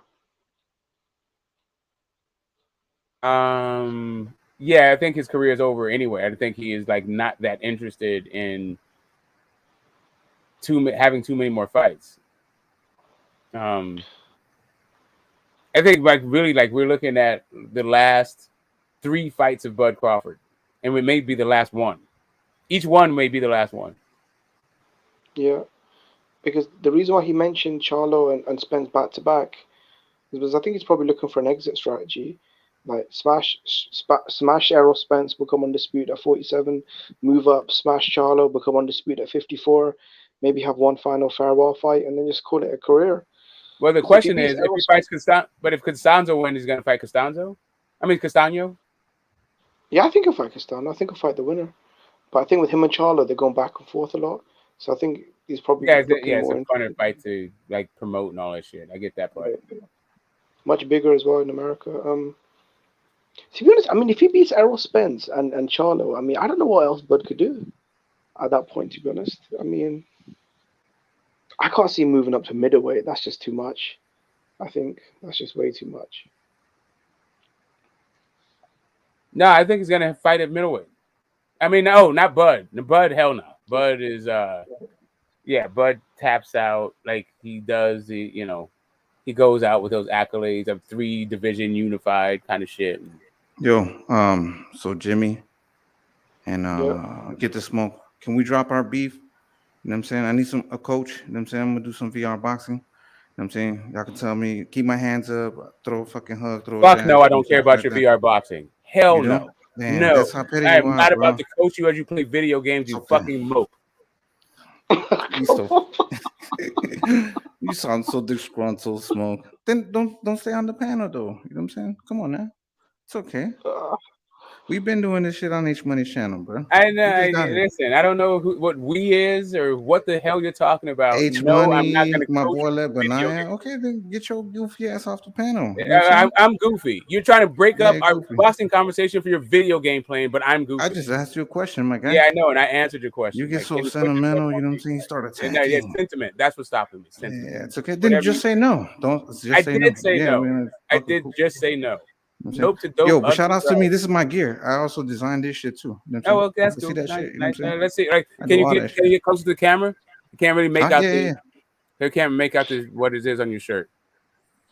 It just kind of looks like a mess. You got to get closer to the camera on your shirt, though. Yeah, right. You know, I'll be. I have to be honest. Like, you actually did start it because I've actually never attacked you. No, you did, bro. Like, I did. Jamie, you know I was going after Method. No, I was going after Method. You know I don't side with Method. Can you see it? I see it. It's a red panda. It's an evil. It's a fucking psychedelic red panda. There you go. You can see it now.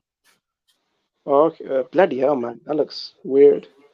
Yeah, it looks better because the colors. It's like a lime green color. So the fucking green screen, it affects it. Okay. So you can't see some of the detail because it's intertwined into the design. Sure. But yeah. It's all good though. Yeah, but Jimmy, like I said, if y'all want to drop it, we can drop it. It's all good. If y'all want to do we'll something drop else, it. it's all I good. mean, You know what I'm to be saying? honest, Cosmic, I'll be honest, man. Like when I come on these panels, I don't really have any ill will towards anyone. Like I Yeah, don't me really. neither. Me neither. I don't. I don't. I'm saying to me, it's fun. You know what I'm saying? It's Yeah, to me, entertaining. it's The people never are anything entertained. personal. I don't think Yeah, your real that's name what I'm is saying. Cosmic. My real name is not Get This Smoke. Your Yeah, I name know. real name might be Jimmy. I don't know. Yeah, But it's not that serious. It's not a personal thing. It's just yeah. like, dude, you got to That's what I'm stop being saying. shit around me. I have like zero patience. I'm a cantankerous old man. I have, Yeah, no, I I have get that, no bro. patience That's for what I'm certain saying. fucking That's things. all I'm saying, bro. This is gonna be fun. If y'all want to participate, that's cool. It's gonna be a dope ass Yo, video. where's If H not, Money you know what at, I'm saying? It man? is what it is, man. H is here. Who is He's that? somewhere around here. I just talked to him. Yo, But it's all H good. I'm Who's Money, gonna what's keep that? up, on my doing my boy? thing. You know what I'm saying? You know, so, but I can talk boxing and I can box at the same time. See what I'm saying? Bang, bang, bang, bang, bang, bang, bang.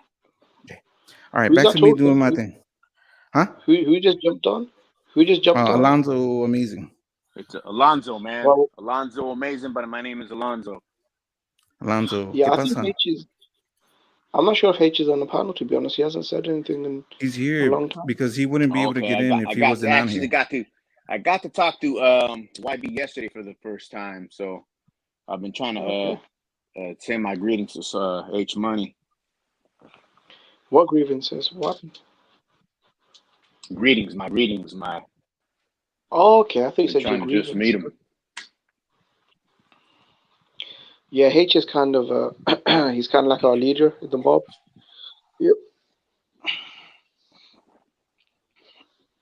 He's here, or else you wouldn't be able to get on. So he's just listening, watching. He's like the Wizard of Oz. Hell yeah! Like Yeah, I hey, think you know what? But Brotherhood was trying to get. One thing that I'm gonna say is, what's up with everybody talking about Crawford's age, man? To me, he hasn't looked old, not one bit. I mean, there's lots of good, great fighters that fight well into their 40s, like Pacquiao, Hopkins, Marquez. You know, so I don't know why they're talking about Bud's age. He hasn't looked old yet. Marquez looked old when he was old. But B Hop looked old when he was old. But that's old. That's bigger weight classes too. Like it's a little bit different. But they definitely were shells of themselves. I thought they fought at a high level at 40 years old. Personally, I mean, it's not that he didn't necessarily fight at a high level. It's just kind of like he could like at middleweight. He just didn't have it for those guys at middleweight, so he could like move up and weight to like thinner divisions and keep it going. But he was a shell of himself, really. Okay. You see Bud topping out at what?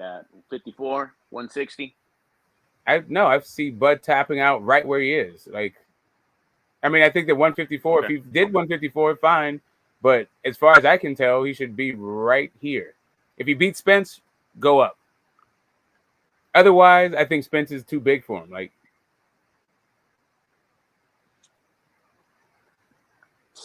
man, Spence does look like a damn middleweight in there.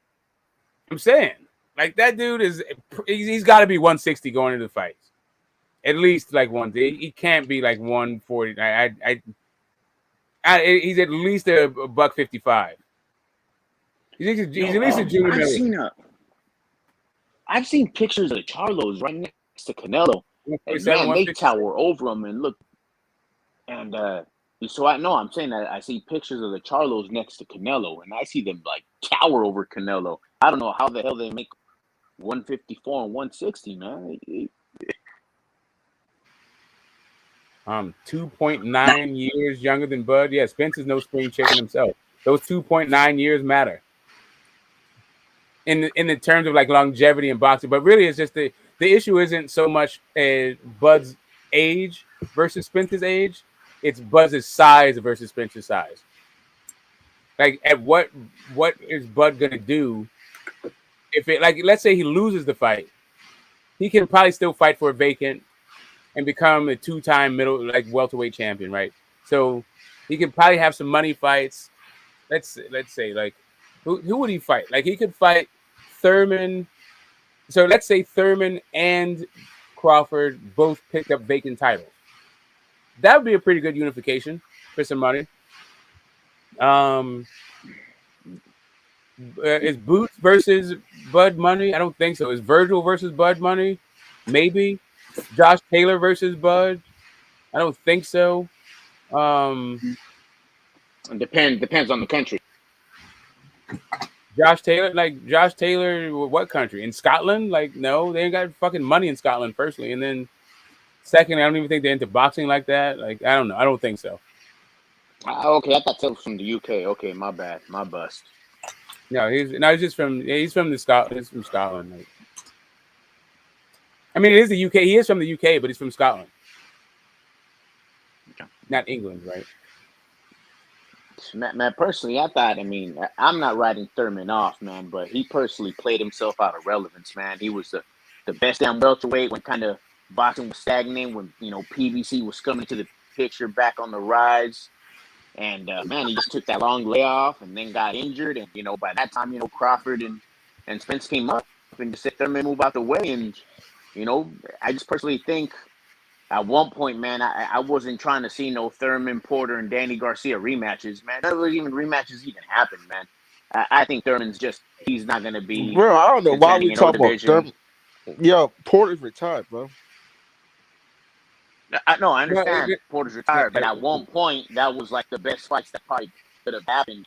But then again, they didn't even want to fight themselves. Dude, man. Look at this. And by that time, look at this cosmic dude, man. 37 years old, playing video games. That's how you know he can't fight. Look. Hey, but he's designing the game. That's pretty impressive, though. Boy, slower than the motherfucker. What I don't understand is how come his mic is off, but I can still hear him breathing. Yo, Smokey, he was telling you to pull up every day like that, bro. Look at his hands, bro. Look at the chance. Look at the 1-2 right cross. Do it. Yeah, look how he's slower than the motherfucker. And he out of breath. He gonna be out of breath. I don't know. He gonna be out of breath after this. So that's why he put that shit on fucking mute. That's because he out of breath already. Look at him, you can tell he out of breath. He don't want to throw the smoke. How much money do we gotta pay you so you can get in there with Kazi? Get in there with Kazi. Get the chance. Throw the chance to the. Listen, put on the event. Like it's all for charity. You don't have to pay me, just charity. Okay, ooh, I like that. Okay. Man, look at the hands, man. Look at the hands, man. Man, look at the hands. Man, nigga got some. Man, he can't fight, man. Come on, brother. You know damn well it's different. I've been to Dave and Buster's trying out that virtual reality shit. That shit ain't as easy, man. That shit's fucking heavy. Those things that you gotta hold. Reality. See, the virtual reality shit. I heard it was pretty hard though, because you don't want to hit nobody. That's why you gotta put that game. Don't put that shit in your room. You gotta put that game in your fucking basement or something like that. See, if you got a basement, then this shit be perfect. Don't buy virtual headset. You got a fucking room. Cause you don't know who's gonna come in that motherfucker.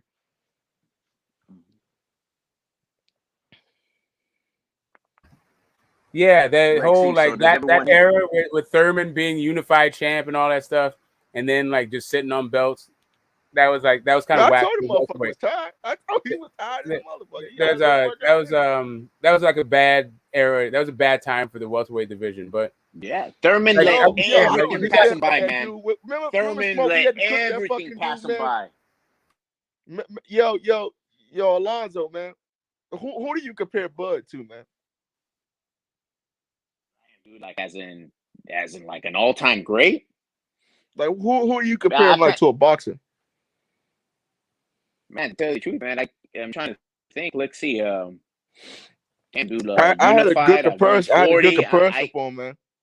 I had like a Mark Breland for me and because I'm trying to think about. Hold up, bro. I had a Mark Breland and a Tommy Hearns mixed up together. And I feel like that's how you get Bud. I feel more in the Mark Breland time, but the Hearns is real big, slinky.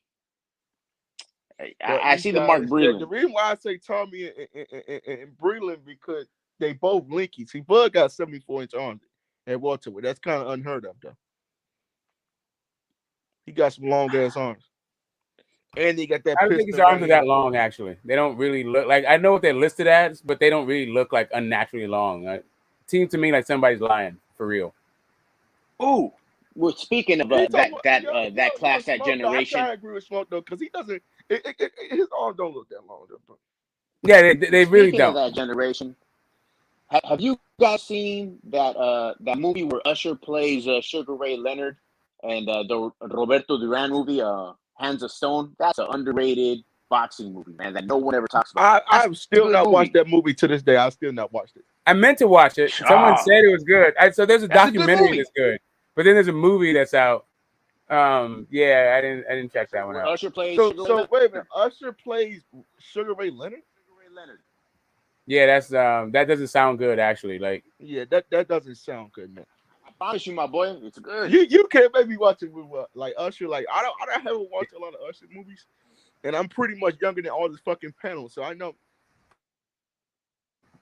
Like, listen, I listened to an Usher song. Usher got some jammies. Like, put Usher on Lil Jon 2022. I might roll back the clock 15 years and fucking dance, right? Why not? That was a long time. That was like 20 years smoke. Yeah, whatever. Now 2004. Yeah, damn near 18 years. Big shit. Man, in '98, I was in 8th grade. And Usher was making. Man, fucking, I was born in like 2002, man. See, I was born in 2002, bro. Right? Oh shit, dude! Like, fuck. All my kids are older. Like you, 20, like, bro. God damn, Bob, brother. 20, I didn't know you were like that. Man, I told niggas I'm 20, bro. I'm class of 2003. I'm 37. Yeah, I'm class of 88. Damn, them niggas old, man. I tell you, I was 3 years old in 88. Look how he fighting. He fighting funny as shit, bro. He trying to throw a little combination. Do the Philly show. All right, Ronnie, you're right behind me. You're right with 1972. I'm a 71 baby. Man, y'all niggas old as hell, bro. I'm trying to tell you, like, dude, both of my sons are older than you. Both of my sons are older than you. My oldest was born 98, and then my middle in 2000. Damn, Smoke, you got to live out through the 80s and the 90s. And you grew up in San Fran? Yeah, in Oakland. And, born in San Fran. I graduated. I just graduated like 2 years ago, bro. I graduated like damn near like 2019, man. Yeah, I'm trying to, like, Nice. I try to not to snap on you fucking babies that hard, but goddamn. Yep. Man, time flies, bro. I'm trying to tell you. Especially in this boxing shit. Like, you watch enough fights, then all of a sudden these dudes are gonna be arguing with the next generation about like how everyone's gonna be like, Jamal Charlo's an ATG. Look at all these people he fought. He unified this, that, and the other. Like, he didn't unify till he was 38 years old. To me, though, the 160 Charlo is a piece of shit, man. He's I'm trying to tell you, he's a piece of shit for right now. But if you look at Golovkin at the same age, you would not think that Golovkin was going to be a Hall of Famer. Nah, I agree, Smoke, but I feel like he just, and I understand that Charlo don't want to take risks, but at this point in time, I feel like he should just go up. I feel like because at 160, I mean, who's going to fight him after Triple G loses to Canelo? Then what happens to the belts that Triple G wants? Is those going to be vacant? You see how it doesn't make sense? Is it going to be vacant or is it going to go, move up? No, you can say 160 and fucking and hold down the middleweight division for like 5 years. And he still won't be that old. When he goes to 168 and fight Canelo, he's going to vacate the belts. I mean, is he going to go up to 168 and fight Canelo? Who knows what will happen? Like, so here's the thing: both of those guys are relatively the same age, and at some point, like I think like we're saying, like Canelo got like 10 fights left in him. Let's say like Charlo got 15 fights in him. I'm talking about Triple G. Excuse me. Oh, Triple G. Yeah, that's what Triple G ain't gonna do shit. All the belts.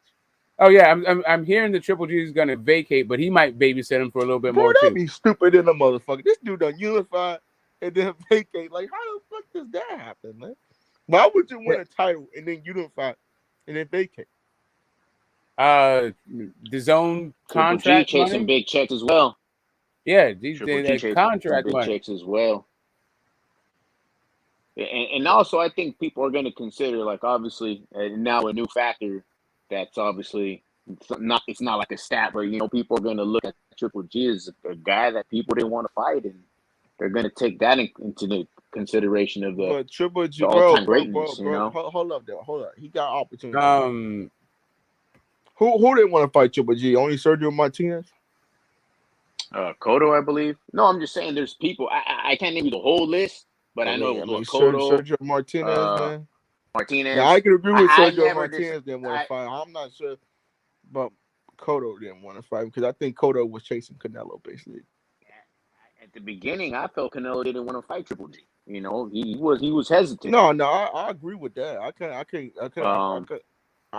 a little bit agree with that, but Triple G is past his prime. I don't think Triple G is an all-time great middleweight though, bro. You think he's a great middleweight? No, I mean, I think he's a real class of the really, really, really good. He's just a controversial fighter, man. It's one of those, bro, those weird gray areas, anytime man. you stepped up, let's just be honest. Anytime you step up, close fight, draw, he lost. I mean, what is his big win? The class is all-time great. You know what? To this day, it's hard for me to break down those Canelo Triple G fights. Kale fucking Brook, David Lemieux, Danny Jacobs. I mean, like I said, the fights now. Martin The Barry, fights now are at a different. Remember when he fought Martin criteria, Barry? I mean, you gotta have names on your resume, bro. But I feel facts. But that's going off of an old standard where the best fought the best. Now it's just a different damn criteria. It's the whole Mayweather trend. Like you face who you feel you deserves to face you. How do you now rate it's just a different era. Murata though? How you rate him? You're probably not gonna rate him real high.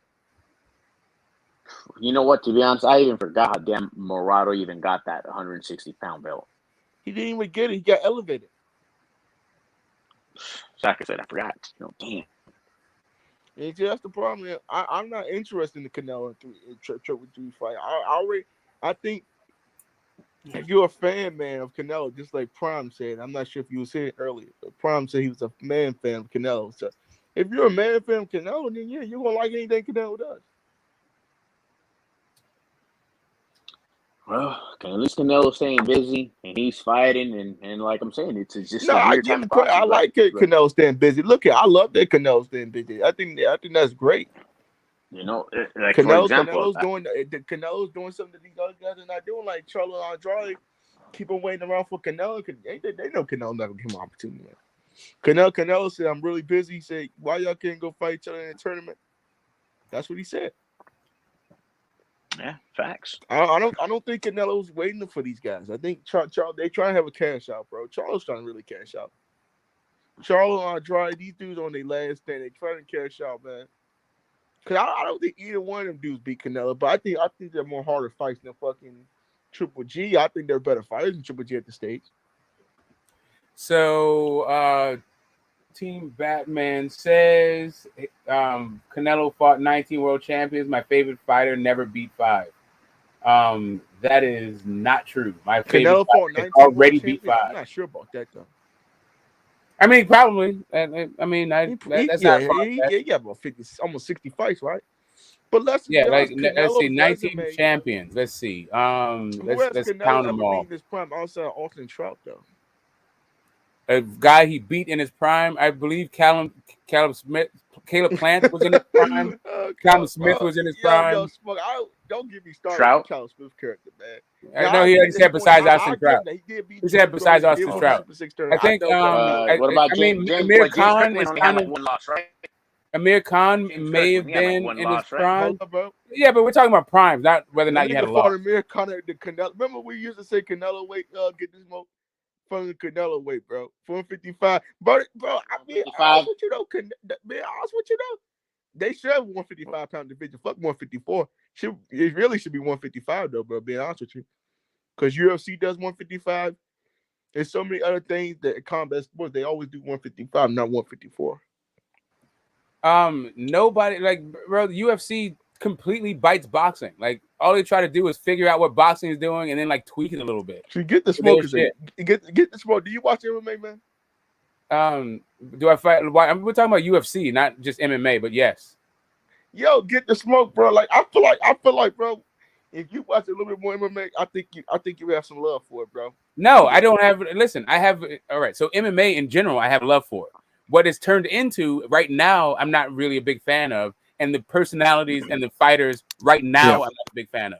But like MMA, from where it started from, where it was different masters of discipline coming up together to see who could win in a fight, I like that. But then like mixing them all together, I also like certain parts of that. But at this point, like drug testing and Dana White's being a fucking being a megalomaniac. But get this more. A whole bunch of things that like kind of how you feel about depressed. Fury though, bro? Say again? How you feel about Fury versus Ngannou? I don't care about that shit. Like everybody knows, like this is like a fucking celebrity fight, bro. Just like, man, he needs to be worrying about like nobody wins Usyk those or from. Joshua. Like say he can't fight for my belt, and I can't. Well, I don't think Ngannou is that good a boxer. So, and I doubt. I think that Ngannou gonna knock Fury out. Smoke. I think he's gonna land. They gonna hit Fury with one punch. I think he's gonna be out cold. I mean, I doubt that. I've seen that dude box. It did Tom Schwartz. Bro. What about Tom Schwartz? Get the smoke. He was a great fighter.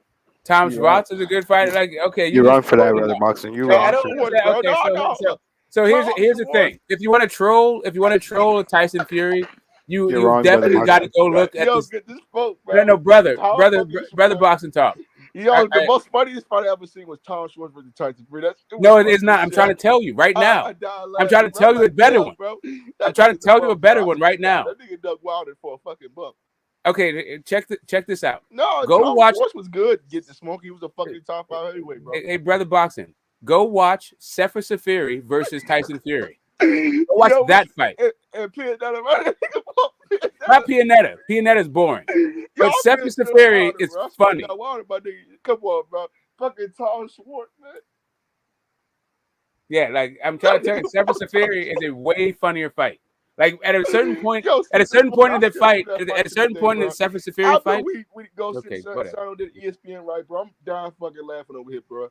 And nigga signed the ESPN, he fought Tom Schwartz. I'm like, yeah, this is a fucking bum ass fight, man. You I mean, literally, they had that fight in fucking America, and nobody really showed up. They didn't fucking give tickets out, bro, in Las Vegas. One of my homies went there, right, to go see Tyson Fury. Man, he said like about 5,000 people was in that fucking ring to get the smoke when he fought fucking Tom Schwartz, man. I'm like, bro. Like I said, I'm sure it's been said before. I'm sure it's been said before about UFC. He fought Tom about UFC. Bro, that was I'm sure one of the what's most been said about fights I've ever seen. When Fury was just making a miss. Fury made him look so bad in it. I felt sorry for Tom Schwartz. Yo, that shit was funny as shit, bro.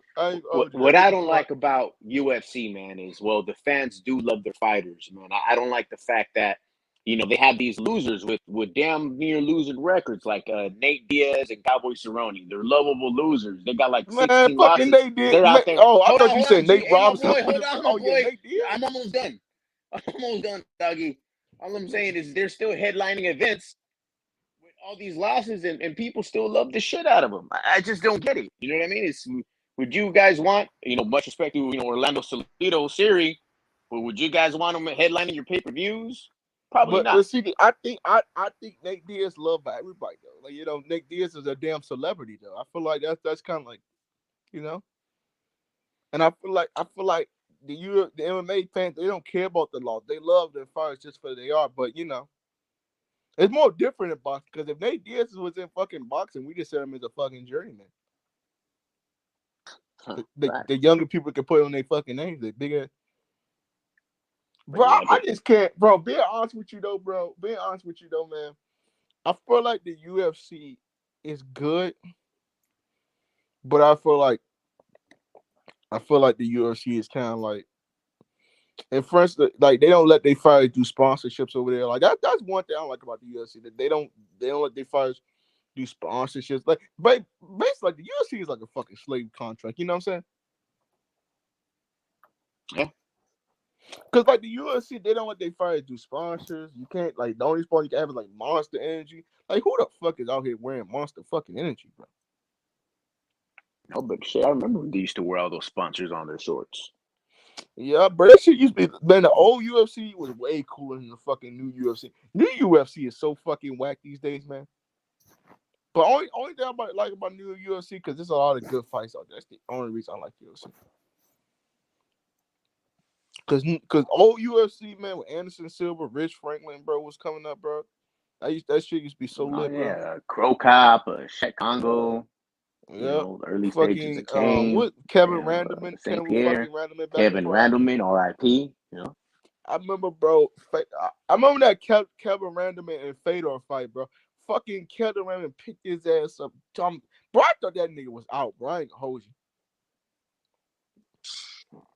Man, Chuck Liddell, bro, them prior fights was just so fucking tough back in the day, man.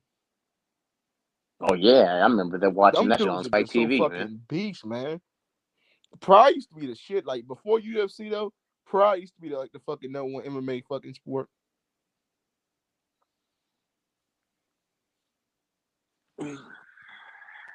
No, Pride was the shit with Henzo Gracie. Yep. Yeah, man. Like, listen, I loved it. Like, I used to get the pay-per-views of UFC back when Royce owned the UFC. Like, I've been watching this shit for a really long time. I've seen like the evolution of like, you know, unlimited fucking rounds, no more unlimited times. Yeah, I know it's not. I know it's not. That's what I'm saying. Bro. I know it's like different. It's ebbs and flows. Like the rules right now don't really favor jiu-jitsu, which is what brought UFC to everybody's consciousness. Was the fact that like Gracie was choking people out with his fucking gi and all this shit, and like rolling around on the floor while the guys are trying to throw shots, and you had like 154-pound guys fighting 300-pound guys. Like the UFC used to be a wild west, and that shit was hella fucking fun to watch.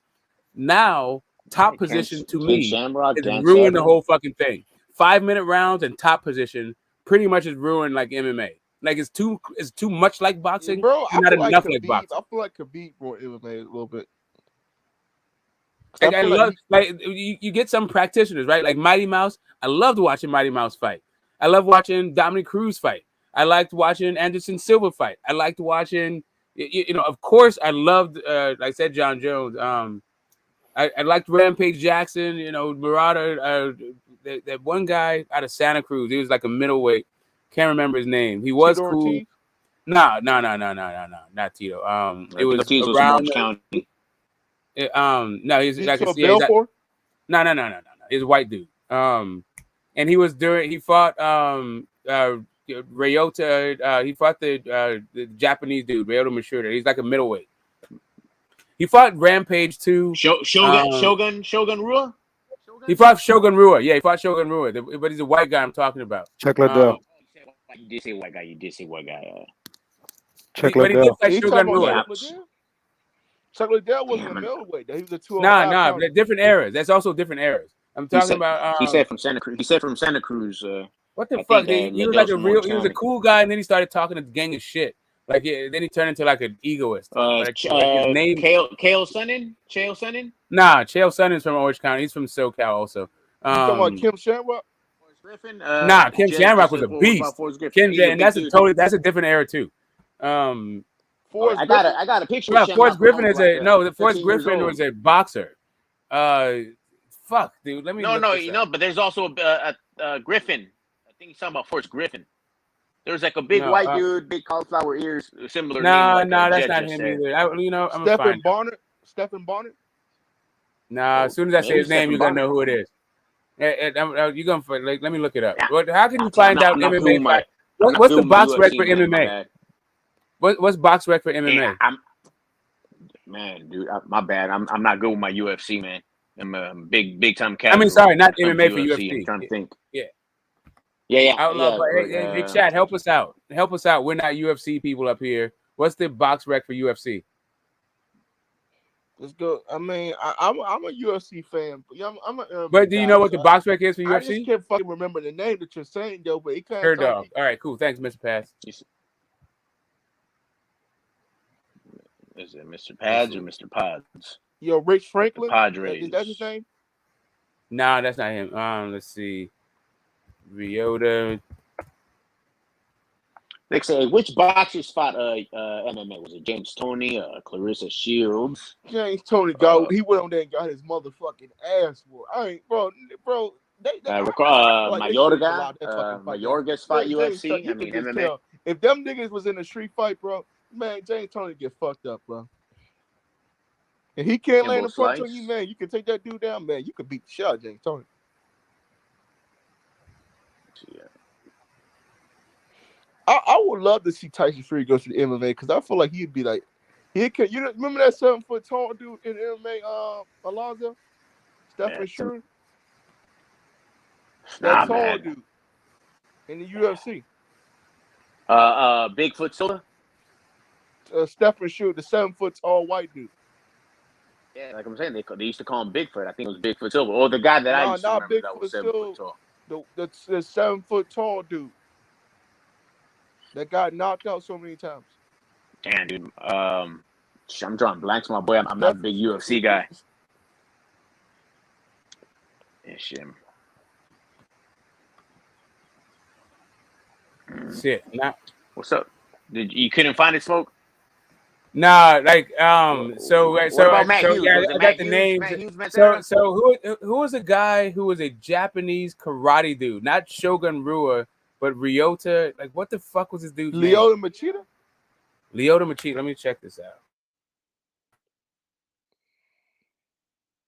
I don't think he was Japanese. I think he was just Korean. He was a big Brazil. He's from Brazil. Brazilian martial arts guy, though.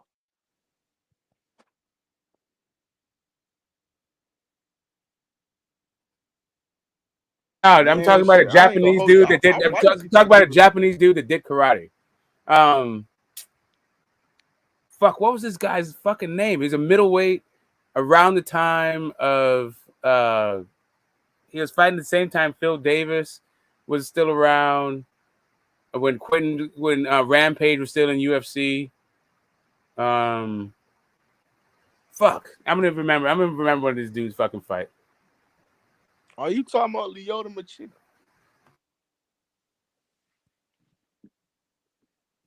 Well, I thought we were looking for a white dude. Man, right, I'm trying to remember the white dude from. I'm trying to find the white dude from the guys he fought. Oh, I'll be back soon. I'm gonna go look at that one.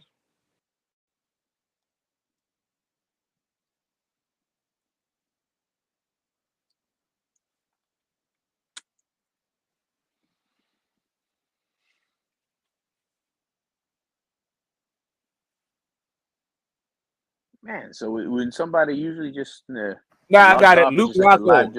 That's the guy I got. Luke Rockhold. I heard of Rockhold, but I can't put a face. Yeah, Luke Rockhold is out of fucking Santa Cruz. Yeah, anyway. That took a fucking long time. It was Ryota Machida, and it's Luke Rockhold that he fought. I got to meet Ken Shamrock like 2 times. He used to have a gym out in San Diego, and he used to have a little boxing section. He had some Mexican coaches to run his little boxing section, and he had his own little MMA gym down in San Diego, and I used to go there. All right. And we won't get too deep into it because I know that it only gets a little bit weird. Yeah. But Alonso, like, bro, like every damn day you come here like bitching about the LDBC, like, I'm just saying, bro. Like, man, you gonna put me on blast? You should let this shit go. Like, man, like it's just you and me right now, and like UFC. Like, I'd rather talk about it. Like, All right, if we're gonna talk what's about up? this, What's up? What is up? The topic.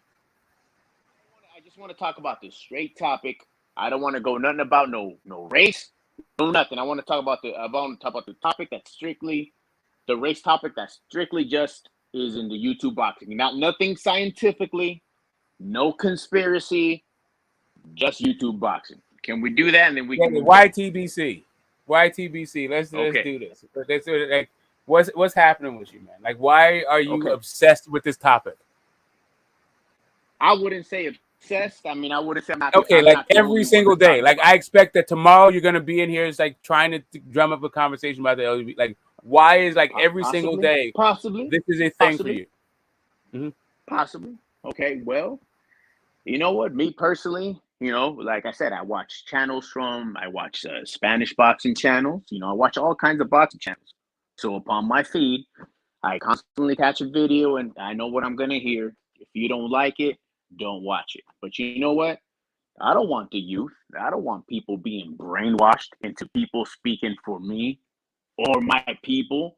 I don't want it to make it a race thing. I just want to see some good scraps, you know? So when they're saying people are trying to convince new boxing fans, they're saying, hey, you know, these Mexican fans are racist and they don't want you to be number one. And oh, look how he moves because how this guy moves. But if this guy moves this way, people hate him for that. All these lying racial narratives. I'm sick of them, man. And they're just brainwashing and causing racial divide.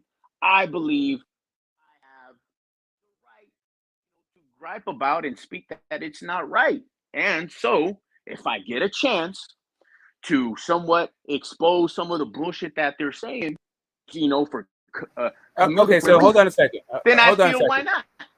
Okay, so let me ask you this: do you feel like there are Spanish channels or Spanish-speaking channels that are on some racist stuff in the YTBC? Okay, now about the MXBC, right? But no, I'm not talking about anybody. I'm just saying, do you think that I'm just asking, do you think that those there are channels like that exist? Channels that fit that description. I'm not talking about anybody. I'm just saying anybody specifically. Do you feel like those channels exist? I don't even know if there's any MXBC or CCD Spanish speaking channel. I don't even know. I feel like it exists, but not like for regular content creating. There's just like a troll page that are a bunch of full of ignorant racists. Okay, so they're ignorant racists that don't. So here's so Alonso, hold on a second. I'm asking you this: why don't you give equal play to those channels too? Why is it like always LDBC? Why don't you like, oh yeah, these guys and these guys I'm not particularly into? Because or even a better question. That's a good point. Or even a better thing, or even a finer point. Why don't you just talk about the LDBC specific channels that you don't like versus throw the entire organization under the bus? No, because there's some LDBC, you know, guys that, you know, I don't put them on blast and I don't put them on target. They're just how would we know? How would we know if you just say, if you come in and say the entire thing? I've name dropped. Several times. I mean, I know you have name dropped. That's why I've come across like people that like those people aren't even LDBC. Like, why are you like Big Boxing Ego and Dante's Boxing Nation? These are not LDBC channels. You mean Dante's Race Nation? Go ahead. Right, but he's not an LDBC channel. Okay, that's another thing. Okay, like I'm not gonna talk about full-fledged allegiance or not. Some of them don't want to associate their brand and they don't say LDBC, but they're doing the same. Right. So instead of that's my entire point. Why don't you say specifically what the thing is, and then the channel that's associated with what your problem is, versus throwing I'll give you a perfect blanket comment this thing on an organization that may or may not fit the description that you're talking about. Okay. Because the way that you come across a little bit.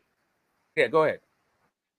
I'm just going to rewind a little. When you said if I ever target like any of the Hispanic racial channels, you don't see me on Punch's channel and out there and calling them out for everything. I don't agree with what he has to says. I don't agree with no racist trolls. But for example, the MXBC, they're not out there really making content. They're out there just being, you know, they're that is a great. That's a great. They're making troll content. Okay.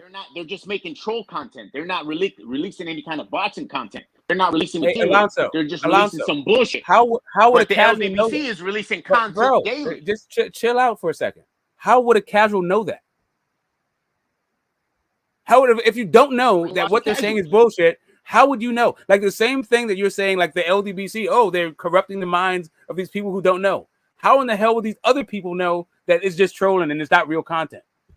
Because, like, for example, they're not going live. They're not editing videos. They're just like, for example, they're making a video and putting the face of a YouTube channel creator, and then they're making them like. Well, you said okay. So wait, hold up a second. Do you think? You know what I mean? So do you think that Punch Drunk is one of these like race baiting channels that are Spanish like affiliated? You know what? You feel like that's? I'm not gonna lie. I'm not gonna lie to you, bro. I maybe my whole Punch punch drunk listening time has been maybe half an hour in years.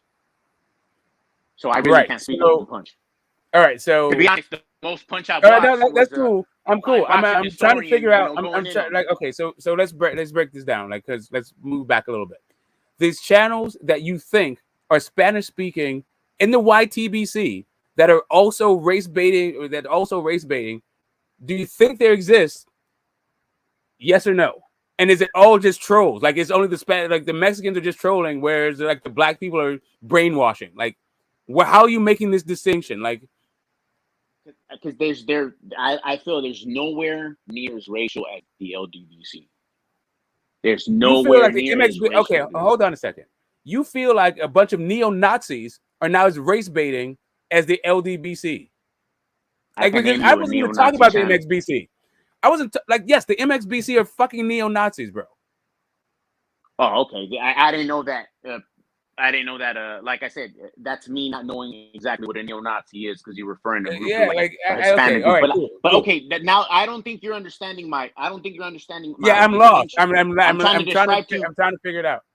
Okay, look, I'm trying to understand. Okay, like for example, the LDBC makes edited, good quality video content. I'm not talking about the LDBC. I'm literally talking about other channels. Alonso. I'm trying to explain. I know you do. I got it. I don't think. Just hold on. Just listen to me for 1 second. Just listen to me for 1 second. I understand you're thinking about the LDBC. I'm literally talking about all the other channels. In your mind, are there any channels out there that are Spanish oriented, Spanish speaking oriented, or like Mexican heritage, or that are also that are like racially motivated or ethnically motivated? Don't give the other guy a fair share. In the YTBC, do you think these channels exist? Yes or no? Not that I've come across.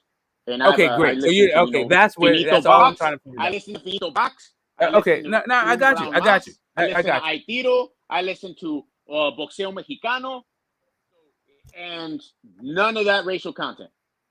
Okay, cool. But I can also talk. I can also, but I can tell. Like, I can literally give you double the amount of LDBC channel that you just mentioned that don't mention racial shit at all. But that's a different subject. I'm just trying to, like, I was only that wasn't really the issue. That wasn't really the issue. The only issue I was trying to figure out. Let me just say one more thing before you move on, because I think there's one thing that you keep missing. Like I said, there's the reason why I couldn't even answer your question earlier, because I can't even name you these racial Hispanic channels outside of the MXBC, because the MXBC is not really a community that releases these lives and these like edited, good quality videos. They're just making troll videos. You know what I mean? They're taking like a picture of someone and putting them in an embarrassing situation, and that's it. And no, but if you ever listen to an MXBC live, wait. Compared to someone like Trill, who makes a video about boxing. Does that make sense? And it has a nice edit, and you can tell it's content compared to the MXBC, who doesn't do that. Okay. Now, do you understand my distinction here? Okay, but do you understand that they also talk about how these are their opinions, and it's not like a thing where it's not like they say that there's some objective news channel so that like casuals could be getting their like boxing thing from. Stop. Okay, here, Smoke. Can I use you as an example? You a self-proclaimed LDBC member. You just talk boxing. I got no problems with you, my boy. You just talk boxing, just like H Money, just like Billy, just like the other cat that was in here. You're not talking that LDBC stuff. Can you distinct that? You see how we've been talking boxing. Has there been an issue? No, outside of just some troll comments and troll conversations like from 2 days ago, but you do not speak no LDBC racial narrative BS. You just talk boxing.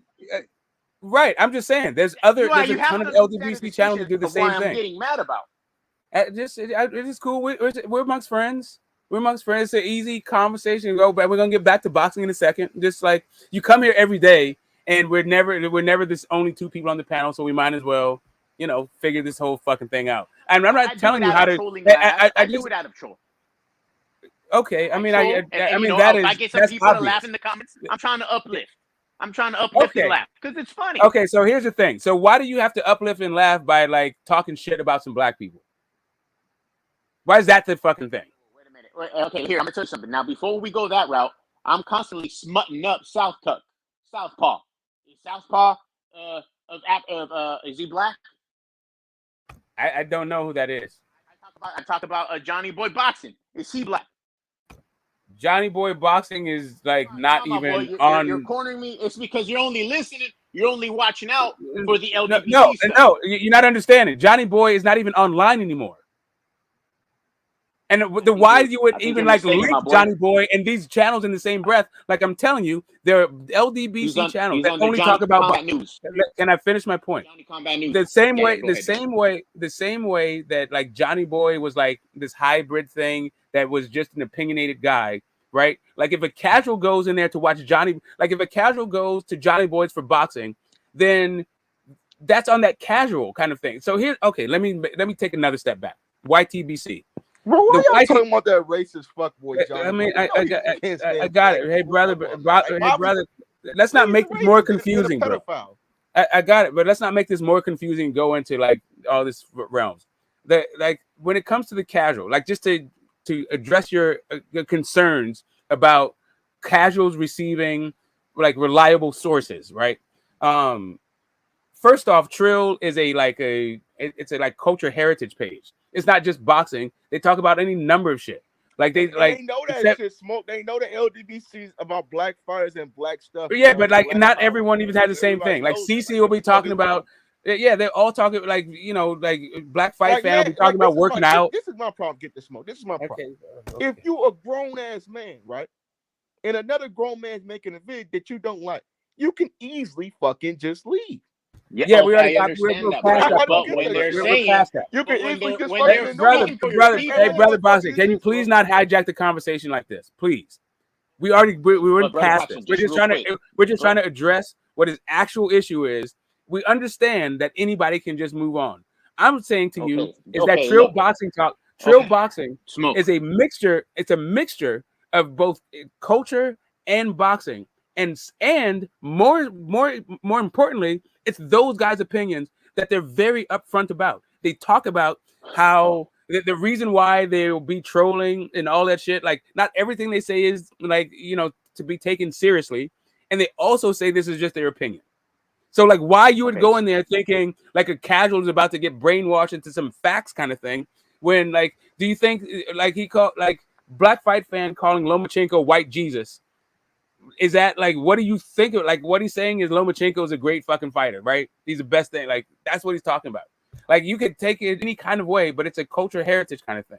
He's not race baiting with it. Like, I don't know. He's like making jokes. Bro, not my got so many channels I heard that race bait that nobody talks about, bro. Like fucking that's Sean one thing that he said out of hours of content. We got, but bro, they want to keep blaming the black people. Smoke. They want to keep blaming us, bro. They want to keep blaming the blacks. They always blame. Oh, God, brother. You bring up race. It's the black guy. Brother Boxing. He said it from his experience. He hasn't experienced it from anybody else. So I'm just taking him at his word. I'm just taking him at his word. He's from the channels he mentioned. From the channels he's mentioned, I haven't heard those either, right? Who Sean Newton is? Smoke, you know who Sean Newton is? Yeah. I think he respectfully and eloquently releases good boxing talk, just debunking the LDBC. Do you think what he does is wrong? But that's what he does is wrong, because I think his channel like this guy, like he like what? I mean, okay, hold up a second. Why are you interested in channels that debunk the LDBC? Like, why is this your part of your? Like, what does it have to do with the YTV? Hold on a second. What does this have to do with like your? Hold up, brotherhood. I got it, bro. But hold up, you're hijacking the conversation. We're actually getting some progress here, and I'm trying to figure out something. So, why do you give a fuck? I hope you don't think you're trying to. Are you psychologically? You're psychologically trying to analyze my mind, my way pattern. No, I'm trying to figure out what. No, I'm not trying to psychoanalyze your mind at all. Not at all. I'm just actually trying to get to a place where we actually have a similar understanding, because like right now, the stuff that you talk about is like out of left field. Like right now, you're like when you say shit like Sean Newton debunks LDBC and the YTBC is like YTBC casuals are being led astray by LDBC. Okay. Like what? It doesn't sound like LDBC it sounds like you're a rift in the YTBC. Say again. Did the LDBC cause a riff of drama? Did the LDBC cause a riff of drama in the cause YTBC? a riff? No, they No, caused it a did not. riff. You wasn't even No, around. they didn't Hold cause up, any get this riff. smoke. Let me cut this nigga. Hold up, get this smoke. Okay, go Was ahead. you around? Hold up, get this smoke. Because I'm getting upset. Was you around when they was calling us fucking niggers, monkeys? Because we was rooting for Floyd Mayweather. Was you around back then, my brother? Yeah, I was back around. then? Hey, you need to shut the fuck up. You wasn't around back then, bro.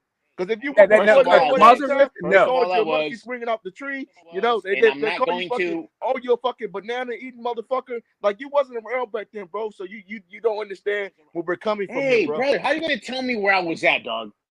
Okay. So you act like the fucking just name because I tap hopped you just said on these we lives. were going for fucking black fighters. Oh, you're fucking race baiting again, bro. Like you wasn't around back then, bro. See, this is why I cut fucking people's narratives on, man.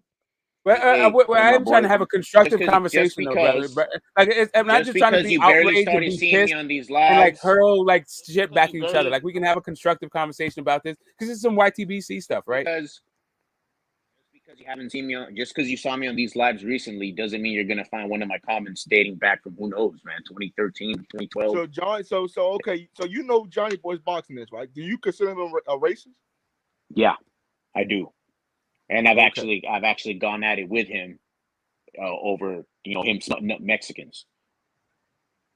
But the issue is really the problem. Hey, brother boxing. The problem is, in his experience, Mexicans have done no wrong in the YTBC. That's really the issue. But I didn't say that. Okay, when I asked you if you've come across them that doing wrong, you said no. Okay, you guys. First of all, you did was MXBC, and you're like, oh, they're just trolling.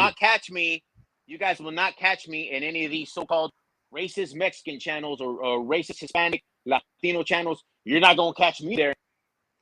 But what about pussy drunk boxing? What about him pussy drunk boxing? How you feel about pussy drunk boxing, man? He said no, he doesn't go over there. He doesn't go over there. The guy just fucking trying to start a Latino and fucking black. But hold up a second. He said he doesn't go to racist Mexican channels, but you do go to racist black channels? That's why I'm trying. That shit don't make no sense. Man, I gotta say it again. I gotta say this again. Y'all niggas don't make I gotta say this again. Okay, now I don't agree. Y'all hate the LDBC because they speaking for me and my people saying that we are racist. How can black people agree with that, bro? And this goes to anyone in the comment section that likes to say, if you don't like the channel, Alonzo, do you think the LDBC is racist? No. I have a right to fucking just how you like. How can black people be racist though, Alonzo? How can black people be racist though? That's a different conversation. Like, you're gonna get way into it. I'm saying, like, we're not even going that deep with it. Let's not go that deep with it. I'm just saying. I told Smoke I'm not gonna get into that.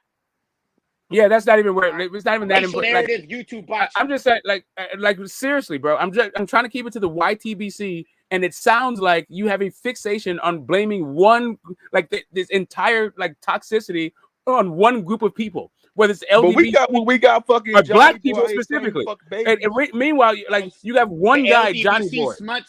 It's most of the LDBC that talks about Mexicans. But you don't even know who the LDBC is, bro. Like, you call LDBC like a particular narrative. It's an organization. It's not a narrative. For us to be grown ass men on this shit, bro, to care about what the LDBC words is, that shit is kind of weird to me, man. Y'all niggas. Well, according to Smoke, the LDBC does no wrong. We need to just let them be. No, once in a while, they like to talk about bro. The LDBC is great for fucking boxing community. You know what? Because they got fucking generals, they got fucking military, they got fucking look at Fred, look at the fucking people that Fred brings to the fucking show, bro. Hold on, let me go, bro. Cause you know, like look at this shit that fucking Fred does, bro. Fucking Hawthorne, fucking the next black president. Like look what he does for the fucking boxing community, homie. Look at the dudes that the LDBC bring to their fucking channel. Look what they did for fucking Gary. Hold on.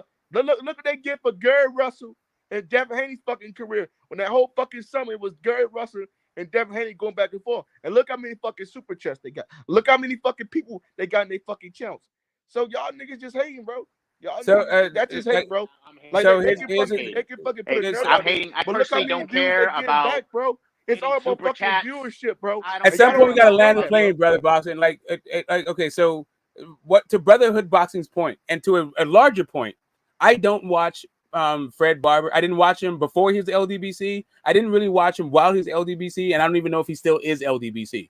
But during this time, even before his LDBC, he had some cool interviews.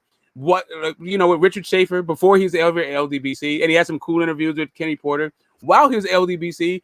He's the one who broke that whole like Dillian White versus Eddie Hearn with the like weirdo test at the Rivas fight. Okay, right, and the Rivas fight. So like when it comes down to like even barbershop conversations, if all of you are is about boxing and casuals being led astray, casuals have found excellent boxing content from these guys. Now, I'm not even saying that I'm a big barbershop conversations guy. I'm just saying to the points that you're making, they don't really add up. Like first you're like, I don't know who LDBC is. It's just narratives.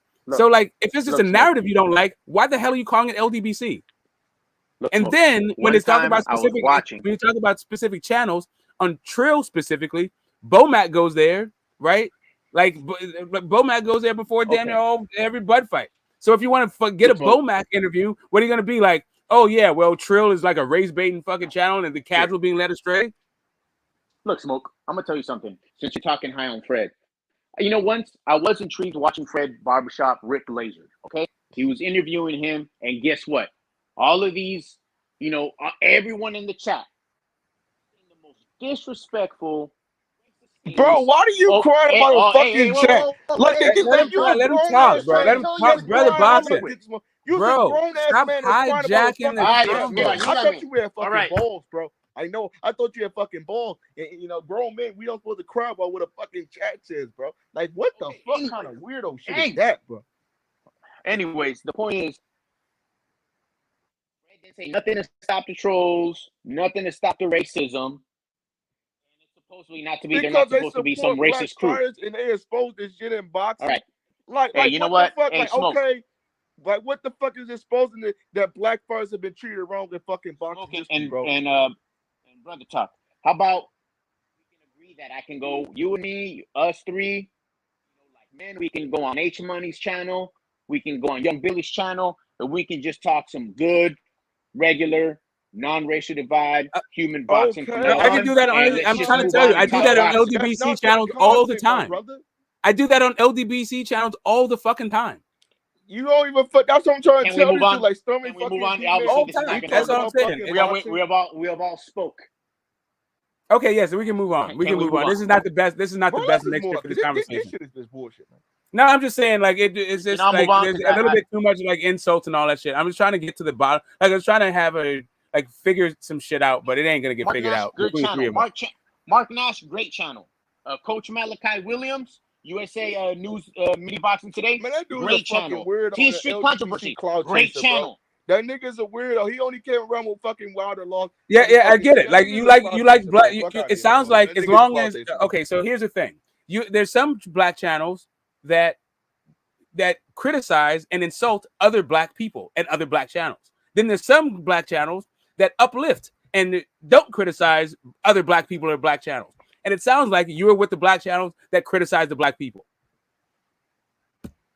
Christ. Oh man. Can we move on? Like you said? That's what you like. It is what you like. It's not an indictment on you. I don't think I don't think like they fucking there. Just stop watching their fucking channels, bro. Yeah, exactly. That's all it is to it. Like that's what it's sounding like to me. Okay. All right. But it also sounds like to me that you don't really know how many LDBC channels are. But we can move on from this. Skip the smoke. I think they love the LDBC. We can move on. Hold up. I know. I think they like saying the LDBC right now. We can talk I think they love the LDBC because everybody's been talking about this group for the fucking past 7 years. This group has been one of the most hottest groups out in the fucking boxing YTBC shit. So they gotta be doing something fucking right. They gotta be doing something right. For us to be talking about this fucking group. Everybody has made a diss video on the LDBC. Outside like H Money and YB and the rest of the channels, everybody has made fucking diss videos of the LDBC. There's not out there. Yo. I'm not even gonna go here with that. Like this is exactly. It's a staple of the YouTube boxing community to talk shit about the YTBC and as an extension, certain fighters. It's like a cottage industry. Like it's not just the YTBC. Oh shit, here come Kush, bro. The same people will be like on some other shit. Next, too. Like how you feel about the LDC? Because I heard you in the comment. Because I feel like it's grown men. We don't have to watch their channels, bro. They must be doing something right. Hey, yeah, I do want to add to the conversation. For Kush when Brotherhood Sports was causing all that drama. Look. Now y'all niggas ain't talking about when Sean Newby raced the Johnny Boy said damn word. Y'all niggas ain't talking about that. Look. I'm familiar with all these dudes, bro. I've seen all these channels. Slow-mos and all this fucking racing shit. Y'all wasn't back then, bro. Okay, so when you say all these channels, are you about to start talking about Marlo's Corner? The LDBC. Are you going to say Marlo's the Corner? YouTube boxing community. I've been on their channels. What do you think of Marlo's Corner? Y'all gonna let me get off or what? I've been on these channels before I came to this channel. I was not no LDBC guy, but when I came to the boxing scene, they were the first ones that I interacted with. My point in saying this is I know the movements of the LDBC, and I also noticed, Smoke, that you want to associate yourself with the LDBC, but not certain members. Nigga, he's been LDBC. You can't just say LDBC, that. My nigga. Let me finish, brother. Let me get off. Are you going to tell me how to be LDBC right now? No, I'm not. I don't have any problem what's with your you point? being Yo, LDBC, somebody's driving. but I'm Who's on the saying, freeway? Who's on the 5 North, man? It's noisy as hell. Who's on the freeway? I'm trying to get off. Hold on. My point is, Smoke. Bro, you don't need to be talking when you're driving because you can cause an accident. Yeah, I mean, just put your shit on mute. Right, that's all. Hold on. I'm gonna let y'all do your thing. No, go ahead, Kush. Go ahead. Finish. What I was saying is, Smoke, we can't like do both sides of the coin, bro. You LDBC, so you're associated with those guys. My point being is some of them dudes, they do push narratives and they do have like some right wing stances in how they feel about race and religion and things like that. And we're all not the same. Like, correct. Neither is LDB. Like literally like if you're talking about the and this is why I try to like figure out what it is you guys are saying. Because to me, it sounds like you're saying because you don't like what 78, what Trill Boxing Talk has got going on. All the LDBC is trash. Bro, they just don't like what they say out their mouth, bro. Right? Just straight up. That's not what I'm saying. That's not what I'm saying. Okay, here's my point. Here's what I'm saying to you. Every part of the political spectrum is represented by the LDBC, whether it's right wing, center, or left. It's all there. But for some reason, all that gets pumped is the right wing stuff. And that's all people talk about is because there is a right wing person. Now because you have a right wing element, you have to paint the entire group with this. It's just a bad reflection on your group. That's no, it's just okay. Then why is not the left? So wait a minute. Hold up a second. That carry themselves that way. Let me, Kush, just straight up question: is the left wing part of it a good reflection and the right wing part a bad reflection, or all of it is just a reflection? All of it is. It makes up to be a reflection. Okay, then why aren't we ever talking about the left wing stuff? Why are we just criticizing for the right wing? Most time I don't talk about the LGBT at all, and I don't watch them for the most part any longer. That you guys don't like, because I just want to ask a question. It's a therapist here, man. For the boxing of the therapist here. What is your issue with the LGBT? Who are you asking, Brother Boxing? I'm sorry. I'm asking. Yeah, we got a nice. Everybody on the panel. Where's everybody's issue? All right. So, like, before we answer this question, is that why everyone is on it? Because we got a kind of full panel. This is the reason why this conversation came up is because Alonso and I were the only two on the panel. But I don't know if like everybody is trying to have this conversation. Like, do you guys want to talk about something else? They must be. I think this is a good conversation to have right now. This is a good conversation, in my opinion, for us to have right now.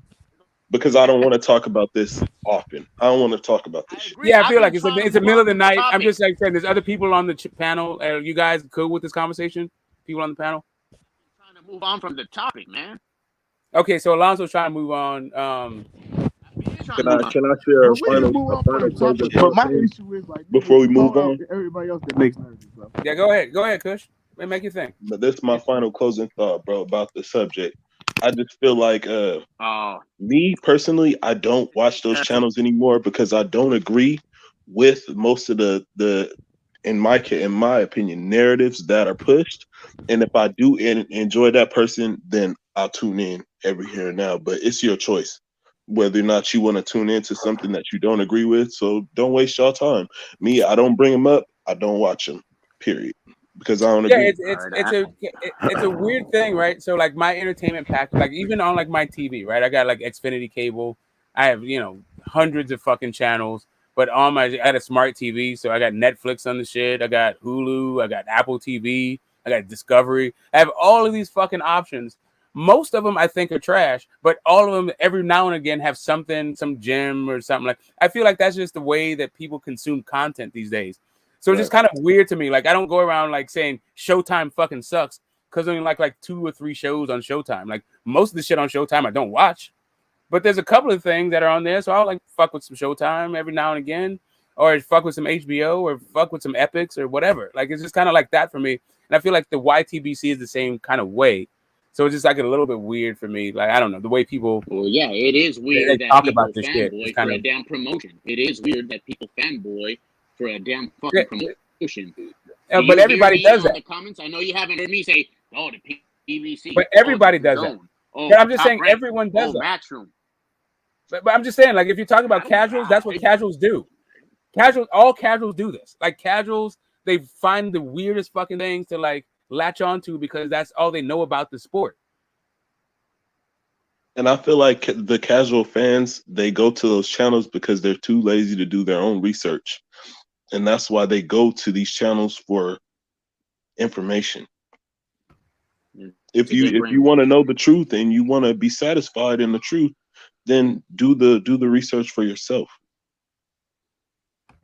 Yeah, I mean, just as any person, like if you're a newbie to YTBC and you come across this video and all this stuff, like it is great to hear things that people say, and there's a lot of knowledgeable people that come on that flow through the YTBC and to specific channels. Like we got insiders coming through this channel, like Bill Haney and Devin and all that shit. But we also have Hall of Famers like Rachel and Nonito.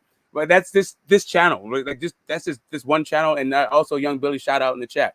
But and when Nonito and Rachel came on, guess what? When Nonito and Rachel came on, nothing but positiveness.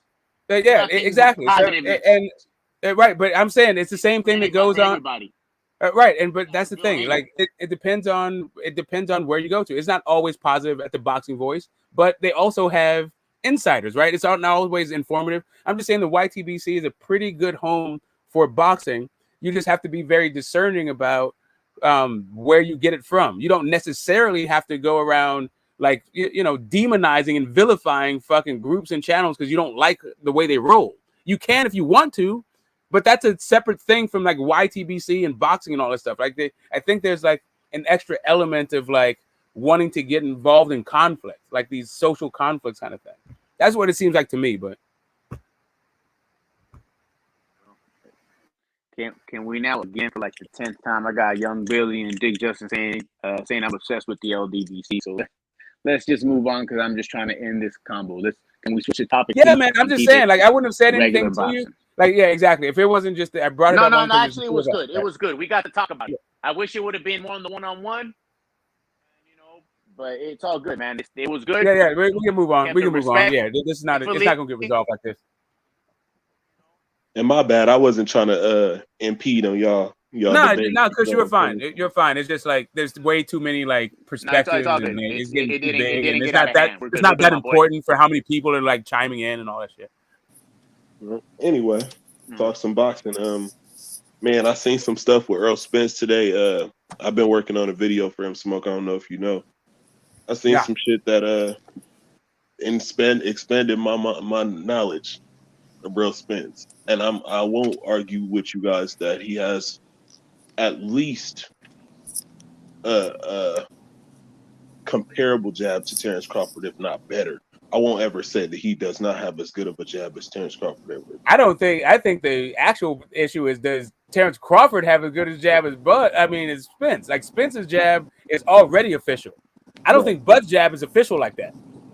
I think it is, but after today, I won't put any doubts on Errol Spence's ability to jab and move. I don't believe he's flat-footed. I don't believe my whole opinion on his style, it's expanded. Yeah, like crazy. Exactly. As soon as you understand Errol Spence's jab, you understand that dude's game on a whole different level. his jab is so key to his everything he does, and why I'm picking the way that I picked. Right. You know what fight did it for me today? I was texting YB too. I was telling him like, bro, like I'm watching this Bundu fight. I'm like 4 rounds in. I've been watching this shit for hours, trying to really dissect and pick apart because those are the 2 fights I chose. I chose Phil Greco and Leonard Bundu. I feel like those were 2 of some of his best performances. Not his best, but he looked really good in these fights. And I was watching the fight and I was like underwhelmed the first 4 rounds. Like, fuck, like he's figuring this dude out. He's getting us what people call a slow start. But he came on and the way he was boxing this man, bro, I've never seen Errol Spence box this way before. And I've seen this fight. I don't know what the fuck. I don't understand why I didn't see this before. Yeah, man. Like it took me a minute. So because like I was all right. So I like both of these guys. I like Terence Crawford and I like Errol Spence, but I was a Bud fan for way longer, right? Because Errol just didn't. He wasn't on my radar like that just yet. So I was all Bud. Oh, Bud's the best out. He can do this. He can do that. Like this, and that. Then I was talking to my guy, and he's like, "Oh no, Errol's going to beat Bud." I was like, "Fuck no, get the fuck Bud. Errol can't beat no damn Bud. You out of your mind." And then that was before the Kell Brook fight. And then I saw the Kell Brook fight, and I was like, "Oh, wait a minute, hold up, wait. Like Kell Brook is a big dude. I remember the Sean Porter fight, like him out wrestling Sean Porter and figuring all that shit out. And then I saw the way that he was so methodical about his work and the way that his body attack was. I was like, wait a minute. That jab, he's controlling it and he's disguising his other thing. He doesn't leap in. He's not reaching. He's working behind that shit. Oh, we got ourselves a ball game, folks. And I like ever since it went from Porter to it went from Kell Brook to like Ocampo to Lamont Peterson. And like while Ocampo and Lamont Peterson were like definitely like scrubs, right? I was like, oh, wait a minute. The way that he fought those guys, I was like, Bud might get stopped. And I was like on some Bud get stopped thing for a hot minute. But then I got off that bandwagon kind of quick. It was for a very brief moment. Ocampo fight was the first fight at the Cowboy Stadium, right? At the new Cowboy Stadium that Spence fought under.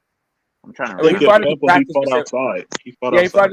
It was at the practice facility, but it was at on the ground kind of thing. It was associated with the team, but it was like the practice stadium, not the real Cowboy Stadium. I've been studying Spence like so hard, y'all, and I'm gonna point out the whole truth.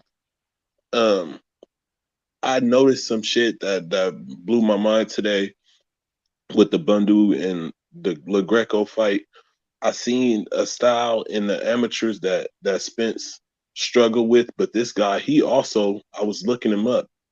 The guy who beat Spence in that fucking tournament, he also is the guy who beat Yordenis Ugas twice. He beat fucking Callum Smith, and I believe he beat Danny Garcia twice. This guy, he beat Ugas. Come on, like the dude was a beast, but I thought that he might struggle with that style. Leonard Bundu tried to box with Errol Spence. No, you're not gonna do that shit with him right now. Like, that jab is so fast, Smoke. I couldn't believe that shit. Well, it's how active it is too, and where it goes, and then also what it disguises.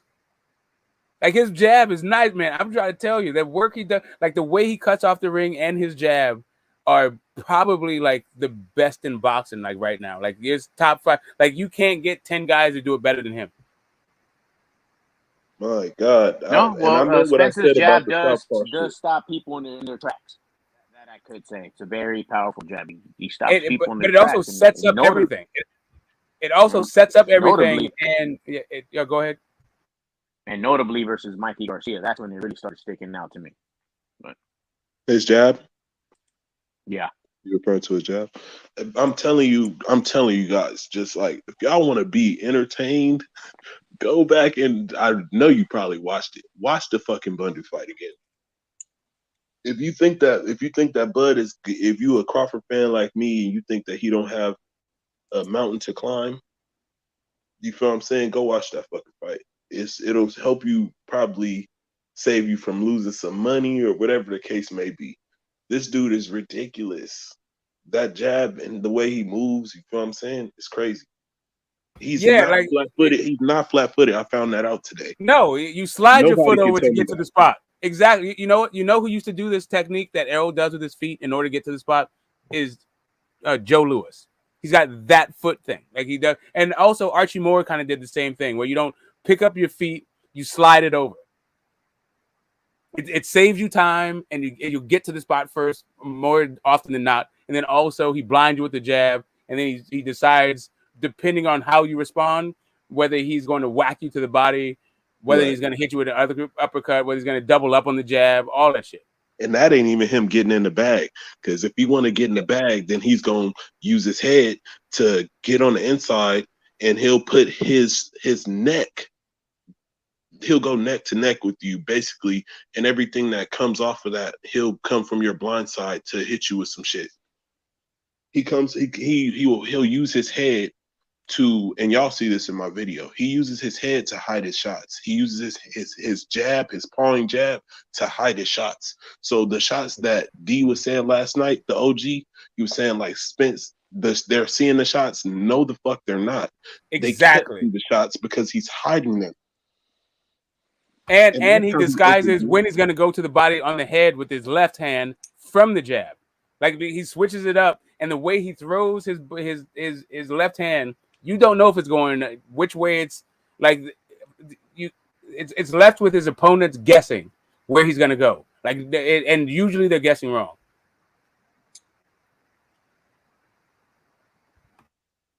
Crawford, I do see what you're saying. Ignorant boxing. Crawford is smart enough to slip, bro. He is, but Errol Spence's jab, my God, like you can't time it, and it's too fast. Like that's the part that I'm seeing. Like this ain't no fucking Kell Brook jab. Nah. No. So and he does different things with it. So he does get tired. Like I feel like the deficiencies with Errol Spence's jab is he pulls it back slow. Not always, but he pulls it like he brings it back to the spot to protect the chin kind of slow. But he also, you don't know when that's going to happen. Sometimes he shoots it. Sometimes he pushes it. Sometimes he just holds the arm out. He changing like, the don't speeds actually on know what that he's going to fucking Smoke. do.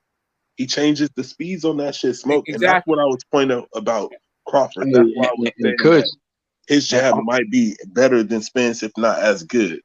It's because Crawford also changes the speed, the direction he goes down to the body, he'll come up top. You can't time his shit either. But Errol Spence's shit, he don't telegraph it. He don't telegraph it. Now Smoke is right. When he brings it back, he does kind of bring it back, a little bit slow. But it just depends on the ebbs and flows of the fight. And like you said, Smoke says, like Smoke is accurate. He doesn't do it all the time. And like what you're saying, Kush, about how he leans in and uses his shoulder, his neck, his head to kind of pin you in a position where he wants to get, so he can get leverage on those body shots. And also he changes even though he looks basic on the outside looking in, he changes the trajectory on every body shot and every uppercut to where, so if you start getting, like if Errol Spence, he has like subtle IQ where if he sees you start changing your guard, he starts, he don't have to look at you to feel where your guard is going to be to punch around it. And that's something that Errol Spence can do without even looking at you. He starts, seeing that you're starting to adjust to what trajectory he's throwing his shots. And he always changes his trajectory to make sure he lands a clean shot around the guard, through the guard. And Errol Spence doesn't just try to punch you. He's a thudding puncher, so he tries to punch through the guard every time too. And that's something that Errol Spence puts leverage on every body shot. He never throws a weak body shot. And that's something that I see. He doesn't throw nothing to tap you.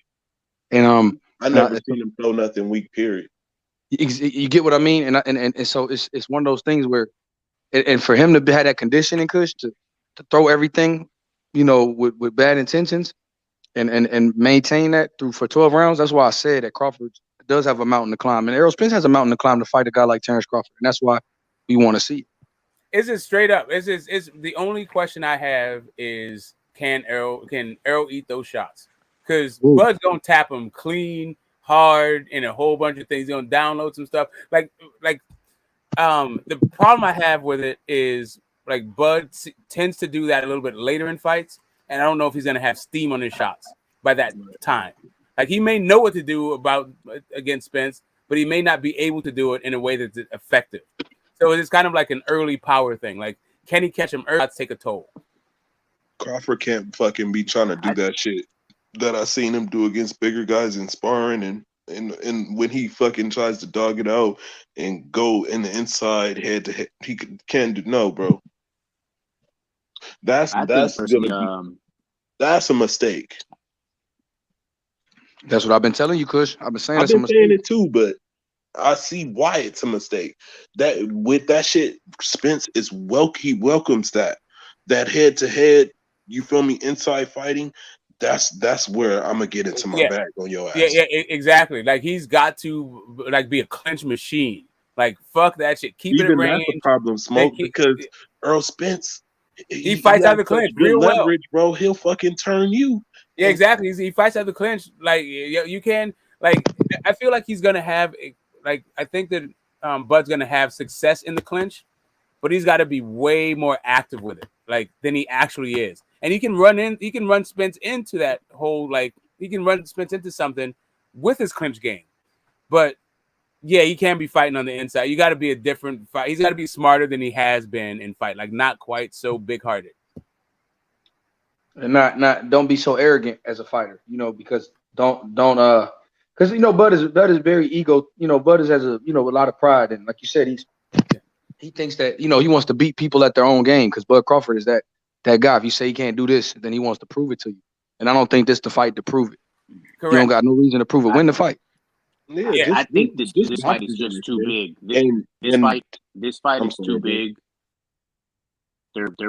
I think this fight is just too big. They're both going to game plan around each other's strengths. I personally think they're both on the higher level.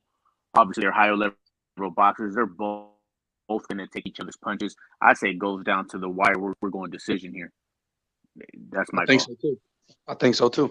That's why I'm betting against the knockout. I think it can happen, but I don't, because of these guys are so high level and these guys are so mentally tough. It's hard to see either one of them getting knocked out for me. In my mind, it'd be like Bud's gonna knock Spence out and Spence gonna knock Bud out. I just don't see it. These guys are gonna give everything they got. They're gonna train like they never. I mean, I know they both train hard, but it's an added incentive. This is undisputed. This is the fight that people been saying they both need. It's the biggest legacy fight for them. It's all the marbles. It's huge, bro. So I can see what you're saying. It's weird to me that people are so like sure that Spence is gonna get knocked out, given the fact that this dude has been sparring both Charlos like his whole fucking career. Like he's a sparring and sparring good boxers like. Sparring good boxers like Erislandy Lauer his whole career. Guys that can really move.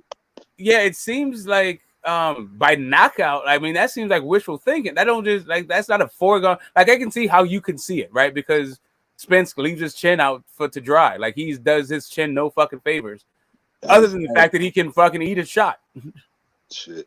I mean, as cool as that would be, for both fighters to not take too much damage and be able to going about their career with a decision out of this shit, I don't see it happening. It's even if Spence ain't the one getting knocked out, Crawford getting knocked out. Listen. I was on some Crawford's getting knocked out all the way up until I saw the Danny Garcia fight, and in that fight, getting knocked out. In that fight, I saw Errol Spence make some business decisions in that one, and so. I'm after Ugas. I don't want to just be a prisoner of the moment where I'm just swinging back and forth between knockout and not knockout. I'm just gonna go with nobody's ever knocked Bud out. If Spence was able to get the knockout, I could see how that would happen. Right. But I wouldn't be picking it. I'm not gonna pick that because I got to see you knock. I feel you there because you're actually studying both styles and you just can't see it. I get it, and I get there sometimes too. But I just studied this man for hours and hours. No. I'm saying I can see how Bud. Like if I saw both knockouts, there's two things. I think that Spence gets hits clean.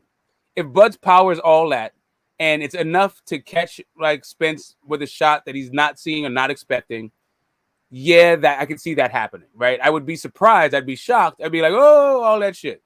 Whereas what I think is more likely when it comes to stoppage is Spence beats up the smaller man to the body and the head, and they fucking stop it. I can see that happening a little bit more likely than I can see like an early stoppage by Bud. But I'm just giving both guys like kind of the benefit of the doubt. Nobody's ever stopped them, and they won't be able to stop each other. Just going like I'm just giving them that kind of benefit of the doubt because no one's done it. Like Bud's never like Green Machine dropped him, but he was fucking around with Green Machine in a way that I don't think he'll be fucking around with Spence. Ugas dropped Spence, but Spence was bullshitting in a way that I don't think he'll be bullshitting with Bud. So I think they're both like kind of moot points when it comes to like the knockdowns. I agree with that 100%. If we could get everybody to understand that right there, I think we'd be straight. Because I do agree, I 100% wholeheartedly agree with you on that shit. Because I do believe that Terence Crawford chose to fight a style that made no sense against Mean Machine because in his mind, he knew he was that much better than him. And it's just what it was. Same thing with Errol Spence. I think that was like to be honest, calling him hurt, that's a bit of an overreaction. The dude got buzzed by a shot, which happens in a fight.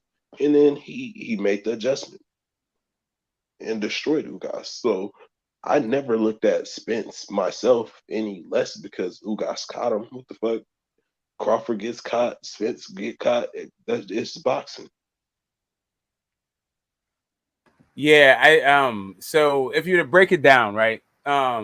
It's like this for me. I think there is a like 40% chance that Spence. Who has the better coach though?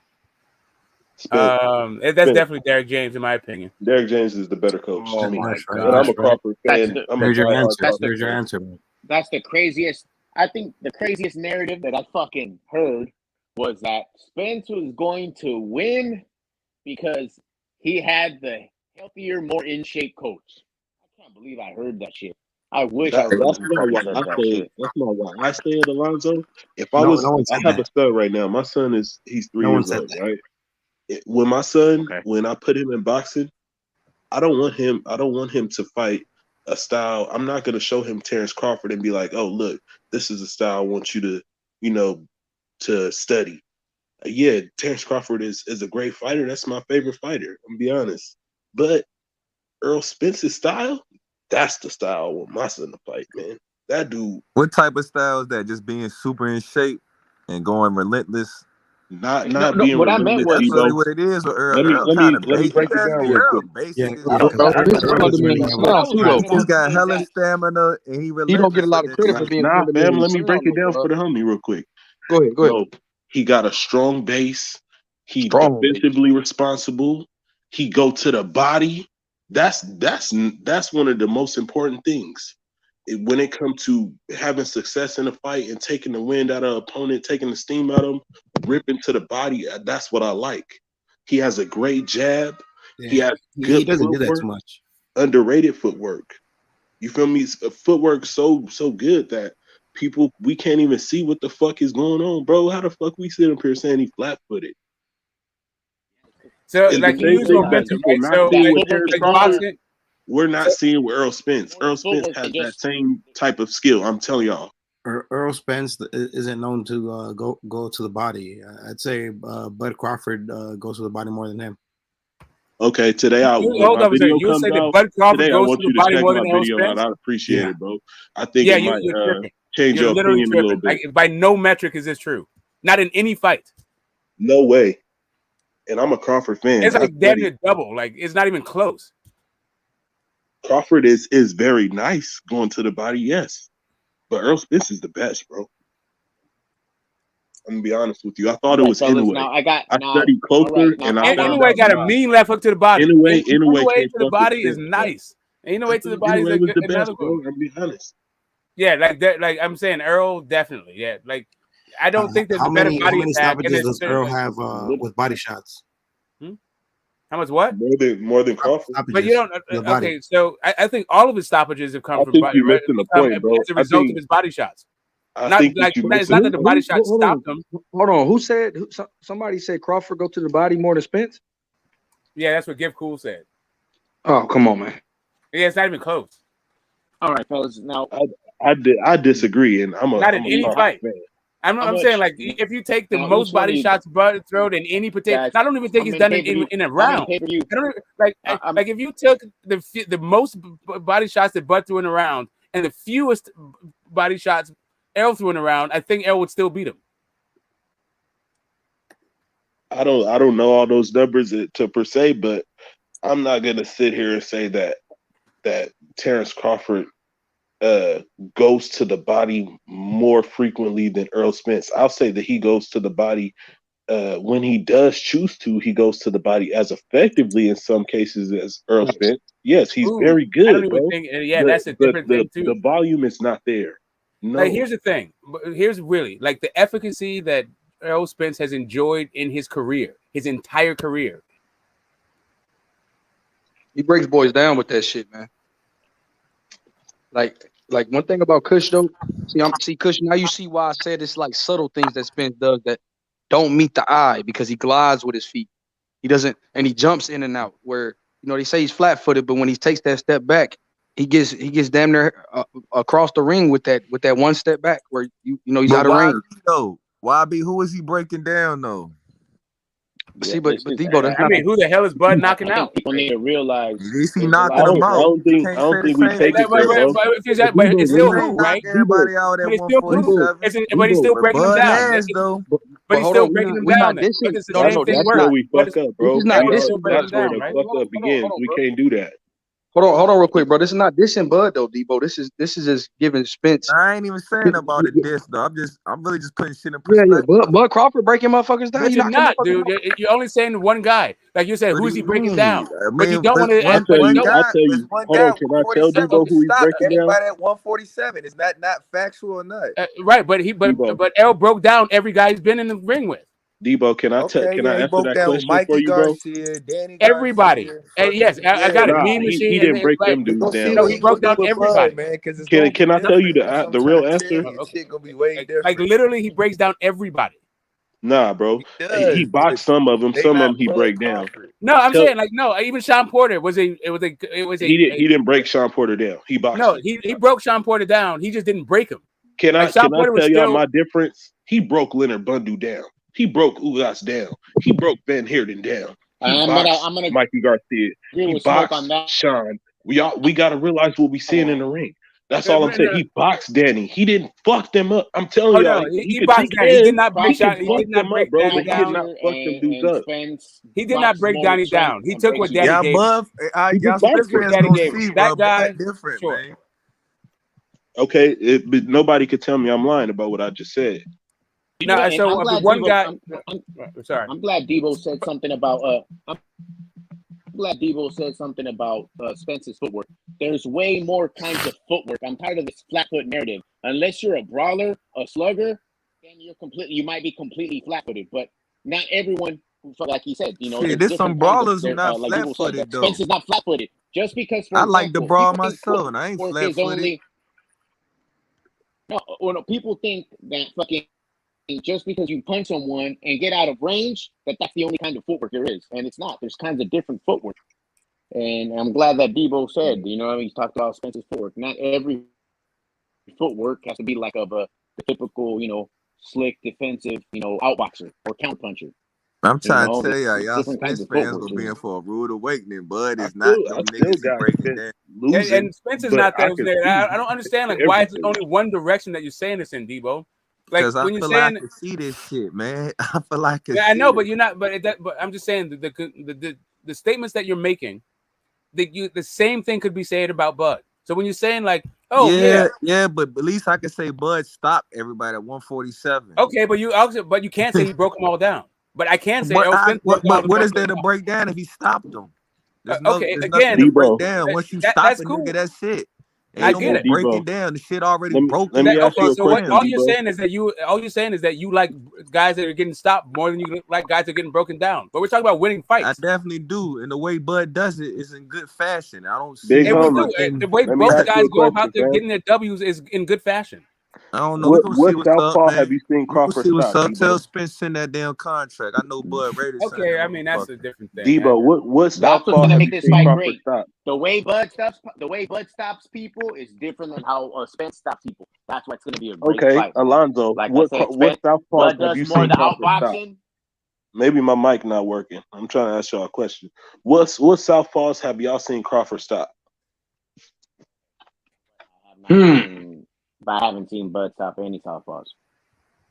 Because he hasn't fought any in the pros. I looked it all up, and even Andre Gorshis had that they rated as a southpaw. When he fought him, he fought in the orthodox. I watched the fight. I told you, Kush, that he ain't even fighting no southpaw. They labeled him as a southpaw, but he was orthodox. What about Jose Benavidez? He's orthodox. Yep, he's orthodox. But There's no every fighter southpaw he fought that in I've 47 seen been Terence orthodox. Crawford fight. I could think look during on that his fight, box I saw him rec, switch his stance a few times too. but dig what I'm saying. He got I could killed to look the on body his that box fight too. rec, and I could say, oh, okay, in the Emmys, Bud was whooping on southpaws, but in the pros, I have not seen him fight one southpaw.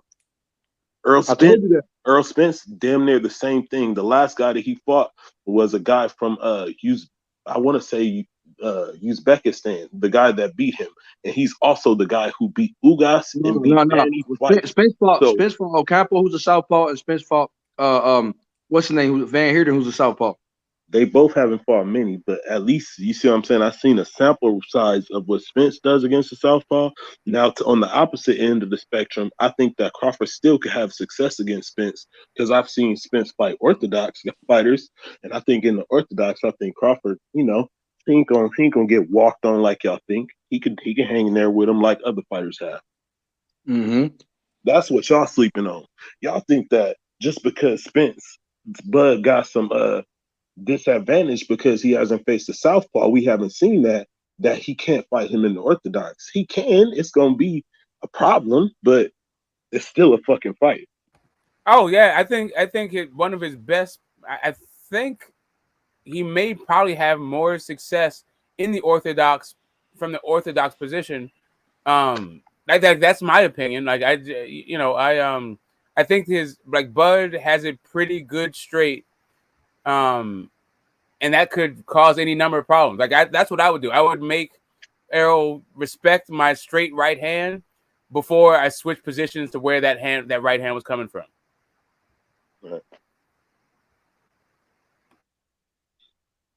Right. Yeah, I heard what Shakur said though. You know how I feel about Tyson Fury. I just seen a fucking he said he's the greatest. interview with Shakur. I mean that, but he said, man, I got Fury. He said, I'm gonna piss some people off, but I got Fury beating Ali. And I've been saying that shit. But now that Shakur saying that, what y'all gotta say about that? That's your favorite fighter and shit. I don't care. I've never cared about what fighters said about other fighters and who's gonna beat who. All those dudes have been wrong all the fucking time. Like I don't care about. I haven't cared about that for decades. I think Shakur just trying to piss people off now, bro. I think Shakur being real. I think what all those guys really all they're really saying is this guy fights like I fight. With Muhammad Ali shirt on too. Yeah, you want to know the first thing that comes to mind? Hey, I'm trying to tell you, man, Fury's something different, man. Fury's nice, bro. Fury's nice. Okay, Fury's so an let me ask you this. Let me ask you this. To be real with you, to be real. Hold on, let me talk. You don't disrespect Ali like that, though. Huh? I'm saying you don't disrespect Ali like that, though. How's that disrespect? This is a fight. Saying, It's a boxing game. It's either one man gonna win, a man ain't. Like it's boxing. Like shit. Let me ask you this, Debo. He ain't assassinate the nigga character. He just said when they meet in the ring, I got this nigga beating him. Okay, that's how I feel about Fury. If I was to create a fucking perfect boxer, it would be Fury. Except I know y'all probably gonna hate this too, but he would be black, but it would be Fury. Okay, so here's the thing. If I had to create a perfect boxer, it would be Fury. That's more like confirmation bias. If Andre Ward said Ali beats Fury, then what would you say? I mean, that's what it is. Yeah. I'm just saying, it's just a guy like Shakur ain't even. I get it. Shakur ain't even in it like that. Like he's just like trying to bring more attention to his name. Like Nobody gives a shit about. I think he meant that though. I don't think he tried to bring attention to it. I think he really meant that when he said it. I'm not saying. I don't strike Shakur as a clout chasing ass nigga. No, I don't think. Okay, but he is clout chasing with this. With no, this the fuck he not. If he's speaking his mind and the nigga the camera in his face, that's clout chasing. Clout chasing. This is a clout chasing like that because he's trying to garner attention. No, that's a clout chasing opinion. That is a clout chasing.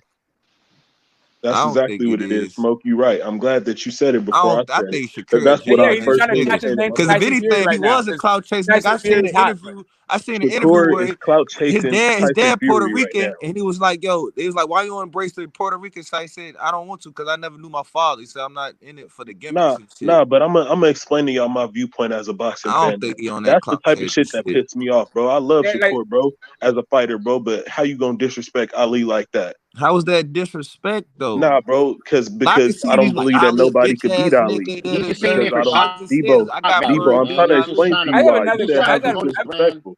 Because I don't believe that nobody could beat Ali. That's why. See, exactly. Which Ali you talking about? Nah, which Ali you talking about? That's all I'm asking. Opinion of somebody else saying they think they could beat him.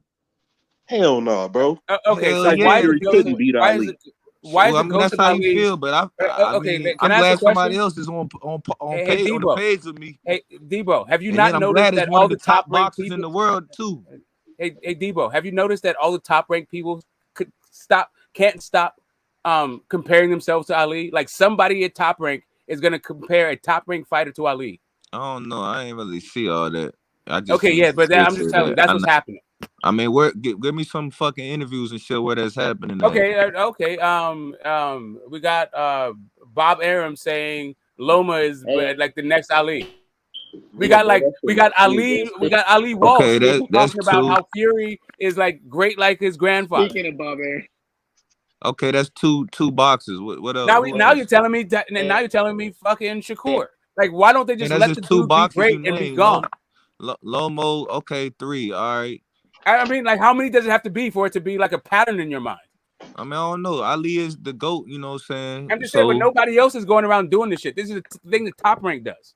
But he not just a figurative GOAT. Is that such a bad marketing tool? That's the thing that you all I'm telling you is marketing. Now that's what I just said. He's trying to bring. But I don't. But me personally, I don't feel like Shakur did it.